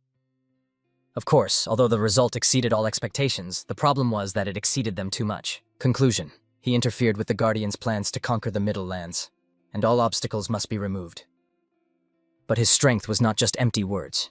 Therefore, the elders had to decide how to deal with him. But fortunately, the last of the elders asked not to worry about anything. Believe me, the strongest always live the longest. They know this better than anyone else. The elderly understood. As a result, the elders only had to help. If this matter happens, they swore to keep the promise given to them. Therefore, they asked the last one to lure the Great Duke Demon. This task was addressed to Lady Jagel. Of course, she did not doubt the skill of the elders. However, she thought it would be very difficult to kill the Great Duke, one of the 5 heavens of martial arts. But the elder explained, the secret technique of the Bloody Sky had already been completed, so the Great Duke would definitely die. If Jagel wanted to take revenge on the Great Master, she had to follow their will. The girl calmly nodded, understanding her task, after which she decided to leave, and the old ones clearly doubted whether she would obey them exactly. But the elder was sure. She followed the Great Master only out of necessity. It was just a means to achieve the goal, and her loyalty was also temporary. Now, when such a convenient option as the Great Duke Demon appeared, she could also switch sides. But now they cared little about whom she would join, the Great Duke Demon or the Grand Master. Only one thing mattered, the sky stained with blood. The girl herself understood. If the 3 elders of the Bloody Sky recalled the secret technique, then the safety of the Great Duke Demon was in question. Therefore, she needed to make her choice. The choice was about what she wanted more, to follow the will of the Bloody Sky or the Great Duke. At that time, the hero was completing the unification, establishing new laws to govern this merger. Of course, for him it was a routine matter, and he finished everything easily. The witnesses could not help but admire the skill displayed by Wen Yun. After all, what he proposed was enough to reduce conflicts between factions to a minimum. Time passed, and soon the hero received another message from Lady Jagel. She wrote about Mount Yongzhong, where Jagel Kunmin once secluded himself, also known as the Mountain of the Open Dragon. For this reason, the hero, together with Dokumu, set out there. At that moment, Dokumu was controlling the body, while the heavenly demon remained inside. Therefore, he wondered why the hero chose this place and even took on the image of a warrior of the demon path. However, Wen Yun explained, the letter from the demonic path union was sent by the strategist herself, and the mountain they were heading to had long been considered an important place for the Jagel clan. It seems even Dokumu had heard about it. They say this mountain is small, but the ascent is not easy. And it is not even a mountain, a true labyrinth, and the rumors that Master Kunmin secluded himself here were not empty fabrications. However, a meeting in such a significant place for the Jagel clan should indicate an important conversation, so Dokumu doubted whether he could join. The hero explained, only with Dokumu could he speak openly about the path of justice. After all, he was a great hero, the only one Wen Yun could trust. Therefore, he decided to ask, did Dokumu know anything about the Jagel clan? Before the young man was imprisoned in the underground prison of the Northern Sword Union, the Jagel clan was wiped off the face of the earth. The Northern Sword Union was to blame. More precisely, someone who took the name and image of Dokumu's father, the Great Master of the Bloody Sky. This was his handiwork. They declared that the Jagel clan had allegedly conspired with the path of the demon. Dokumu did not know the details, but it was said that a secret group of assassins destroyed their clan immediately. Therefore, the hero did not consider it right to reveal who Dokumu really was. After all, the Jagel ladies hardly had warm feelings toward the Northern Sword Union. In any case, the main thing now was to come to the meeting, and no one could stop Wen Yun. In principle, Dokumu did not doubt this at all. No one had dared to stand in the hero's way all this time. While traveling with him, Dokumu underwent deep internal changes. Being from the Northern Sword Union clan, he felt unworthy, not even of his grandfather or father. Then his father was killed by a master, and he himself, along with his grandfather, was imprisoned as hostages. Helplessness, humiliation, anger, and self-disgust were destroying Dokumu himself, but the meeting with the hero became fateful for him. And traveling with him, he saw his unparalleled techniques, as well as remarkable political, military, and administrative talents. But the main thing is his charisma, which surpasses both the path of justice and the path of the demon, a commanding charm that attracts people. Therefore, Dokumu had feelings of inferiority and jealousy towards him. However, instead, it quietly changed into deep respect. Therefore, Dokumu forgot the words once told to him by his grandfather, the great emperor of the Hidden Dragon. He decided to find out if his grandson guessed why those who mastered great arts in youth often die early. The reason was reckless courage, and Wen Yong, who was reborn as a martial arts master, succeeded in everything but unknowingly immersed himself in that very reckless courage. And the treacherous shadows of the bloody sky closely watched this weakness. As a result, they ran to an artificially cleared glade. It seemed to be the work of the Jegal family. The hero shouted loudly, calling the strategist to him. And honestly, the one hiding in the shadows was very surprised that the hero really came here. He decided to find out if the hero remembered him. After all, they had met before. It was the great master from the bloody sky, the fake head of the martial arts union.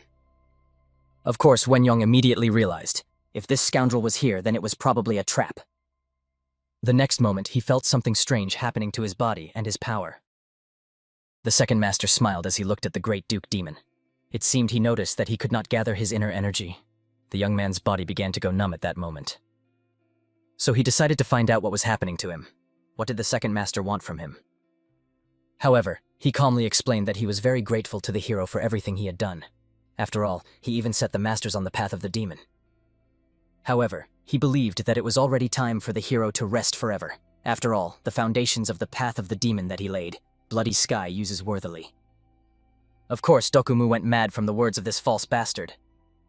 Moreover, at that moment, Wen Yong noticed that the second master's disguise had fallen.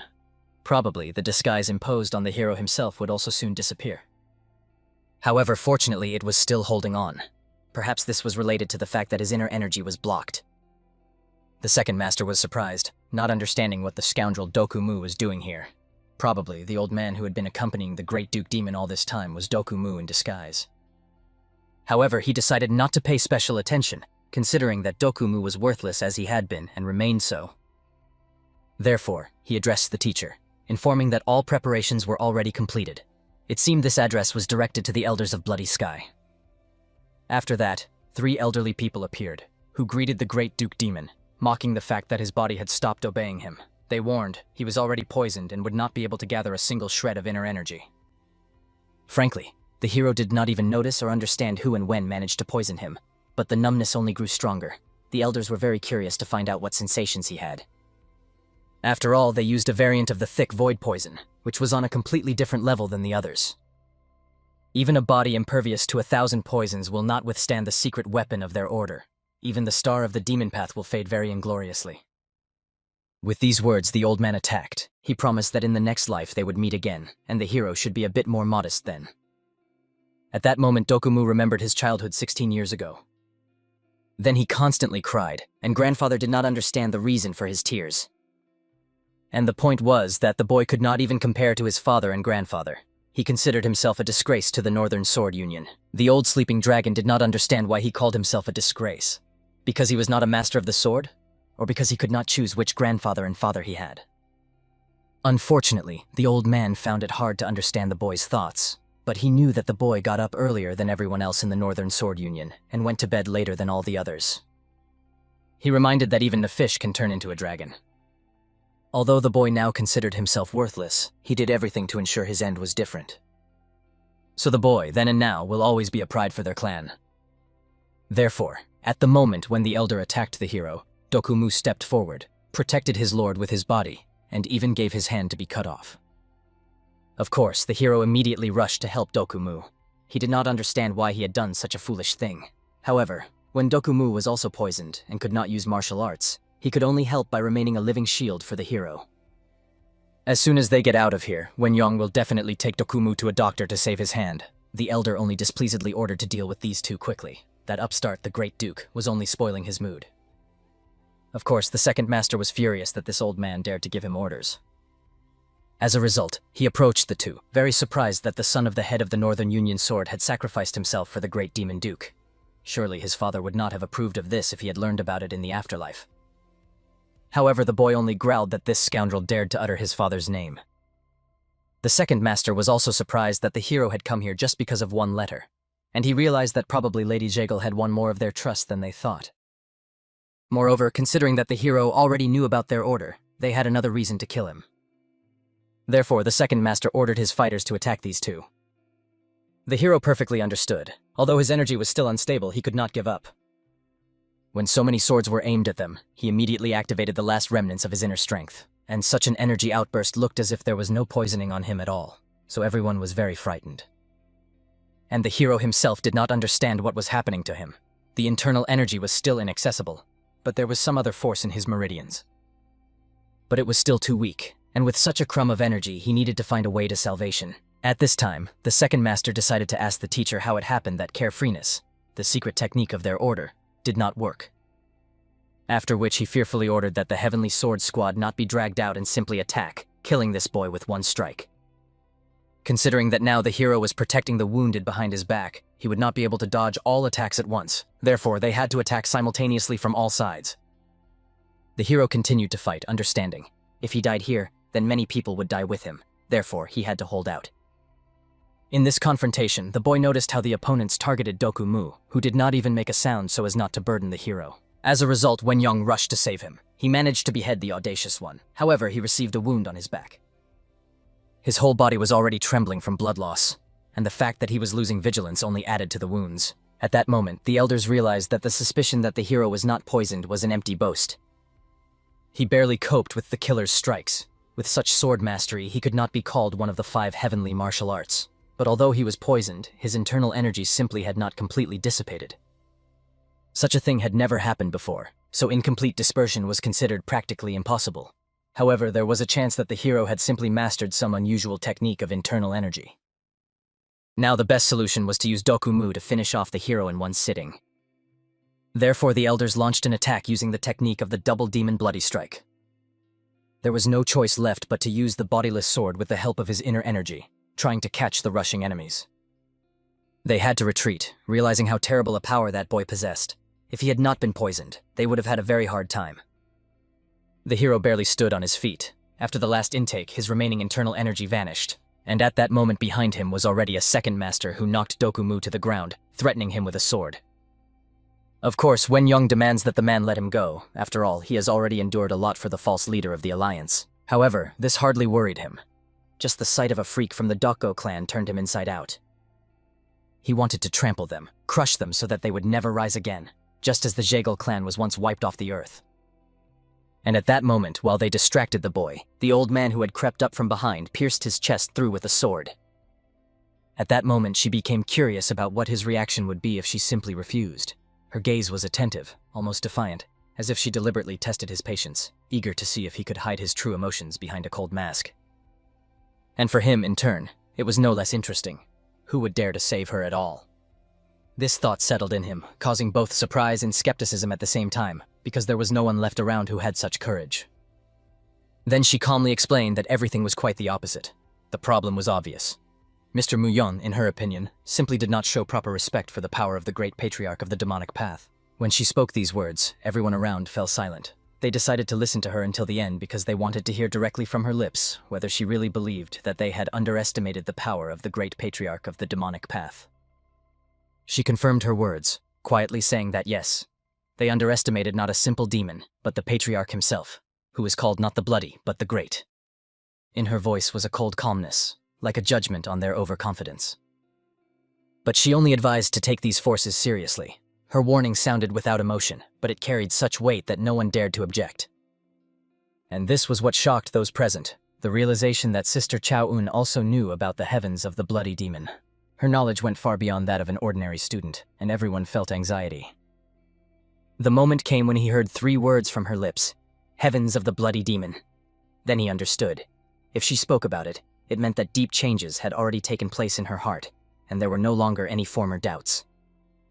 She decided to repeat the words of His Holiness, spoken long ago, the very ones that were deeply engraved in her memory. If this time I lead the Southern Union, advisor, you will finally truly follow me. This phrase sounded in her thoughts like an oath she could not forget. It was to her that he addressed then, and now she increasingly wondered whether it was really worth following His Holiness. She was troubled by why everyone now treated her with such hostility. One of the warriors sharply replied that her people, running back and forth, only irritated everyone. If she had decided to stand under the banners of their lord, she had to immediately prove her sincerity. After that, he asked her to tell at least a little about what she knew about the heavens of the bloody demon. His voice carried both suspicion and genuine interest. She perfectly understood that talking about the heavens of the bloody demon, bypassing the figure of their heavenly ruler, was simply impossible. That is why she began the story by noting that he had 3 outstanding disciples, each of whom left their mark on the world. One of them was the Supreme Elder, whose name was respected even by enemies. She asked to imagine this figure and admitted that she was an advisor to the Supreme Elder himself. Everyone around exchanged alarmed glances. If one were to define her personality, essentially she was a girl from the Destruction clan who adored reading treatises on military strategy and the art of victory. But suddenly something unexpectedly distracted everyone present. The atmosphere changed instantly. The host appeared in the hall. His presence silenced even the most audacious. He quickly cut off their conversation. Zhu's facial expression changed instantly. Indifference disappeared, giving way to tension. One of them wanted to hear from the host an explanation of what was happening, but he just waved it off, deciding to postpone the story for later. And then the host, without changing his calm tone, asked her permission to pose one question. It was a direct question, which path she had chosen. "My path is achievement," she answered without a shadow of hesitation. He only smiled and admitted that these words were entirely in her spirit, firm, confident, and unbreakable. For her, victory on the battlefield was a true achievement. Receiving honor is also an achievement. Even revenge for the native clan is also a path to achievement. After his words, she was breathless. Inside, everything tightened with excitement, and she realized that these words became both a trial and inspiration for her at the same time. But he was not finished yet. His voice became firmer as he emphasized that sacrificing an entire life for revenge was too pitiful a fate for someone like her. In these words, there was both care and bitter irony, as if he foresaw her future downfall. However, she could not hear these words. In her consciousness, everything looked different, distorted by memories, pain, and the fire of the past that had not even died out now. Her aspiration for achievement turned out to be an illusion. In reality, she had always followed only power, the same merciless current that had engulfed her soul since childhood. For it was power that trampled everything she once believed in. It was a path where weakness had no right to exist. Even the tears she shed in childhood, watching the flames, were a reflection of that very power that killed, destroyed, and forced survival. She remembered the day when she was carried to a narrow crack in the stone wall, and her father whispered for her to hide there while the fire raged outside and screams tore the air. Though still very small, the girl looked her father straight in the eyes and asked why they were condemned by the sword of the path of justice. Why must the innocent suffer for the sins of others? Father did not know what to answer. He only said that the truth would be revealed in time, and asked his daughter not to cling to the past because all reasons and explanations are but vanity. But the little girl did not understand why to repeat these empty words. Do not think, do not act, do not fear. It seemed to her that the world deliberately wanted to make her silent. Father found no strength to answer. His gaze was full of pain and his hands trembled. He only tightly pressed his daughter to his chest, as if wanting to pass on to her the last warmth of his heart. He quietly whispered a truth she remembered all her life. What matters is not what is outside, but what is inside. Then he asked her to forget about the clan, to run and definitely survive no matter what happened. It was then that she rushed into that narrow crack which became her salvation, a door into the darkness where hope still flickered. It was salvation from death, but not from the pain that tore her heart apart. The little girl then screamed for a long time, calling for her father, until her voice disappeared in the roar of the flames. She looked back, staring at that narrow passage, unable to take her eyes off it, though tears blurred her vision. It was there she saw a terrible scene. Near the exit her father was already waiting for. Swords flashed, and everything ended in one strike. At that moment the girl saw with her own eyes the killer of her father. That scoundrel, calmly wiping his sword, brazenly shouted that the wisdom of the G-clan is unmatched, and no spear can pierce his chest. She was noticed, but the killer only laughed, throwing, "No need to follow her. The one who was meant to die is already dead." And he left, leaving her among the ashes. Her path since then was a path of pain. She could not forget the Jiga clan, which burned along with her childhood. But even more painful was remembering her father, his last words, and the warmth of his embrace, which disappeared with him. 10 years passed. The warriors stood in a straight formation, and the question was asked, are there any survivors among the Jiga family? Then even the noble Jiga order turned to demons for help, a strange sight, before which the ruler on the throne clenched his hands. He addressed the girl in the cloak, asking what motive drives her to action. Her answer was short, but sharp as a blade. Revenge. And now she knew without a doubt that power is the true path. For the sake of revenge for her kin, she was ready to turn even to the devil. She confessed that the Supreme One from the worlds of the Bloody Demon lured her with the promise of retribution for the death of Yi Chongsa. And now she wondered if they would understand her feelings while she cooperated with the heavens of the Bloody Demon. The Supreme One coldly replied that it is impossible to understand her, and she did not doubt it. People like him, who possess excessive power, will never comprehend the feelings of those who live with pain, not glory. But he did not finish. After a short pause, he quietly said, "Maybe, but I ask you, listen." He quietly asked what would remain in her life when revenge is fulfilled. Without that fire burning in her heart, would she find even one reason to continue living? His voice was filled not with reproach, but with sincere pity. Admitting that he desired her just as much as she desired him, he said, "Why then resist the flow of fate, if they were both long doomed to meet in this whirlpool of passion and blood?" He approached her, looked into her eyes, and repeated the question that had once already been asked between them. Would she truly become his? He promised to fulfill her revenge if she gave him her loyalty. But even after this promise, pity flickered in his gaze. He saw how hatred was eating away at her soul, and he knew that after revenge there would be only emptiness left in her. Therefore he asked, "When the revenge is accomplished, and her heart becomes empty, let that emptiness be filled by the path of the heavenly destroyer, the power that transforms pain into insight." The girl recalled an old conversation with her father. Then she asked if there was a worthy way to choose a true master to whom one should dedicate oneself, since the Jiga clan always honored the bond between lord and servant. Her father replied that reason is powerless here. Only the heart makes the decision. "Time will open your eyes," he said, "and the blood of the Jiga clan flowing in your veins will surely give a sign." And only now did she truly understand these words, feeling their depth with her whole being. She bowed her head and said, "Your humble servant, Zhao Hong of the Jiga clan, from now on belongs to the great lord of demons." Then she added calmly but with dignity, "I give myself to the service of the heavenly destroyer."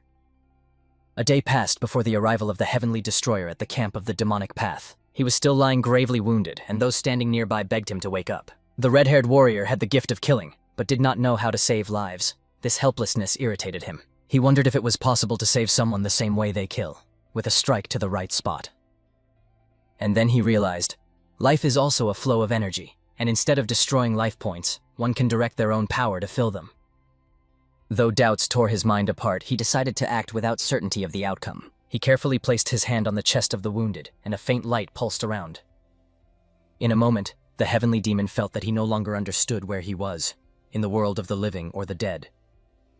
It seemed to him that perhaps he was already dead, and consciousness was sinking into warm darkness. But suddenly he heard a voice and saw before him a majestic figure shining as if woven from flame and light. It was neither a man, nor a woman, nor a child. Its voice sounded strange, like several voices at once. He asked who she was. In response, he heard, "Don't you know who I am? It seems I haven't remembered everything yet, but that doesn't matter."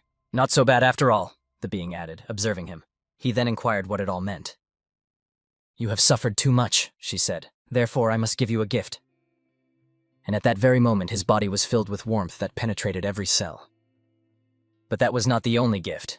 She gave him another, more mysterious and deeper one. He felt hot, and at the same time he could not understand what this strange sensation was, between pain and grace.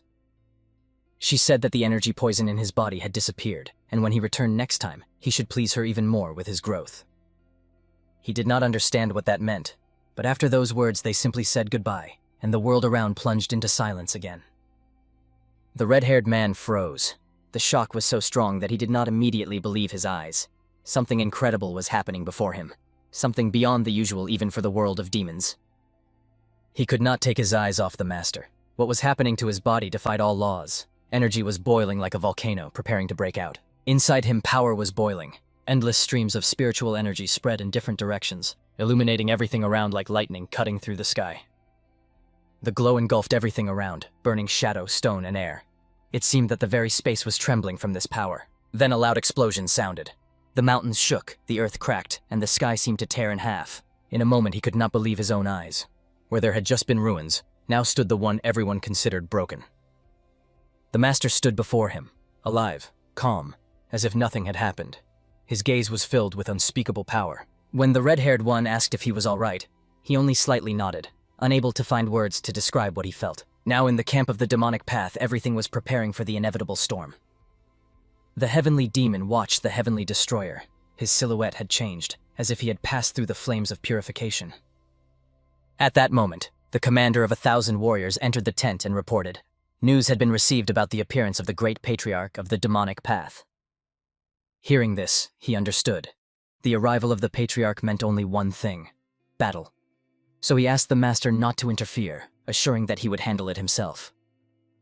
But the master slowly stood up, looked at the mad demon, and briefly said, "I will go out myself."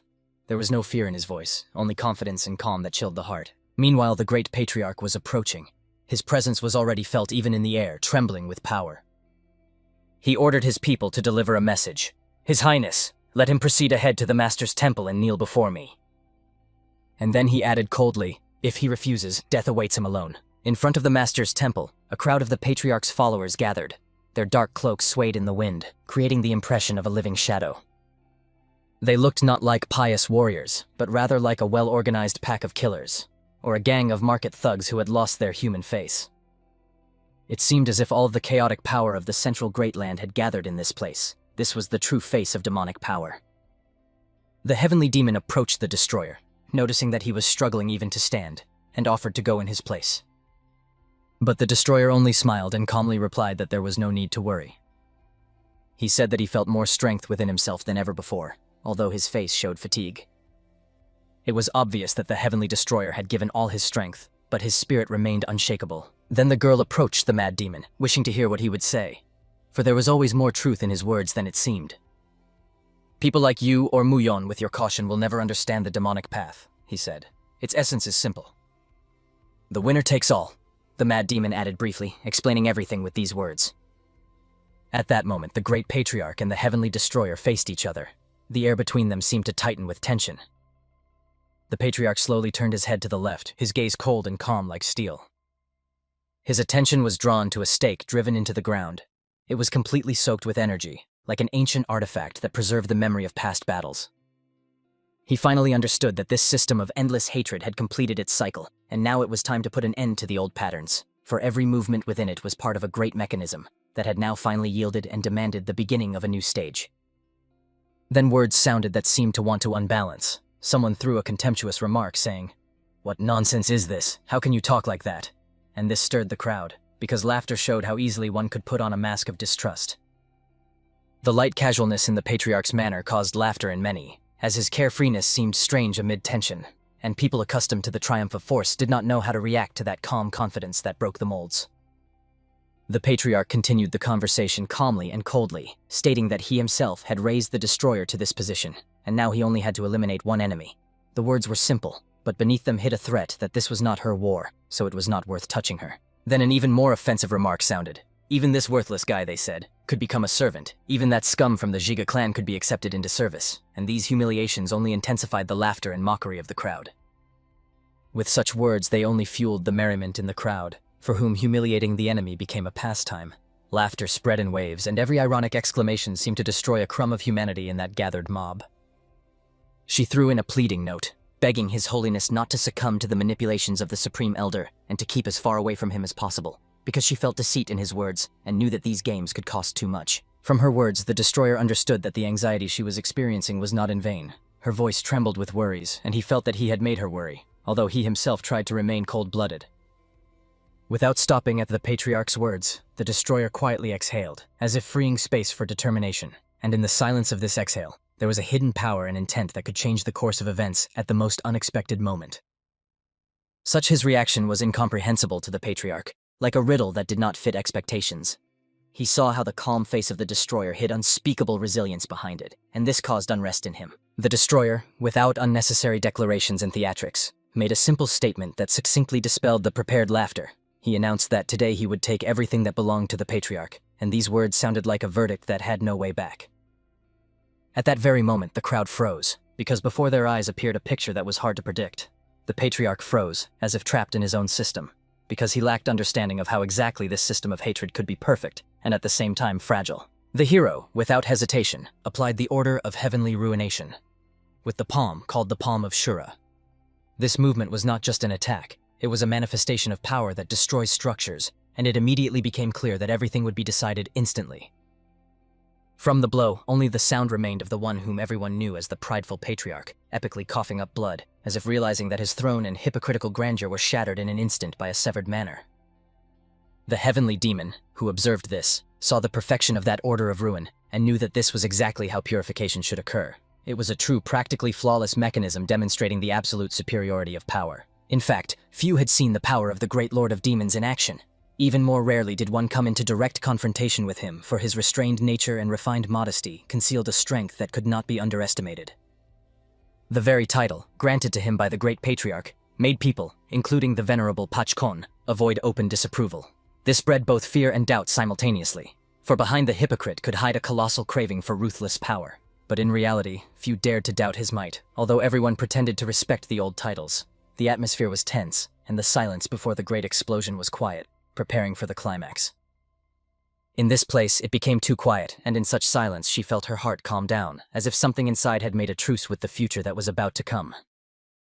The mad demon turned to her with a request to listen carefully, for the next words could shed light on the essence of the events and reveal to her the truth about those they considered unshakable. And again the voice sounded, repeating the name Pachkon, as if this call was meant to evoke in hearts a complex feeling of admiration and fear simultaneously. And it was this resonance that raised a wave of emotions in the camp. For the girl, it was the first time she heard such a deafening excitement after her entry into the camp of the demonic path, and this new wave of emotions seemed to open before her another side of service, filled with worship and horror at the same time. After this, the camp, which partly belonged to her master, began to fill with people who felt the changes, and every movement in it gained special significance, for now everyone looked in one direction, at the center of events. He only felt how the people around him seemed to go mad, subconsciously surrendering to the emotions that raged. This mass euphoria was both frightening and inspiring, for it reflected the unpredictable power of the cult. Raising his hand up, he got a chance to speak a word. Every movement was important, for he wanted to address every demon so that they would hear what was to become both a verdict and a blessing simultaneously. He had something to say to each of the demons, and these words were to become both the definition of their roles and the final warning, for he understood that after this nothing would be the same. He approached the lying patriarch, and this approach was slow, like a ritual, for every movement of his body seemed carefully thought out before revealing the truth to all present. With his hand, he grabbed the patriarch's face and decisively tore off the mask, for the moment had come to show the truth hidden for years and force people to see what they were afraid to admit. The mask made of human skin fell off, and it became obvious to everyone that it was black magic. In an instant, the last illusions vanished, for beneath it was not the real patriarch, but a fake created for deception and manipulation. It turned out that beneath the mask stood not the patriarch but a forged image, a servant of the heavens of the bloody demon, and this revelation sowed fierce distrust and fear among the crowd, for the truth shifted the game to a completely different field.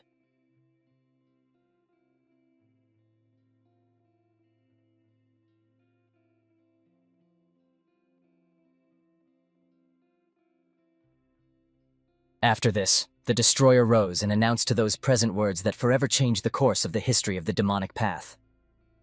From now on, our camp steps beyond the struggle between the righteous and demonic worlds of the central Great Land. We must prepare for the emergence of a new enemy. His voice sounded firm, without a trace of doubt. But among those present was one man who found this suspicious. His eyes shone with distrust and his tone was full of mockery. He stated that he had long doubted. How could the destroyer so easily defeat the great patriarch?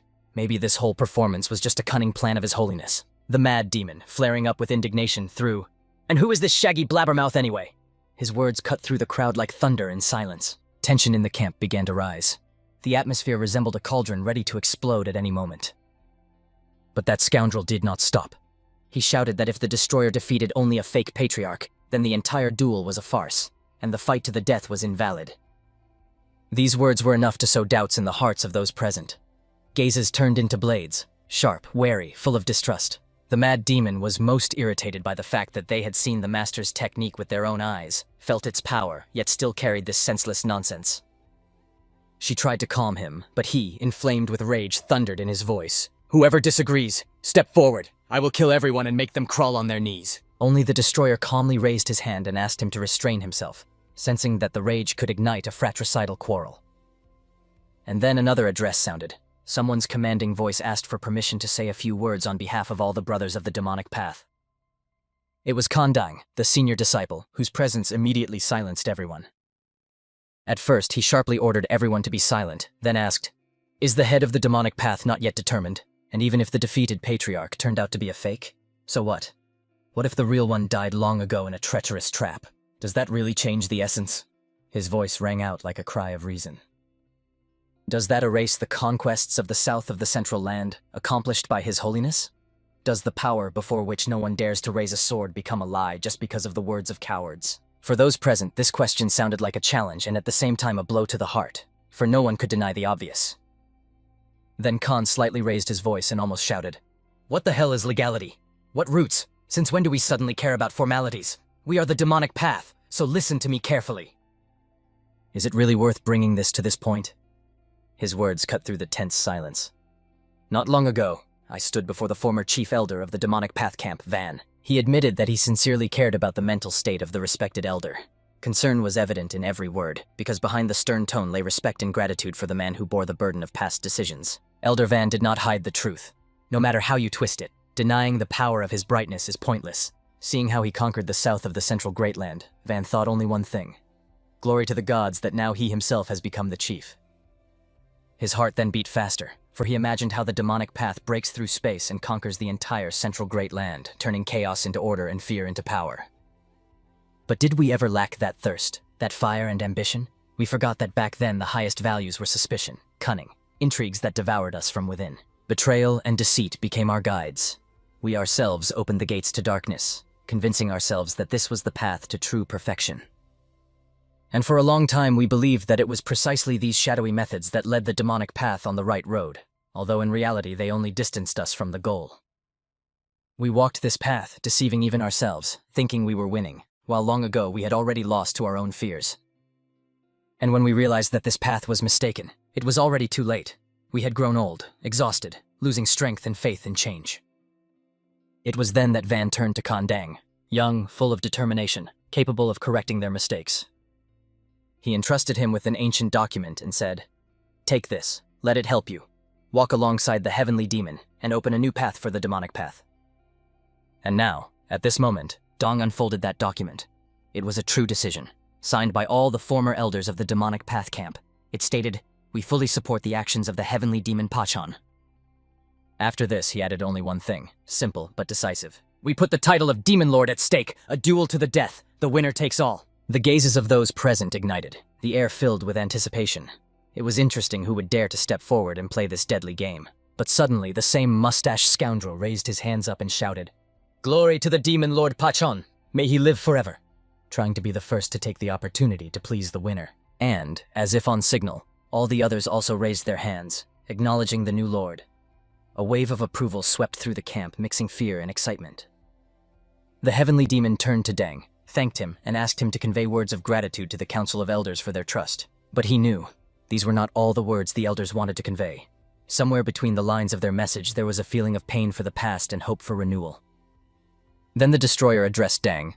"In my demonic path, I need those like you. Join me." In his voice was not a proposal, an order that was at the same time an honor. "If I hadn't been invited, it would have even been insulting to leave," replied Dang with a smile. Thus began the lightning reorganization of the demonic path camp under Pachan's leadership, which became a new era of their domination. In the cave where the patriarch of the demonic path silently trained, a fierce clash occurred between a new man who had begun to live a truly new life and a celestial demon. Each had their own goal and their own outcome of the duel. The rivals were equal in their strength, like two halves of a whole, and neither of them was going to give up easily. The celestial demon could not acknowledge Pachan as his equal. Both warriors delivered powerful blows, tearing out a bunch of energy around them. The guys plunged into the duel. One of them might use cunning or a technique to confuse the opponent, while the other searched for a gap in his defense. Every move pulsed with wild energy. Finally, the fighters parted in different directions to carefully analyze what they felt and saw during the clash, and they watched each other intently, waiting for an attack or treachery. The celestial demon and Pachan again rushed towards each other like two raging storms. They simply could not allow the match to end in a draw. Their hands met as if in a mirror reflection. An ancient dragon technique was unleashed, the wrath of the heavenly destroyer, the battlefield of Shurma. The grinding of the opponent's teeth drowned out all sounds around. Every martial arts master goes through many stages step by step before becoming a true fighter, and on this path, changes constantly occur that somehow transform his mastery. The true stage is the practice of initial, basic formalized methods and techniques. Here every movement, knowledge, and skill is performed exactly according to the canon and strict rules of combat. The real stage is when fights go beyond art. The warrior's strength freely unfolds without limits and external control, and the sword in his hand becomes almost a part of himself. This usually happened in ordinary common cases. But this time everything went beyond any canons, and did not resemble any case in the history of martial arts in the region. The celestial demon felt that the changes and metamorphoses happening with Pachan at this stage were not ordinary. They went beyond the allowed and challenged the very logic of martial arts. The previous fight, witnessed by the heavenly demon, and the use of the heavenly demon's lord technique, destruction of the 12 emperors, left no doubt. Pachan had passed the stage of true technique, but achieving such a high level of mastery of techniques and methods in just a few days was impossible. And yet, as if on the brink of death, Pachan discovered something new within himself, and somehow mastered the skill. The heavenly demon was by no means going to lose this duel, even though it was rather friendly in nature, and this time it was truly worth showing his mastery. Pachan also had no intention of stopping. He was secretly preparing his secret technique. It was called Golden Embodiment of the Dragon. The power of the technique was combined with the uniqueness of its wielder.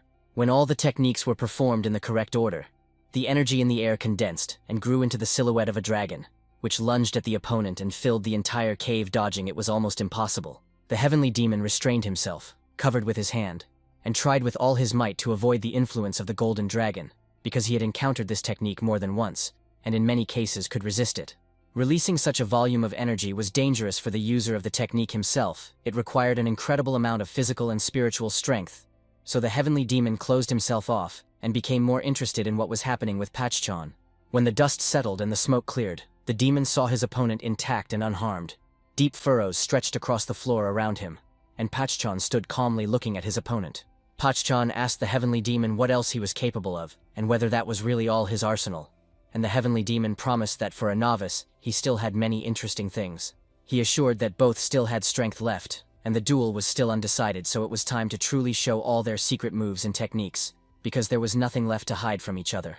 The demon felt, if he did not teach the boy a lesson this time, he would become even more arrogant and stop respecting him. He needed to sow doubt in him immediately, but the demon himself was afraid he might not be able to win.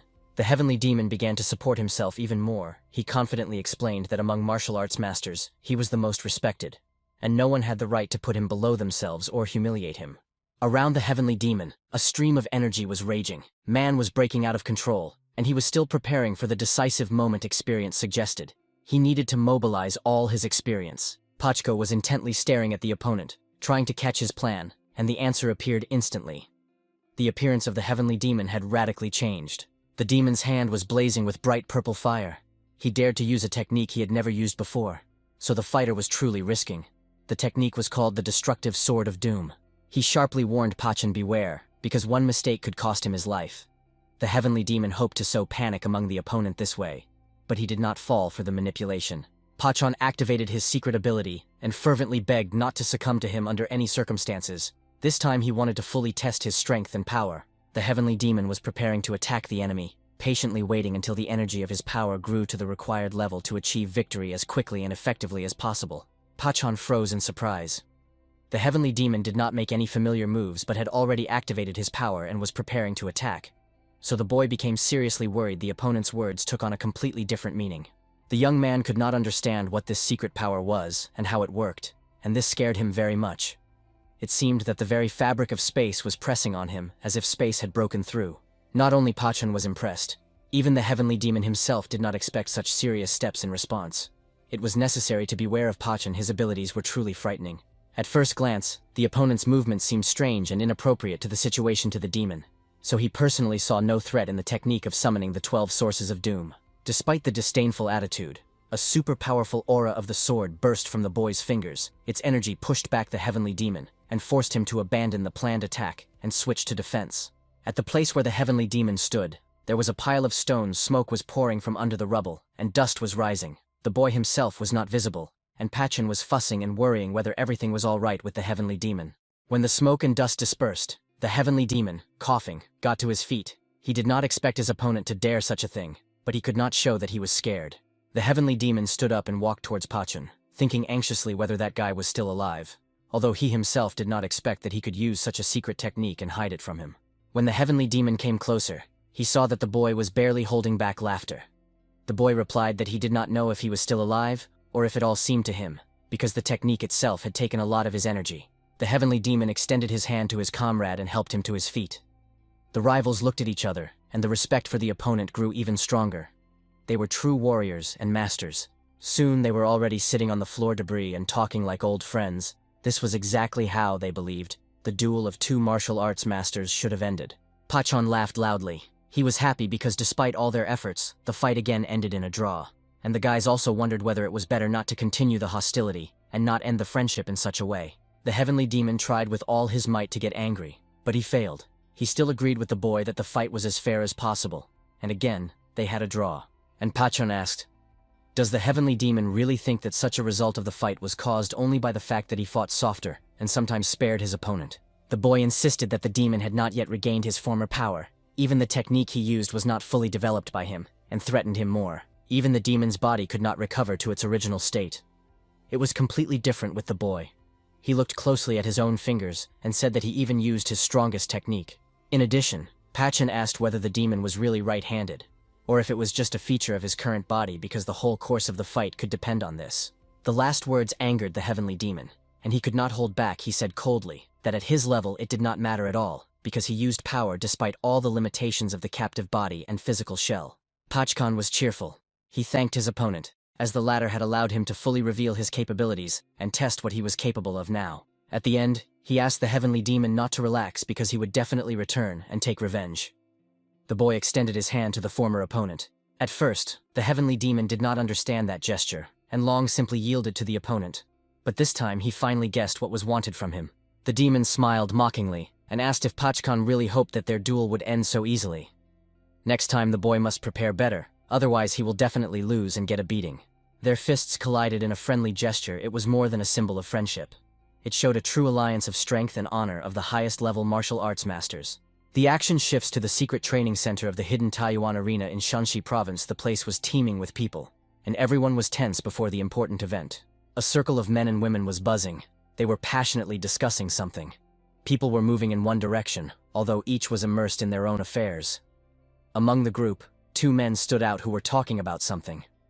This ceremony was like a farewell to battles, a kind of retirement for the masters. The pride of the region's martial arts retired that day at the same time. The hidden arena was packed. The crowd was pressing because so many people wanted to see this event.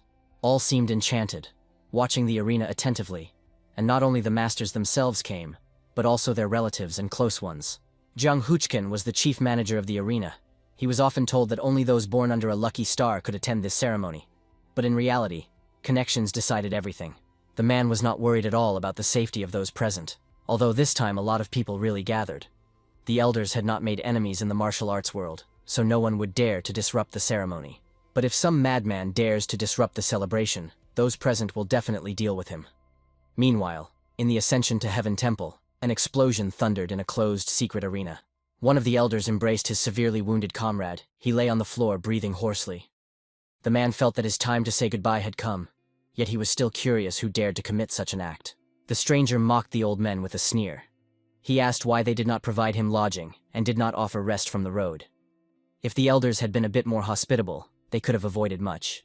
The old man could not stand it. Loudly, almost shouting, he asked who dared to commit such an act. It was very unpleasant for him to do so, but he had to get an answer. The stranger slowly and attentively looked at his hand, which was smeared with blood. He asked to convey to Lord Yahello that the very envoy of hell had come to visit. He was the Lord of Bloody Hands. The elder was dying right on the floor among bloodstains. Around on the floor lay several more bodies. The old master felt that something terrible had just happened. He could do nothing, and hiding it was impossible. The bloody massacre on the eve of the ceremony became a real horror. People gathered to witness. Everyone around whispered nervously. No one dared to ask questions aloud.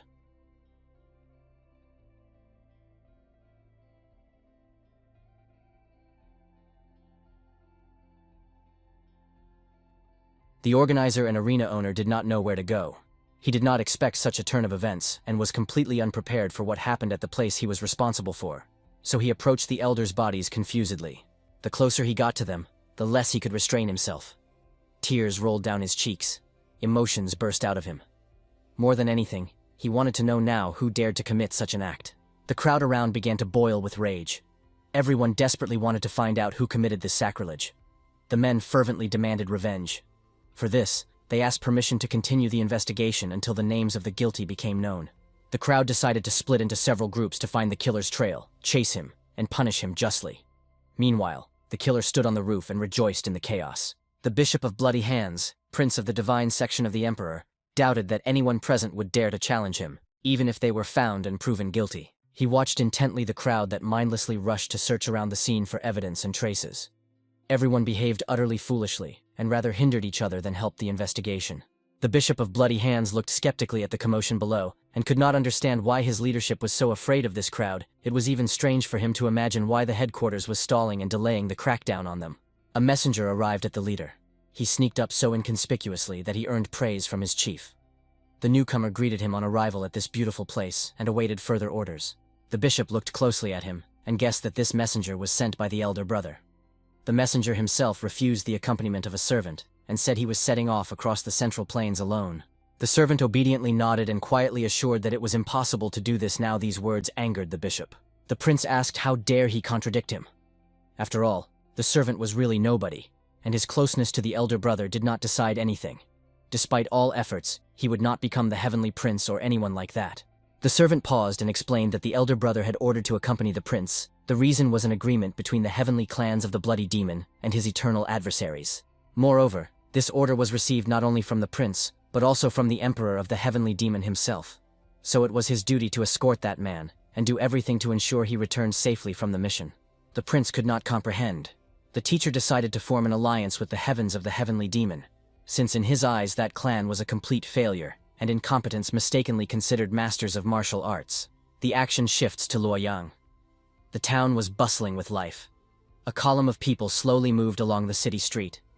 Luoyang was rightfully considered a transit point where goods from different countries headed to various provinces. Here, despite its modest appearance, true wealth created by trade was hidden. Luoyang was rightfully considered a first-class trade hub, and was a key point. The trading world was a true kingdom of merchants, and the deeper you dig, the clearer it becomes that trade was a continuous tangle of hidden networks. If you imagine the trading world as a tree, its roots sank into the depths of the demonic path, but in reality, it tried to grow into a separate ecosystem, independent of anyone, with its own laws and principles. One of the merchants believed that money knows no division into white and black. Money does not care where it comes from or where it goes, so it is not worth being skeptical of trade that follows the righteous path. It was believed that combining two opposite paths was simply impossible. But the former head of the righteous path and the Merlin Alliance managed to do it, and his influence split even the trading world. Many resisted the innovations, some called the representatives of the righteous path jackals, and insisted that all they wanted was to destroy the trading path. But despite this, many wished to unite forces. Thus was born the Great Trading Guild, the largest union of merchants of the Central Plain, created to tame that ancient struggle that raged among all living things. It boiled down to fierce competition for food and goods. Ordinary people did not feel the passions that boiled at the top, which controlled all flows of material goods and wealth. For them, it passed almost unnoticed. Meanwhile, the conflict between the Great Guild and the Merlin Trading Alliance was intensifying and gaining momentum. So many people gathered at the Merlin headquarters that tension filled the air. Everyone rushed to hear the leadership's decision. The elder brother was again tending his orchids, and no longer worried about what was happening beyond the palace walls. His guest sat nearby, attentive and patient, waiting for the prince to speak to him. The lord could not hold back. He was tired of watching the house owner devote more time to plants than to his important person, and he asked why he was called to this place and what task would be assigned. Cho Ryang, the heavenly military prince of the divine imperial section, warmly thanked the brother for the visit, and politely asked if the guest was tired from the journey, and if he wanted to rest. The young man still preferred to get to the point, and the host agreed he also disliked empty ceremonies and traditional ritual greetings that stole already precious time. He began the conversation with a sinister message about an alliance formed between the heavens of the bloody demon and their divine faction. The guest found this news unpleasant. He was concerned about how these clans would divide the central plain. The host did not rush to answer such a question. He carefully and measuredly poured tea for the guest. He explained that they could not discuss leadership orders or even think about the reasons. Cho Riyang said that he had simply received an order from the great mentor. The prince was supposed to help him in the struggle for control over the trade that took place in the central plain, and that was the reason for the visit. Cho Riyang decisively warned. In case of refusal, he would be forced to inform the commander-in-chief, and the prince would be sent back to headquarters, possibly even deprived of all significant awards and privileges. The boy was boiling with indignation. The whole state of affairs and the fact that even here he would have to obey the orders of his older brother drove him mad, and the very task about trade only irritated him. He was convinced that he deserved a much greater matter to kill all those beasts from the central plain, and it was precisely he, as the chief inspector, who was entrusted with checking the recruits, because the teacher himself ordered it. Cho Riyang assured that if his interlocutor had doubts about the task, he would show him a letter with the order, signature, and seal of the great mentor himself.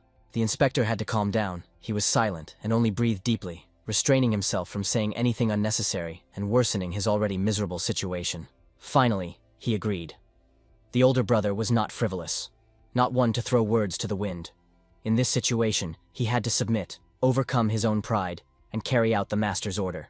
Cho Riyang smiled slyly, called the guest the Lord of Bloody Hands, and warned he should be more careful and not believe everything said, because he would have to deal with traitors who are cunning in this. The host also emphasized, there is no need to be upset because this is not a total endless war. Great and important battles happen without weapons, and our future does not depend only on them. Cho Riyang explained that first they need to control all trade, and later they will work to become hegemons in the world of martial arts, and only then will the Lord gain full freedom of action. Moreover, the elder brother said that the conquest of trade had already progressed significantly. Under the name of the Great Trade Guild, they had captured the lion's share of the market, and no one yet even suspects their plan. The prince asked with surprise, could it be that the leadership of the Great Trade Guild really were participants in the imperial section? He found it strange that he knew nothing about such a matter. How could it have passed him by? Cho Ryan assured that there was nothing grandiose here. Many had handled this easily. But there were still problems, and the Murim Alliance had recently become very interested in trade issues. The prince's role at this stage is extremely important. He did not come here in vain. The chief set him the goal of undermining the trade activities of the Murim Alliance, and much in this world depends on this. In this matter, the Prince of Bloody Hands was given full freedom to choose methods and actions. He would be given people and everything necessary, after which active actions against the lower structures of the Murim Alliance were to begin. Cho Ryan abruptly stood up from the table, sincerely thanked for the understanding, and praised his brother.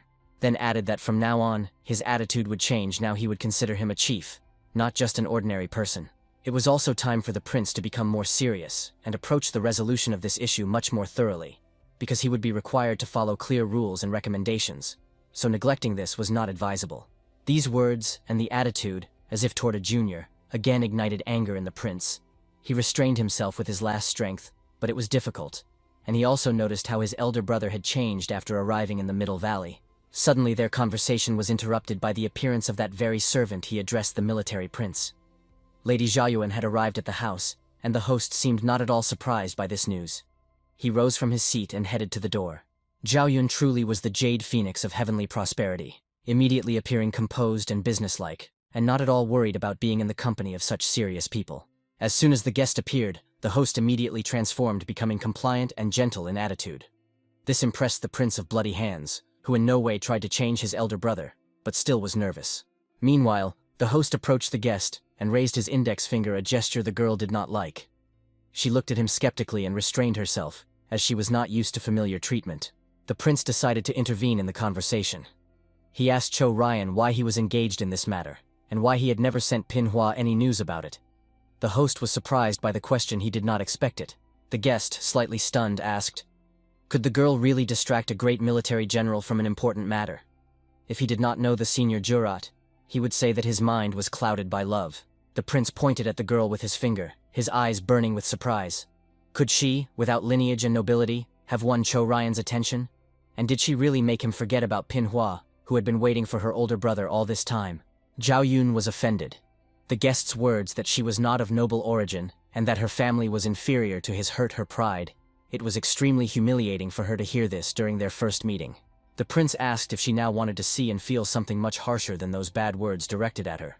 But his mouth was suddenly covered by the older brother's hand. He was not going to listen to the guest. Cho Ryan looked at him attentively and sternly explained that it was not worth provoking him in his own house, and the girl was a guest. So in the presence of the host, etiquette should not be violated or provoked. After letting the younger brother go, Cho Ryan allowed him to leave. The prince was barely breathing. He did not expect such treatment because of some girl. After all, he believed in the elder's feelings for Pinhua until the very end. The prince, coughing, promised, if he saw tears in Pinhua because of him, he would definitely break up with him and take revenge for the insult, despite the fact that the elder brother deserved respect. The door slammed behind him. Cho Ryan and his guest were left alone, still looking after him. The young man lost control and was rude to the guest, and Zhao Yun felt only anger towards him. The host was now trying to ease the tension a little. He took out a fan and asked the guest not to be angry. Zhao Yun guessed that she had been drawn into some unpleasant situation, but did not dare to speak about it. Soon the girl and the host were resting at the table and drinking tea. Zhao Yun thanked him for his care and concern, and the man assured her that he did it with pure intentions and in gratitude for the secret manuscripts handed over.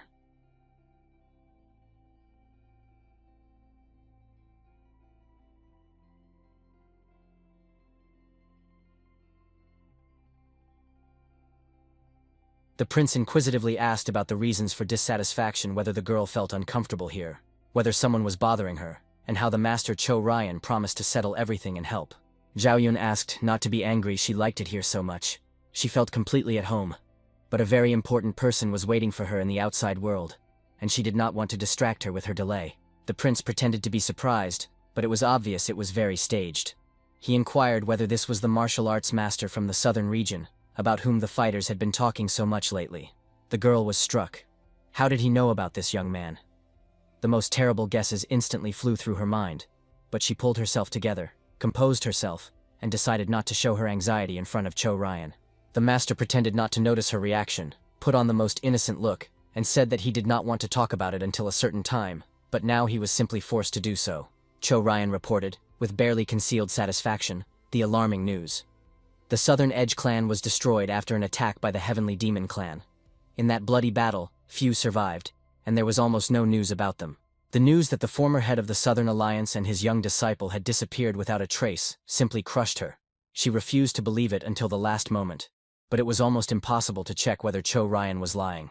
Meanwhile, the master covered his desire to keep her close with words about caring for her safety after the destruction of the Southern Alliance. He did not dare to give any guarantees at all, and no one could assure that she would not fall into a trap. The heavens of the bloody demon could be lurking for her anywhere, so now he directly asked her, was she really ready to leave a safe place in search of something ephemeral? Zhao Yun assured that she was once ready to die, so now, when a path stretched before her, she must walk it exactly as fate had written for her. Cho Ryan was stunned. He did not expect this at all. This time fear did not work, and the guest was ready to leave his home at any cost. This was unacceptable. He did not want to let her go. Zhao Yun asked Cho Ryan whether she had correctly understood from his conversation with the prince that in a distant land some person was waiting for the master himself, and emphasized that Pinghua should not be taken lightly. He replied that he would like to take those words back to her. He really felt embarrassed to talk about it now, because the topic was too delicate for a frank and open conversation. The girl trembled as she asked herself whether he really intended to continue deceiving her, since the prince's frankness showed that he was genuinely surprised by the guest's appearance, and thought about poor Pinhua, who was waiting for the prince. The host could no longer hold back. He jumped onto the table and stood right in front of the guest's face. Zhao Yun shuddered. He had never allowed himself such behavior before while she was nearby. He looked intently into her eyes and asked what she intended to do when he forbade her from leaving his house, and how she could harm him or somehow create problems related to Pinhua. Just as quickly as he jumped onto the table, Cho jumped down from it. He again pretended to be the carefree host who enjoyed pleasant company. He explained that in any case, he could not just let her go. He promised. As soon as matters with the trade guild were resolved, he would immediately let her go in all directions. Until then, as long as no one could guarantee her safety, she would remain his guest. Zhao Yun painfully realized that she would still have to remain his captive. She pretended not to notice anything and suspected nothing, while Cho was already calling her to dinner. Now the action shifts to the main hall of the Kaifan school. After arriving in the Pachon region, he went to the Kaifan school, where among those present were Pachon himself, the heavenly demon, the benefactor, the illusory elder, and the king of ruin, all alert and ready to listen attentively. In one of the rooms, the group gathered around a table. Pachon first asked the benefactor to create an antidote called Endless Hatred. He had received it in the camp of the followers of the demonic path. The heavenly demon could not hide his surprise when he saw with what enthusiasm Pachon recounted his adventures. The young man's expression was explained only by the fact that he was well disposed toward these people and sincerely rejoiced at their presence in his life. One of the elders whispered that 1,600 fighters of the personal guard of the heavenly demon's emperor had arrived in the central lands, and now it was necessary to immediately decide what to hand over to the ruler. Pachon impatiently inquired of Nijuihua whether she had completed the task because he wanted all the details, whether he would have to personally clean up after the students, and whether any unforeseen clashes had occurred. The old man paused for a moment, then assured that the comrades moved in small groups, but their demonic essence spread too quickly and was easy to sense, so there was indeed some threat to their cause. Since this was not a full-scale war with open combat, redeploying troops in mobile groups was quite risky. Spies could track the movements. Pachon also asked about the various assassin groups in the central lands. Fan Kai had this information, so everyone present gladly listened to him and drew conclusions. The man said that the largest assassin detachment were followers of the demonic path. However, the overlord joined them, pacified and subdued them, so now attention should be turned to Yalin. Fan Kai said that representatives of this clan were not followers of martial arts, they followed their own, completely different path than anything he had known before, and it was difficult to say anything specific about them. Among the ranks of this organization were warriors of various kinds, martial arts masters, experienced war veterans, and lowest-class ronin, but all were united by a strange common goal. The combat power of the group was astonishingly great, and Pachon immediately etched this in his memory to keep this under control going forward, and gather as much available information about Yalin and its members as possible. Next came the question of armed escort, and the conversation quickly turned to Merlim, an organization that already controlled almost 40% of all armed movements in the Central Territory. The old man said that since ancient times the Northern Swordmen's Alliance had guarded caravans, trade detachments, and routes. Now the Merlim Alliance had begun to intercept the initiative from them. Pachon understood what was being discussed. Recently this organization had been talked about more and more. But now he was most interested in something else, what the famous large guild of merchants really was, and what power stood behind it. The man mentioned a scoundrel and impostor named Dugu Hantian. He tried to use the Merlim Alliance to break into the world of trade, but nothing came of it. The man's actions provoked a powerful resistance, and merchants from all over the world began to unite into an organization that could protect them and defend their interests even by force. Thus the Great Guild was born. However, after gathering information, the old man became somewhat worried about who was leading the Great Guild. The boy asked what was the matter. He was already preparing for the worst news. The man explained that every leader of any organization has their own story of formation and their own life path. But regarding the head of the guild, nothing was found about his past. Pachon could not believe that the guild leader had fallen out of the sky, and the young man asked in surprise, "Is it really so difficult to find information about even outstanding people from the Kaifan organization, that it was on the edge of reality?" The boy shone with satisfaction. He again made the elders think. They already suspected that an important and difficult task from the commander awaited ahead for gathering information. Today Pachon was given a bunch of different information. He almost got confused. But it was time to act decisively. He jumped up and addressed his subordinates. The elders stood on the cliff and discussed today's meeting. They were tormented by the question of what the chief had planned this time. But no one was sure if they would understand his plan correctly. One of the elders assured that there was no point in discussing the leader's orders. He does nothing without reason, and his commands are not to be discussed. In any case, Pachon's goal is great and extremely important. The next day in the Hall of the Sacred Sword, Pachon called several representatives of Merlim to himself. He was going to talk to them because of his long absence, so now they listened to him attentively. After a brief meeting, he assured that he was pleased with their results, and their joyful faces convinced him that the next day would be under control and no one would dare to worsen the situation. Time was running out, the meeting was coming to an end, and evening was thickening over the palace of the Sacred Sword. Pachon called the heavenly demon to himself, with whom he wanted to discuss an important matter. The heavenly demon shuddered with surprise. He did not expect such a proposal from the boy, and it made him a little wary. Pachon himself promised that their comrade would see everything on the spot when they got there. Finally, they reached today's destination. The great emperor of the Hidden Dragon, Dugu Zheng, joyfully welcomed such honored and desired guests. Dugu was a good host and a loyal ally. Pachon did not waste time and immediately got to work. He informed the old man that he had important news for him. The old man agreed to talk one-on-one, and the young man told everything in detail and specifically about the matter. The old man, with deep pain in his heart, received the news of his grandson's death. Pachon allowed him to cry so that at least some of the pain would leave with the tears. It was hard for the boy to talk about it, and he asked for forgiveness for that news. The old man calmly assured that everything was fine. He was certain that everything happened as it was meant to happen. The ruler had still extended the grandson's lifespan. Otherwise, the little scoundrel would not have lived even this long. He would have died much earlier. Pachon still opened up and shared his doubts. He believed that he was not strong enough to protect the boy, and he felt the burden of responsibility on himself, which he could not cope with. The old man assured that it was not worth drowning in the abyss of doubts and beating oneself up. It was not worth blaming oneself. One must not stop at the death of this child, because that way one risks losing an even greater and more important cause. This became shocking news for him. The old man's grandson was ready to give his life so that Pachon's success would advance further, and the boy considered himself unworthy of such a sacrifice. Pachon bowed to the old man and promised that until his last breath he would remain grateful for the grandson's sacrifice, and from now on he would dedicate every step to the memory of his comrade and his sacrifice for the sake of good. The man rose from the table and thanked the ruler for such generosity. One could say that the grandson did not live his life in vain. He laid the foundation for future generations of fighters and merchants who would bring light to the people. The old man had already bowed to the ruler when a voice sounded behind him, painfully familiar to him.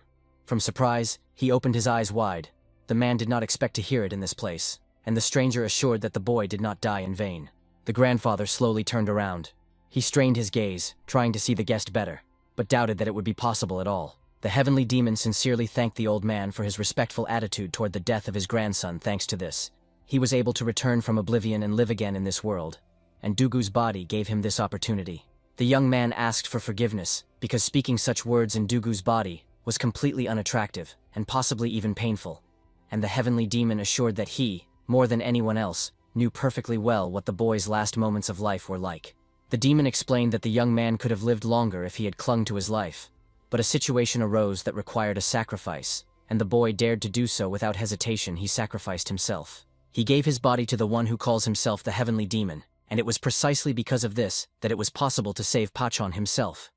At first glance, such a turn of events might have seemed strange and incomprehensible. The old man was pleased to hear such words, who could have hoped that his grandson would hear them from a true master of martial arts of the Central Lands. The man's heart rejoiced. The grandfather pondered and added that, most likely, he should thank the guests for allowing his grandson's soul to approach the glory and greatness of the great martial arts masters. For this he must be grateful to them. The heavenly demon was skeptical about this. He thought that what they had done was not worthy of gratitude. At the same time, he announced his new surname in the world of martial arts. His name was Ma Tianyu. The man and Pachon understood that the heavenly demon took a part of his name from Wu, from the grandfather and his grandson, and both were grateful to him for this, because despite the fame and past merits, he respected the soul of the unknown boy. It was time to say goodbye. Pachon and the old Dugu stood in the middle of the room. The young man begged the old man to be careful. Many things could happen in the position of the alliance leader, and the grandfather insisted that he was waiting for their next meeting.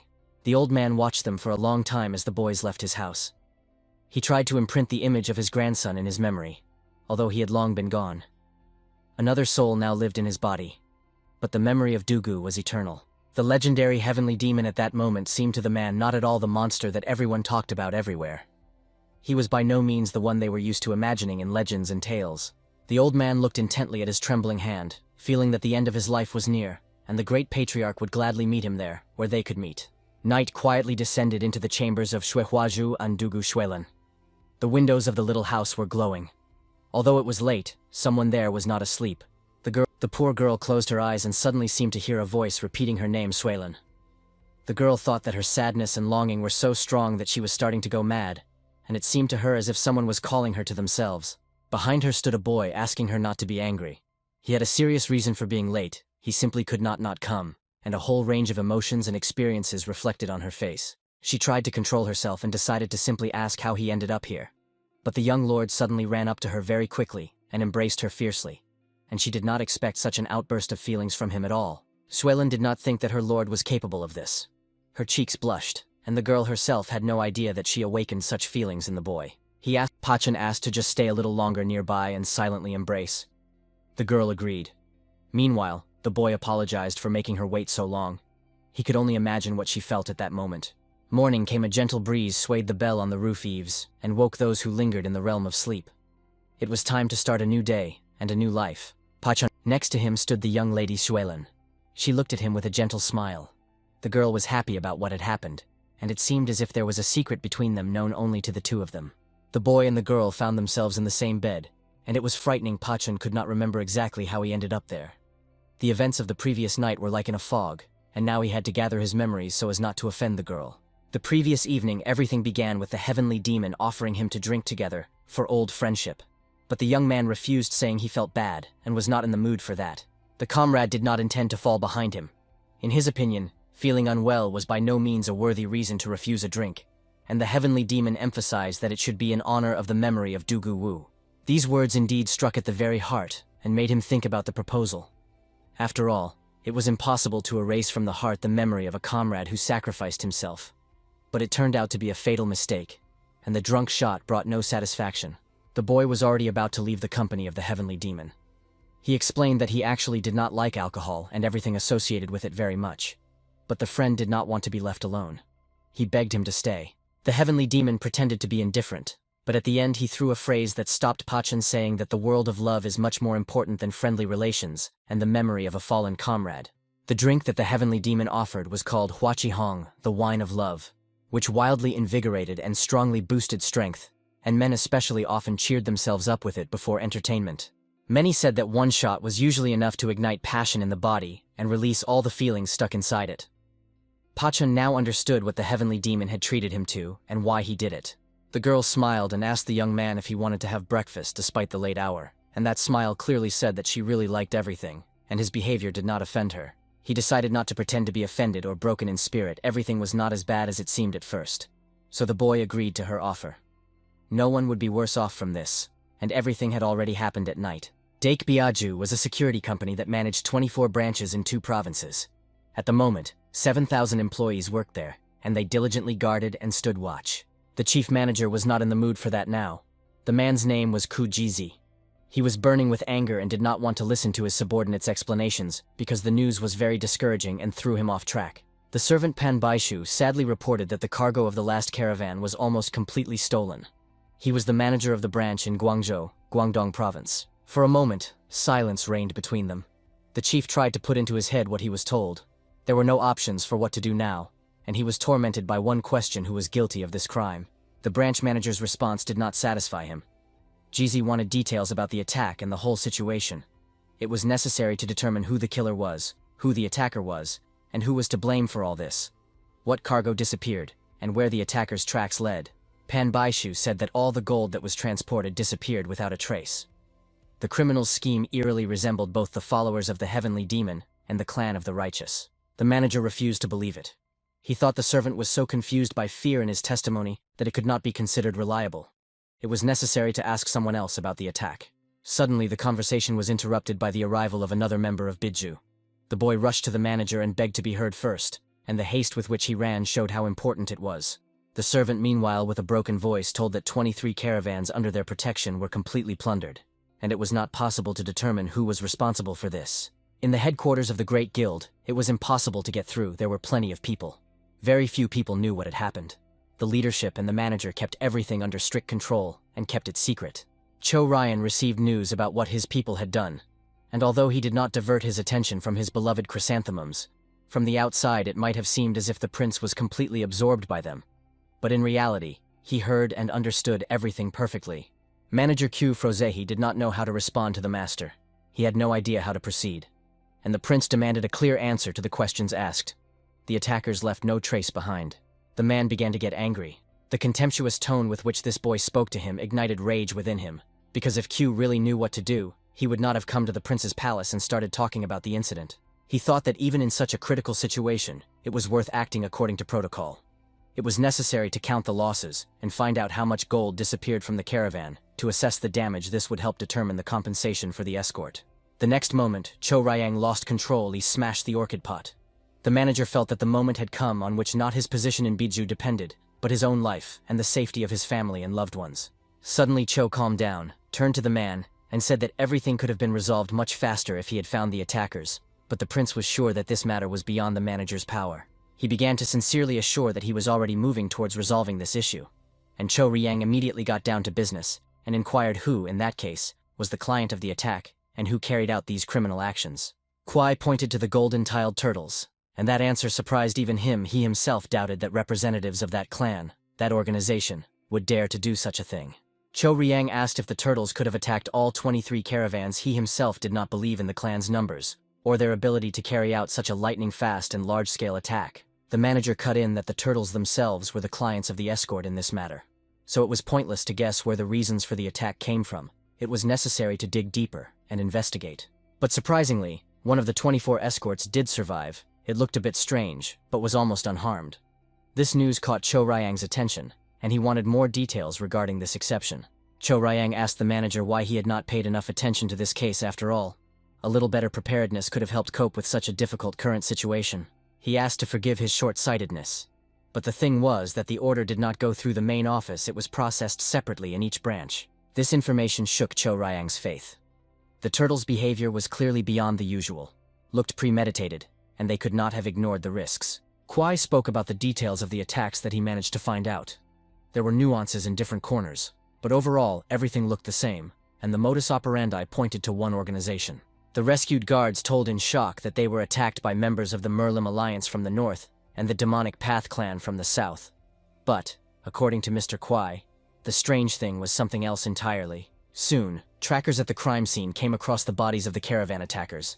It turned out that they first attacked the caravan, and then someone else dealt with them and robbed it. Kwai added that the traces on the victims' bodies indicated not only the presence of members of the demonic and righteous path groups of the Central Plain, but also the involvement of people from the western regions of the country. The chief leaned over Q and demanded a clear answer who was to blame for what happened, since representatives of different schools could not have gathered under one wing and attacked simultaneously.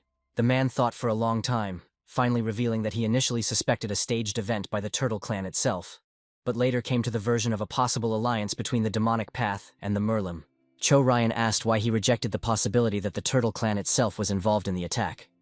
He assured that they had no clear motive, and moreover, many members of the Turtle Clan itself were among the killed guards. Besides, their clan simply had no fighter capable of dealing with the warriors of the Merlim clan, and the followers of the Demonic Path. There were true masters of martial arts, with an extraordinarily high level of training. Cho Ryan leaned over the manager, who for some reason was becoming increasingly nervous.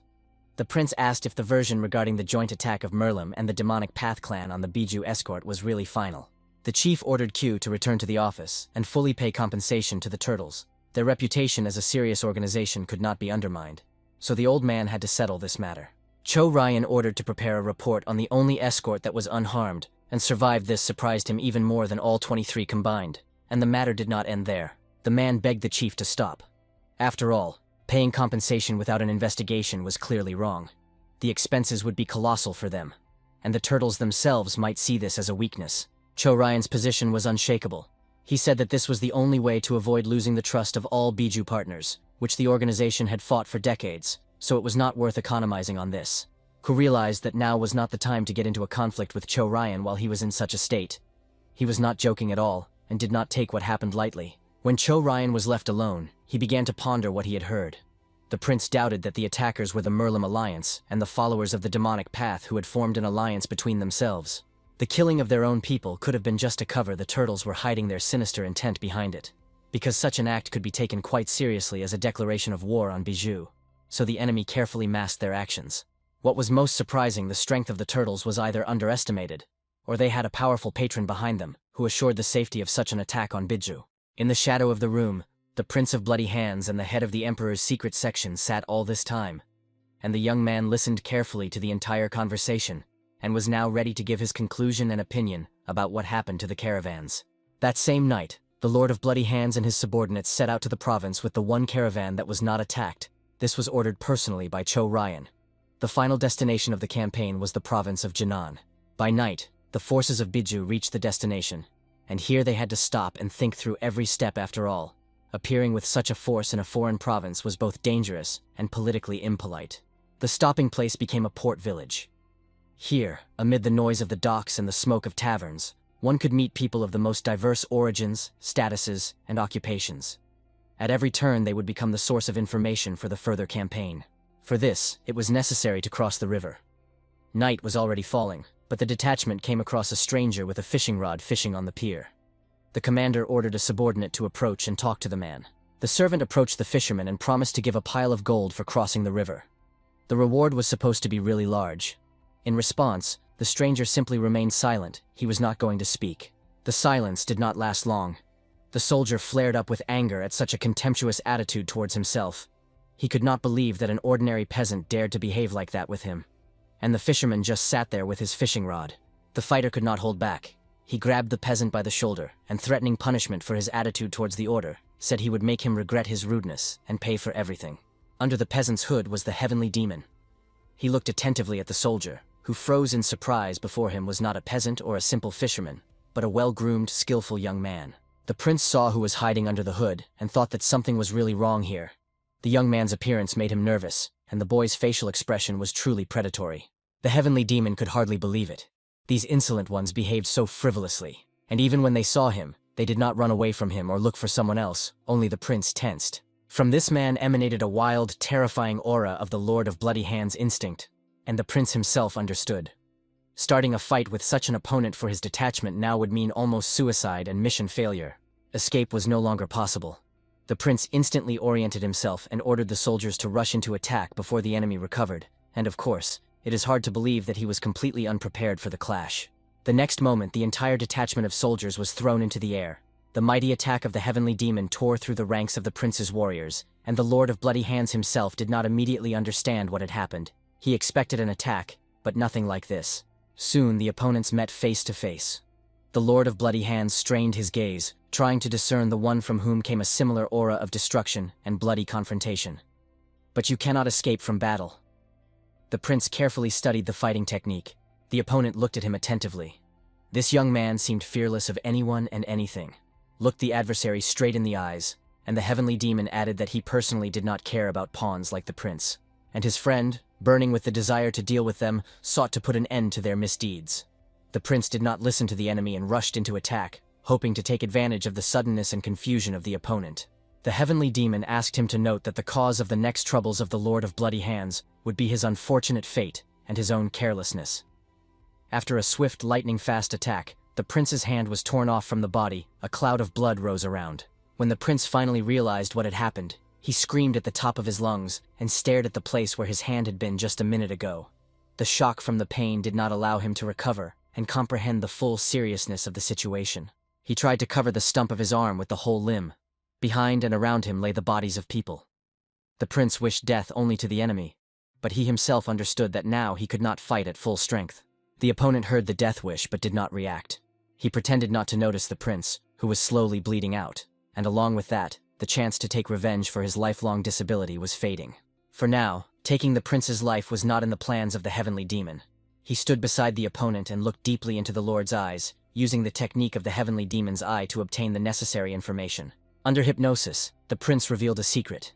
He was involved with the Emperor's divine section. Its forces were already in the Central Lands, and when the main troops arrived, the organization's headquarters would come with them. The celestial demon listened intently to the opponent. Through the last question, who belongs to the main headquarters? There was no answer, and Tianhao was losing control over the opponent's mental state. The ruler grabbed his head. It seemed to be tearing apart. He could not recall what had just happened, but felt as if someone was currently present in his head, and the prince could not cope alone. The next moment he struck his head with all his might with his surviving hand, and screaming, demanded that some unknown person get off his head and leave the thoughts and feelings spinning like a kaleidoscope alone. The celestial demon stared intently at the boy before him. He was impressed that he managed to cast off the mental spell on his own. The boy's willpower was striking, or he was too devoted to the path and clan. Meanwhile, the prince finally perceived reality adequately. He felt that a fighter with such a level of skills and technique needed to be immediately reported to the elder brother, so that he could take the necessary measures to counteract. The ruler admitted that he was wrong in his initial conclusions. He explained that he could not now wish death upon such an opponent, and decided that it was better to study him and take advantage of the stranger's capabilities. Suddenly, something like a bamboo stick, sealed with wax on one side, flew into the prince's mouth. He opened his eyes even wider in surprise and instantly realized what had happened. But he did not have time to spit out the explosive. The celestial demon timely understood that someone was trying to gag the Prince of Bloody Hands and stop him from revealing more information about the organization, its plans, and structure in the Central Lands. A mighty explosion thundered. Smoke and dust enveloped the surroundings, and fragments of the pier and stones scattered in all directions. The celestial demon shielded himself from the dust with his hand, could not understand who would want to finish off the prince in such a way, and the possibility that the prince himself carried the explosive in his stomach was dismissed from the start. The demon Pachon sat near the thermal spring with a girl and spoke quietly with her. She blushed and shyly accepted his desire to go together to the local market and stroll to the city, while the boy himself thought that the right moment had not yet come. The young ones were already approaching each other to become one whole in a kiss. Behind them, a muffled cough sounded, as if someone was trying in advance to announce their presence. Both turned around as if on command, and genuine surprise froze on their faces. They did not expect to see the old man here at all. The elder of the Kaifan school arrived personally. He did not want to disturb them, but the matter was truly important, and Fen Tianho asked the young master to allow him to speak with him alone about a secret matter. The elder Pachon held the letter in his hands and could not contain his surprise. Who it was from and what was written shocked him. His old comrade described his difficult decision in a matter of love, although it contradicted his oath. Now he confessed that his chosen one turned out to be much sharper and more dangerous than a sharpened blade, and he lamented pitifully that he could not get rid of his feelings for her.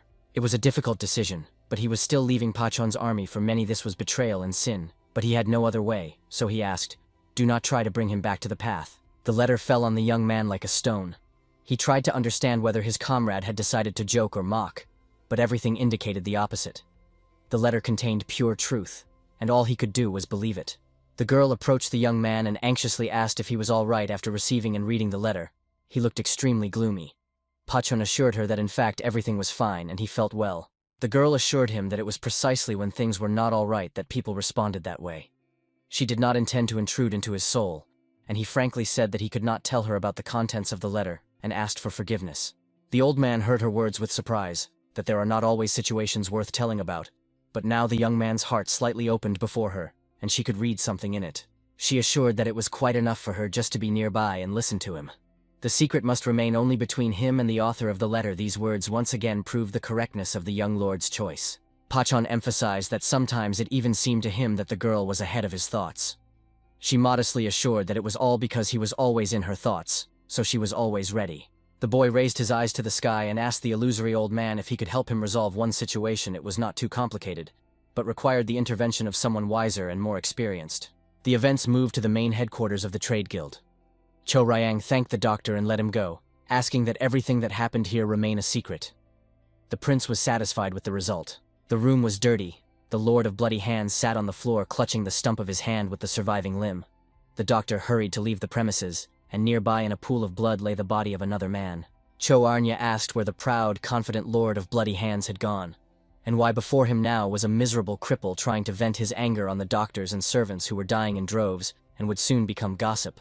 The prince assured, in the Lord's place anyone would have broken down after meeting such an opponent, so there was no need to punish oneself for weakness. It was better to rest and think alone about what had happened. Cho Ryang left his brother alone in the room, and firmly decided not to speak with him anymore until he came to his senses and pulled himself together. The man stood confused and did not know how to react. The Lord asked his brother to stop and listen to his last wish. The brother paused for a moment. Interested, he asked the elder to share with him the technique of the lightning strike. Cho Ryang was puzzled. He wondered with surprise where his brother had learned about this method and technique, but his will remained unshakable. He forbade even thinking about such training because it was too dangerous. Before Cho Ryang, some object landed with a crash. It was thrown after him by the angry and desperate lord. He had nothing left but to vent his anger and try to cope with the injury. In despair, he grasped the lightning technique of strike. It was his only chance to finally resolve the issue that had long troubled him. The elder brother understood his state, but emphasized that everything was not as simple as it seemed. The elder brother explained, "The art of the lightning strike is not at all what it appears at first glance. It will not make the owner strong. It will only destroy him completely from within." These words did not have the desired effect. The warlord burst out in loud, hysterical laughter.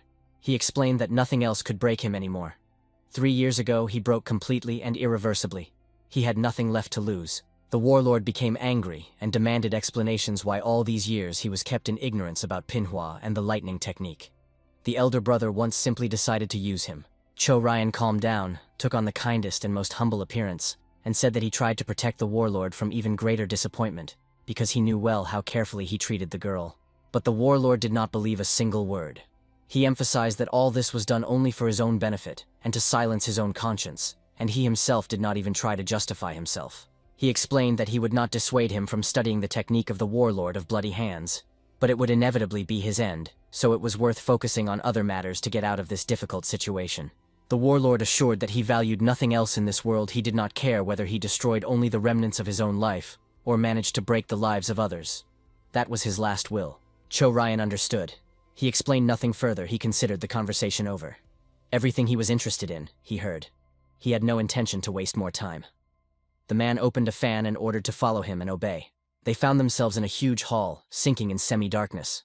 Weapons lay around and everything was covered with warrior attributes, and the warlord wondered how Cho Ryan could hide such a building underground. It seemed the man heard his thoughts. He turned to the warlord and nostalgically told about their former joint trainings, and the Prince of Bloody Hands pondered whether that special hall was intended for training secret techniques. The warlord did not even pay attention to this. He asked if the elder brother deliberately brought him here. He very much wanted to start training as soon as possible. The elder brother assured him that it was not worth being so bold and impatient. The older brother asked him to calm down and trust completely. For now, they were alone in this room, and no one would dare enter here without Cho Ryan's permission. The older brother carefully stepped on one of the tiles covering the floor, and next to him a large stone stele rumbled out from beneath the floor, to which something resembling a large book was chained. Cho Ryan revealed that this manuscript describes a lightning strike technique, which can rightfully be called the most powerful technique known in the world of martial arts to date. The elder brother paused and finally stunned the ruler. He stated that after a detailed examination of the technology, he determined it was unfinished and incomplete. With one light but powerful movement, Cho Ryan broke the chains that bound the book, and it fell into his outstretched hand. He explained that the general logic was simple: the more you train, the stronger you become. This technique also fell under that rule. But there was one important condition that changed everything. Even the most famous martial arts masters had their limits of what was allowed.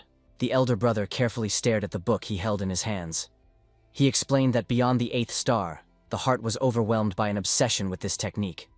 Understanding its power, he found it difficult to restrain himself and his desires. Cho Ryan sharply asked the Lord if he still considered it necessary to master the secrets of this technique, if in the end you still become possessed and turn into a real demon. The Lord was silent. The older brother broke the silence. He added that he himself had not fully mastered this technique. He stopped at the 8th level, because beyond that began the boundary after which there was no turning back. That is why he called this technique incomplete.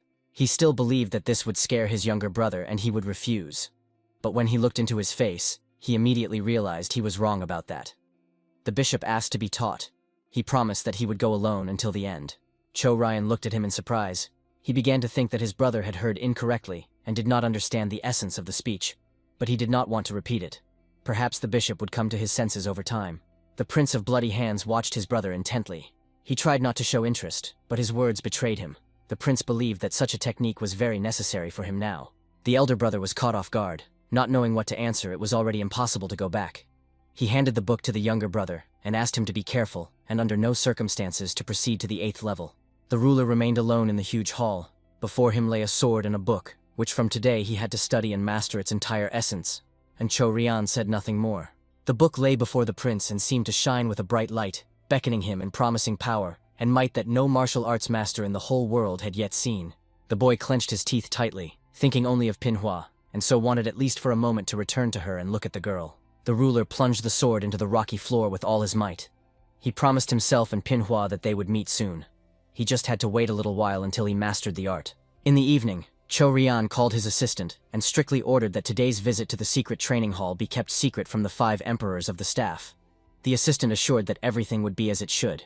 When the servant left as silently as he had come, the prince was finally alone. He did not want to see anyone else, because the night already seemed too long to him, as if stuck on the earth. In the guild's lounge, the elder brother warmly welcomed the guests. He sincerely apologized for the delay that made them wait for him. The guests assured him that everything was fine, and the tea they were served was excellent. The guest asked to dispense with formalities. Behind and ahead of him was a hard, long journey, and in any case, he had to share information about an outstanding martial arts master who had appeared in the valley. The man folded his hands before the cup of tea and began to tell. What troubled him most in the collected data was the techniques the master possessed. One could not take him lightly because of his abilities. Some whispered that this master was supposedly somehow connected with the clan of followers of the demonic path, but the prince cut in. That was definitely not so. If such fighters were in the clan's ranks, he would certainly know about it. But if he really were a follower of their clan, he would have long ago united all the lands and martial arts schools. The guest placed his hand on the sword and asked if this did not mean the emergence of some unknown force in the central lands. The guest was one of the 5 emperors of the Divine Imperial Section, a true master of the sword. He gladly agreed to help sort out the details of the matter and resolve the headquarters issues. The old man promised, as long as his sword might still be needed, he would provide all necessary support to the prince and his house, and the clan placed great hopes on the success of their mission in this area, so they had no right to make a mistake. The prince folded his hands in a sign of respect. He was grateful that such a powerful ally would henceforth stand by his side and help with advice and the sword to bring order to their future possessions.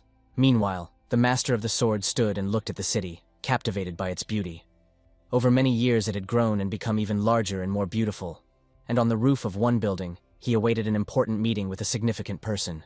Soon, a fighter named Salyugam arrived. He greeted the lord and inquired how his humble figure could assist the old, respected man. The latter silently gazed at his ally. Finally, the old man asked Salyugam what he thought of the prince, and the man fell silent for a moment. It was clear he hesitated whether to tell the truth in the presence of one of the headquarters leaders. Salyugam finally decided to open up. He explained that although he had been a student of a great master at the imperial court, his essence was hard to fully understand, and such a person was difficult to trust and open up to. Behind the prince's smile, it was almost impossible to discern his true motives, and his strength remained unknown, so he was truly a very dangerous opponent. The old man had already made a decision and ordered to spy on the prince. In one of the city's districts, it was already getting dark. The street was deserted. 2 bandits were tormenting a merchant who could not fight back. They were destroying his goods and mocking him. The man sat on the floor among the remains of the goods watermelons, begging to be left alone. He simply had no money to give to the extortionists, as he still had to feed his family. A man with a scar on his face harshly asked the merchant if he had not learned to count money properly over all these years. The change he gave for the purchase did not add up, so now they would teach him everything necessary. The old man explained the prices and how he calculated them. In his opinion, everything was correct. The arithmetic also showed he was completely right. But the villains were against this. They sought to profit. The truth was superfluous for the criminals. They did not need it. Shramovani coldly looked down at the poor merchant. The wrongdoer turned to his accomplice and asked if he could simply and clearly explain the hints to the man. The criminal explained that he has controlled this city district for over 10 years. So when he buys something here, it is not only given to him for free, they even give him money to thank him for the protection. Shramovani pulled the merchant close and coldly emphasized that everyone who wants to be on his lands must think that way. So the man was wrong and he alone is to blame for everything. A young man intervened, carefully examined the criminals, and assured that they had miscounted the money and were also mistreating the merchant. Skard asked who he was. The next moment the criminal flew back from a powerful blow to the face and fell on his back like a sack. His accomplice panicked, and with a trembling voice, asked the older brother how he felt and who this stranger was. Already in flight, the stranger asked, "Does anything really depend on this?" He pounced from above on the scoundrel. The latter did not even have time to react. He did not understand what had happened to him. With a powerful blow to the head, the stranger finally defeated the enemy and put an end to the robbery on the street. He had no intention of further finishing off the scoundrels, but simply wanted to teach them a lesson. The old man sincerely thanked the unknown warrior for the rescue. He simply stepped over the bodies of the criminals. He did not want to talk to the merchant. He silently responded to his praise and moved deeper into the darkness of the quarter. Finally, the young man turned around and anxiously asked the merchant to move his stall. Trading in such sparsely populated and poorly lit corners was too dangerous. But the old man just smiled and assured him that he would handle everything. The boy walked through the streets. He counted that more than 3 days had passed since his arrival in Luoyang. During this time, he still failed to learn anything about Zhao Yun. He had no leads, nor any acquaintances. Suddenly, he noticed that the merchant was catching up with him. The man was calling to stop and begged not to be treated harshly. He hardly knew how to fight, but still had something to say to the rescuer. The man asked to be allowed to befriend the martial arts master. Having such powerful connections with a distinguished hero was a great honor for him. In return, he would repay him with loyal service. The boy paid no attention to his words at all, because he believed that the merchant would be of no use to him at all. So this conversation was pointless. It only wasted time and distracted him from his search. Soon he found himself at a large table that was simply overflowing with dishes. The boy did not expect such a warm reception. He did not know where to start. In the last few days there had not been even a grain of rice in his mouth. The old man whom the young man saved turned out to be the owner of the Mirror Cloud Hall named Min Qiushan, and he really once started as a watermelon merchant. But over time his business grew a bit.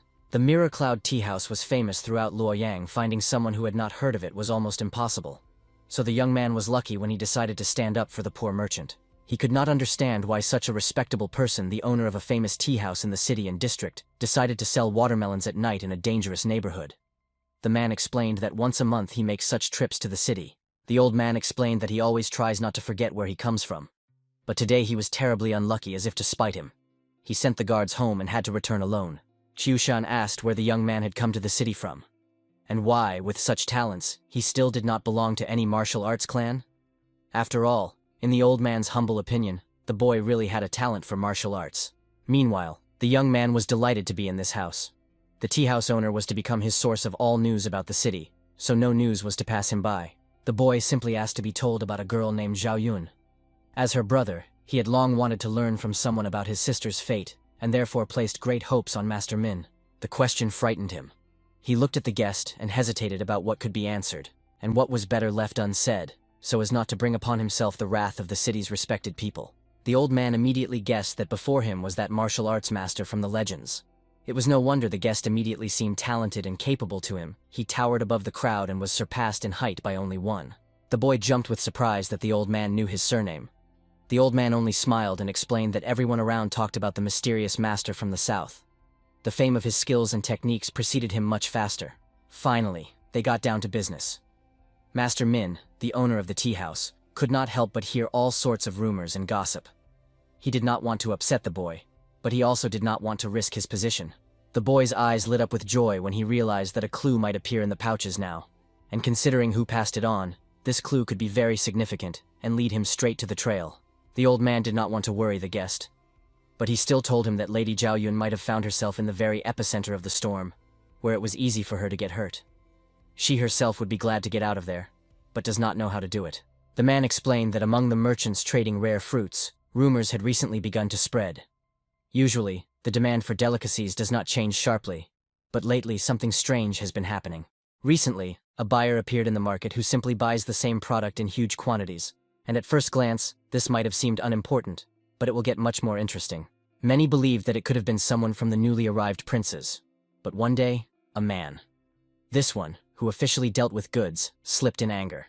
He asked to be given the freshest and best goods for the new mistress. From that moment, rumors began to spread that the trade guild supposedly started keeping a young beauty, whom the owner and the chief tried to pamper with overseas and local delicacies.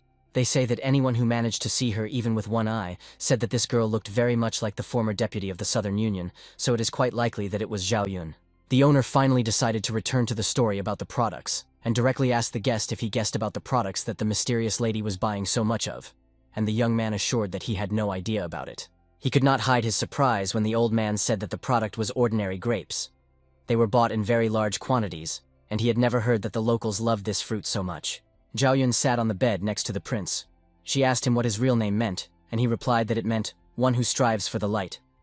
The girl clearly liked it. She looked at her faithful husband with admiration. It was hard to recognize in her the haughty and proud girl who first appeared before him, and tried so long to leave his house. And the girl meanwhile compared the meaning of the name with the name of the grape in her former native lands. Zhao Yun explained that each grapeberry actually strives for the sun and wants to be close to it. The girl took a bunch of grapes and tried to look at her husband through it, and she was pleased to understand that he would become her little grape, which she definitely would not share with anyone. The merchant told about the strange habit of the hostess. She was constantly dissatisfied with the variety of grapes brought to her, and kept insisting that it was not the grapes she needed. The man firmly emphasized that the girl received grapes from all regions of the Central Plain and was never satisfied, and the host noticed that his guest, according to his story, began to suspect something. The old man did not manage to finish his story. The young man began to cry. Through tears, he begged to be told where the headquarters of the trade guild was located. He intended to set off there right away. He was almost at the main building of the trade guild, and sincerely hoped that the girl's trail would finally appear before him. The girl just had to hold on a little longer. She had already been alone among strangers for too long. The youth knew the truth about the guild. He had been inside once. From the outside, the huge building of the main headquarters of the trade guild deceived the eyes, because the real guild complex was hidden much further away. Behind the main tower stretched a huge complex almost like a small town. The young man sat on the roof of a building and carefully examined the houses, not understanding how it was even possible to buy up so much land and build on it. He did not consider himself a martial arts master, but his trader's instinct told him a lot, and led to guesses one had to be careful with this organization and its members. When the young man entered the complex, he immediately understood. This was definitely not a place for the headquarters of ordinary traders. Everything around was soaked with dark, hostile energy for humans. The further a person advanced into the territory, the stronger the aura of death and destruction enveloped them. It was not overtly dangerous, but clearly felt blood, and the smell of a dead body seemed to sink into the stranger's skin. The security guy was not afraid, he was confident he could handle them. He did not want to dig into the secrets of this place. First save the girl, and only then bring the right people to them. Minner meanwhile reported to the chief, told the man that many people from the Great Guild of Merchants had arrived on the plain, and it seemed that the Imperial Secret Guild was in a hurry. The chief tensely asked how the troops of the Bloody Demon were progressing. He assured that there was little information about this, and it is worth noting that they might act jointly with the Emperor's section. So far, no fighters of theirs have been noticed in Loyan, but they should not be underestimated. Warriors of this clan can arrive in the city at any moment and create real hell there.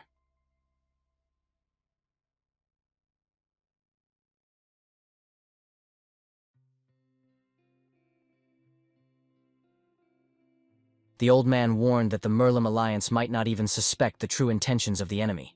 But there was a terrifying possibility. The enemies had already sunk their claws into Merlim's body, and were just waiting for the right moment to strike. It is also necessary to think through their defense. They too will suffer from this hostility. Minner said he fully understood all the risks, and had already made several decisions to settle the situation. The old man's conscience pressed. He bitterly felt his weakness in protecting the young mistress of the Southern Alliance, but he could not act otherwise. Waves of change, inherent in any era, forced merchants to ride them. The tea-house owner addressed the heavens with a quiet plea that they would favor that girl. He could do nothing more for her, though he wanted to. Very much risking in such times would mean disaster for his family. The young man was wounded, he did not expect support from the side, and the situation really got out of his control. He fell into a trap, although he could easily have realized what awaited him. The Swordmaster, the fifth emperor of the Divine Emperor's section, had long awaited such a guest. Her people stood around, and she warned that the best for everyone was to surrender the uninvited guest to her captivity.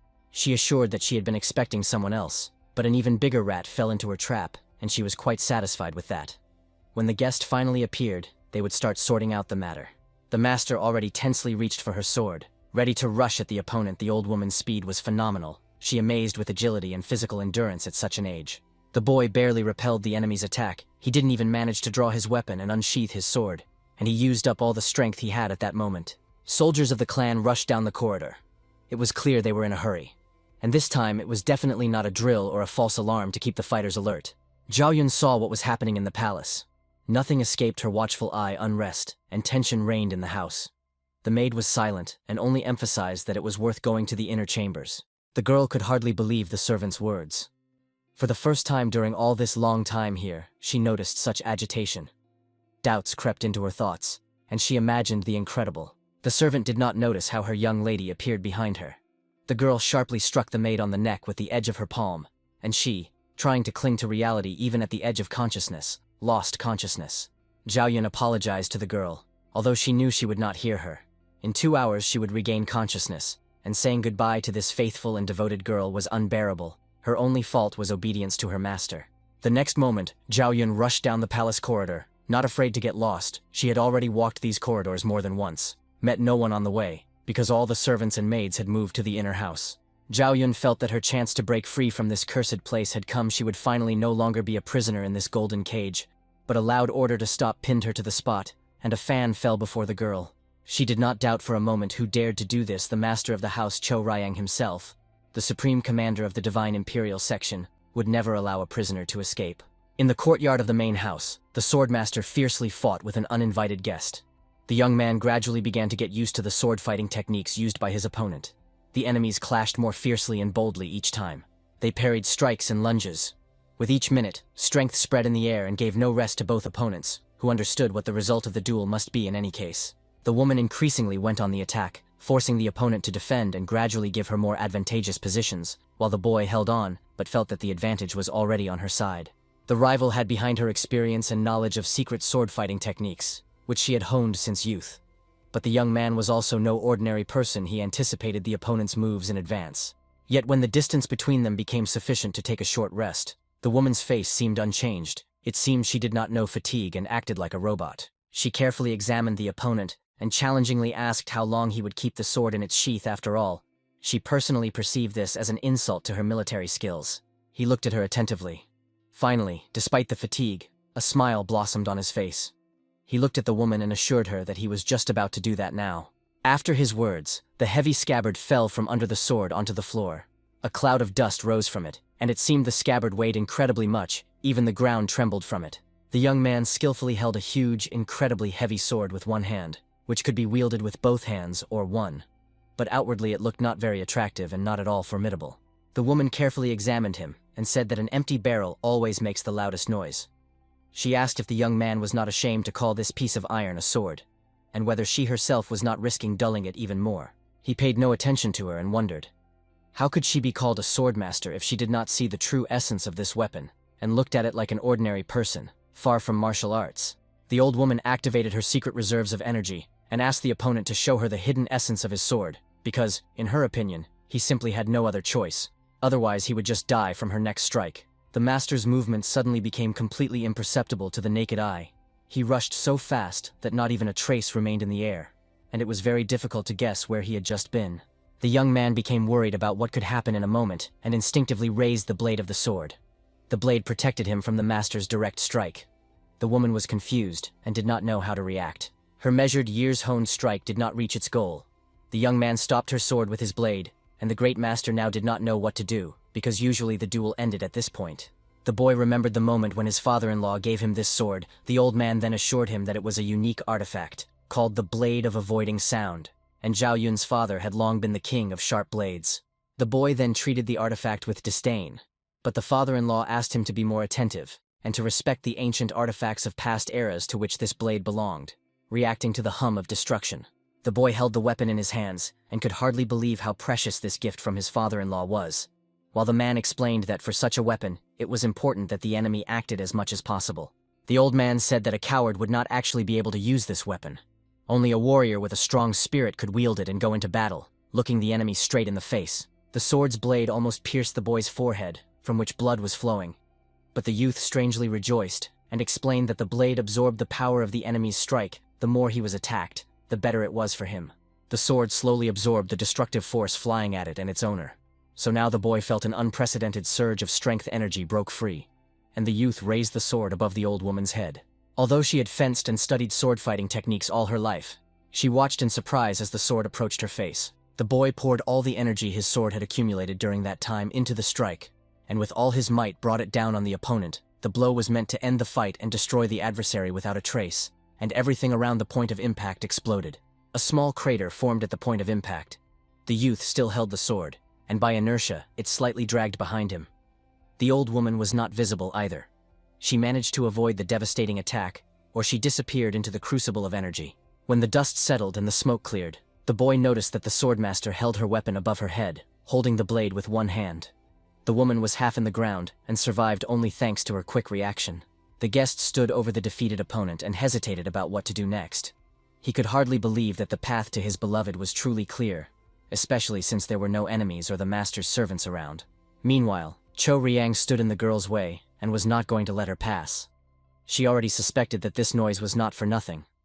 The cause was the visit of a very unwelcome guest, for whom everyone was raised on alert.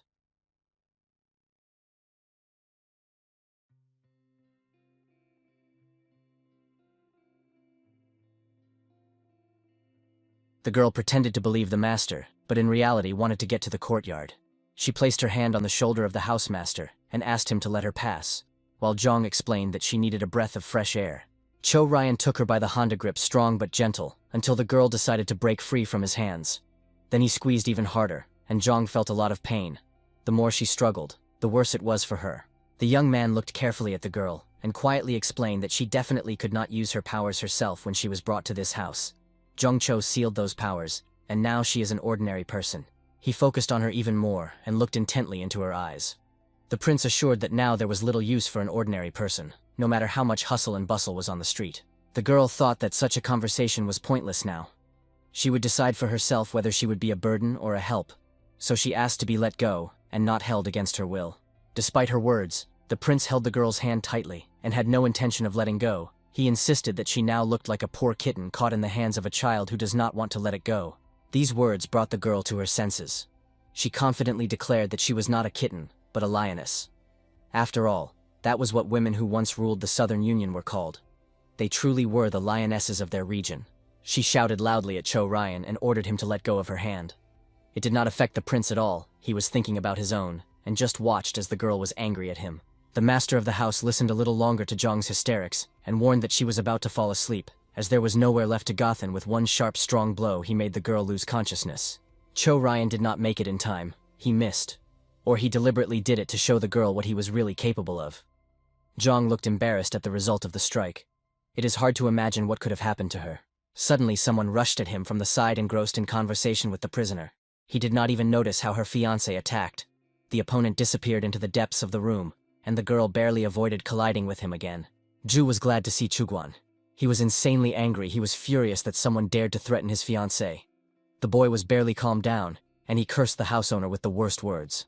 The fiancée was glowing with joy upon seeing her chosen one after such a long separation. She simply could not believe that it had finally happened. She desperately wanted to hug him tightly and hold him close. But that did not happen. The prince suddenly rushed, taking advantage of the opponent's lowered guard. With a kick, Cho Riang sent Chuguan back into the yard right through the house wall, and the long-awaited meeting lasted not long at all. The swordmaster was just getting out of the trap. She was feeling for her sword, and at the same time wiping blood and dust from her face, wondering where that boar had appeared on her path, and Chuguan was already flying straight at her. The master only managed to turn her head and look intently at what was flying and buzzing in the sky. The old woman already suspected what was about to happen next. From the force of Chuguan's body hitting the ground, an explosive wave threw the old woman far from the epicenter. She did not immediately understand what had happened to her, and she also did not know if her former opponent had survived. Cho Riang came out onto the street right through the hole in the house wall. He did not expect to be attacked, and for someone to try to forcibly free the girl. And the owner now believed that he had been cursed in the central lands. He ordered the captive to stand still and not go outside, saying that otherwise she might accidentally get hurt. He did not even suspect what she had once gone through. And to make her obey, he lightly hit her on the neck. Zhuan fell to her knees, clutching her neck, convulsively trying to restore her breathing. Her breaths came irregularly, and she felt terrified at the thought that she might die without ever seeing her beloved. The prince slowly approached the opponent, who was trying to regain consciousness and stand up. According to Cho Riang's custom, he did not finish off someone who could not defend themselves, so he gave him a chance to rise. The owner stood opposite the uninvited guest, and, with a slight smile, praised him for his resilience and persistence. After all, only a true master of the Southern Alliance was capable of such. But now his efforts had come to an end. Blood flowed down the boy's face.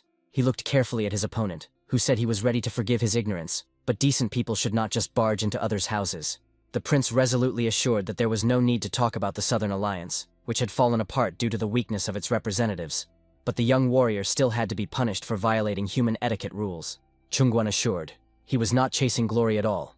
Belonging to the Southern Alliance meant nothing to him. He was simply a man who came for his woman, and he needed nothing more. Meanwhile, the swordmaster approached the house owner and proposed to attack the enemy together.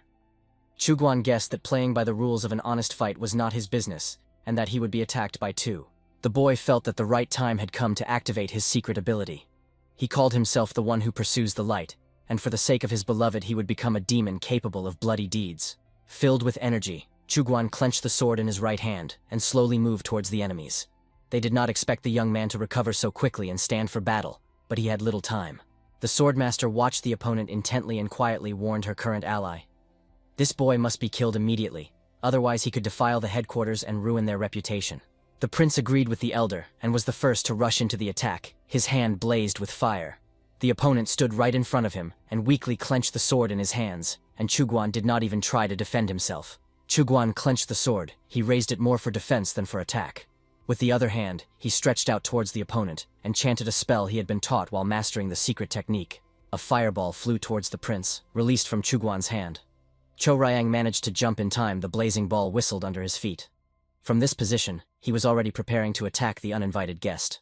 The prince rushed into a lightning-fast circular motion, spinning and deflecting the fireball with his sword, striving to get as close as possible to the opponent and switch to hand-to-hand combat.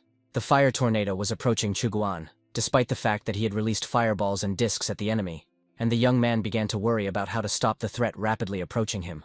The master jumped so close to the opponent that with one powerful strike she wanted to put an end to the uninvited guest's hesitation. The sword was in front of him, but this time Chuguan skillfully avoided the attack. The woman was confused, called the guest a boor, and asked how he managed all this, to which he replied that his body was a weapon, and he skillfully wielded it, so the fight would soon end with his victory.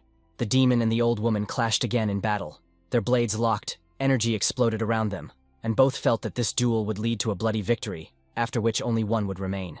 Blows rained mercilessly on the old woman. She tried with all her might to defend herself, but nothing worked. Chuguan's movements, possessed by demonic aggression and frenzy, were lightning fast and elusive to an ordinary person. Chuguan enjoyed the fight with such a powerful opponent. He had already used all his secret techniques and moved to a more decisive method that was supposed to put an end to the bloodshed.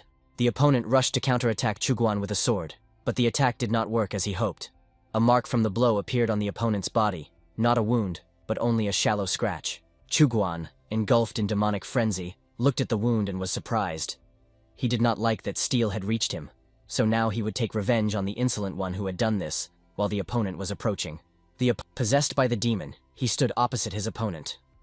Burning anger consumed Chuguan himself. He wanted to end this skirmish and go to his beloved as soon as possible. But the enemy refused to yield to him. The wound troubled the possessed one. He began to get angrier and lose control over the situation, while the opponent tried to provoke Chuguan to make him angry and lose control of himself. The prince stood, unable to get rid of the thought. How the possessed one felt after being wounded by the opponent. And it was even worse to imagine how his fiancée would feel if she found out what her chosen one was like in battle. The possessed Chuguan fell into uncontrollable frenzy. He rushed at the prince, insisting that he had only scratched him, and moreover, the old woman fought much better than Cho Ryan.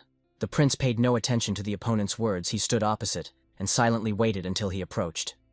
Cho Ryan really did not want to reveal his abilities before the headquarters envoy, but there was no other way. The prince raced incredibly fast. Only ghostly projections of his body were visible in the air, and Cho Ryan himself thought about how hard it was for him to control his power, so that the master would not notice anything extra. With a lightning jump, the prince appeared before the opponent, who did not have time to understand what was happening, and dealt Chuguan a powerful blow. He almost lost consciousness, but stood firm. Blows rained down on the possessed from all sides. He did not even have time to notice where the next one was coming from. But surprisingly, he held on cheerfully, and endured the blows. Only one question remained. For how long? The prince got carried away, completely forgetting that he needed to restrain his technique so that the master could see as little as possible, but still gathered mana at his fingertips and struck the opponent right in the heart. The woman's watchful eyes missed no movement. She saw how the boy rushed into the attack and what technique he used. She could not believe that the prince possessed such mastery in martial arts. In a moment, Cho Ryan's attack ended. He stood opposite his opponent and looked at him intently. The prince held his breath, awaiting the results of the attack. The possessed Chuguan was still standing, and a smile appeared on his lips. Chuguan held on with his last strength, showed remarkable willpower, but it could not last long. He felt damage to his internal organs, and bruises appeared on his body. The boy could no longer endure. He fell to his knees and began to vomit bloody streams. The prince assessed the opponent's endurance.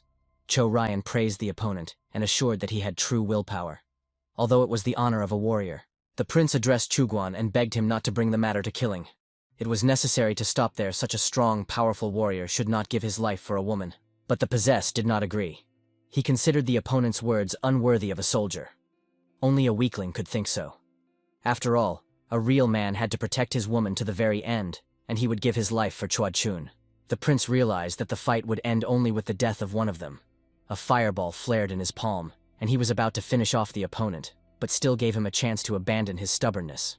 Everything was disrupted by the hand that suddenly appeared before Chuguan's body.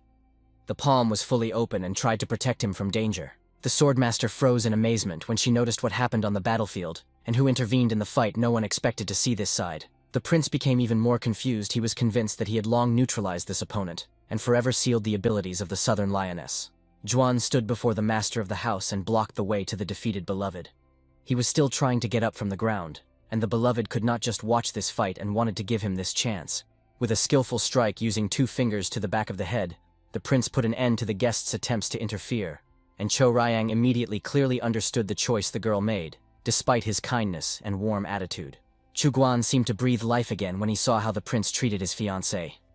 The boy held back tears because it seemed to him that after the long-awaited meeting, the girl was dying right before his eyes. She looked at him intently, and there was no emotion in her eyes.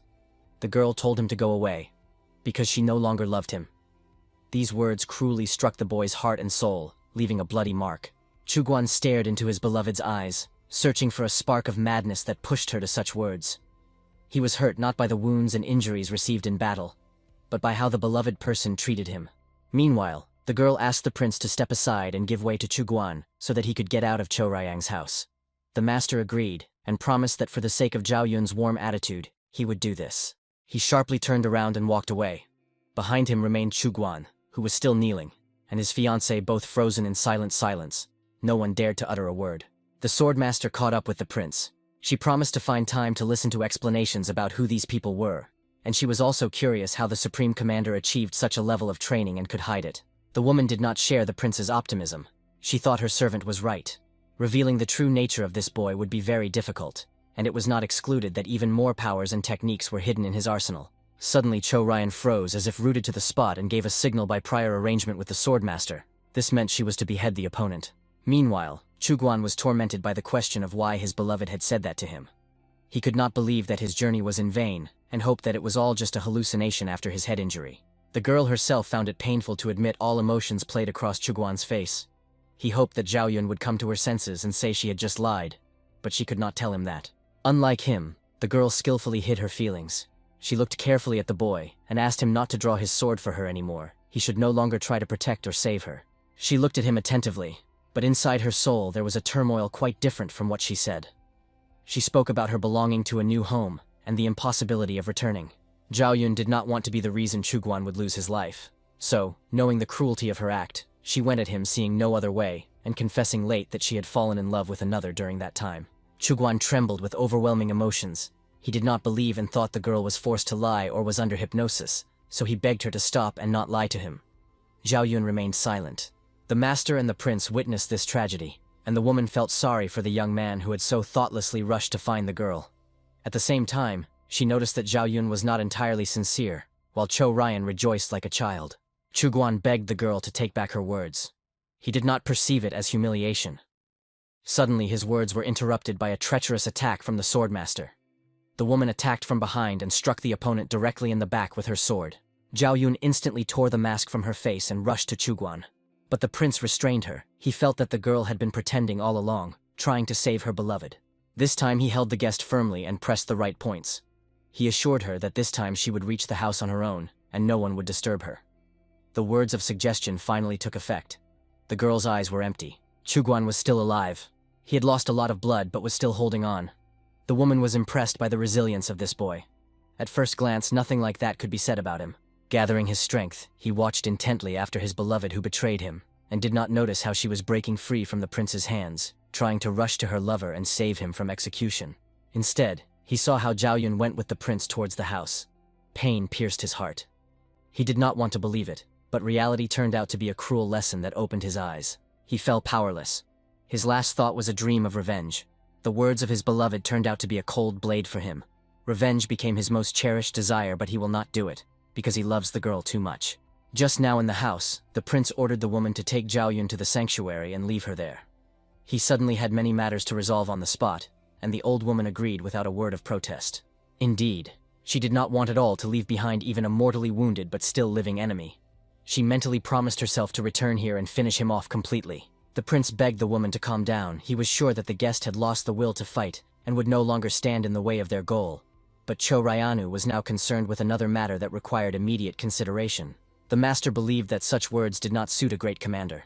Sprouts of hatred must be uprooted, not allowed to grow into something bigger, and the prince's secrets were becoming increasingly apparent. After everything she had seen and heard from the spy, it became clear to her she could not follow this lord. He was hiding much from the organization, and had begun to conduct his own affairs in the Central Lands. It seemed the young man somehow heard the woman's thoughts. He assured that he was actually hiding nothing. Simply in this world there was a right time for everything, and the time for his confession and revealing secret motives had simply not come. The conversation was abruptly interrupted by a loud order to stop. The prince and his guest froze.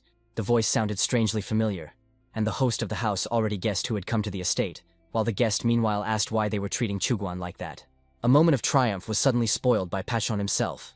He demanded explanations why they treated the boy that way, and where the girl was now, and he was serious and resolute.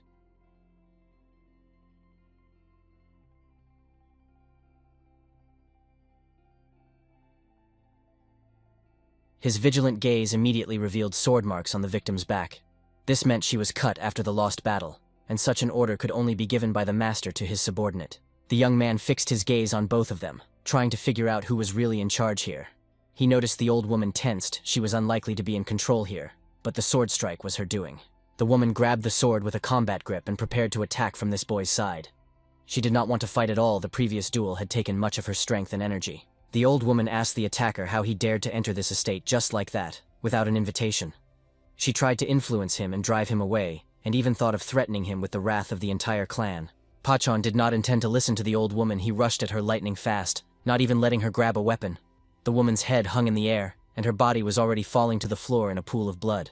The prince froze in surprise, but it quickly turned into genuine concern. This swift move of the uninvited guest made him seriously think about the future, because the fighter was not a novice, so reinforcements should be called. Meanwhile, Pachon decisively declared that from now on, he would personally ask the questions, and no one would dare interrupt him or disrupt the interrogation. His face and expression left no chance for dispute. He was still standing by the old woman's body, like stone, and the master of the house felt before him was not an ordinary fighter. If he dared to come alone to help the young lord, then he could only be one of the great warriors. The Jade Divine Dragon. Wen Yun, the one who ranks below only one, but commands 10,000 warriors. The prince understood that today he would have the opportunity to use his secret technique. The prince watched the newcomer intently.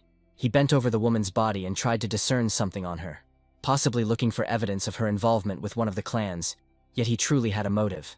And soon he approached the body of Chuig Khan. The stranger desperately tried to heal his wounds and save him from death in this cursed place. The boy guessed who was beside him in that difficult moment.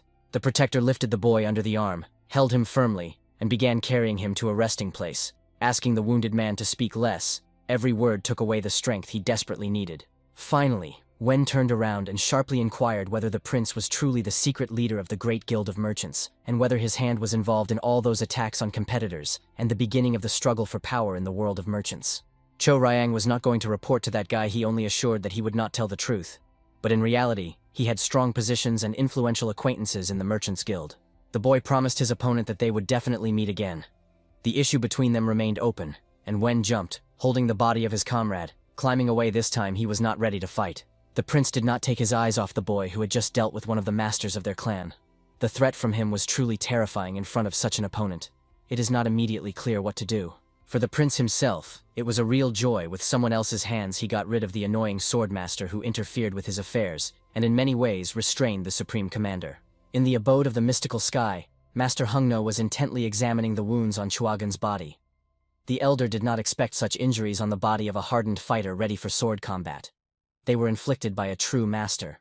The old man begged his lord to wait a little longer and give the healer time to observe the condition of the mad demon, because the wounds he received in battle were too serious and would not heal just like that. The boy listened in surprise to such an explanation from the great doctor. After all, he usually managed to treat the wounded and those in need of help in time. But this time, the old man looked uncertain. The man, in turn, said that he had to make sure whether the young body of the injured was also ready to help in the treatment. It was like a chick hatching, pecking the shell from the inside. The healer explained. For it to work, the internal and external must act as one whole. So by different means it is necessary to awaken this desire in the wounded. The will of the healer to heal must meet the will of the patient to recover. The old man said he feared that the youth's soul might have lost the desire to live due to a strong moral and psychological shock. Zuiguan must have experienced something too traumatic before the injury.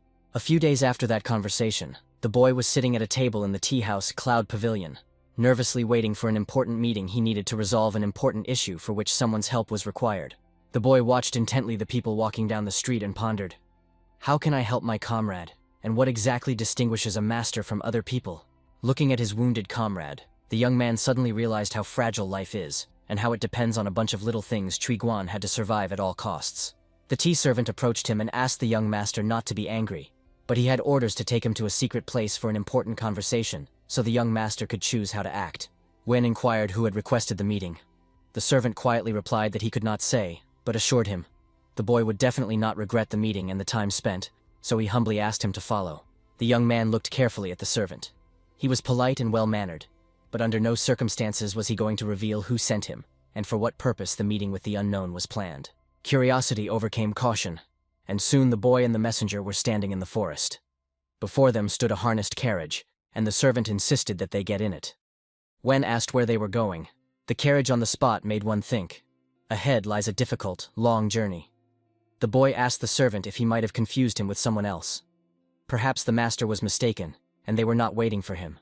The messenger assured that everything was fine, and no danger awaited the young master, so they could calmly set off for the meeting, and Pachun thought that in this guise few in the region knew about him.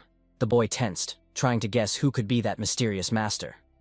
In his imagination, the face of Shan Lul appeared before him. Their last meeting ended with Shan Lul's escape. So this time, it was necessary to put an end to it.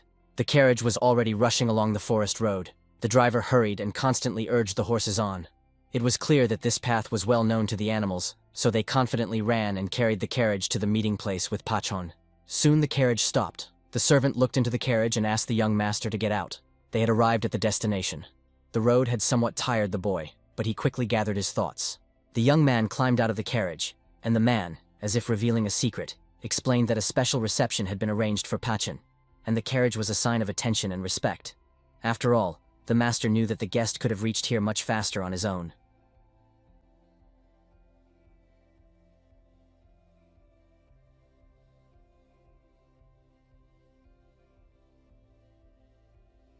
The young man was surprised when he read the inscription. He did not doubt that Shan Lul was arrogant, but to behave so confidently and call his lair so pompously was too much even for a bandit. The boy froze in amazement, seeing rows of warriors who were almost identical. Their training and iron discipline inspired admiration, and each fighter was on alert and acted as if they were one whole. Pachon tensed.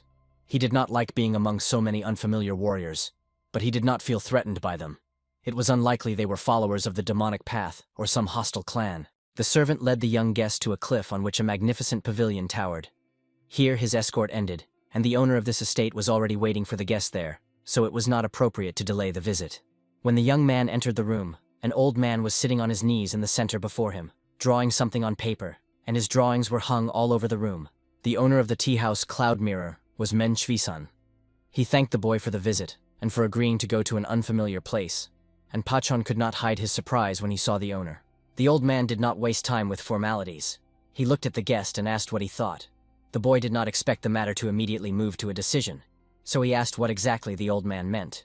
The man was diligently writing something on parchment, showed the boy that picture, and said it was only a draft. He was more interested in the opinion of the young master, and Pachon did not know what to answer.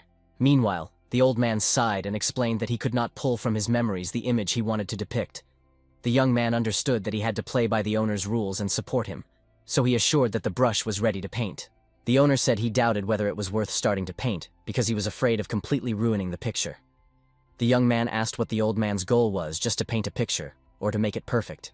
The old man smiled and said that he preferred to create a good, perfect picture, so it was worth making an effort, and the young master would help him with this. The man rose from his knees and said that he actually knows what happened a few days ago in the Merchants' Union. Pachon froze in shock. He did not expect the conversation to shift so abruptly from paintings to discussing an important matter. The master stood before the guest and assured him that he would answer all the boy's questions, but first they should get acquainted, and soon the conversation turned to the organization Night Forest, so the old man asked if the guest had heard of it. The young man had indeed heard rumors about this organization, Asa of the Suns. They were known even beyond the Middle Lands, but many considered everything to be just legends, invented to scare the enemy. The young man folded his hands in a gesture of respect. He considered it an honor to meet the person regarded as the head of the secret guild of mercenary assassins, and the old man was clearly one of the most influential figures of this clan.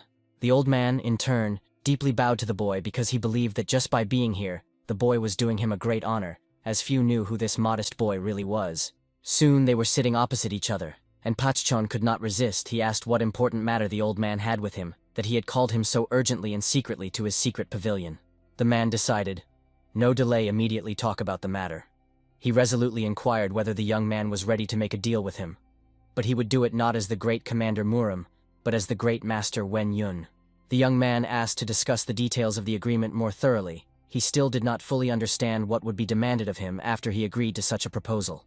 The man was delighted. He advised to get comfortable. The story he was about to tell would be long but interesting.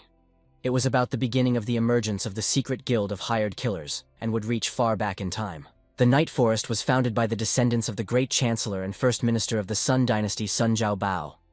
It was he who convinced the emperor to limit the power and authority of the military ministers. The young man flashed erudition, and inquired whether it was about the story when, over a cup of wine, military power was returned to those to whom it rightfully belonged. The elder assured that if his guest knew this matter, he could tell the story as briefly as possible, and a situation arose when the ruler summoned the military ministers and revealed his intentions to them. The ruler promised to exchange military power for a peaceful, quiet old age, wealth, and estates. Thus, Power was to pass without unnecessary bloodshed, and without major clashes. That was the essence. The generals consulted and agreed with the emperor, made a decision, and dispersed to their homes. But soon a big problem arose. Several governors from 2 provinces planned a rebellion against the ruler. A general named Sok Susan successfully suppressed the riots and rebellions in the provinces, and severely punished all who participated. And he himself was among those generals and ministers who voluntarily relinquished their powers. The ruler was grateful to the general for his service, but gratitude went no further, and Sok Susan harbored a grudge against the ruler. Deep in his heart he wanted more, and his current role began to humiliate him. Although in life he boldly challenged almost the heavens themselves, he lost. The cause of his ancestor was taken up by his descendants, who were somewhat luckier in this regard. The general's children surrounded themselves with descendants of other military ministers, and generals outraged people who believed power was taken from them and usurped, so they secretly increased their strength and combat readiness. Their plan was hidden in the shadows, and their actions were so inconspicuous that no one at the ruler's court suspected their existence. Yet there was one person who suspected. Something was wrong in the palace. This man turned out to be the great-grandfather of the current tea master. So it can be said that this war was actually not only from the descendants of Sok Susan himself. The Night Forest was created specifically to protect the ruler. The struggle between these forces had lasted about 400 years, and the boy could not believe what he heard. He was amazed at how the clan had lasted so long, even though sometimes supporters of the rebels were in power. Over time, the strength of the rebels and the dissatisfied grew, and the old man found it difficult to cope with them alone, so he went to ask for help from the great master Vinyue. The man asked to side with him and help complete the picture that had begun to be created several hundred years ago. The young man asked, by what right could he be asked for such a thing? The old man looked intently at the guest. Soon he explained that the great master already had much power and influence. Yet there was one important nuance. The success of this matter depended on the well-being of Murim and all its future. Soon the master and his grandson stood watching the carriage that was taking the guest to the city. The boy asked his grandfather if the plan had succeeded, and he assured him that everything was fine now they had a powerful ally in Murim. The granddaughter also could not contain her curiosity. What did the grandfather see in the boy's eyes that made him decide to tell him about the secret of the Night Forest, to tell the story of the hidden confrontation and make such a proposal without risking anything? At first the old man was not completely sure, but after a personal meeting he was convinced. He had made the right choice. This boy could really bring the matter to completion and victory. The grandson asked why the decision of this matter could not be brought to the court's will, and the old man explained. Such an important issue cannot be entrusted to the opinion of soldiers. After all, they cannot understand the great hero. The man sighed and added that in this matter much depends on fate, on how kindly it will treat their chosen one, and all they can do is pray and wonder if they have made a mistake. The young man stood over the great city, which spread out as if under his feet, and trembled, thinking whether he could cope with such a burden. He was afraid to let down the old man from the Night Forest. He feared harming the people. The boy raised his eyes to the sky and asked his uncle with distrust. Could he ever have thought that such a proposal would be made to his nephew? And could such a thing have happened in his life in Murim at all? The man in the heavens said that after this, his anger melted away like an inscription on the sand washed away by sea waves. His attitude towards his nephew changed radically for the better. Pachan thought long about who he really wanted to become, and decided to become closer to beings who stand beyond the power of conventions, beyond titles and ranks. So he would go towards this goal. He could not ignore this at this stage. Deciding whose side to be on was incredibly difficult, but he was fully aware. His own life, the lives of his loved ones and comrades, the life of the entire region depended on it. The young Pachan rejoiced. Now he was no longer a prisoner of circumstances. He had the power to do what he desired, and he understood. He had to make the right choice and follow the voice of his heart. Meanwhile, the Sichuan province was burning. The entire region was on fire. A real hell prevailed around. No one could understand what caused this disaster, and the leader of the 5 clans, Namgun Hui, did not know what to answer. A girl named Soso was happy about what she saw before her, believing that nothing terrible had happened, and the old man froze so amusingly, as if he had turned to stone when such a situation arose. Sorang, her companion and comrade, picked up her words and assured that they would manage to break through to the central lands and attack the enemy before he regained consciousness. This way they would show the clan's wrath. In the pavilion of the Heavenly Sword, the new invasion of Sichuan's territories was being discussed tensely, and according to the first reports, the League of 5 clans had already rushed into battle with the invaders. This information was held by the 3-eyed Zhao Tai. His interlocutor asked if they had managed to repel the attack, and Zhao replied that not quite. The enemy was advancing confidently and was now slowly filling everything around, so the situation was very difficult. The League of Clans reports that the attack is commanded by representatives of the 4 imperial palaces, and now they have stopped the advance. Why this happened is hard to explain, but it is true. Wen saw no point in making a big issue out of what was happening, whether the Murim Alliance could now send reinforcements and provide humanitarian aid to the victims. The man assured that troops and provisions had already been sent to the affected province, and they could do nothing more otherwise. They themselves would be left without troops or food for the population. The boy stood and thought about what was happening. The problem of the night forest seemed very complicated to him, but everything became much more tragic when the forces of the 4 emperors' castles entered the clash. But that was not all. The man was embarrassed to report, and had nowhere to go. He nervously informed that the Heavenly Overturn sect had started a factional rebellion, and the young man had never heard of such a thing. Zhao explained that this organization grew from the descendants of great demons, but most likely, an even more powerful force stood behind it, which simply gave them orders, and it belonged neither to the demonic nor to the righteous path. The alliance of giant and mighty demons of ancient times loomed over Murim as a serious threat. It will be difficult to deal with such an opponent. Their ancient martial arts traditions make the fight extremely challenging. So the young man asked the assistant to stop with the reports. There was too much information, and the youth had to gather his thoughts to have a chance to make the right decision. At his request, late at night, the great comrades of Pachon gathered on one of the rocks near the city and swore to stand by his side in any case, ready to set out on a campaign against the enemy. Ven issued orders, confident in the loyalty of his comrades. Thus Bestanovi and Kvitka were to set out for Sichuan province to help the League of 5 Clans repel the enemy attack and, if possible, destroy the opponent. Comrades, filled with determination, set out on the road, sincerely thanking the mentor for the trust and the chance to serve the faithful cause. By the order of Wen Yue, the heavenly demon marches to the sect of the Heavenly Overturn to turn it upside down to force all members to join the Murim Alliance and become loyal subjects of the alliance. The demon was only dissatisfied that he was not allowed to simply kill the opponent. Pachchon emphasized that those demons were something like juniors to the heavenly demon, so he could not destroy them. The ruler ordered the heavenly demon to hide his face and do everything flawlessly and unnoticed. No one was to suspect that Wen was using his company and services. The demon assured that everything would be fine. A day before the described events in the palace of the Demonic Path residence, a tense conversation took place between the Lord of Bloody Hands and his advisor. The young man was quite satisfied with the outcome, but still asked to repeat the data once more. The assistant asked her master for permission to clarify some details of the case. Overall, she was well versed in the material, but the Lord of Bloody Hands enjoyed her company.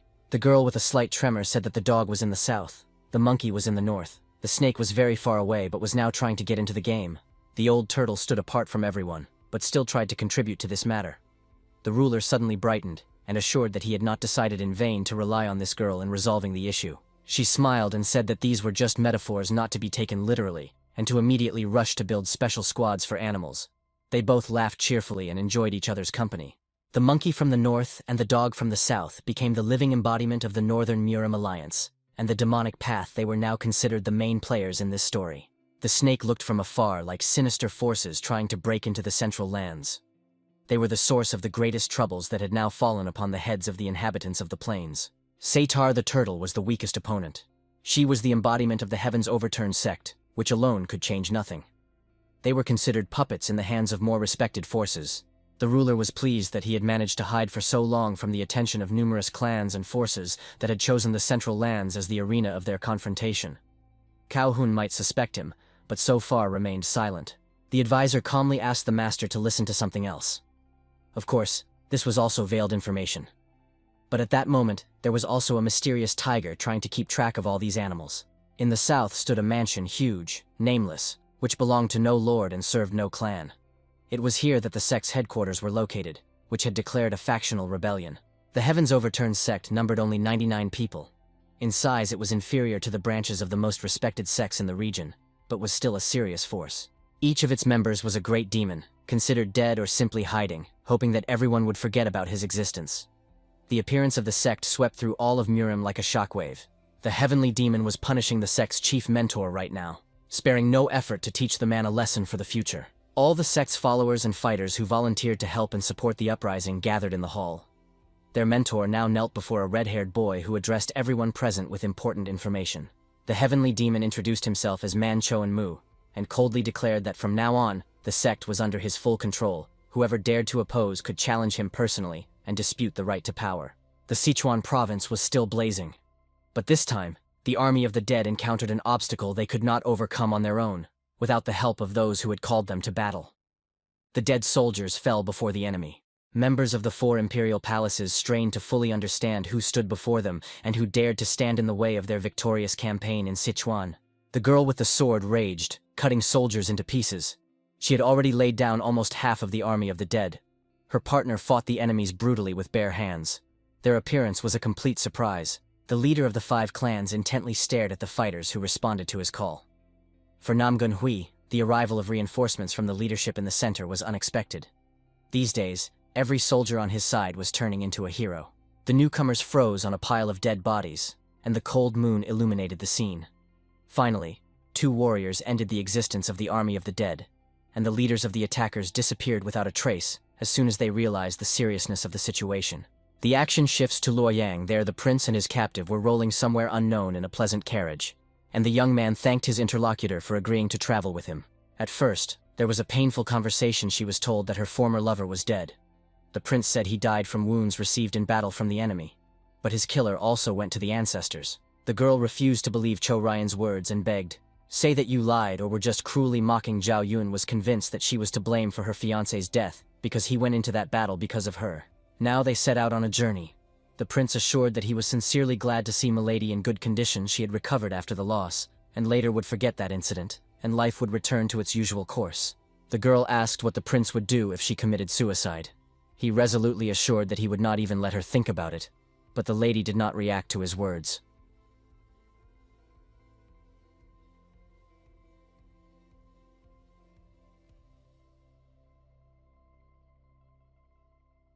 In his Heavenly Sword headquarters, Pachon received a letter from his comrade, the Heavenly Demon, in which he reported that the task was completed and the entire sect was now at his disposal. The Celestial Demon struggled a lot while writing the letter with his left hand.